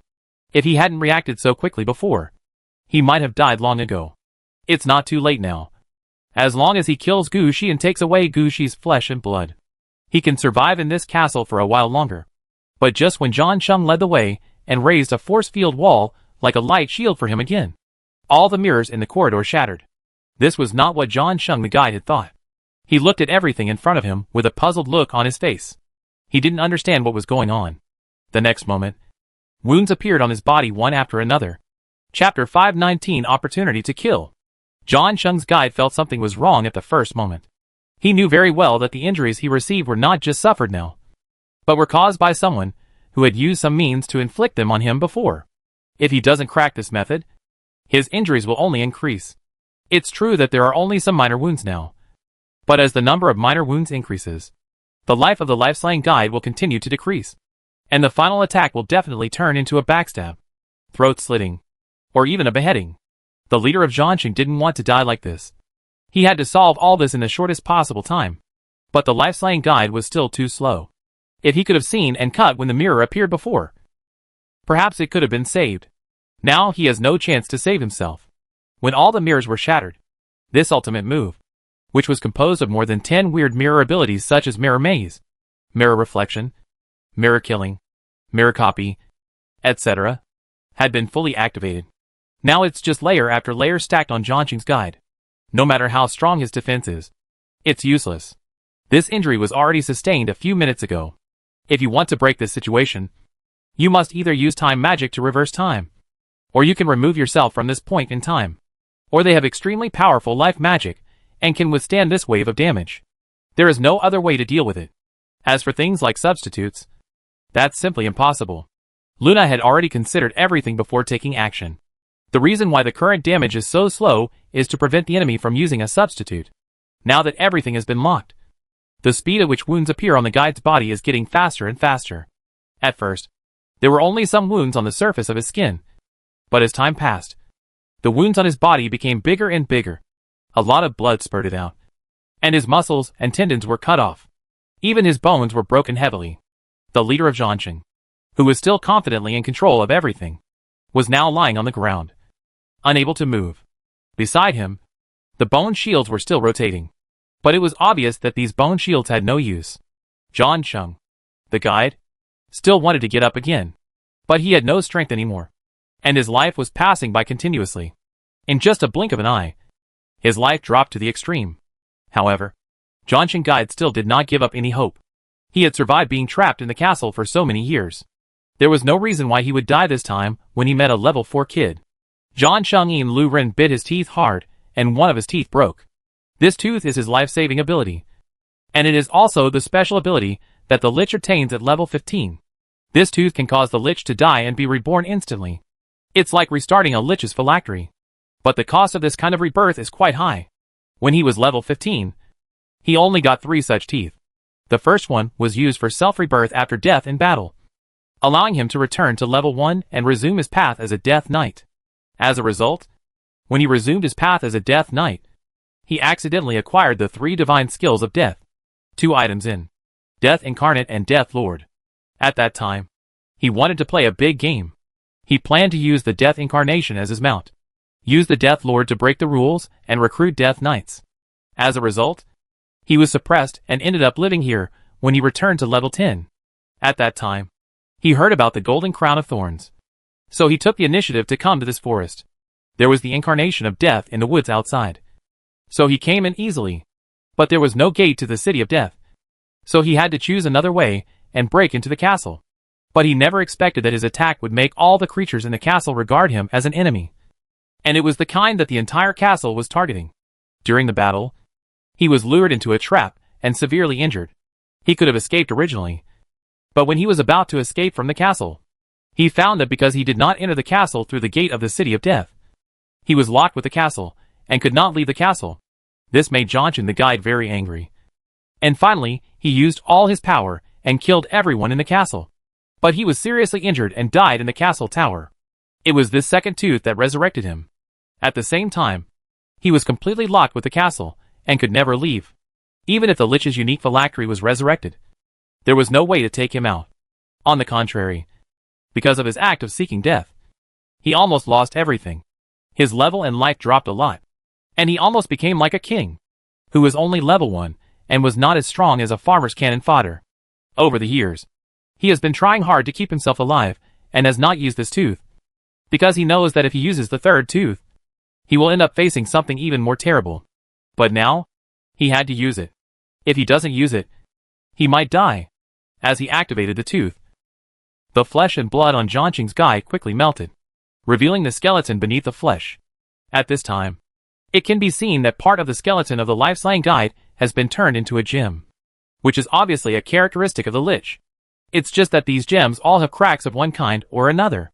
Obviously, this is the result of him experiencing too many resurrections without being repaired and replenished. But the current Zhansheng guide doesn't care about this. At this time, he is trying to stand up and prepare to be resurrected. At this moment, Luna appeared next to Gu Shi. "Sir, hold him back. We can't let him go on like this." Various thoughts quickly flashed through Gu Shi's mind. Then Gu Shi took action decisively, first throwing a skull towards Zhansheng's guide. When the skull was thrown out, it hit the guide who was killing people. Then the skull laughed sharply. Scare trap. This is a trap ability that can scare everyone. Even the strongest people will be affected, unless they can resist the effects of psychic spells. Fear is everywhere. Frightened by this, the skeleton of the guide ran outwards and hit his force field wall. Bone cage and bone wall.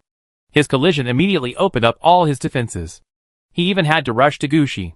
Gu Shi seized this opportunity decisively and threw a pea in the direction of Zhansheng's guide. Ice crushed peas. In the next moment, there was an explosion on the ground, and 5 ice peas froze the surrounding 30 meters.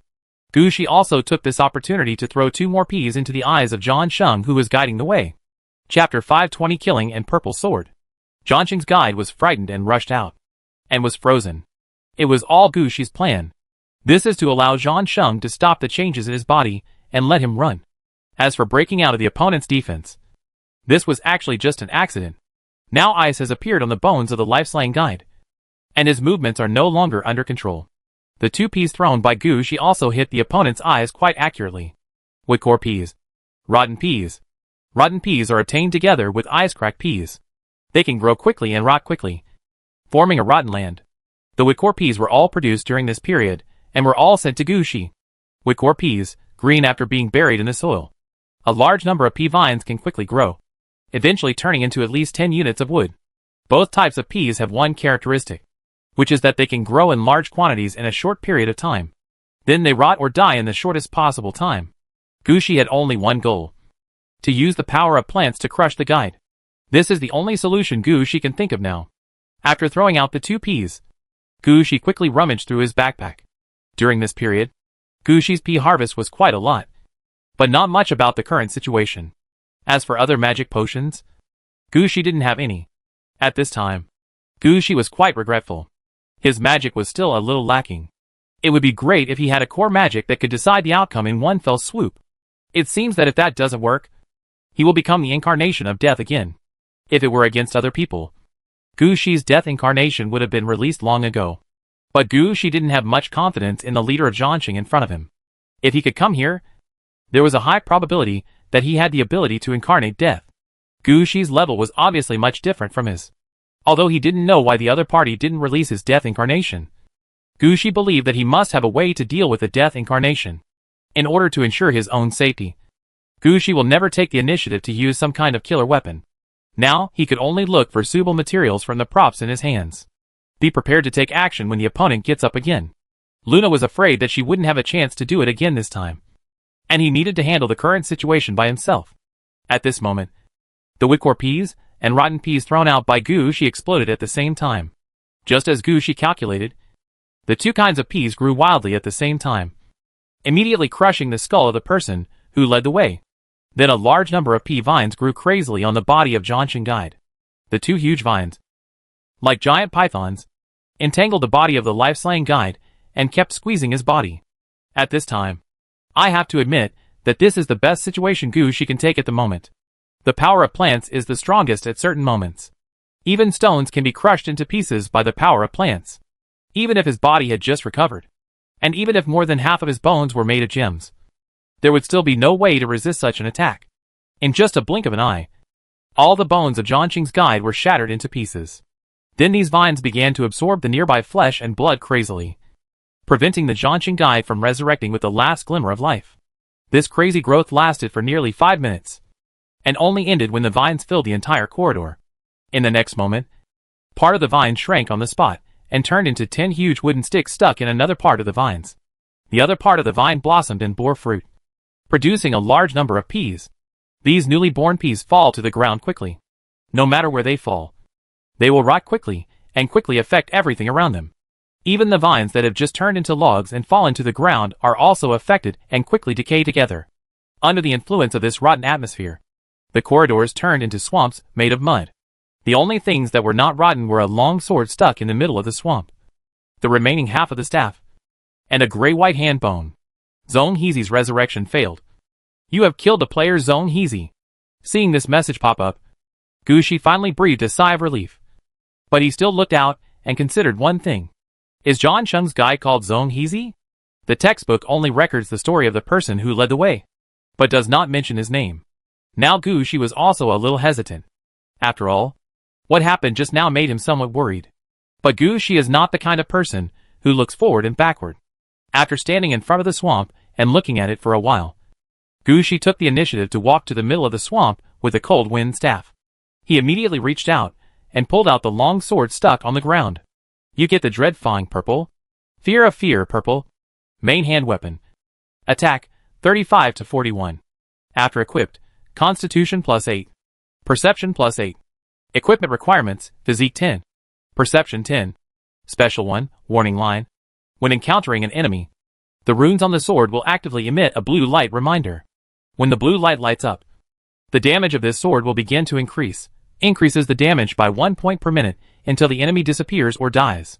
Special Effect 1. After wearing the equipment and activating the Warning Line effect once, you will become overly sensitive and have a strong reaction to danger or suspicion. Paranoia. Easily frightened or affected by other effects.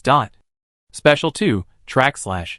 When the long sword is used for defense, it can easily cut off all enemy attacks, and can guide the enemy's attacks to other locations to neutralize the effects of enemy attacks. Special Effect 2. After wearing equipment and activating a trajectory/effect, you will not be able to use one-hit kill attacks. This effect has a higher priority, except for certain kill methods that can affect death. Special 3. Inglon Hisses.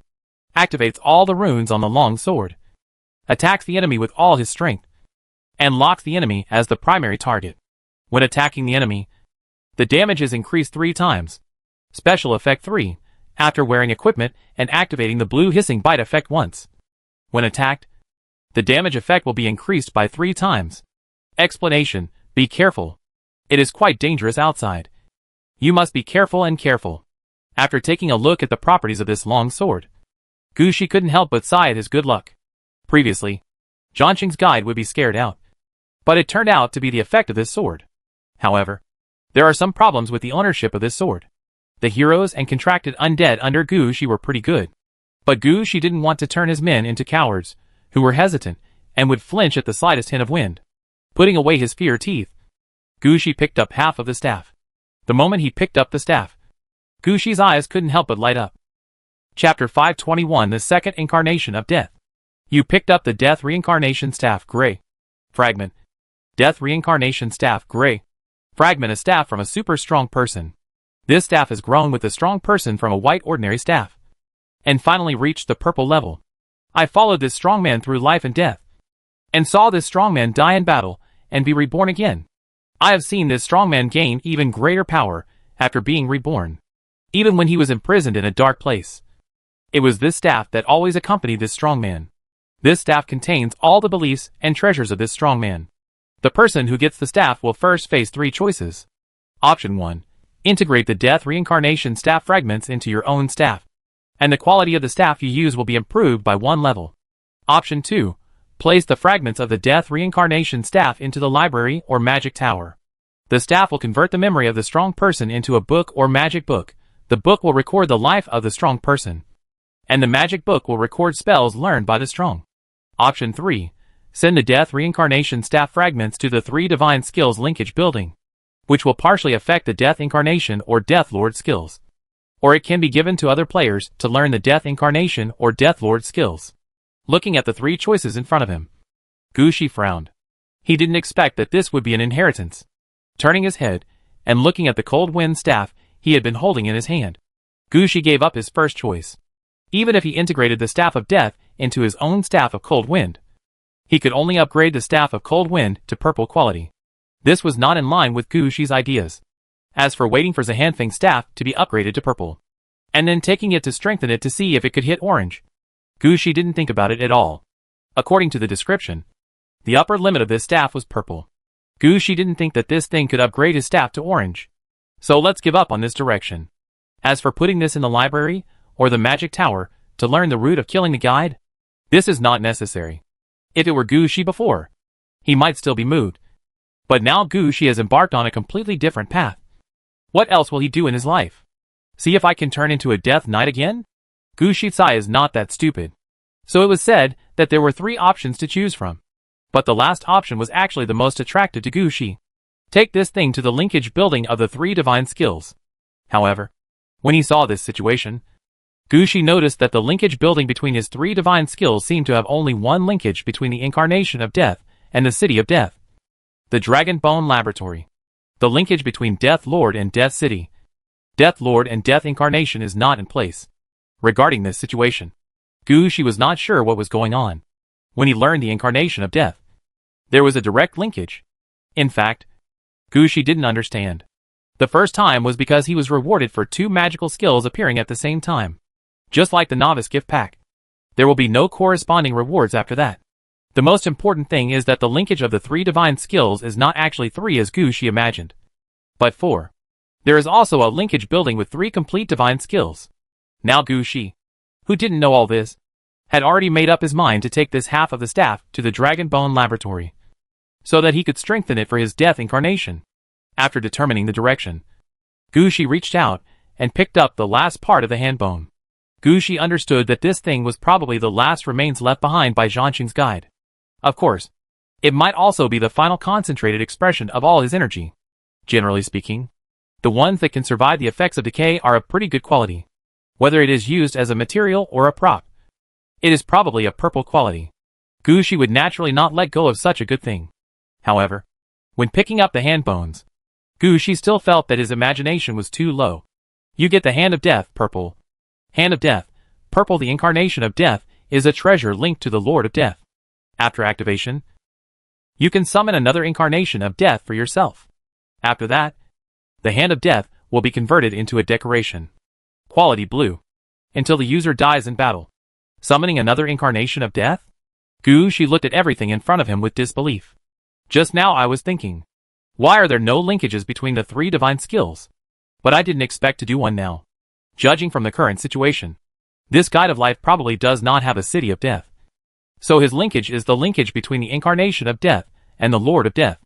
Looking at what was in front of him, Gushi hesitated for a moment, and finally picked up the Hand of Death and raised it in front of him. Death incarnate. At Gushi's command, the incarnation of death rushed out of the black mist. Then the Hand of Death also lit up. And before the black mist receded, another arm made entirely of withered bones stretched out from the black mist. Then a skull poked out from the black mist. And a white bone giant, with a height of more than 3 meters, and 4 skeleton arms slowly walked out. The white bone giant held a scythe in both hands in front, a long sword in one hand in the back, and a staff in the other. His movements were clearly very similar to those of the previous Zhanqing guide. After coming out, he bowed his head to Gushi. Gushi was startled by the situation in front of him. But fortunately, he immediately knew who the new bone giant was. Name, Death Incarnation, Summoned Creature. Race, Death Form. Level 12, 0/0. Talent, Rule Creature after death. The player can consume all mana to summon it again. Status, Life, 960/960. Magic Power, 450/450. Attributes, Strength 12.4. Agility 9.6. Constitution 9.6. Intelligence 16. Perception 10.4. Charisma 10.2. Skills, Death Harvest, Death Skill. Once a day. Those without immunity below level 12 will die. Undead Creatures, Level 1 Characteristics. Undead Arms. Giant Creatures. Curse Spells, Level 5 Characteristics. Can use all curse-type spells. Incorporeal, Level 9 Characteristics. Equivalent to Ghost Physique. 75% likely to be immune to physical attacks. A second incarnation of death? Gushi's eyes widened. He didn't expect happiness to come so quickly. Although this incarnation of death is not like the bone dragon. It has been strengthened many times, and is supported by a building. But it was clear he was going a different route. If 2 incarnations of death attack at the same time, then how powerful Gushi's fighting power will become. Thinking of this, Gushi's face showed excitement. This was an opportunity. At this moment, Gushi suddenly felt a hot sensation in his hand. The Hand of Death in his hand was changing rapidly, turning into a silver pendant ornament. And its properties were also displayed. Chapter 522 The Freed Dead Spirit. You get the Hand of Death, blue. Hand of Death, blue. Decoration. Defense 5. After equipped, Physique plus 5. Equipment requirements, master both Death Incarnation and Death Lord. Special 1. The avatars appear together. When using the Death Incarnation skill, you can choose to release 2 or even 3 Death Incarnations at the same time. The total amount of mana consumed remains the same. All mana is consumed at the same time. Special 2. Incarnation Lord. Death Incarnation can assimilate some of the same kind of undead and make them his subordinates. And let these same kind of undead share the effects of Death Incarnation, resuming after death in battle, etc. Explanation. Death Incarnation and Death Lord. Don't they add up to Incarnation Lord? Looking at the changed decorations, Gushi understood that it was no wonder that they would become decorations after summoning an incarnation of death again. You can tell from the effect that these decorations are all centered around the characteristics of the Death Incarnation and the Death Lord. Death Incarnate. Gushi hung the Hand of Death on the decorative position on his waist, and waved to the Incarnation of Death. Unexpectedly, as soon as he spoke, the Incarnation of Death, in the form of the God of Death, immediately looked over at him. Gushi felt a little embarrassed now. But he immediately smiled and said, "It seems that I have to give you a name in the future. From now on, you will be called Death Incarnation Bone Dragon. And you will be called Death Incarnation Death. When you come out alone, I will call you the incarnation of death. If you come out together, I will call you Bone Dragons or the God of Death. When Gu Shi's original Death incarnation heard this, he nodded seriously. But the Death incarnation in the Bone Giant state, the God of Death, did not react for a long time. Gu Shi was confused for a moment before he realized that the current incarnation of Death, the God of Death, was still only in its primary stage. Unlike the incarnation of Death, the Bone Dragon, which had followed Gu Shi for quite a long time and had grown up through repeated battles. This situation is not a big deal. Just let it out to fight more often when you have the chance. Now Gu Shi is more concerned about the skill of Incarnation Lord. As you can see from the instructions, they can now lead troops. But what kind of troops should they bring? Gu Shi turned to look at the Bone Dragon, the incarnation of death, and said, I will arrange for the Bone Dragon to be brought to you. Can you handle it? Gu Shi decided that if the Bone Dragon, the incarnation of death, would nod his head, he would hand over all the Bone Dragons in his hands to him. Even if it is forced, it must be sent to the Keel Laboratory. You have to know that this is the ability to die in battle and then be summoned to fight again. No matter how weak the Bone Dragon is, it is still a level 7 soldier. If they can keep dying and resurrecting, that is definitely a good thing. But the incarnation of death, the Bone Dragon, shook his head, obviously rejecting Gu Shi's suggestion. When Gu Shi saw this situation, he understood in his heart that they might need to meet suitable subordinates before they could assimilate. It might not work if Gu Shi forced them in. But as long as there is this way, Gu Shi is not one to force things. I remember exactly what Gu Shi was like in the previous incarnation of death. Look now. Except that the body is turned into a brass color. This incarnation of death, the Bone Dragon, has a variety of different kits.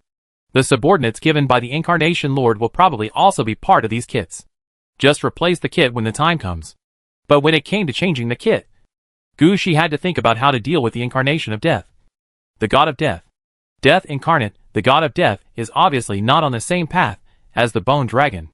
It would be impossible to send him to the Dragon Bone Laboratory. It seems that a corresponding improvement building will be arranged for the incarnation of death, the God of Death. When Gu Shi looked at the incarnation of death, the God of Death, he understood that the link building between the incarnation of death and the City of Death was not just the Dragon Bone Laboratory.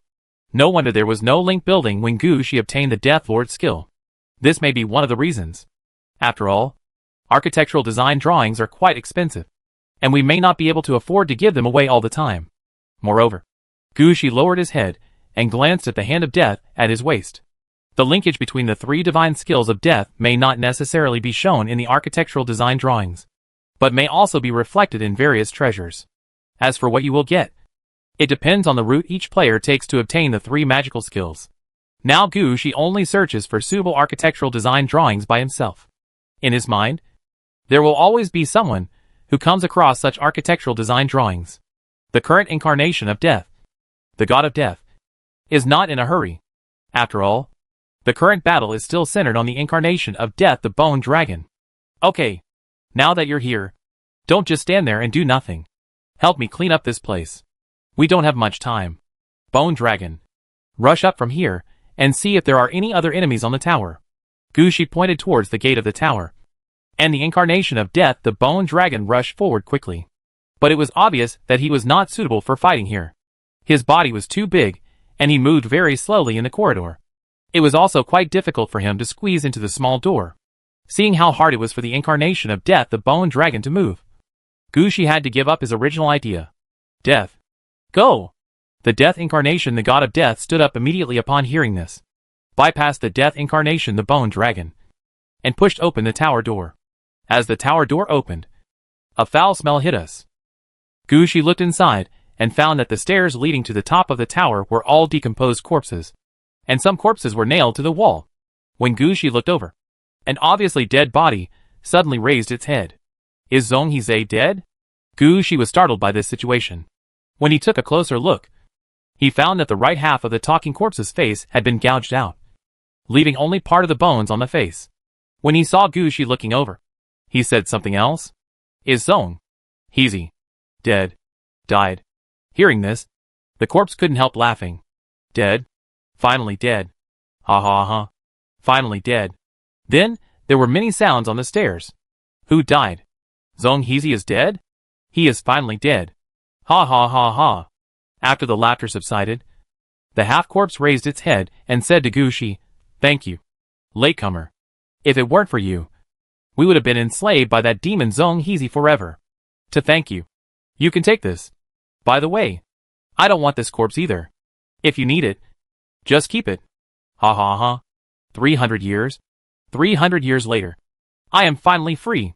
Chapter 523. The player trapped in the stairs. After throwing something like a hard-covered diary to Gushi, the corpse closed its eyes. The next moment, Gushi felt as if something had left. The stairs in front of him no longer had the same stench as before.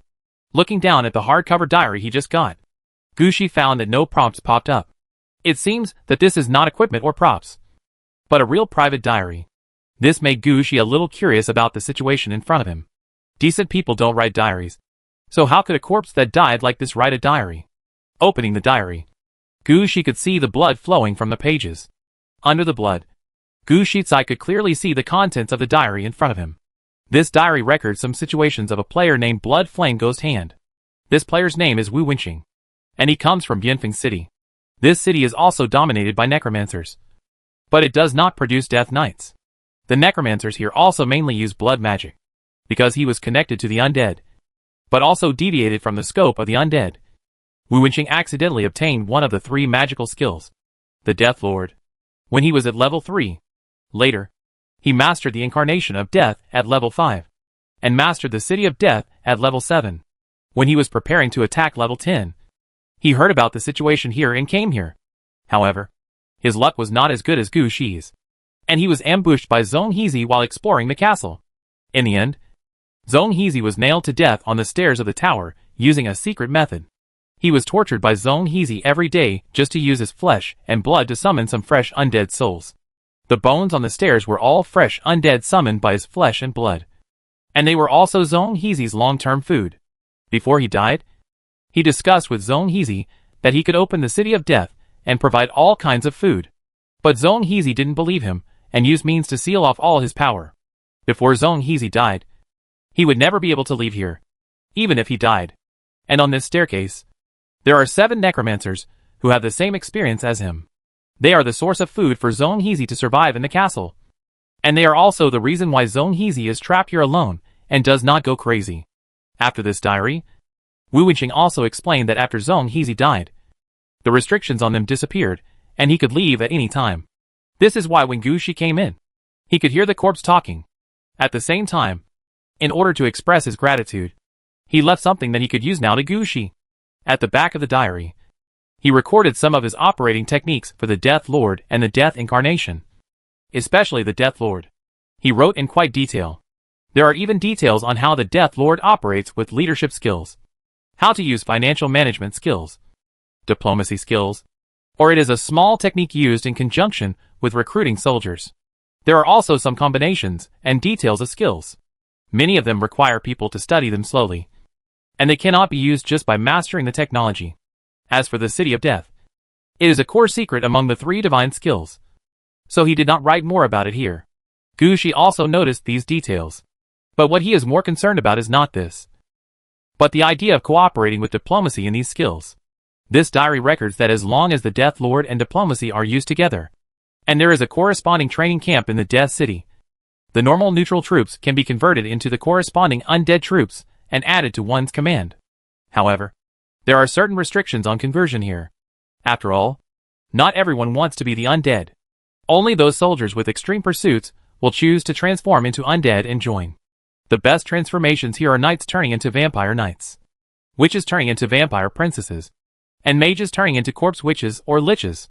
In addition, elves are easier to transform into undead, but their direction is more towards ghosts. This situation made Gushi's eyes light up. If this was really the case, it would be an idea to send troops quickly. Most importantly, this expands the scope of the Death Lord's abilities, allowing other normal neutral troops to be transferred directly into the party.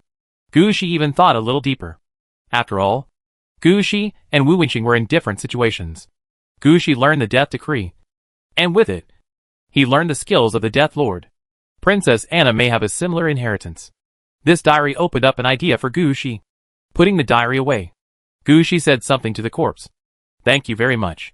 The corpse, with only half of its face raised its corners, fell from the wall, and landed heavily in front of Gushi. Gushi looked back and thought about it, and found that now was not a good time to summon spirits. It was not that Gushi was worried that his soul calling would not be successful. His success rate in summoning souls is now over 100.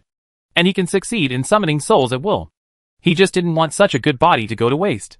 So he turned around and said to Luna, who was following behind him, "You handle it, and take this body back." Then Gushi started to go upwards. While walking up the stairs, Gushi realized that Zhong Heezy had become a little crazy after being trapped in the castle for so many years. The players who came over did not offend him, and actually killed them one by one here to serve as materials to attract fresh undead. As we walked further up, there was a player whose skin was half skinned and made into a mural. When he saw Gushi coming over, the player even smiled at Gushi. "You're finally here. If you don't come, I'm going to leave early. This really makes me uncomfortable. After I leave, could you please help me burn this body? I don't want my body to be used or watched. After all, it has been on display for so long. You know it. Can." Gushi glanced at the player who was pinned to the wall in a weird way. And Gushi understood what the other player was thinking. Thank you so much. I can't let you run away in vain. I have been idle these years, and made something out of corpses. I originally thought that I would use it desperately when I couldn't bear it in the end. But now that you're here, I'm afraid I won't be able to use this thing. So just take it. It's in the pile of corpses under the candle opposite. Thank you, brother. When we meet on the battlefield in the future, I will repay you. After speaking, the player nodded to Gushi, closed his eyes, and left the body just like Wu Wenxing before. After the player left, Gushi turned around and said, "Luna, let's deal with it." After saying this, Gushi walked to the corpses piled under the candle, and pushed them down with force. A black heart was revealed beneath the pile of corpses. The moment Gushi picked up the heart, it started beating. Chapter 524 Gift from Senior Players. You get the Cursed Heart, Blue. Curse Heart, Blue, a special prop that can lock the enemy remotely and beat in sync with the enemy's heart. After the synchronization is successful, when the curse is used on the heart, the enemy will also be cursed accordingly. Looking at the description of this Curse Heart, Gushi knew what the use of this thing was. This is probably an alternative method used by the player just now when he was unable to defeat Zhong Heezy. However, this blue quality item is a one-time item. Below this heart, there are also methods on how to make and use the Cursed Heart. From the handwriting on it, it can be seen that this was newly written by this player. At this time, Gushi was surprised by the ability of these players to leave writing even though they were unable to move. They have been trapped here by Zhong Heezy for so many years, so they can't just research this kind of thing. On the next stairs, players one after another expressed their gratitude to Gushi and also gave them their own gifts. For these gifts, if they could take them out directly, they would give them to Gushi. If they did not have any gifts, they would temporarily write down some of their experiences in the form of diaries or notes and give them to Gushi.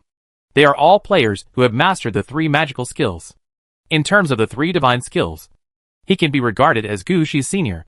Some experiences or experiences gained from them are somewhat useful to Gushi. For example, along the way, Gushi learned how to quickly upgrade the level of the Dead City. Another example is how the incarnation of death can improve itself without improving its own level, etc. There are many things here that Gushi usually didn't notice. Like the Death Incarnation. Gushi used the Death Incarnation's combat power to bully others from the beginning. Even if he died in battle, he could immediately release a new Death Incarnation. But he didn't understand that the real incarnation of death had many super abilities. Various curses have been completely mastered by the 5th level of Death Incarnation. It can be said that this is basically the starting ability of Death Incarnation. Even if Gushi is not a necromancer who plays curses, he can still let the incarnation of death use curses to attack. After all, since the Mysterious Academy, Gushi has discovered that the level of the incarnation of death is no longer the ceiling, and there are even more powerful beings. In addition, the strengthening of the Death Avatar is not only about developing all their skills, but also equipping the Death Avatar with equipment. Especially for purple equipment. The incarnation of death never needs to consider the negative effects of purple equipment, because they are originally existences that can be summoned again immediately after death. No one has ever heard that the negative effects do not disappear after death. Gushi put away all these diaries or notes, preparing to take them back to Aradovi and read them slowly. Of course, not everyone gave them diaries or notes. 2 of these players also gave them acceptable equipment. Crystal Skull, Blue protects the player's soul from being affected and nurtures the player's soul. When the player chooses to give up, it can protect the player's soul to return, take over another body, or revive. Return requires a body. Take over another body requires the corresponding ability, and revive requires a method. Eye of the Mind, Blue. Treasure after equipped. It occupies the necklace position. All soldiers on the side are immune to hypnosis. All heroes and players can equip it. After players equip it, they can contact their heroes or other players within a radius of 30 miles through psychic power. These two pieces of equipment were hidden by these two players with great difficulty. Thanks to these two pieces of equipment, these two players have been able to hold on until now. Now that they have been liberated, they naturally no longer need these two things. Besides, they have no way to take these things away. So they naturally gave them to Gushi, who let them go. Both of these items are quite good. The crystal skull is the only way for these players to ensure that their souls will not be destroyed after being trapped here. If Zhong Heezy had not trapped them here forever. In fact, after these players' souls reach a certain level, they can give up their bodies and leave, choosing to return or be resurrected. After Gushi killed Zhong Heezy, they had the opportunity to leave. Naturally, the crystal skull was no longer needed, so they left it for Gushi. In this way, even if Gushi dies in battle, he will still have a chance to be resurrected. Right? As for the Eye of the Mind, after getting it, Gushi hung it on his neck. After putting on the Mind's Eye, Gushi finally understood how these players communicated in this weird place. During the time they were trapped in the corpse, their communication really relied on this connection with the Mind's Eye. It is through this connection that they can survive the immovable darkness. Gushi couldn't help but admire such things. At the same time, he also admired the strength of these players. Perhaps after they left, they would be able to grow up quickly and make up for their lost time. In addition to these things, the remaining players also left their bodies behind. In fact, there is nothing you can do if you don't keep them, and you can't take their bodies away. Besides, they are all necromancers. How could they not understand the role of corpses? As long as they are not like the mural players, who don't want their corpses to be displayed anymore, they will choose to use the corpses to create more powerful undead. These corpses have been stored in this kind of place for so many years, and coupled with the influence of the undead aura emitted by the players every day, their quality has surpassed that of many corpses. It is the most suitable choice for making undead. Now these players are still regretting that they did not leave more things for Gushi. These corpses just gave them an opportunity. When they left, they all said they wanted to leave the corpses with Gushi. Some special players also reminded Gushi about the appropriate way to dispose of their corpses, and what kind of undead they should be transformed into. Gushi was really convinced by their reaction. He recorded the words of these players one by one, and all the corpses were carefully sent away by Luna. It wasn't until he reached the end of the stairs that the corpses on the ground slowly disappeared. At the end of the stairs, there was an ordinary-looking wooden door. Standing in front of the wooden door, Gushi always felt a little confused. Zhong Heezy has been here for so many years. Has he never chosen to open this wooden door? Not to mention his strength. Even a person with no strength could tear down this wooden door in such a long time. Why didn't Zhong Heezy go in? Just when Gushi was wondering, a voice came from the door. Are you here looking for the crown of thorns? Chapter 525. Don't get sucked dry. Startled by the sound, Gushibu took 2 steps back, and then he discovered that an elf the size of a fly was nailed to the wooden door. If you look closely, you will see that this elf is wearing a small skirt made of flower petals, and there is a faint gray powder around it. Half of her face has rotted away, and it is obvious that this elf has become undead. No need to look. I am the only undead in this castle. You can only communicate with me. Gushi looked back at the corpses on the ground behind him. He wanted to pinch the little elf out and let her see what was going on outside. What do you mean he is the only undead in the castle? Has she been nailed here for quite a long time? So long that she can't count. However, Gushi finally gave up the idea. He has already seen that this elf is the key to opening the door in front of him. What she meant by saying that she was the only undead in the castle was that she was the contact point for the Death Lord's skills at the final level. Without the Death Lord's skill, the wooden door in front of you cannot be opened. But the question is, Zhong Heezy should have mastered the skills of the Lord of Death.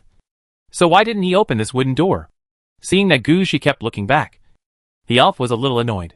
What do you mean? Do you still want to open the door? Looking at the angry elf, Gushi still asked a question. The guy who was staying at the stairs before, didn't he notice this wooden door? Of course he came up. But he is already part of the castle, so he is not qualified to open the door. But that guy is also weird. He can't open the door, so he keeps here to prevent others from coming up. As a result, no one has come to chat with me over the years, and no one can open this door. Looking at the elf's angry look, Gushi couldn't help but smile. This little guy looked quite cute now. It's just that guy's own Heezy, for his own selfish reasons, directly blocked the promotion path of countless players. Think about these players. All of them are chosen by nature. Those who can come here, even the weakest one, have obtained at least 2 of the 3 divine skills of death. As a result, it was blocked here directly.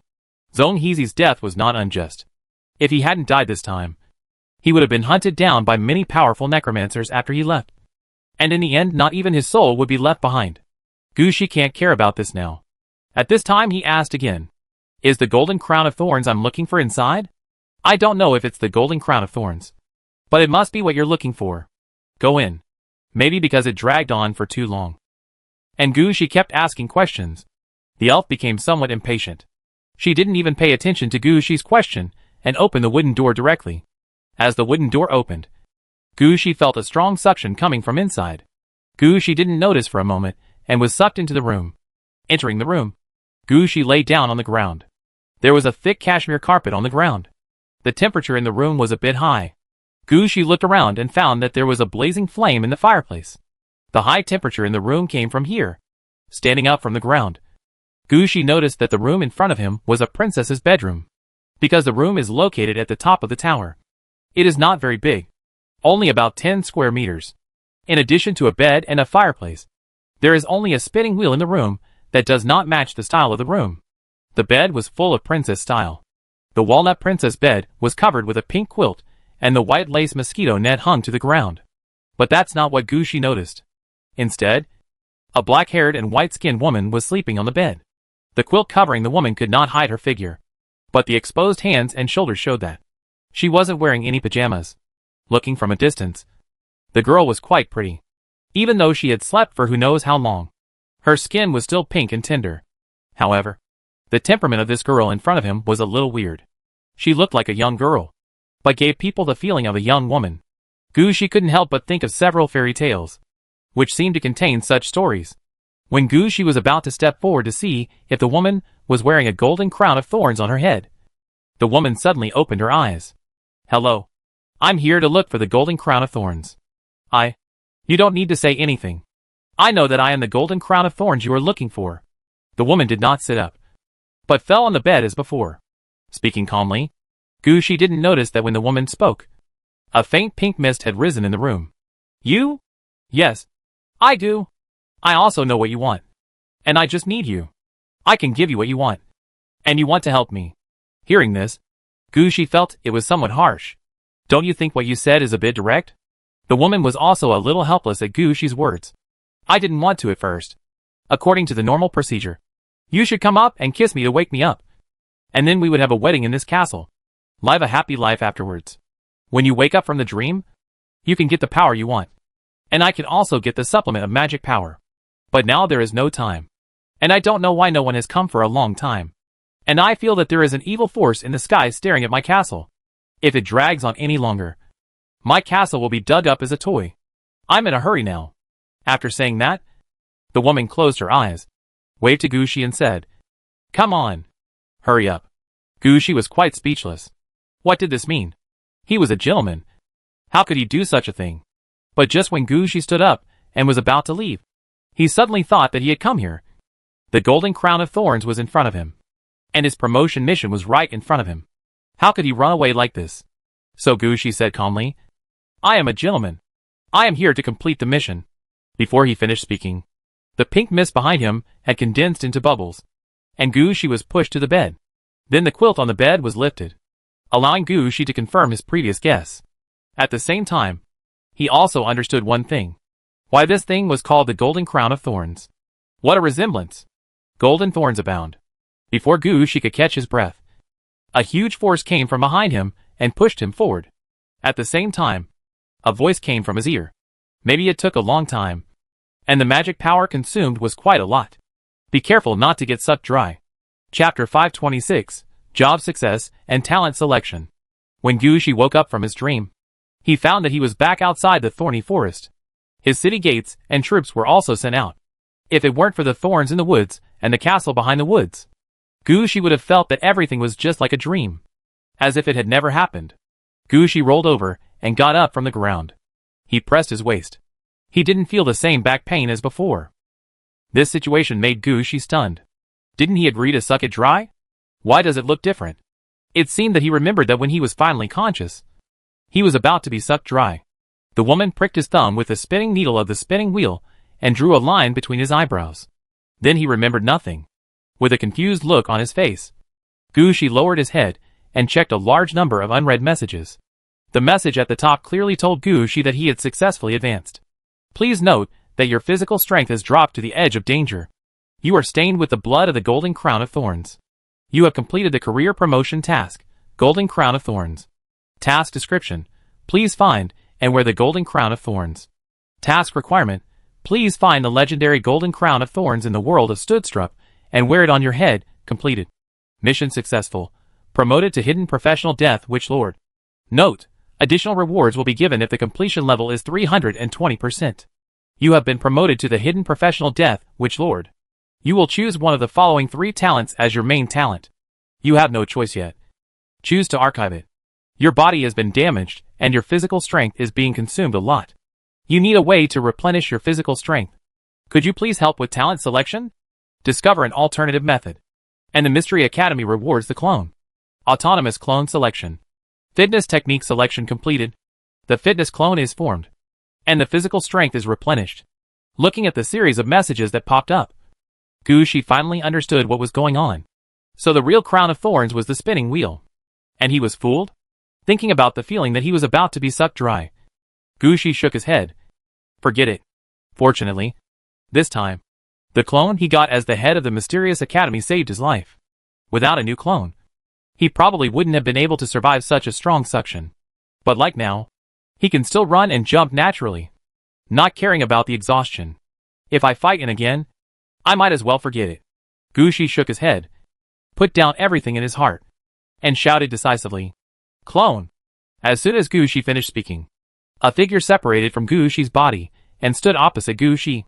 Gushi looked at the figure standing blankly in front of him and understood what the clone was like. It seems that the so-called clones are not what Gushi thought at first. A person with many clones can do many things at the same time. Or maybe it's the kind of person who has many incarnations and can hold many professions at the same time. Even the kind that has different clones and can play different roles. This is all wrong. The clones are actually like the water flow clone and the mirror clone of the earthbound dragon, with different roots and ultimate strengthening. Just like the clone standing in front of Gushi, he was also a necromancer. No. After level 5. He is also the Death Witch Lord.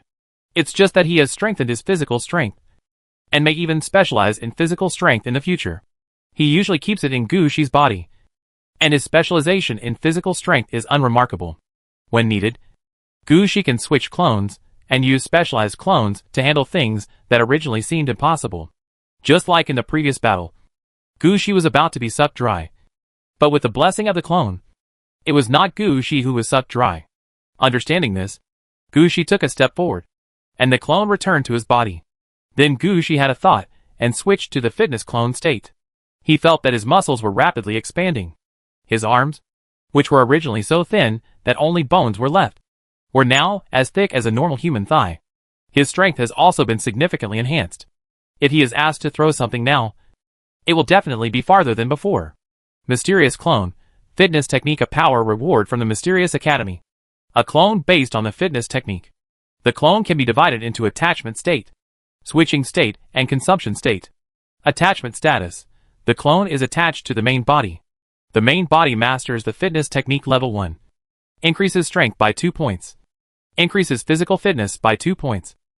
And increases life by 20 points. Switch state. Switch to the clone for external use.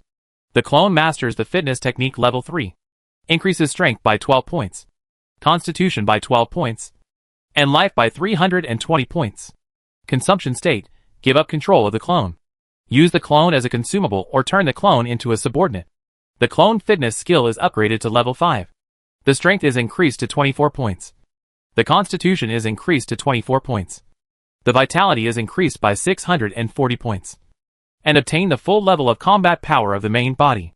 After consumption, everything in the clone will no longer have anything to do with the main body. And the clone will disappear. After switching back and forth twice, Gushi knew the situation when the clone was in the body. At the same time, he didn't plan to play anymore. At this time, Gushi turned his attention back to the most critical position. He has been promoted to level 5. But he has not yet checked the status of his profession, chosen his talents, or chosen the skills for level rewards. What's the fun in playing a clone here now?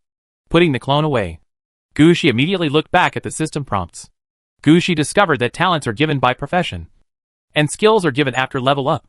The two have no influence on each other. Now when Gushi looked at the past again, all the previous prompts popped up, allowing Gushi to choose again. You have been promoted to the hidden professional Death Witch Lord. You will choose one of the following 3 talents as your main talent. Fearful Imperial Crown. Among the 3 divine skills, you focus on the Death Lord ability. In the eyes of all the undead, you are the Emperor who brings fear. The undead will use their own bones to cast an Imperial Crown for you. All undead who are affected by the Death Lord's ability and join his group have a level +1. The effect increases as the player level increases. Killing Intention. Among the 3 divine skills, you focus on the ability of Death Incarnation. When Death Incarnation is fighting, the combat effectiveness can be comprehensively improved. The level of the Incarnation of Death is increased to the player level +12 levels. And the attack power is doubled.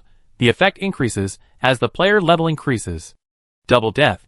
Among the 3 divine skills, you focus on the Death City ability. When the enemy dies, the Death City has already recruited the enemy into the city. Afterwards, you can also use spiritualism and other methods to summon souls on the battlefield. Facing you, the enemy died twice. After killing the enemy, all enemies will be transformed into undead and appear in the City of Death. The transformation effect is equivalent to the effect of the Death Edict. The transformation does not affect the subsequent summoning of the enemy's corpse. Looking at the 3 different talents, Gushi finally understood why Princess Anna had to learn the Death Decree herself. And why must he choose the talent of Double Death? It turns out that her goal was placed here. Double Death is currently the only way to replenish Aradovi City's troops on a large scale. As for the other 2 talents, they look pretty good, but Gushi hesitated in the end and gave up on them. I choose Double Death. Chapter 527 Skill Selection. As Gushi completed his talent selection, the main gate of Aradovi City suddenly appeared behind him. At the same time, 2 long-horn sounds came from the sky. This meant that Gushi had completed his talent selection and officially became a Death Witch Lord. Then another message popped up in front of Gushi. Your level is raised to level 5. Your health and mana will be replenished. All unfavorable conditions will be cleared. Your intelligence will be increased by 1. The number of undead you can contract will be increased by 1. And you can choose 2 of the following 5 skills as rewards. Plague Corpse Explosion, Advanced Skill. Can be upgraded. You need to master the Secondary Corpse Explosion level 4. Or Corpse Explosion level 1. Or Plague Spell level 1 to learn. It consumes 5 mana points. You can use 1 corpse to carry out Corpse Explosion. The explosion power is 250% of the corpse's vitality, and forms a plague cloud that causes 30 points of damage per second to the enemy. Bone Canopy, a promotion skill that can be upgraded. You need to master Bone Storm level 4 or Dark Canopy level 1 to learn it. It consumes 150 mana points and forms a canopy of bone fragments at the designated location. The canopy has a diameter of 300 meters. Anyone who forcibly rushes into the canopy will be damaged by the bone fragments. Damage is 320% of the player's attack power. Death Ram, a professional skill that can be upgraded. It can summon a level 8 Death Ram on the battlefield, which will rush towards the enemy formation at a speed of 10 meters per second. It can break through the enemy formation or attack the enemy wall. The ram style is based on the on-site situation. Flag of Death, the exclusive skill of the Death Witch Lord, which can be upgraded. It can lay down a flag of death on the battlefield for 10 minutes. It emits special power and transforms the corpses on the battlefield into undead, and gathers them under the flag to prepare for battle. The transformation effect is equivalent to various effect blessings such as spiritualism, undead control, undead enhancement, undead research, etc. Ghost Battlefield, professional skills, which can be upgraded. You need to master the Incarnation of Death to learn. It consumes 30 mana points to bless a ghost battlefield for the Incarnation of Death. Follow the Incarnation of Death in the battlefield and provide corresponding support for the Incarnation of Death. Blessing and strengthening. Each Incarnation of Death needs different blessings. When the prompt popped up, Gushi's mind buzzed. He didn't expect that after level 5, the choices given would be so good. 2 promotion skills, 2 professional skills, and 1 exclusive skill. Although there is a certain blessing from the head of the Mysterious Academy, it also shows that players above level 5 are no longer considered novices, and they must learn some things to advance. Suppressing the excitement in his heart, he did not choose casually because of the word exclusive. Instead, he reread the details of all the skills. Gushi carefully considered every detail.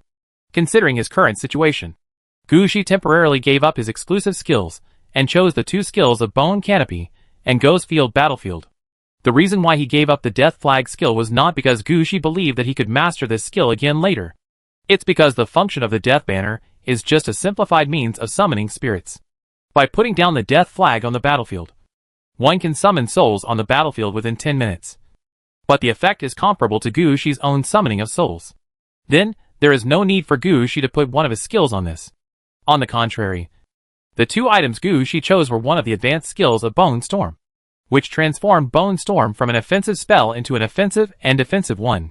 It was also a large-scale spell, which could be said to have many uses. The other is a spell against the Incarnation of Death. If it were before, Gushi would definitely not choose this.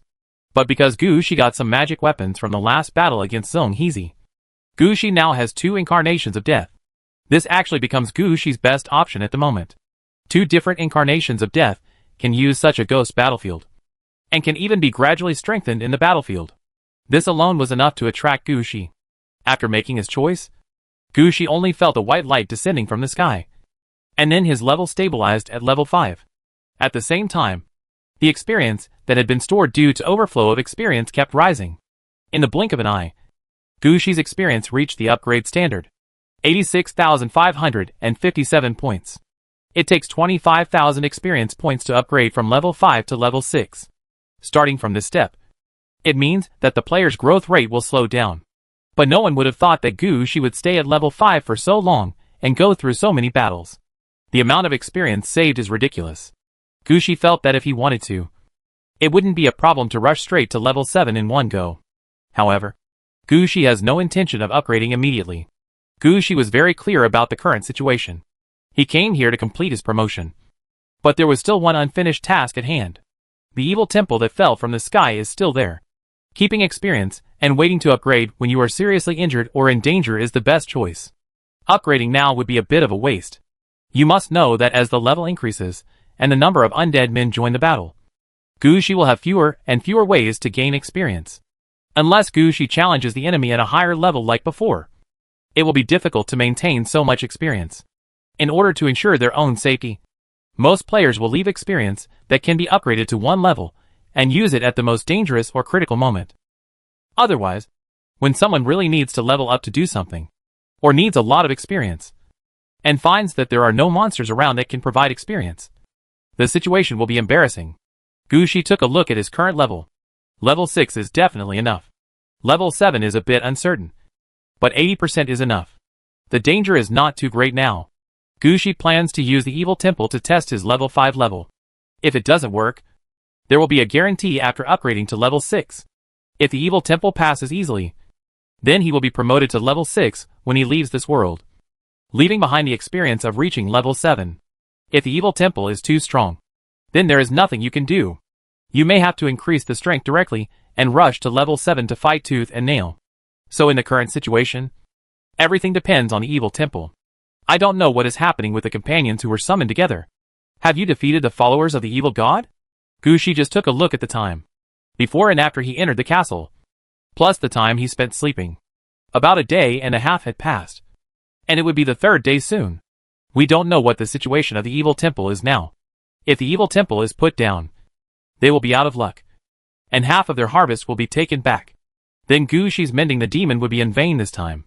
After thinking about it, Gushi raised his head and glanced at the evil god temple that had appeared in the sky visible to the naked eye. He packed up his things and headed towards the direction of the evil god's sacrifice. Chapter 528 Players gather.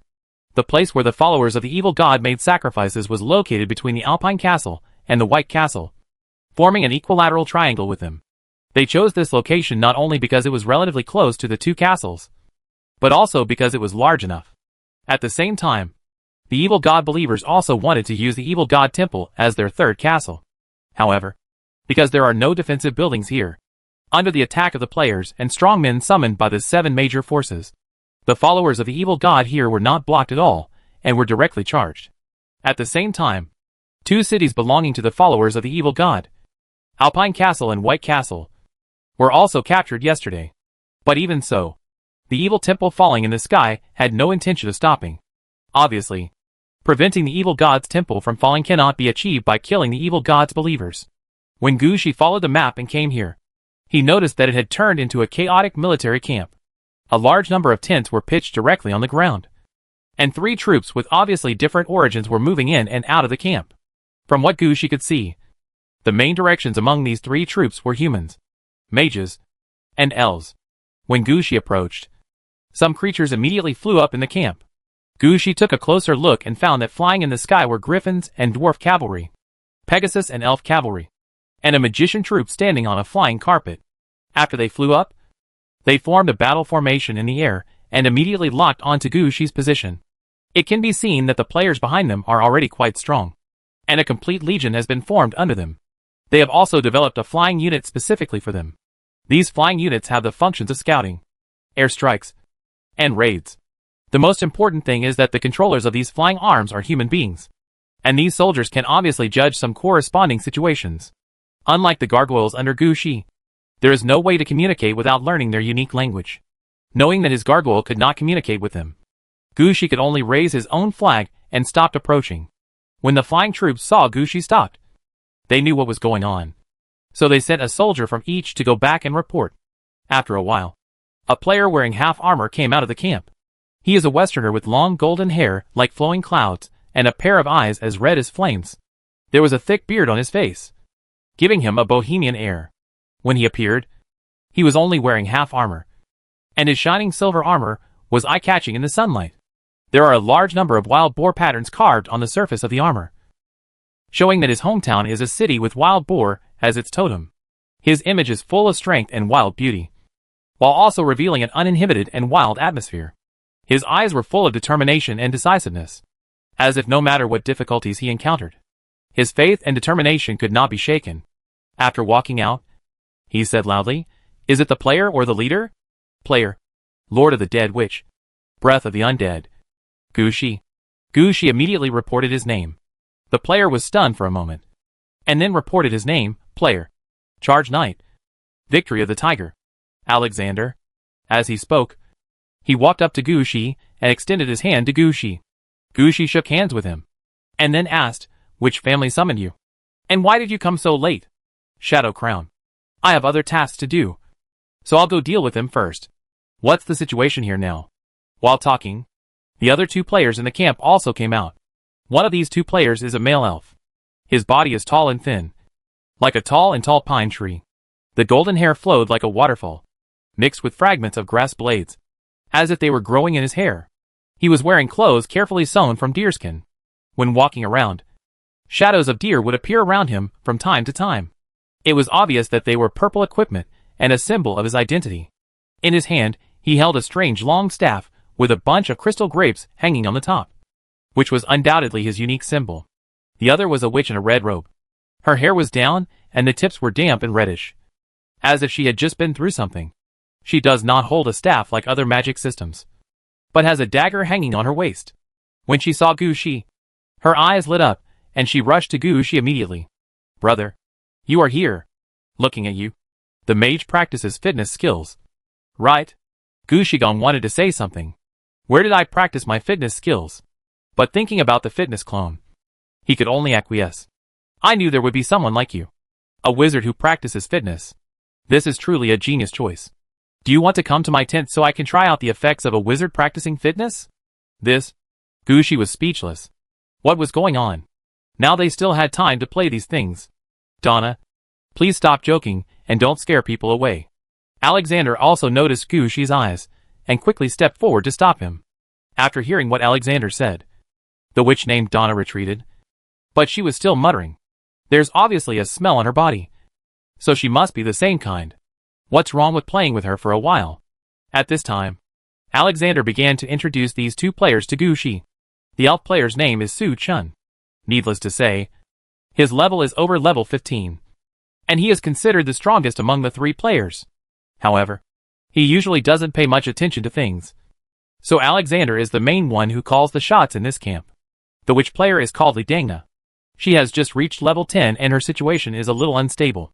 So during this period of time, she has been looking for a force that can temporarily stabilize her. Alexander and Su Chun were both her targets before.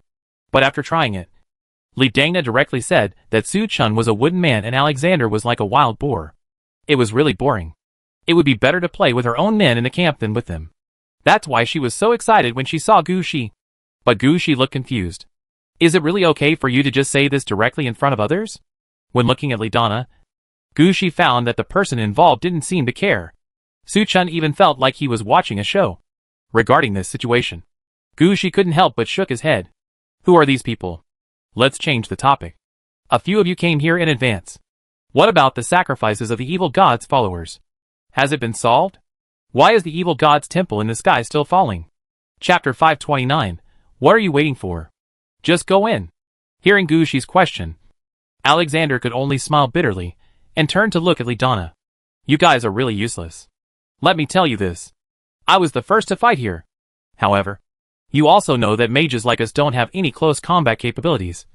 So when we encounter certain situations, the normal thing to do is to just clean up the place. Upon hearing this, Gu Shi took another look at the surrounding situation and almost understood. Which Li Dangna's floor washing is probably an attack method such as magic floor washing. Large-scale attacks are nothing more than using fire, ice or lightning. Judging from the current situation, the possibility of lightning is relatively high. The followers of the evil god, their sacrifices, and even the altar may be directly destroyed. Without the sacrifices, the evil temple should have stopped.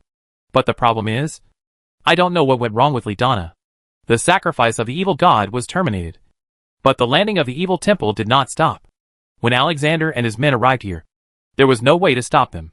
They could only stay here temporarily, and send people to investigate the situation nearby. We have always thought that there are other places where the followers of the evil god are pulling the evil god temple. But judging from the current situation, it seems that something is not right. If there is still traction in other places, then the evil temple will be moved to other places. So there must be an altar underground nearby. Only by destroying that altar can everything be destroyed. No need. The underground altar has been found. But that thing has also been destroyed. At this moment, a voice sounded in the distance. Gu Shi turned around and saw a muscular man striding over carrying a big axe. This strong man was wearing a tiger skin. And Gu Shi always felt that his appearance had begun to change towards an inhuman form. Behind him followed a large number of green-skinned orc troops. These orcs looked quite mechanical and rigid, without any bloody impulse. They followed the strong man about 15 meters away, moving in the same direction as the strong man, not taking an extra step. The movement was as if it had been measured with a ruler. Seeing the strong man coming, Li Dangna rolled her eyes and stepped aside, not wanting to talk to him. Instead, Alexander stepped forward to exchange a few words, and then introduced Gu Shi. This is Yuan Shihua from Starwind City. He is a puppet master. Gu Shi was speechless when he heard this. Looking at his appearance, people would definitely believe him if he said he was a berserker. It turns out that he is a puppet master. Where is the puppet? Does his method of making puppets involve chopping wood first? With such a big axe? He doesn't look like a puppet master. But even if Gu Shi felt something was wrong, he did not show it. Instead, he nodded towards Yuan Shihua. At this time, Yuan Shihua threw something to the ground and said, "This is the tractor of the evil god temple. But it is broken. That thing can't be stopped. Let's think about how to deal with it after it comes down." Gu Shi lowered his head and glanced at the thing thrown on the ground, and found that it seemed to be a round ball made of black stone. There were many holes on the ball, and it made a strange sound when it was thrown to the ground. Gu Shi didn't know much about this kind of mechanical thing, but when the ball landed, Gu Shi discovered a rune that he was relatively familiar with. Huh? Seeing Gu Shi's reaction, Yuan Shihua raised his head sharply. Do you recognize this? I recognized a word on it. This is used to lock space. This is a space rune. Gu Shi pointed to a certain word and said with certainty. How do you know me? Yuan Shihua had a look of disbelief. He had already seen that Gu Shi was only at level 5, and his strength was not that great. Moreover, he looked very young. You could tell at a glance that he was a rookie who had just graduated from college. He might have been in the game for less than a year. What could he know? I am the Dean of the Mystery Academy, Gu Shi said lightly. After hearing this, everyone looked at Gu Shi, disbelief written all over their faces. Gu Shi did not explain and simply displayed his purple title. After doing all this, these players remained silent. They were all digesting the news brought by Gu Shi. What do you mean? After a while, Yuan Shihua asked. I suspect that this is probably a component of the portal. Gu Shi expressed his guess. The reason why he made this judgment was because there were a large number of such runes in the oil paintings of the Mystic Academy. That's why Gu Shi could be so sure. After listening to Gu Shi's words, Yuan Shihua also clapped his hands heavily. That's really possible. But even if this is a portal, so what? Can we still reach the evil god's temple? But at this time, Alexander said, why not? If we delay any longer, after the evil temple lands, we will also have to fight to the evil temple. In that case, we will have to give back half of what we have gained in this world. Rather than doing this, it would be better to kill the evil temple directly before it falls. I believe it shouldn't be a problem for 7 people to defeat an evil temple. Listening to Alexander's words, Su Chun showed a disdainful smile on his face. 7 people? Are you sure all 7 of them are willing to come together? Gu Shi glanced at Li Dana and Yuan Shihua. He felt that if they weren't there, they would probably fight. Okay. I can tolerate this kind of person for the sake of the mission. Li Dana rolled her eyes at Yuan Shihua. Gu Shi stood aside and pulled Alexander and asked, what happened to them? You have also seen Dana's situation. When Yuan Shihua came over before, Dana wanted to hook up, but she was almost made into a costume and collected. At that time, there was a rift between them. It's still not the case now. It's hostile. Alexander explained the situation here. When Gu Shi heard this, it seemed that this was a deadly feud. How did that guy named Yuan Shihua survive to this day? But now they need manpower. If they can get one more person, just one more person, at worst, they can just wait until they get to the evil temple, and they can act separately. Listening to Li Dana's words, Yuan Shihua didn't say anything. He just stared and snorted heavily. Once the conflict between them is resolved, the rest will be much easier. The 5 of them discussed it, and decided to send someone to invite the 2 players occupying the White Castle and the Mountain Castle. I hope they can come together to discuss attacking the evil temple in advance. Of course, if they find any information in the 2 castles, they can bring it here to discuss it. Chapter 530 Plan.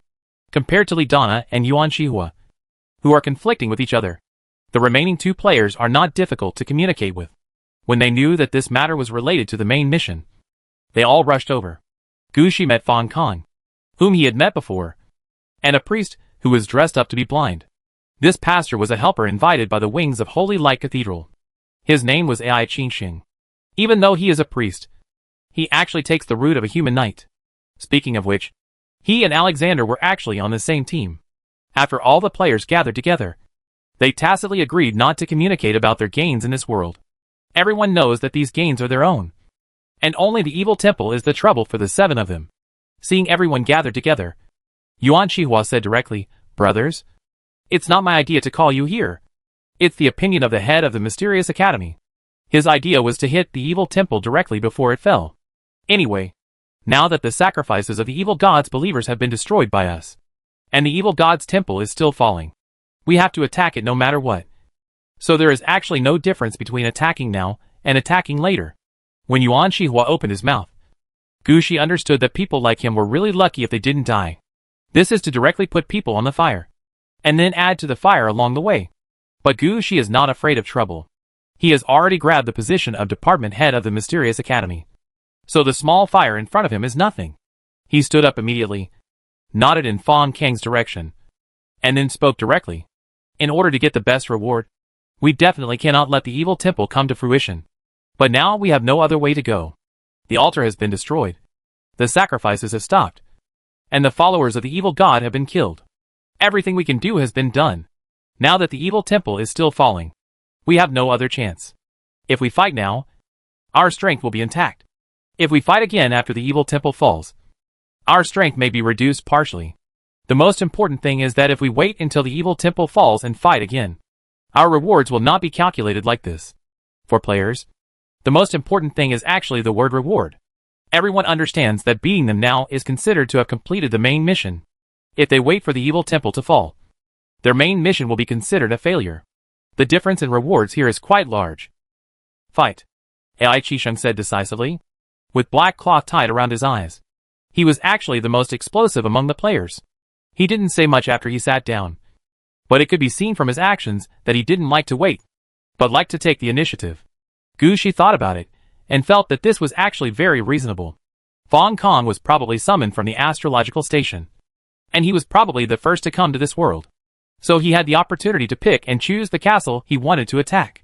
It's not clear who was summoned next, but Ai Qingsheng's ability to climb up to the mountain castle showed that he took the initiative and attacked immediately when he came here.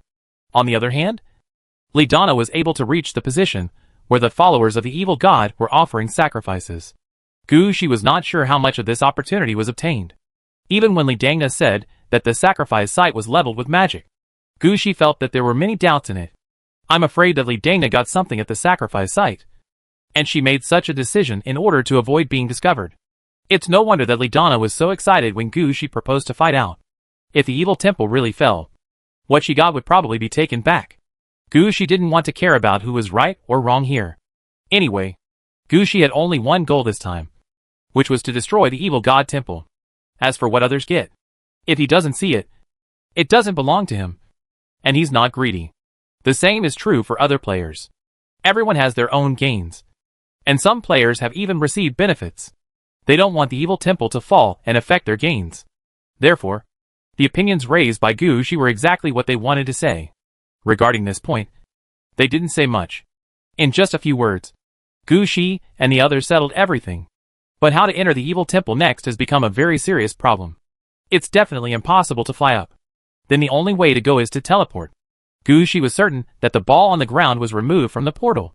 So how many people can this portal carry at a time? If they only send 7 or 8 people up, then they are still willing to wait for the evil temple to fall.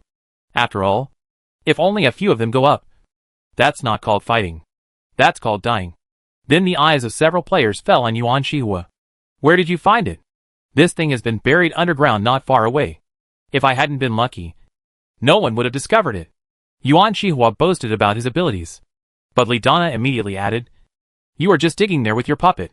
Hearing this, Yuan Shihua slammed the table and stood up. At this time, Alexander hurriedly stepped forward and said, Okay. We don't have much time, so don't argue anymore. Yuan Shihua, please take us there to see. We need to confirm now how many people can be transferred later. What if we can only teleport less than 10 people? Which of you will be willing to enter the evil temple? I will definitely go there. I have a way to bring the undead up there. This is the least of Gu Shi's worries. The city of death can open anytime and anywhere. And he now has 2 incarnations of death. Even if he can't defeat him, he can definitely escape. At this time, the witch Li Dana also raised her hand. I can also take people there. If you can't help it, forget it. Who says there's nothing we can do about it? I have many ways to collect puppets. You can bring as many as you like. Yuan Shihua was clearly on the same page as Li Dana. Then Fong Kong also raised his hand. It was obvious that he also had a way to lead people in. Looking at the situation in front of him, Gu Shi noticed that Alexander and Ai Qisheng obviously did not have such ability. As for Su Chun, the strongest elf, he is in a state where he doesn't care about anything. No matter what other people do, he can just be himself. In this way, 4 of the 7 players can lead people into the evil temple. That would be much simpler. The players discussed it, and finally decided to go. If the army can be teleported in batches, then everyone should go up to kill them. If only a few people can be sent up, then just 4 of them can go up. However, because of Gu Shi's efforts, when the main mission was completed, the 3 players who did not go up had to each provide 2 pieces of blue equipment for Gu Shi, and the others to choose from as compensation. Chapter 531 Stepping onto the Evil Temple. Brother Fong, do you think they will give it to you? On the way to the suspected portal, Gu Shi found Fong Kong, the first player he met, and asked him. After all, the situation in front of them is relatively strange. If Li Dana and Yuan Shihua don't deal with each other, They may fight at any time. If Gu Shi goes to communicate with them, it may be over between them before they reach the evil temple. So Gu Shi still went to find Fan Kong and asked him about some information. We will definitely give it to them. It's their fault for not being able to get up there. But they won't lose out either. The rewards for the main quest don't mean much to them. As long as we don't take away the core purple equipment, it won't be a big deal. Even if it is purple equipment. If the price is right, it is not a transaction where it is traded. Fong Kang's words reflected the player's attitude towards purple equipment. Purple equipment is good, but the negative effects are also quite large. If there is no way to suppress the negative effects, or if the equipment is of no use, it is very simple to let players give up their purple equipment and sell it to others. As long as you can afford the price. There is no purple equipment that you cannot buy. Gu Shi had sold several pieces of purple equipment at first, but he didn't sell the purple equipment to anyone else until he discovered that he could give equipment to the contracted undead for his subordinates. When Fan Kong said this, Gu Shi also smiled and expressed his affirmation. With this topic brought up, they felt less lonely on the journey, and the two slowly began to talk about gargoyles. Fong Kang's talent specializes in golems, which is somewhat similar to Yuan Shihua's, except that golems and puppets are two different things. He is not as perverted as Yuan Shihua. He wants to make everyone his puppet. Among golems, gargoyles are a specialized category. After all, there are only a few types of golems that can fly, and most of them are made of wood or lighter materials. Only the gargoyles are made of pure stone, and their flying speed is not slow at all. Therefore, most people who play golem will invest a lot of energy in gargoyles. Gu Shi doesn't play with golems, but he has had gargoyles in his hands for a long time. Gu Shi's attitude towards gargoyles is quite clear. Scout. So he also has certain ideas about gargoyles. This just suited Fong Kang's taste. The two exchanged their thoughts with each other, almost forgetting where they were going. When they arrived at the location where Yuan Shihua discovered the portal, they both almost became brothers. When he arrived at the portal, Fong Kong was the first to jump out. He also had a certain understanding of things like portals. But Gu Shi took a step back. The reason why he could tell that the ball at that time was related to the portal was because he knew the word. Gu Shi is not clear at all about other aspects. At this time, he still didn't go up to show his shame. He just stood there from a distance and watched the portal in front of him. At this time, Gu Shi also understood why Yuan Shihua regarded this place as an altar to the evil god. That's because this portal is really desktop style. It looks like a small platform with 3 steps. The platform can only be large enough for one person to lie down on. It clearly looks like an altar used to place people here. Not to mention Yuan Shihua. Even Gu Shi himself would admit his mistake. But the situation is different now. Yuan Shihua put the stone ball back, and Fong Kong stepped forward to make adjustments. The two were busy for a long time, and finally got some not so good news. You can only teleport alone, not an army. Fong Kang's face looked a little unhappy. It's all Yuan Shihua's fault. If he hadn't messed up and removed the core parts, I could try to adjust it to the way of army teleportation. Now it's pretty good to be able to send people up there. It's okay. Didn't we have a plan from the beginning? Gu Shi didn't care about that. Shall we go up now? After listening to Gu Shi's words, several other players looked at Gu Shi with some confusion. Brother Gu, you seem to be in a hurry? Alexander asked directly. Of course I'm anxious. I came here originally to advance to a special profession. If it's taken back, I'll have to start all over again with my profession and level. The level is okay. Just some experience. But if I miss this profession, I won't have another chance. After hearing this, several others also understood. Hidden professions are quite rare opportunities. Sometimes someone may be stuck at level 4 for a long time just for a hidden profession. Gu Shi is obviously like this. He has been stuck for a long time in order to hide his profession. Now he finally got the profession he wanted. If the profession is gone because of the evil temple, he will definitely follow the evil temple to bring this world to his knees. It was lifted. This is exactly why Gu Shi cares so much about the evil temple, and doesn't want the evil temple to fall. You are really persistent. You can be stuck at level 5 for so long. Fan Kong, who has a good relationship with Gu Shi, stepped forward and patted Gu Shi on the shoulder and said, the witchly Donna's eyes were about to pop out. No wonder you, a necromancer, would practice fitness skills. You haven't upgraded yet, so you can take it easy.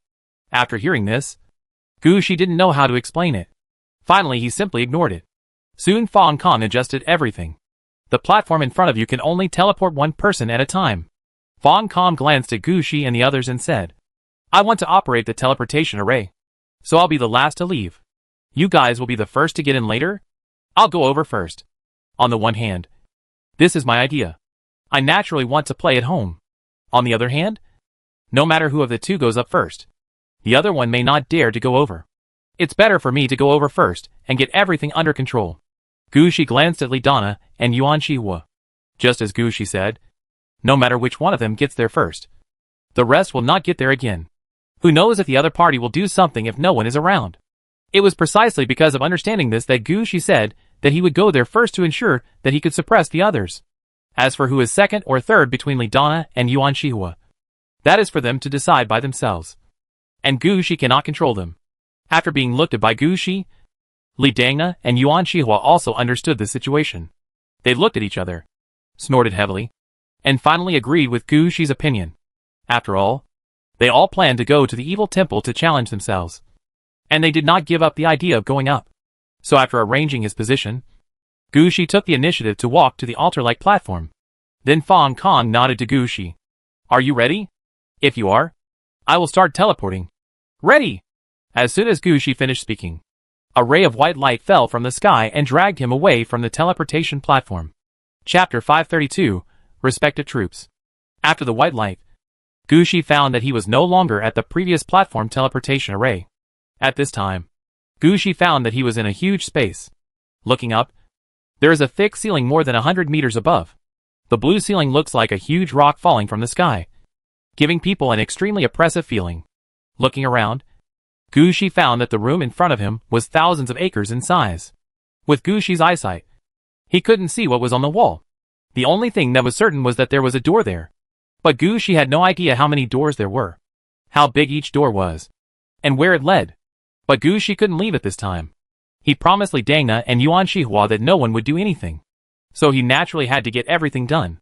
So in the end, Gu Shi simply released the main gate of Aladovi City and began to send troops outward. The first batch of gargoyles were released to explore the surroundings, while other troops were prepared for possible battles. At this moment, another white light flashed, and the witch Li Donna appeared in front of Gu Shi. Li Donna's eyes widened when she saw the troops that Gu Shi had released. Gu Shi had released 6 bone dragons and a ghost dragon at the main city gate. This directly illustrates Gu Shi's background. At the same time, Li Donna also believed in her previous guesses. Gu Shi has been suppressing his own strength for the sake of a good hidden career. Otherwise he wouldn't even have a bone dragon. And his level has just reached 5. As long as such a person succeeds in advancing, the next journey will be unstoppable. Li Donna couldn't help but lick her lips. She really wanted to eat it. Seeing Li Donna's slightly blushing face, Gu Shi was also speechless. Li Donna, what are you still doing? Why don't you release your troops? Oh, I've never seen a player like you. Li Donna rolled her eyes at Gu Shi, then raised her hand and took out something similar to a gourd. Then she began to pour out her hands. Most of her men are mages, and their attire was obviously quite mixed. Some of them wore robes, some wore short sleeves, and some simply covered their faces.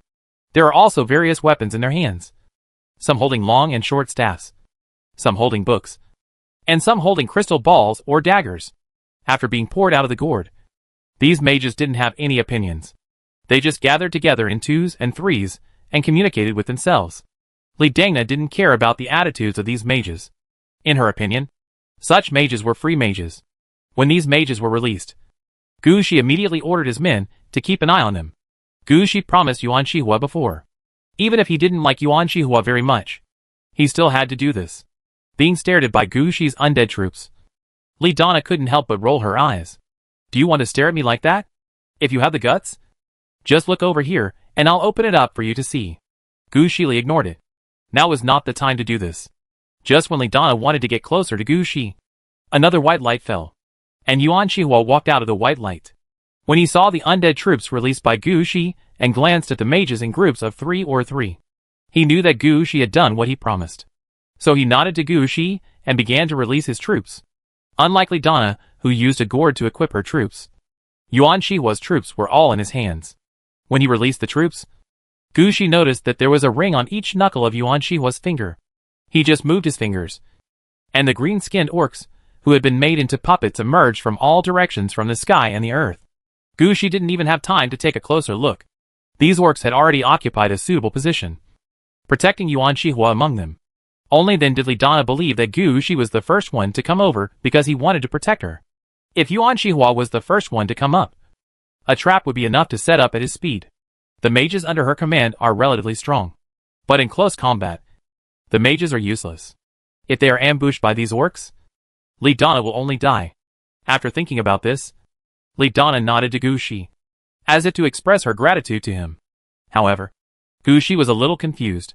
He didn't quite understand what was wrong with Li Donna and just took this as a normal response. At this time, Gushi was still looking at Yuan Shihua's troops. Although his army is a puppet army composed mainly of orcs, there don't seem to be many real greenskins among his orcs, and more of them are transformed orcs. Many of the bodies of these orcs are equipped with red or yellow iron pieces. It's just that Gushi's knowledge of puppets and machinery is not high, and he doesn't quite understand his transformation plan. It is impossible to tell the strength or weakness of these orc puppets. The only thing I feel is that there seems to be something hidden in Yuan Shihua's troops. Just as Gushi was sizing up the orc puppet troops, Fong Kong also appeared on the scene in the white light. As soon as he came out, he saw the situation in front of him. Fong Kong felt relieved when he saw that no one was fighting. Then he glanced at the city gate behind Gushi, and his expression changed. City of the Dead? Yes, you can see that. Gushi smiled at Fong Kong. The 3 magical skills of death are quite famous among necromancers. But outside the scope of necromancers, not many people know about them. Experts like Li Donna and Yuan Shihua did not realize that the city gate released by Gushi was part of the City of Death. I met a friend who used it before. How advanced is your Death City? Can you put in a moat? No. It's only level 6, and can only be put into the Soul Calling Tower. Upon hearing this, Gushi knew that his friend had traveled far away from the City of Death. So he told his current situation quite simply. Anyway, I didn't tell him the address of the Death City. I just told him the level. Nothing serious. Then you are still a long way to go. I heard from my friend that the Death City has to reach level 12, and be able to deploy fortresses before it can be considered as the real start. After Gushi heard this, he could only say, your friend is really humble. In Gushi's opinion, it is quite impressive to be able to place a city gate at level 1 of Death City. Just when Gushi didn't know how to answer, the gargoyles that Gushi had sent out early in the morning also came back. At this time, Fong Kong, who was about to release his troops, stepped forward and exchanged a few words with the gargoyle. Then he turned to look at Gushi. How about I come and explore the way? Chapter 533 Inside the Evil Temple. After hearing Fong Kang's question, Gushi took a step forward and looked at the gargoyle flying back. What's wrong? All the doors around are fake. None of them can be opened. There is no way out of this space. Fong Kong explained the news he heard from the gargoyle. Hearing this, Gushi frowned. The door is fake. So isn't our first priority to find a way out here first? Shouldn't we work together to find it at this time? There is strength in numbers. Yuan Shihua interrupted at this time. I just don't want you to take action. Especially you, Yuan Shihua. Haven't you understood what happened with the teleportation array before? For people like you who don't know anything, if you destroy it, you might just block the door. Hearing this, Yuan Shihua stopped talking. He was also a little helpless. What happened before was really his fault. At this time Fong Kong looked at the others again. Gushi had no opinion on finding the way. As for Li Donna, her mind is not on this at all now. So Fong Kong quickly took out his troops. The tool box he used to carry his troops was a plastic tool box divided into several layers, with a gray background and warm red edges. After opening the box, Gushi could see that the first floor was a toy processing factory. In the processing workshop inside, there were many green plastic figures busy there. Fong Kong didn't seem to have the idea of using the first layer of troops, but opened the lower layers. Gushi looked around and found that the second floor was a toy library or a magic tower. Inside, a large number of magicians in red robes were writing, drawing and calculating. The third floor was what Fong Kong wanted to open. There were a large number of gargoyles, stone dolls, iron men and other small toys stored there. When Gushi took a closer look, he discovered that this was exactly what he used when he met Fong Kong. Troops coming to attack the city. Each of these small toys was only 2 centimeters in size. Fong Kong selected from them, and took out a large number of red toy Iron Men. After these toy Iron Men were put down, they immediately turned into Iron Men over 1.5 meters tall with a red base and gold rim. After they were released, Fong Kong directly made a gesture to them, and these iron men flew and ran, moving in all directions. Compared to the gargoyles, these iron men moved much slower. But when they moved, their eyes always emitted a dazzling light, and it was obvious that they were looking for something. Gu Shi knew that Fong Kong was looking for a solution, so he was not in a hurry and walked around. As soon as Gu Shi moved, several other players also started to move. Fong Kong just asked them not to destroy things here, but did not prevent them from moving freely.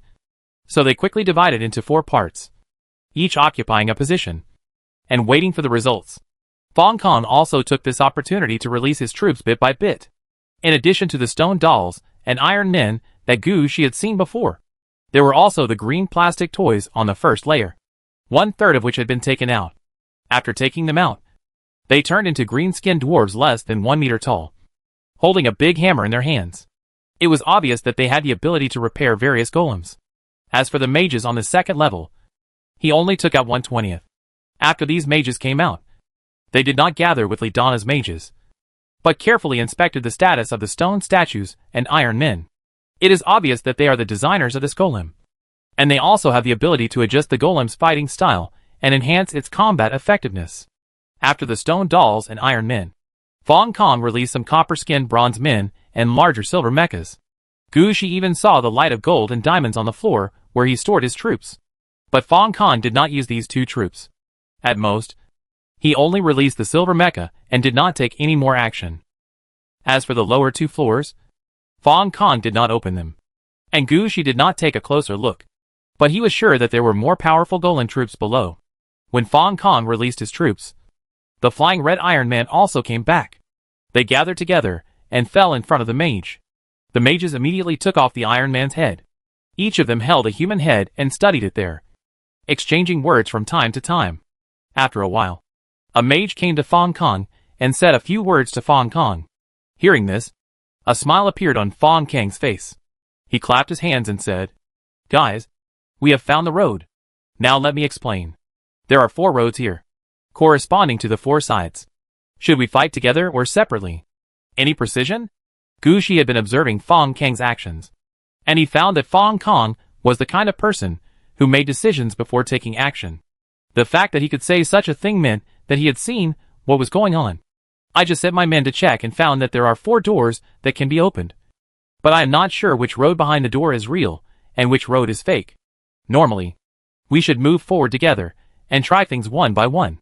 Anyway, we have enough troops and strength, and 3 days is enough for us to capture this evil temple. But the relationship between the 2 of them is afraid that they will fight if they are together. So fighting separately may be a better choice." At this time Gu Shi suddenly said something. "Is there a possibility that we are going to attack all 4 routes? If we act separately, will some of us not be able to reach the end?" In response to these words, Fong Kong and the others did not laugh at Gu Shi's delusion, but were silent for a moment, because this kind of thing does happen from time to time. After all, in the game, from time to time, there are settings where 3 or 4 roads must be cleared before the last boss appears. Sometimes some players split up their forces, but in the end the tasks at hand were not completed, causing the entire mission to fail. Gu Shi has never cooperated with other players before, so there is no problem in raising this possibility. Fong Kong and the others had also encountered such a thing, and for a moment they didn't know what to say. Finally, Yuan Shihua said, "If we take action, we will definitely fight until the end. Unless we die." "That's right. We are not the kind of people with no taste." Gu Shi thought for a while and said, "Then let's take 1 road each. Each road depends on their luck. It takes 2 days to clear this road. If someone's road is not opened after 2 days, then we will join hands and go together. We don't have much time. We still have 4 days left, and we still have 1 day left to fight the final boss, and to deal with the situation where the evil temple is still falling after defeating the boss. So if you can defeat it quickly, defeat it quickly." Chapter 534, The Open Door. Then let's divide the troops. We will open the 4 doors right now, and then make a choice based on the situation behind the doors. After listening to Gu Shi's words, Fong Kong also thought that Gu Shi's consideration was reasonable. After all, they are not acquaintances, and some are even hostile. What if they choose a door that is not suitable for them? If you can't beat it, won't you fight later? That is impossible. Therefore, dividing their forces and choosing the most suitable direction to fight has become the only way they can take now. The others had no objection. They looked at each other, and finally waited for Fong Kong to open the door. At this time, Fong Kong led his men to the east. As he walked over, Fong Kong explained to everyone, "This evil temple is very weird. The order of opening the doors needs to be from the northeast to the south. Otherwise there will be some problems. Although I am not sure what the problem is. One thing is for sure. The door will be sealed and cannot be opened. So when we open the door, we must be careful not to open it by mistake. If it was the same situation as before, we would have to go back right after arriving here." Fong Kang's words were meant for Yuan Shihua to hear. After all, Yuan Shihua had done something like that before, which made everyone not believe him. Yuan Shihua snorted heavily, said nothing, and just followed behind with his men. He actually knew his own temper. If it weren't for his temper, how could he not mix well among the straight-tempered orcs? In the end, he had to choose a profession like a puppet master that did not communicate with others. Fong Kong ignored these at this time. He came to the east gate. About 30 meters away from the gate, he knocked on the wall and found a pipe from the wall. Gu Shi, who was following behind, looked speechless. He didn't expect that this would be the case here. When normal people come to this door, they will immediately think of pushing it open. How can you still play like this? As Fong Kong operated, the gate 30 meters away from them suddenly opened. After the door opened, Gu Shi smelled a sweet smell coming from behind the door. At the same time, a lot of marshmallows, fruit candies, and the like were poured out of the door. These candies are much taller than normal people. Here Gu Shi saw a piece of jelly that was much bigger than himself. This style of painting is obviously wrong. Didn't we agree on the red-haired monster? What is going on? After entering the gluttony area, I am afraid that I will be affected by these things. My subordinates cannot eat. If they eat, they will definitely be alienated. As Fong Kong spoke, he looked at Li Donna. Among the 3 people present, she was the only one unable to face the challenge of this gluttony zone. Others are undead, golems or puppets, and they don't need morale or food. Li Donna knew she couldn't do it, so she said decisively, "I give up. I'll go to the next area." Fong Kong glanced at Gu Shi and Yuan Shihua again. However, Gu Shi did not choose immediately. After all, there were 3 doors left. Gu Shi wanted to see what was behind the other doors. Fong Kong thought the same thing. He just expressed his own judgment, then opened the door here and headed north. Then all 3 doors were opened. When each door was opened, Fong Kong read the corresponding situation behind the door from the wall. After all the doors were opened, Gu Shi always had the feeling that the evil temple in front of him was like a Barbie doll's playhouse. To the north is the clothing area, which is full of dresses that are too gorgeous for normal people to wear, as well as pink high-heeled shoes, handbags and other items. According to judgment, the enemies behind are puppets similar to clothes. So when the North District opened, Yuan Shihua's eyes lit up, and he immediately determined his goal. He wanted to attack the North District. After asking Gu Shi and Li Donna for their opinions, Fong Kong agreed with Yuan Shihua's idea and handed over the North District to Yuan Shihua. After the southern area was opened next, a large number of rocks and water plants came out of it. It was obvious that this was an outdoor scene, and Fong Kong thought it was called an outdoor area because there are no detailed records on the wall. Fong Kong doesn't know what the monsters behind are like, but it is obvious that it is more difficult to fight here. The last area to be opened Fong Kang's eyes. As soon as the door was opened, one incomplete plastic costume after another poured out. Fong Kong locked his eyes on this place at first sight. The doors have been opened. This area is the most suitable for me. I will go from here. Gu Shi also knew that Fong Kang's abilities were all in his demon statue. Looking at the entrance to this area, everything behind it must be very suitable for the golem. So Fong Kong will not let go of this area in front of him. If he didn't see the names of the previous 3 areas, he would at least read them out. For this area, he didn't even plan to say the name. Gu Shi didn't care about Fong Kang's petty thoughts. Most players were like this. If Gu Shi encountered such a thing, he would make the same choice. After Fong Kong chose the location, Gu Shi glanced at Li Donna and asked, "Can you take down the gluttony area?" Li Donna shook her head directly. "No. My subordinates are all living people, and their demand for food is very high. If there is something wrong with the food, I can't fight it here. On the contrary, this kind of outdoor combat is most suitable for me, so I choose this path. Well, good luck to you." Gu Shi didn't say much. To him, He didn't like any of these 4 doors, but any of them could be opened. After the other 3 doors were confirmed, Gushi immediately turned and headed towards the east gate. When Gushi turned around this time, the main city gate in the center of the room disappeared. However, Gushi's troops did not return to Aladovi City, but followed Gushi. When they moved forward, their movements were quite neat, especially the troops of the Black Gun Battalion, who walked in an extremely cool manner. But it was Gushi's ghost team that directly caught everyone's attention. The ghost team that went through the last transportation work in the castle has obviously grown a lot. Their number has not changed much, but the evil spirit on their bodies has become much stronger.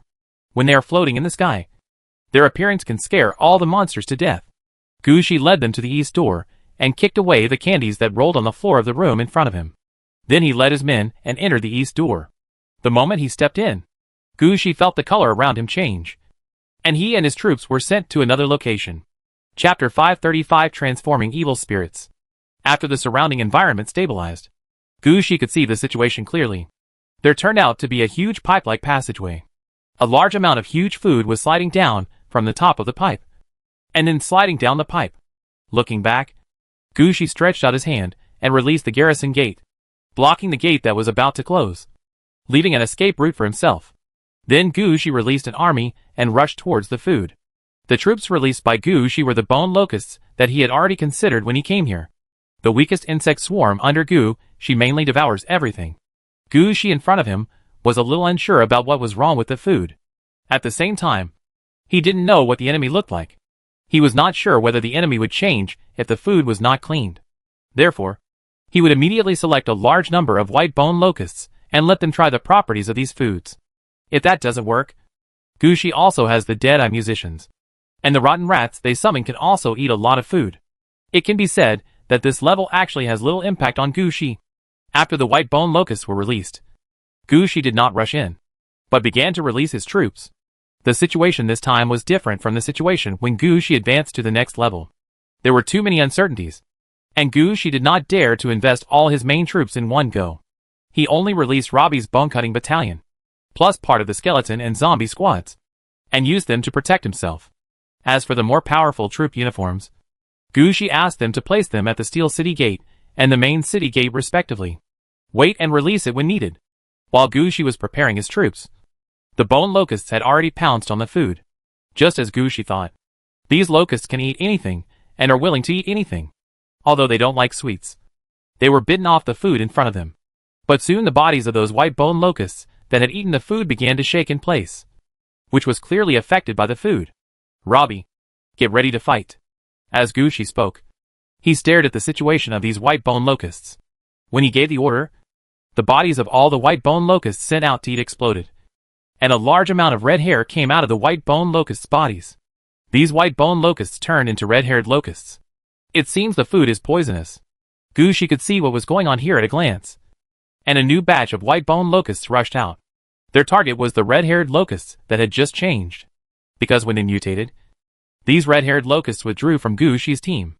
They are back to the level of 1 attack, 1 defense, and 1 life. Unlike Gushi's side, even without Gushi's blessing, he still has a powerful life of attack 9, defense 6, and life 22, which is equivalent to a level 4 unit. As soon as the white bone locusts swooped out, they killed all the red-haired locusts. At this time, Gushi pointed at the body of the red-haired locust and said, "Swallow it." Without saying a word, the white bone locust chewed up all the corpses and ate them on the spot. This time, their bodies have still undergone some changes, but unlike the previous white bone locusts, which will turn into red-haired locusts, at most the white bones covering their bodies have turned red. This change is finally good. After eating all the red locusts, Gushi pointed at the red locusts and said, "Go up and eat." Under Gushi's command, the locusts pounced again. However, their ending was the same. After eating the food, they immediately turned into red-haired locusts and began to attack Gushi. At this time, a new batch of white bone locusts flew out and fought with the red-haired locusts, repeating the process of devouring, transforming, and then devouring again. After repeated experiments, finally on the 7th occasion, several white bone locusts that directly ate the food here were not affected by the power of the food and transformed into uncontrollable red-haired locusts. However, because they had swallowed too much food, The bone fragments covering the bodies of these white bone locusts had turned pure black. Gushi stepped forward and saw that the white bone locust had completely transformed into another creature. Evil bone locust, level 2, attack 3. Defense 2. Life 3. Skills, swarm state. Swallow everything. Digest evil power. Flying troops. Done. Looking at the information about the evil bone locust in front of him, Gushi knew that his idea was right. There are problems with these foods, but there are also solutions to the problems. Go ahead and swallow all this food. Gushi waved his hand, and several evil bone locusts began to pounce on the food. At the same time, when they ate the food, some black particles would fall to the ground from time to time. Evil fragments, white. The processed evil fragments can be used to strengthen demons, evil gods, undead, machinery and other troops, and can also be used to transform buildings. Note: if used to strengthen other life-based troops, the troops will have their essence variety. After looking at this information, Gushi thought for a while, turned around and waved to a skeleton soldier. The skeleton soldier quickly stood in front of Gushi. Gushi flicked his finger, and the evil energy fragments hit the skeleton soldier's eyes. In the next moment, the skeleton soldier's bones changed from withered yellow to dark yellow. But the quality did not change much. It seems that in order to fully improve, the amount of these evil fragments needs to be large. At this moment, Gushi stopped his hand and asked someone to put away the evil fragments. He knew very well that this kind of thing was definitely not used to strengthen cannon fodder troops like skeleton soldiers. Even if those cannon fodder are strengthened, what's the use? This kind of evil strengthening must be used to strengthen powerful troops, such as corpse witches or bone dragons. At this time, Gushi immediately thought of his own death incarnation. Oh! Now it's called the incarnation of Death Bone Dragon. This evil fragment can fully strengthen his body and improve his combat effectiveness again. Thinking of this, Gushi couldn't help but waved his hand and sent the bone locusts to deal with it. However, Gushi soon discovered that something was wrong. The number of white bone locusts under his command is actually not that large. It's just that these locusts come from groups, with 300 to 500 in each group, which looks relatively large. But before, it seemed that the food here was transformed into a lot of red locusts. But now it seems that they have not been used up. Gushi didn't pay attention to the number of bone locusts at first. After all, so many bone locusts flew out together, and he couldn't kill them one by one. But something is obviously wrong now. Gushi quickly asked, "What happened? Are new troops emerging from the abandoned farmland?" "No. These bone locusts look different from normal ones." Chapter 536, The First Batch of Enemies. Gushi stretched out his hand and caught a white bone locust. Then he flipped it up and down. And then Gushi suddenly understood the reason. These bone locusts are not produced from abandoned farmland. These are those who were affected by evil spirits and turned into red-haired locusts, and then died in battle.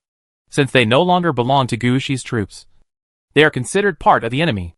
After death, they will be affected by Gushi's double talent. The influence of death appeared in the city of Aradovi. Locusts are relatively special corpses. They are not big in size, and will definitely not be transformed into skeletons. They will eventually turn into bone locusts. It can be said that as long as the red-haired locusts continue to die, the number of white bone locusts under Gushi's men will not decrease. The reason why Gushi made this judgment was not because these locusts left any different information when they transformed. It was because he saw the marks on these locusts, which were transformed by the influence of the Death Edict. They were telling Chingu where these undead souls came from. Gushi, who understood this, no longer cared about the number of white bone locusts. Anyway, the red-haired locusts would be killed and replaced by new white bone locusts. It can devour everything by turning into an evil bone locust. No matter how it mutates, it will benefit Gushi. So Gushi simply released all the bone locusts, letting them attack the food again and again. As for Gushi, he took this opportunity to lead his troops around the food that had not yet been swallowed and headed toward the rear. After walking nearly 3,000 meters, Gushi and the others found the first batch of enemies since entering the evil temple behind these mountains of food. These enemies were obviously overfed humans. Their bodies were round as balls and covered with red hair. When Gushi led his troops into this area, they all turned to look at Gushi.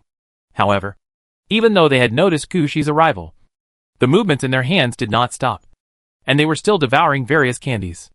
It seems that if you stop, you will encounter something terrible. Faced with this situation, Gushi couldn't help but sigh. What's wrong with me? Every time I encounter such strange enemies, I can't have some serious opponents. As Gushi spoke, he directed the troops to move forward. The first ones to charge forward were the skeleton soldiers. Gushi needed to give it a try to see how effective these weird human balls were.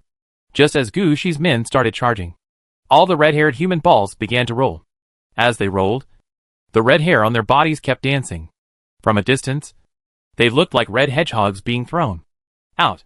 They rolled quite fast, and just as soon as they turned their heads, they bumped into the skeleton soldiers. As soon as they crashed into the skeleton soldiers, the weapons in the skeleton soldiers' hands chopped on these red-haired human balls.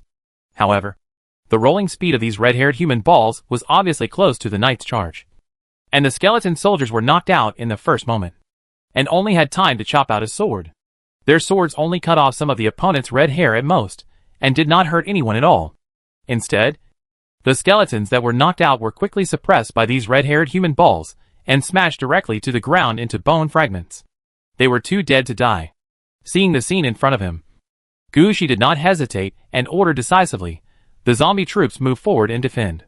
The skeleton shooters and skeleton mages are ready. The skeletons of doom prepare to strike. Under Gushi's order, the zombie troops quickly stood in front of the skeleton shooter and skeleton mage. They are mainly used to protect long-range troops. As for the safety around Gushi, there is no need to worry at all. There are several labyrinth devourers standing in front of Gushi, and behind him are a giant skeleton and a ghost dragon. These are the powerful forces that Gushi can bring out on the surface. Almost no one can sneak attack Gushi at this time. The skeleton shooters and skeleton mages also took action at the same time. The first one they came out with was the most convenient skeleton archer. The first wave of attacks directly inserted arrows into the bodies of these red-haired balls. But what surprised Gushi was that these red-haired human balls didn't pay attention to the arrow attacks. Even if the arrows were stuck on them, it was useless. They kept rolling on the ground, heading towards Gushi's body, rushing from the direction of the battle formation. At this time, Gushi took action against these red-haired balls for the first time. He used the technique of tendrils of the dead. The power of the tendrils of the dead that have reached level 3 has not been strengthened much, but the range of influence has been greatly expanded. Gushi just laid out a tendril of the dead, forming a barrier of tentacles and arms 5 meters wide and 35 meters long. If it were other soldiers, they might find a way to go around or jump over. But these red-haired human balls cannot do that. Once they roll, they hit in a straight line. When they roll, they are right on the path of the tendrils of the dead. So when the first batch of red-haired human balls tried to roll over the tendrils of the dead, their red hair was caught by the tentacles and arms, causing them to stop abruptly. But the red-haired human balls behind did not stop because of this. So the red-haired human balls collided with each other, like billiard balls, colliding back and forth with each other, and even made a bang bang bang sound. Taking advantage of this opportunity, all the skeleton mages attacked at the same time, using their most powerful spells. In addition to mastering their own basic spells, the current group of skeleton mages also learned mana extraction and slowness. With tendrils of the dead, they naturally would not use slowness. They immediately used their best attack spells: fireball, ice arrows, poison gas bombs, and some even fired lightning arrows. Gushi was also observing there, and he noticed that these hairy guys were not greatly affected by the flames, and their resistance to poisonous gas was pretty good. However, their resistance to ice and other spells is not that high. Even though they are fat and have a lot of hair on their bodies, they will be frozen if a gust of cold wind blows past them. After discovering this situation, Gushi pinched a bone storm in his hand. As long as the skeleton mage was unable to block the enemy's attack, Gushi was ready to release the bone storm. But at this moment, several skeleton mages who released lightning arrows at the same time. Their lightning arrows collided with each other and turned into a lightning chain, hitting one of the red-haired men. This blow actually exploded the red-haired ball. A chocolate-like sewage sprayed all over the floor, and all the remaining red-haired balls went crazy. Chapter 537 Quick Battle. Skeleton Mage, Summon, kills the Evil Corpse Eater, level 8. You get 1 experience point, and the summons gets 33 experience points. The stomach juice of the Evil Corpse Eater erupts, and the attack power of other Evil Corpse Eaters +1. Note, when the number of Evil Corpse Eaters killed exceeds 100, the level will be increased by 1. And the upper limit is 13 levels. When the number of dead exceeds 1,000, a boss level existence will appear. Looking at the message that popped up in front of him, Gushi frowned. What is going on? Did the system prompt me when I hit the evil temple? Although he was confused, he already understood most of the enemy's situation. So Gushi had no plans and left the enemy alone. The skeleton mages who use lightning arrows and ice arrows continue, and the remaining skeleton mages are preparing to use slowness. Gushi ordered decisively. The ability of these evil corpse eaters can only be seen for the time being. They can roll, and when they hit, they are like city attack vehicles. So slowing down is the best choice to deal with them. Now that Gushi plans to arrange the battlefield for the tendrils of the dead in advance, the task of slowing down will naturally be handed over to the skeleton mage. Those skeleton mages who had already made it clear that their moves were ineffective naturally used the slowing technique immediately, where they slowed down the red-haired human ball. No, it was the action of the evil corpse eater. And the few skeleton mages who can shoot lightning arrows used lightning arrows there again and again. At this time, Gushi noticed that as each evil corpse eater died in battle, the strength of the evil corpse eaters also began to increase. Sometimes the evil corpse eaters will increase defense. Sometimes they will increase vitality. But it is obvious that every time one dies, they will always get a property improved. At first, Gushi didn't pay much attention. But after killing 50 evil corpse eaters, Gushi's face became a little ugly. He has already figured it out. If this continues, when 1,000 evil corpse eaters are finally killed and the boss emerges, Gushi will face an entity with an attack power of several hundred. Who can defeat such a being? The two incarnations of death under Gushi are just 2 moves at a time. If this is the boss of the first level, then there is no need to fight later. There must be other solutions here. While Gushi was placing the tendrils of the dead, he was observing the situation around him, thinking that if that didn't work, he would release the Steel City Gate. When the time comes, use the City Gate to hold back the enemy, and then use the Earthbound Dragon to deal with the boss. But before that, you still need to figure out whether the boss uses physical attacks or magic attacks. After all, this is what the Earthbound Dragon relies on to fight. At this moment, a buzzing sound suddenly came from behind Gushi. Gushi looked back and saw a large swarm of evil bone locusts flying towards this side. They flew all the way, devouring all the food piles they could see, and were heading here. When they flew over the food pile, they would always leave behind a large amount of black granular evil energy fragments. But Gushi could find that whenever they flew over a food pile, their number would be significantly larger. It seems that these evil bone locusts are also constantly replenishing the number of insects in the process of devouring them. When these evil bone locusts flew behind Gushi, their number had reached its highest level. Gushi took a look and already had the corresponding number in his mind. The evil bone locusts were all level 4, with a total of 65 groups, each with 1,000 locusts, adding up to a total of 65,000. After flying behind Gushi, all the evil bone locusts fell to the ground, staring at the evil corpse eater not far away, waiting for Gushi's order. Seeing this situation, a thought flashed through Gushi's mind. How about trying a large-scale attack and killing all the evil corpse eaters here? The number of evil corpse eaters here should not exceed 1,000. With so many evil bone locusts, each evil corpse eater will be surrounded by 65 evil bone locusts. Such an attack is almost equivalent to 65 level 4 skeleton soldiers besieging the evil corpse eater. Even if there will be some losses, the impact will not be significant. These thoughts flashed through Gushi's mind, and finally turned into a sentence. It's a bet. Thinking of this, Gushi stood up decisively and ordered to the more and more evil corpse eaters in front of him. Evil bone locusts. Deal with the enemy in batches. Arrange 50 evil bone locusts for each evil corpse eater. Attack with all your strength and kill them all at the same time. Under Gushi's order, the evil bone locusts that had just landed on the ground quickly flew up and pounced on the evil corpse eaters. Then Gushi turned to look at the giant skeleton that had been following him. Prepare your lightning bolts. The giant skeleton also saw the situation on the skeleton mage's side just now. He knew that the enemy had weak electricity. Now Gushi was ready to take action. If the enemy was not killed, he would be the first to take action. The giant skeleton took a step forward, raised his right hand above his head, and lightning arrows began to appear in his hand. However, he did not throw the lightning out, but began to concentrate it. After a while, the lightning began to condense into a spear in his hand, and he kept repeating the process of condensation, and slowly began to change the color of the lightning. The change was from the original bright blue to the current dark purple. And at this moment, all the evil bone locusts also rushed out. The movement speed of these evil bone locusts is quite good.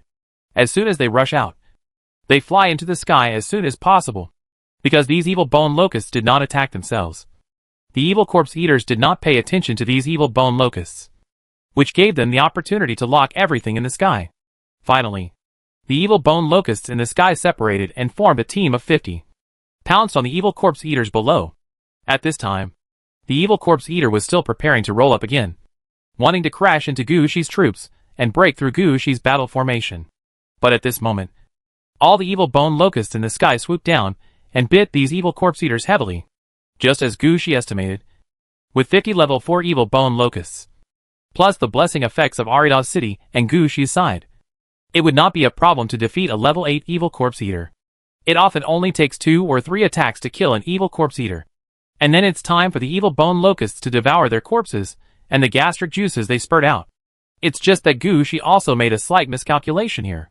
That is, he thought that the data showing that killing 1,000 evil corpse eaters would attract the boss meant that there were 1,000 evil corpse eaters here. He never expected that this was not the case. There are nearly 2,000 evil corpse eaters here.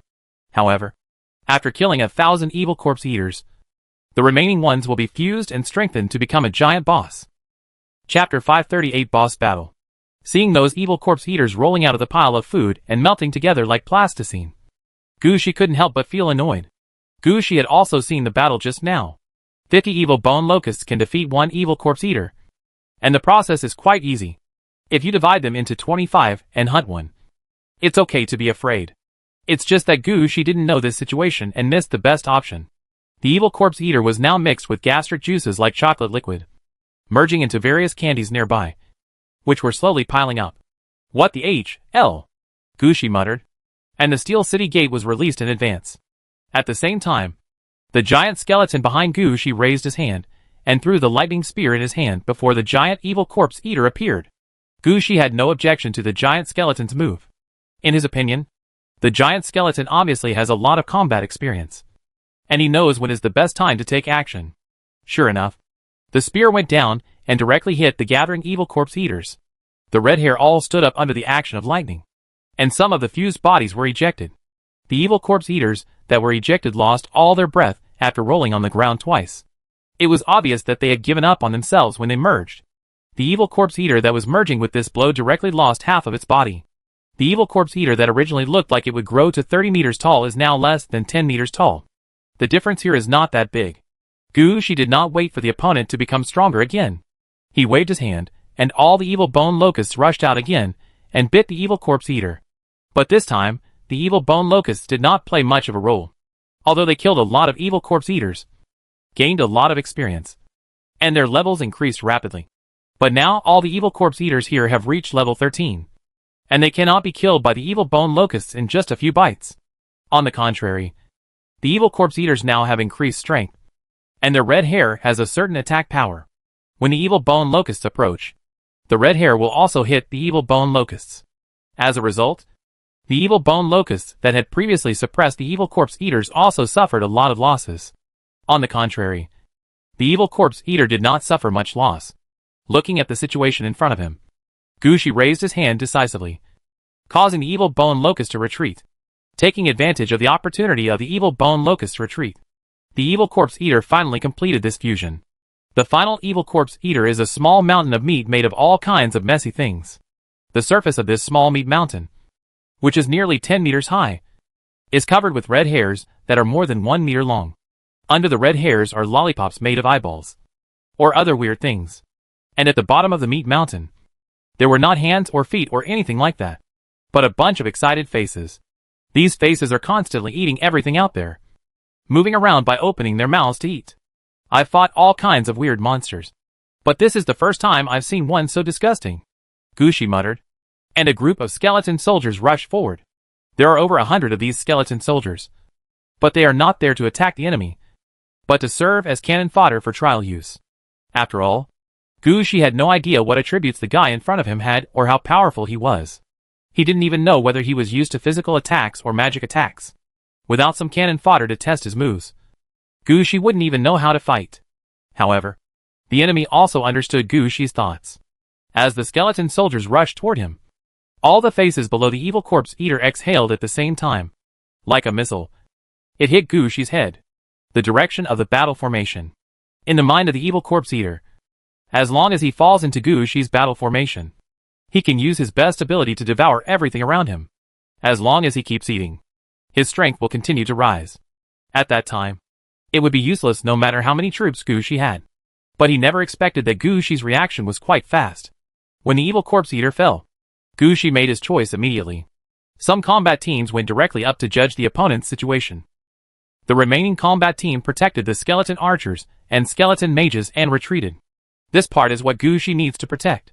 When the evil corpse eater devoured most of the zombie army, Gushi had already noticed it. The evil corpse eater is a physical attack.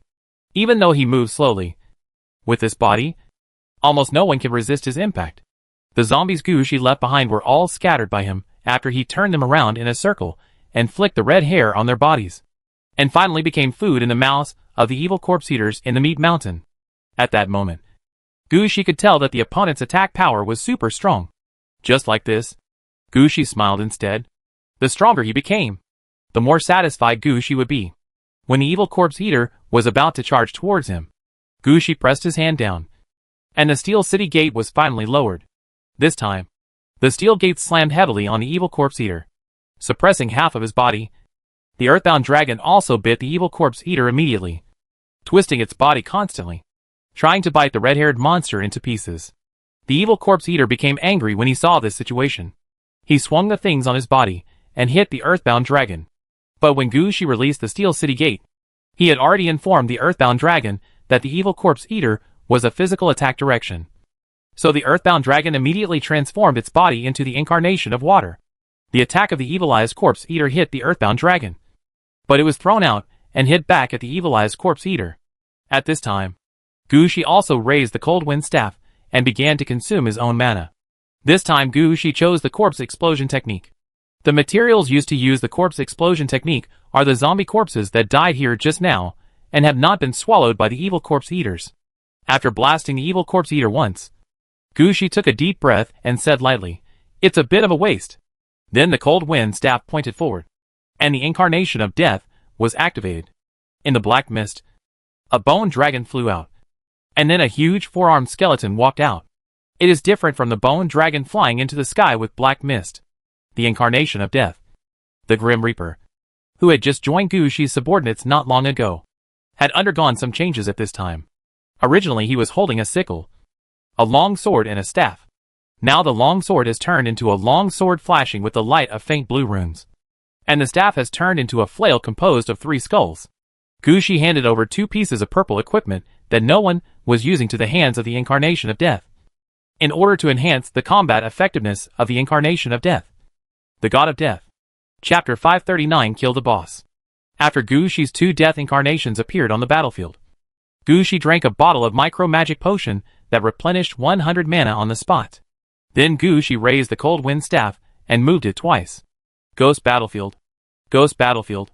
The 2 ghost battlefields were released, and the situation around the 2 death incarnations changed at the same time. Around Gushi's original incarnation of death, the bone dragon, the black mist began to turn into dark clouds, and bolts of lightning bounced in the dark clouds. Under each bolt of lightning, ghosts like ghosts gathered, following the bone dragon flies, as if it wants to fly into the bone dragon's body at any time. Obviously, this dark cloud has become his battlefield. As long as it is in this dark cloud, the combat effectiveness of the incarnation of death can be improved, and it can also devour souls to strengthen the body of the bone dragon. It was obvious that this was a good ghost battlefield. Although he did not check the corresponding information, Gushi believed that the combat effectiveness of the bone dragon, the incarnation of death, had been greatly improved.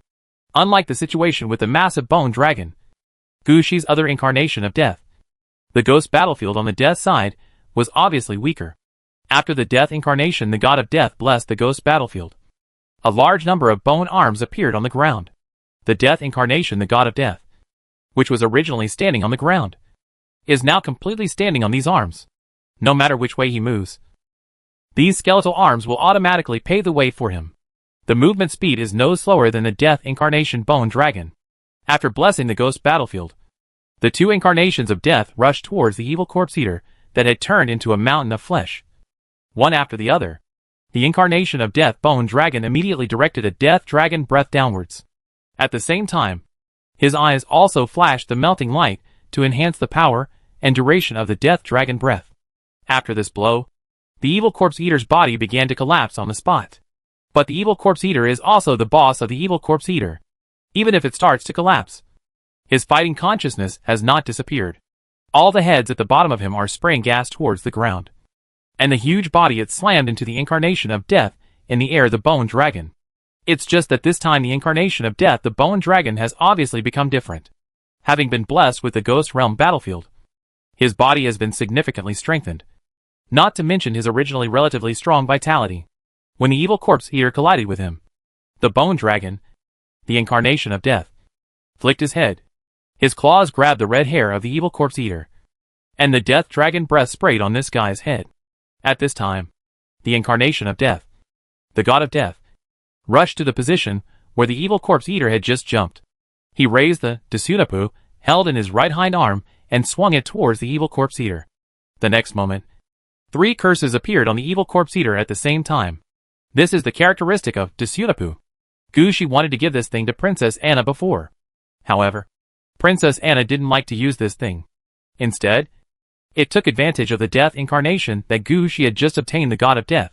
He has already studied it. This Death incarnation is not like the Death incarnation Bone Dragon, which can keep changing its kit. What he can change is the decoration on his body. At the beginning, he had nothing.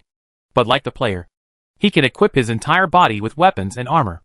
In terms of weapons, the front arm must hold a long-handled exotic weapon, a sickle. If you want to change it, you can only change it to the same type of weapon. This is a characteristic of the God of Death. Gushi happened to have a Scythe of Despair in his hand that could be used by the incarnation of Death. At first, Gushi was still wondering how the Bone Dragon would use this thing. Now that the incarnation of Death, the God of Death, has appeared, this sickle has a place to go. So he replaced it on the spot. The left hand of the back arm can hold a long sword, and the right hand can hold a hammer, staff, dagger, or other magic equipment. The flail happened to be included in it. So Gushi naturally put on the purple suit that no one wanted. Tsunapu, for the incarnation of Death, the God of Death. The biggest benefit is not any long-range attack methods, but the speed of the curse has been greatly improved. The current incarnation of Death, the Grim Reaper, can cast 3 curses at the same time. If the curses enhance each other, you can even turn 3 curses into a larger, enhanced curse to deal with your enemies. It's just that the incarnation of Death, the God of Death, has relatively little time to release. And he doesn't have his own territory in Aladovi City. He doesn't have much time to study these techniques. After it was released, he did not have a suitable curse sequence, but only released 3 basic curses. But even so, the evil Corpse Eater was also under his curse, and his strength became much weaker. At this time, the incarnation of Death, the God of Death, also saw the opponent's situation. He didn't dare to use his ultimate move before, simply because he wasn't sure whether the evil Corpse Eater was a whole or a collection. It's different now. When the curse fell, it was obvious that this guy was directly affected by the curse. From this point of view, this evil Corpse Eater, like a mountain of meat, was a complete individual. If that's the case, he's dead. The incarnation of Death, the Grim Reaper, raised the scythe in his hand and activated the Death Harvest skill. Although this skill says that anyone below level 12 who is not immune will die if hit. But it doesn't mean that this trick has no effect on enemies above level 12. At most, the effect is not very good, which is equivalent to a killing effect. But it's also a beheading. Some people have to use the remaining health before they can kill. But some people can directly kill with full health. There is also a big difference here. The incarnation of Death, the God of Death, did not intend to kill the evil Corpse Eater directly. He just instinctively used the Death Harvesting skill. As he struck out with the knife, the evil Corpse Eater's body shook uncontrollably. It was obvious that this blow also seriously injured him. The evil Corpse Eater no longer cared about the incarnation of Death, the Bone Dragon, flying in the sky. He fell down and hit the incarnation of Death, the God of Death, heavily. Under this smash, the incarnation of Death, the God of Death, was killed on the spot. However, Gushi ignored this. He raised the Cold Wind Staff again and used his last bit of mana to use Death Incarnation against the evil Corpse Eater who had just landed. This time, 2 black mists still appeared, but the incarnation of Death, Bone Dragon, had already put on a new kit for himself. and the black mist around him turned into a crystal storm. At this time, Gushi drank a bottle of miniature magic potion, blessing a new ghost battlefield for the two incarnations of death. Then Gushi noticed that the ghost realm around the bone dragon, the incarnation of death, had undergone some subtle changes. The dark clouds and lightning were still there, but the ghosts that followed turned into crystal fragments. Then the two incarnations of death rushed in front of the evil corpse eater, and once again used their death skills on the enemy. Death Breath and Death Harvest. This time the incarnation of death, the death harvest of the god of death, finally had an effect. The sickle slashed down and dragged away the soul of the evil corpse eater. At this moment, the corresponding information popped up in Gushi's ears. Death Incarnation, Spell Product, kills the evil monster boss Evil Corpse Eater, level 13. You get 6,215 experience points, experience plus 5%. Chapter 540 Harvest and Equipment Enhancement. As the meat mountain-shaped Evil Corpse Eater was killed, the candy mountain piled up, like a small hill nearby, also collapsed with a loud bang.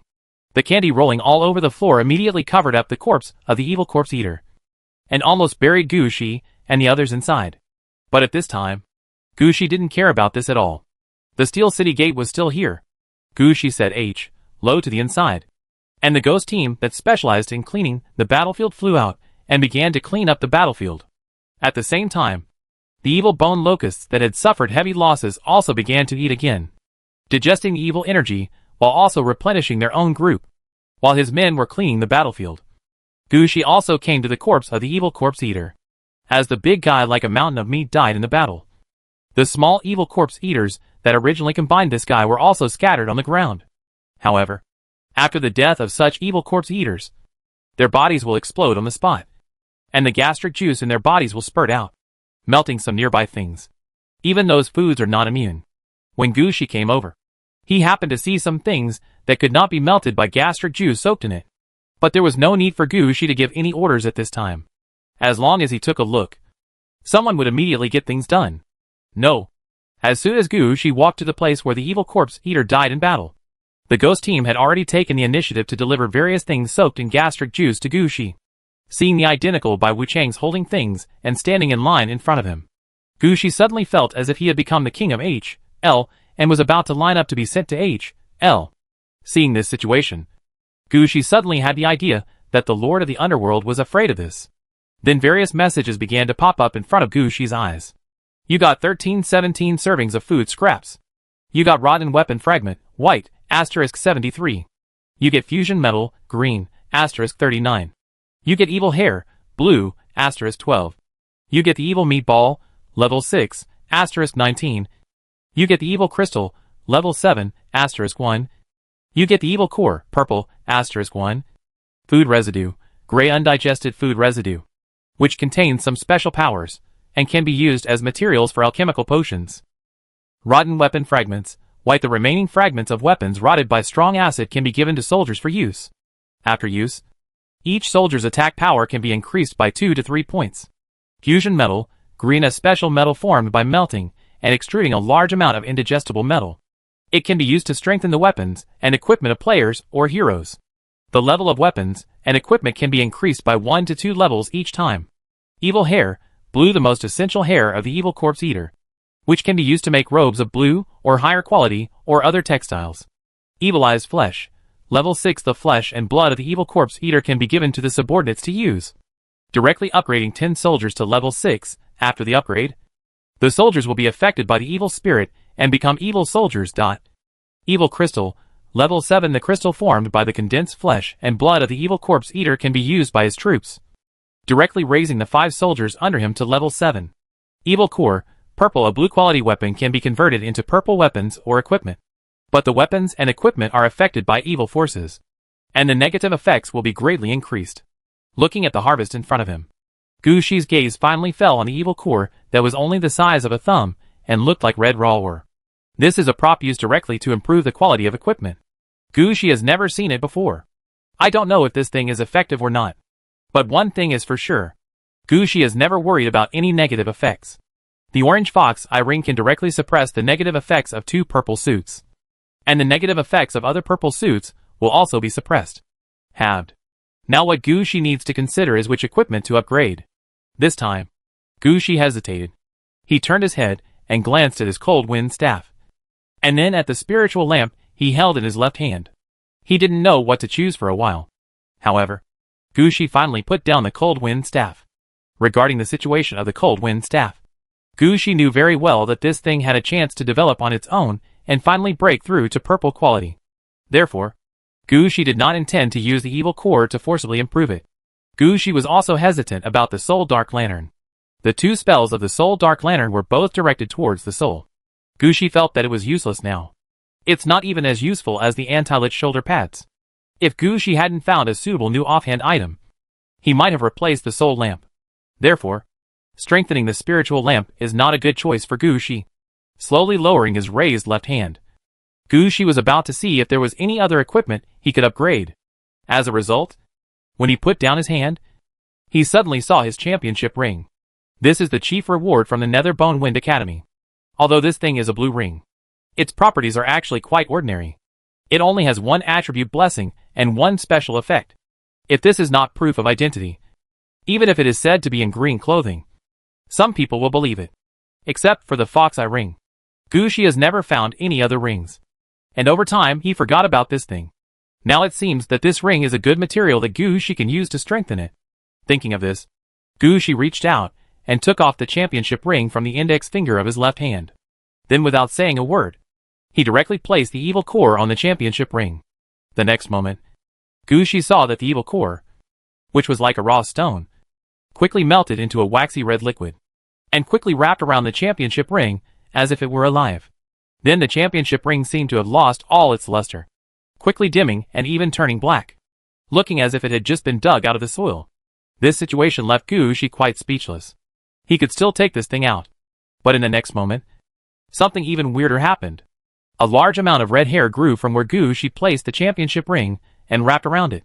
Under these red hairs, the championship ring was entangled in hairballs. And in a blink of an eye it was as big as a bracelet. Such a situation made Gushi not know what to do. He can't use this as a bracelet. Fortunately, this situation only lasted for a moment. As soon as he turned his head, the red-haired man started to burn. In the end, only a twisted and strange ring made of red thread, vermilion wax and metal was left in the flames.